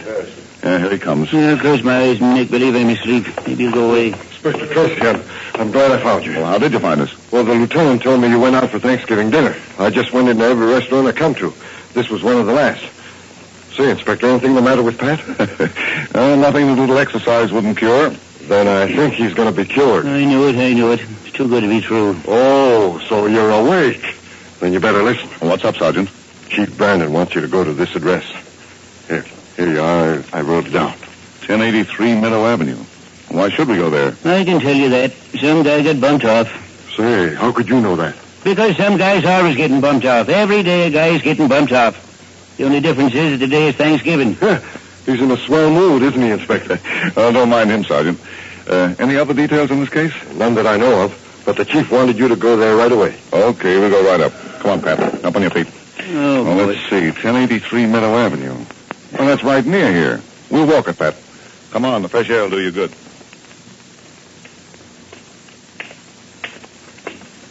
Well, now, this is a classy apartment house, Dick. I'm surprised guys get themselves knocked off in such a nice place as this. Well, if it was murder, Pat, the dead man didn't have much choice of his surroundings. Now, let's see what that note said about the apartment number. You got it there? Apartment 2B. Well, here's 1B. Then 2B must be down this way. I'll ring, Pat.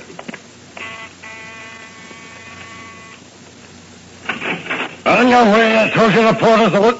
Oh, it's you, Inspector. Come right in. Hello, Egan. Hello, Pat. How are you? Well, you'll find nothing's been touched, Inspector. Good. And you'll find the body in the living room. That's the room at the end of this corridor. Oh, thanks. Yes, this is a classy place, all right. I'm kind of curious to see what kind of a guy lived here. Well, there he is, stretched out on the living room floor. Yep, the guy's dead, all right. But what killed him? Well, help me turn him over, Pat. Yeah, that'll do. Yeah, there doesn't seem to be a mark on him. We'll have to make a closer examination, Pat. Give me a hand, will you? Right. Oh, so that's it. Shot. Through the heart. And the bullet went in from the front. That means he saw his murderer. Yeah, you're right, Dick. Well, no evidence of a struggle. That means he not only saw his murderer, but knew him or her.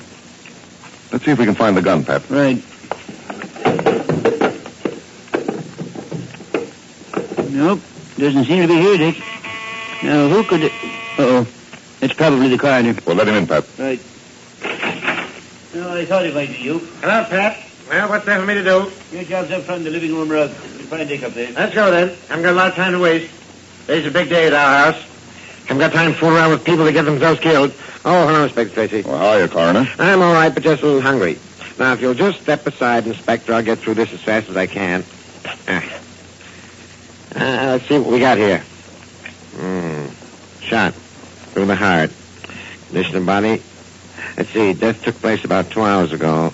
Rigor mortis is... Where's my calibrator? Here we are. Now then. 32 caliber would be my guess. Yeah, there you are, Tracy. That'll do you any good. Yeah, just as you said. A 32 caliber bullet. Yep, I'll just make out the death certificate. Know this man's name? Not yet. We haven't had a chance to make sure of his identity. There you are. Here's the death certificate. Death caused by lethal weapon. Bullet calibrated 32. Death caused by persons as yet unknown. Well, I'll be on my way. Just fill in the man's name when you're sure he is. So long, Tracy. So long, Pat. Well, no. The coroner was certainly in a hurry. And we better be too, Pat. Come on. First, we have to identify this man. Then I think we'd better go over the place for fingerprints. Let's hurry, Pat. We've got a lot of work to do. Hours later, after having gone over the dead man's apartment, Dick and Pat returned to headquarters with their information. And that's where we find them now, comparing notes. Listen. Let's see. We have the man's name. Right, Elmer Cook. We got that from letters, landmarks, the phone book, and the janitor of the building. His identification was positive enough. Sure, yes, Pat. And we know from what the coroner told us that he was shot around 11 o'clock in the morning. Yes, and we also found out that nobody in the whole building heard the shot. That seems strange, doesn't it? Most of the people probably had their radios on, or maybe they thought the shot was a backfire and didn't pay any attention to it. Yes, that's probably it, Pat. But the thing we have to look for is the motive. Well, you can bet it'll be either money or a woman or maybe both. It's always the same, Dick. Every time we get on a case like this. Inspector Tracy. Inspector Tracy? Yes? I've called to tell you about the murder of Elmer Cook. Get on the extension, Pat. Can you speak a little louder, please? I called to tell you about the murder of Elmer Cook. Well, who is this speaking, please? This is Frank Loughran. I live at 1612 East Boulevard. Yes? I killed Elmer Cook, Inspector, and I called to find out how I can give myself up. Pat, get a man started up there. Go ahead, Mr. Loughran. Well, you see, I've never killed anyone before, and I just didn't know what to do about it. I've always been rather afraid of the police, so By the way, can you tell me how Mr. Cook was killed? Oh, I shot him. I shot him right through the heart. You see, I've been wanting to do it for some time.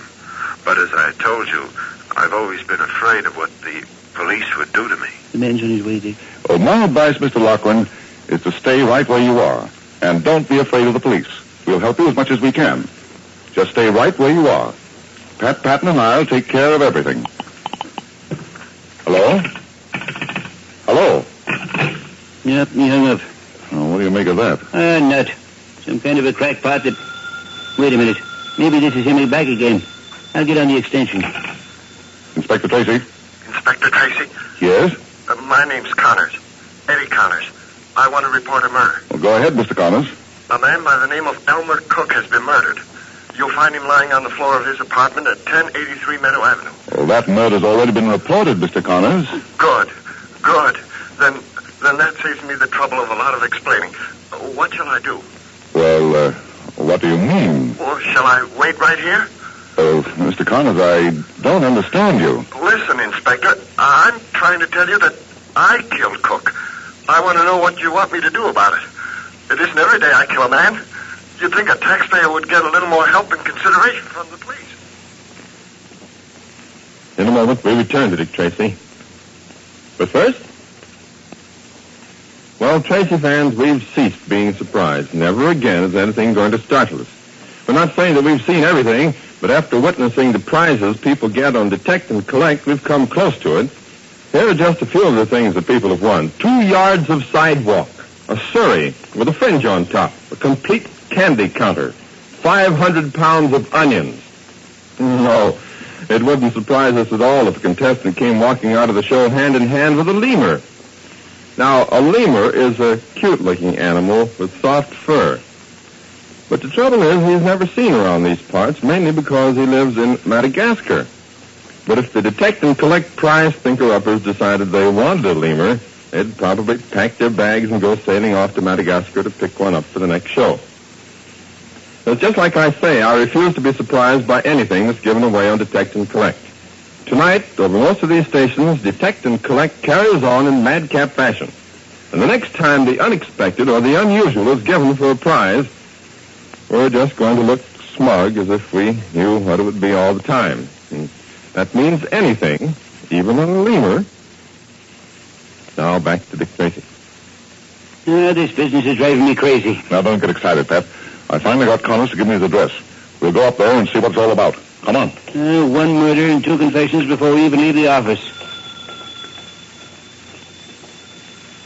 Just as Pat says, he and Dick have one suspect too many. But why is the telephone ringing? Tune in tomorrow, find out, same time, same station, for The Adventures of Dick Tracy, directed by Dan Russell, and this is George Gunn speaking. Like a fish takes to water, that's the way Dick Tracy takes to excitement, and the way thousands of people all over the country take to The Adventures of Dick Tracy. Dick and Pat never know what their next case will be, but they do know that whatever it is, it'll be full of thrills and excitement. You'll want to listen every day, Monday through Friday, when The Adventures of Dick Tracy are heard over more than 100 radio stations coast to coast. Keep up with Dick Tracy, protector of law and order, when he's heard tomorrow in another chapter at this same time over this same station. Station.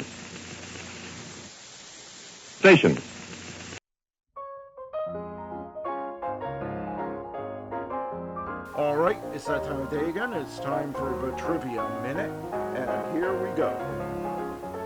According to its structure and ancestry, the piano comes mainly from the monochord, an ancient string instrument first mentioned in Sumerian writings and later improved by Paphroditus in the 6th century BC and Guido of Arezzo around 1000 AD. However, when you look at piano parts, you'll see that the sound is made by strings that are hit by a hammer. This makes the piano part of the string family, like a harder wire. But because the strings are hit by a hammer, the piano can also be a percussion instrument, so it's generally considered to be in both the strings and percussions family. In 1709, harpsichord maker Bartolomeo Cristofori improved his instrument and invented a new musical instrument called the Gravicarballo col piano e forte. This name translated to a harpsichord with soft and loud notes. The name was later shortened to pianoforte and then just to the piano, which is the name that stuck. And that was the Trivia Minute. Now let's get back to the shows.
Thank you.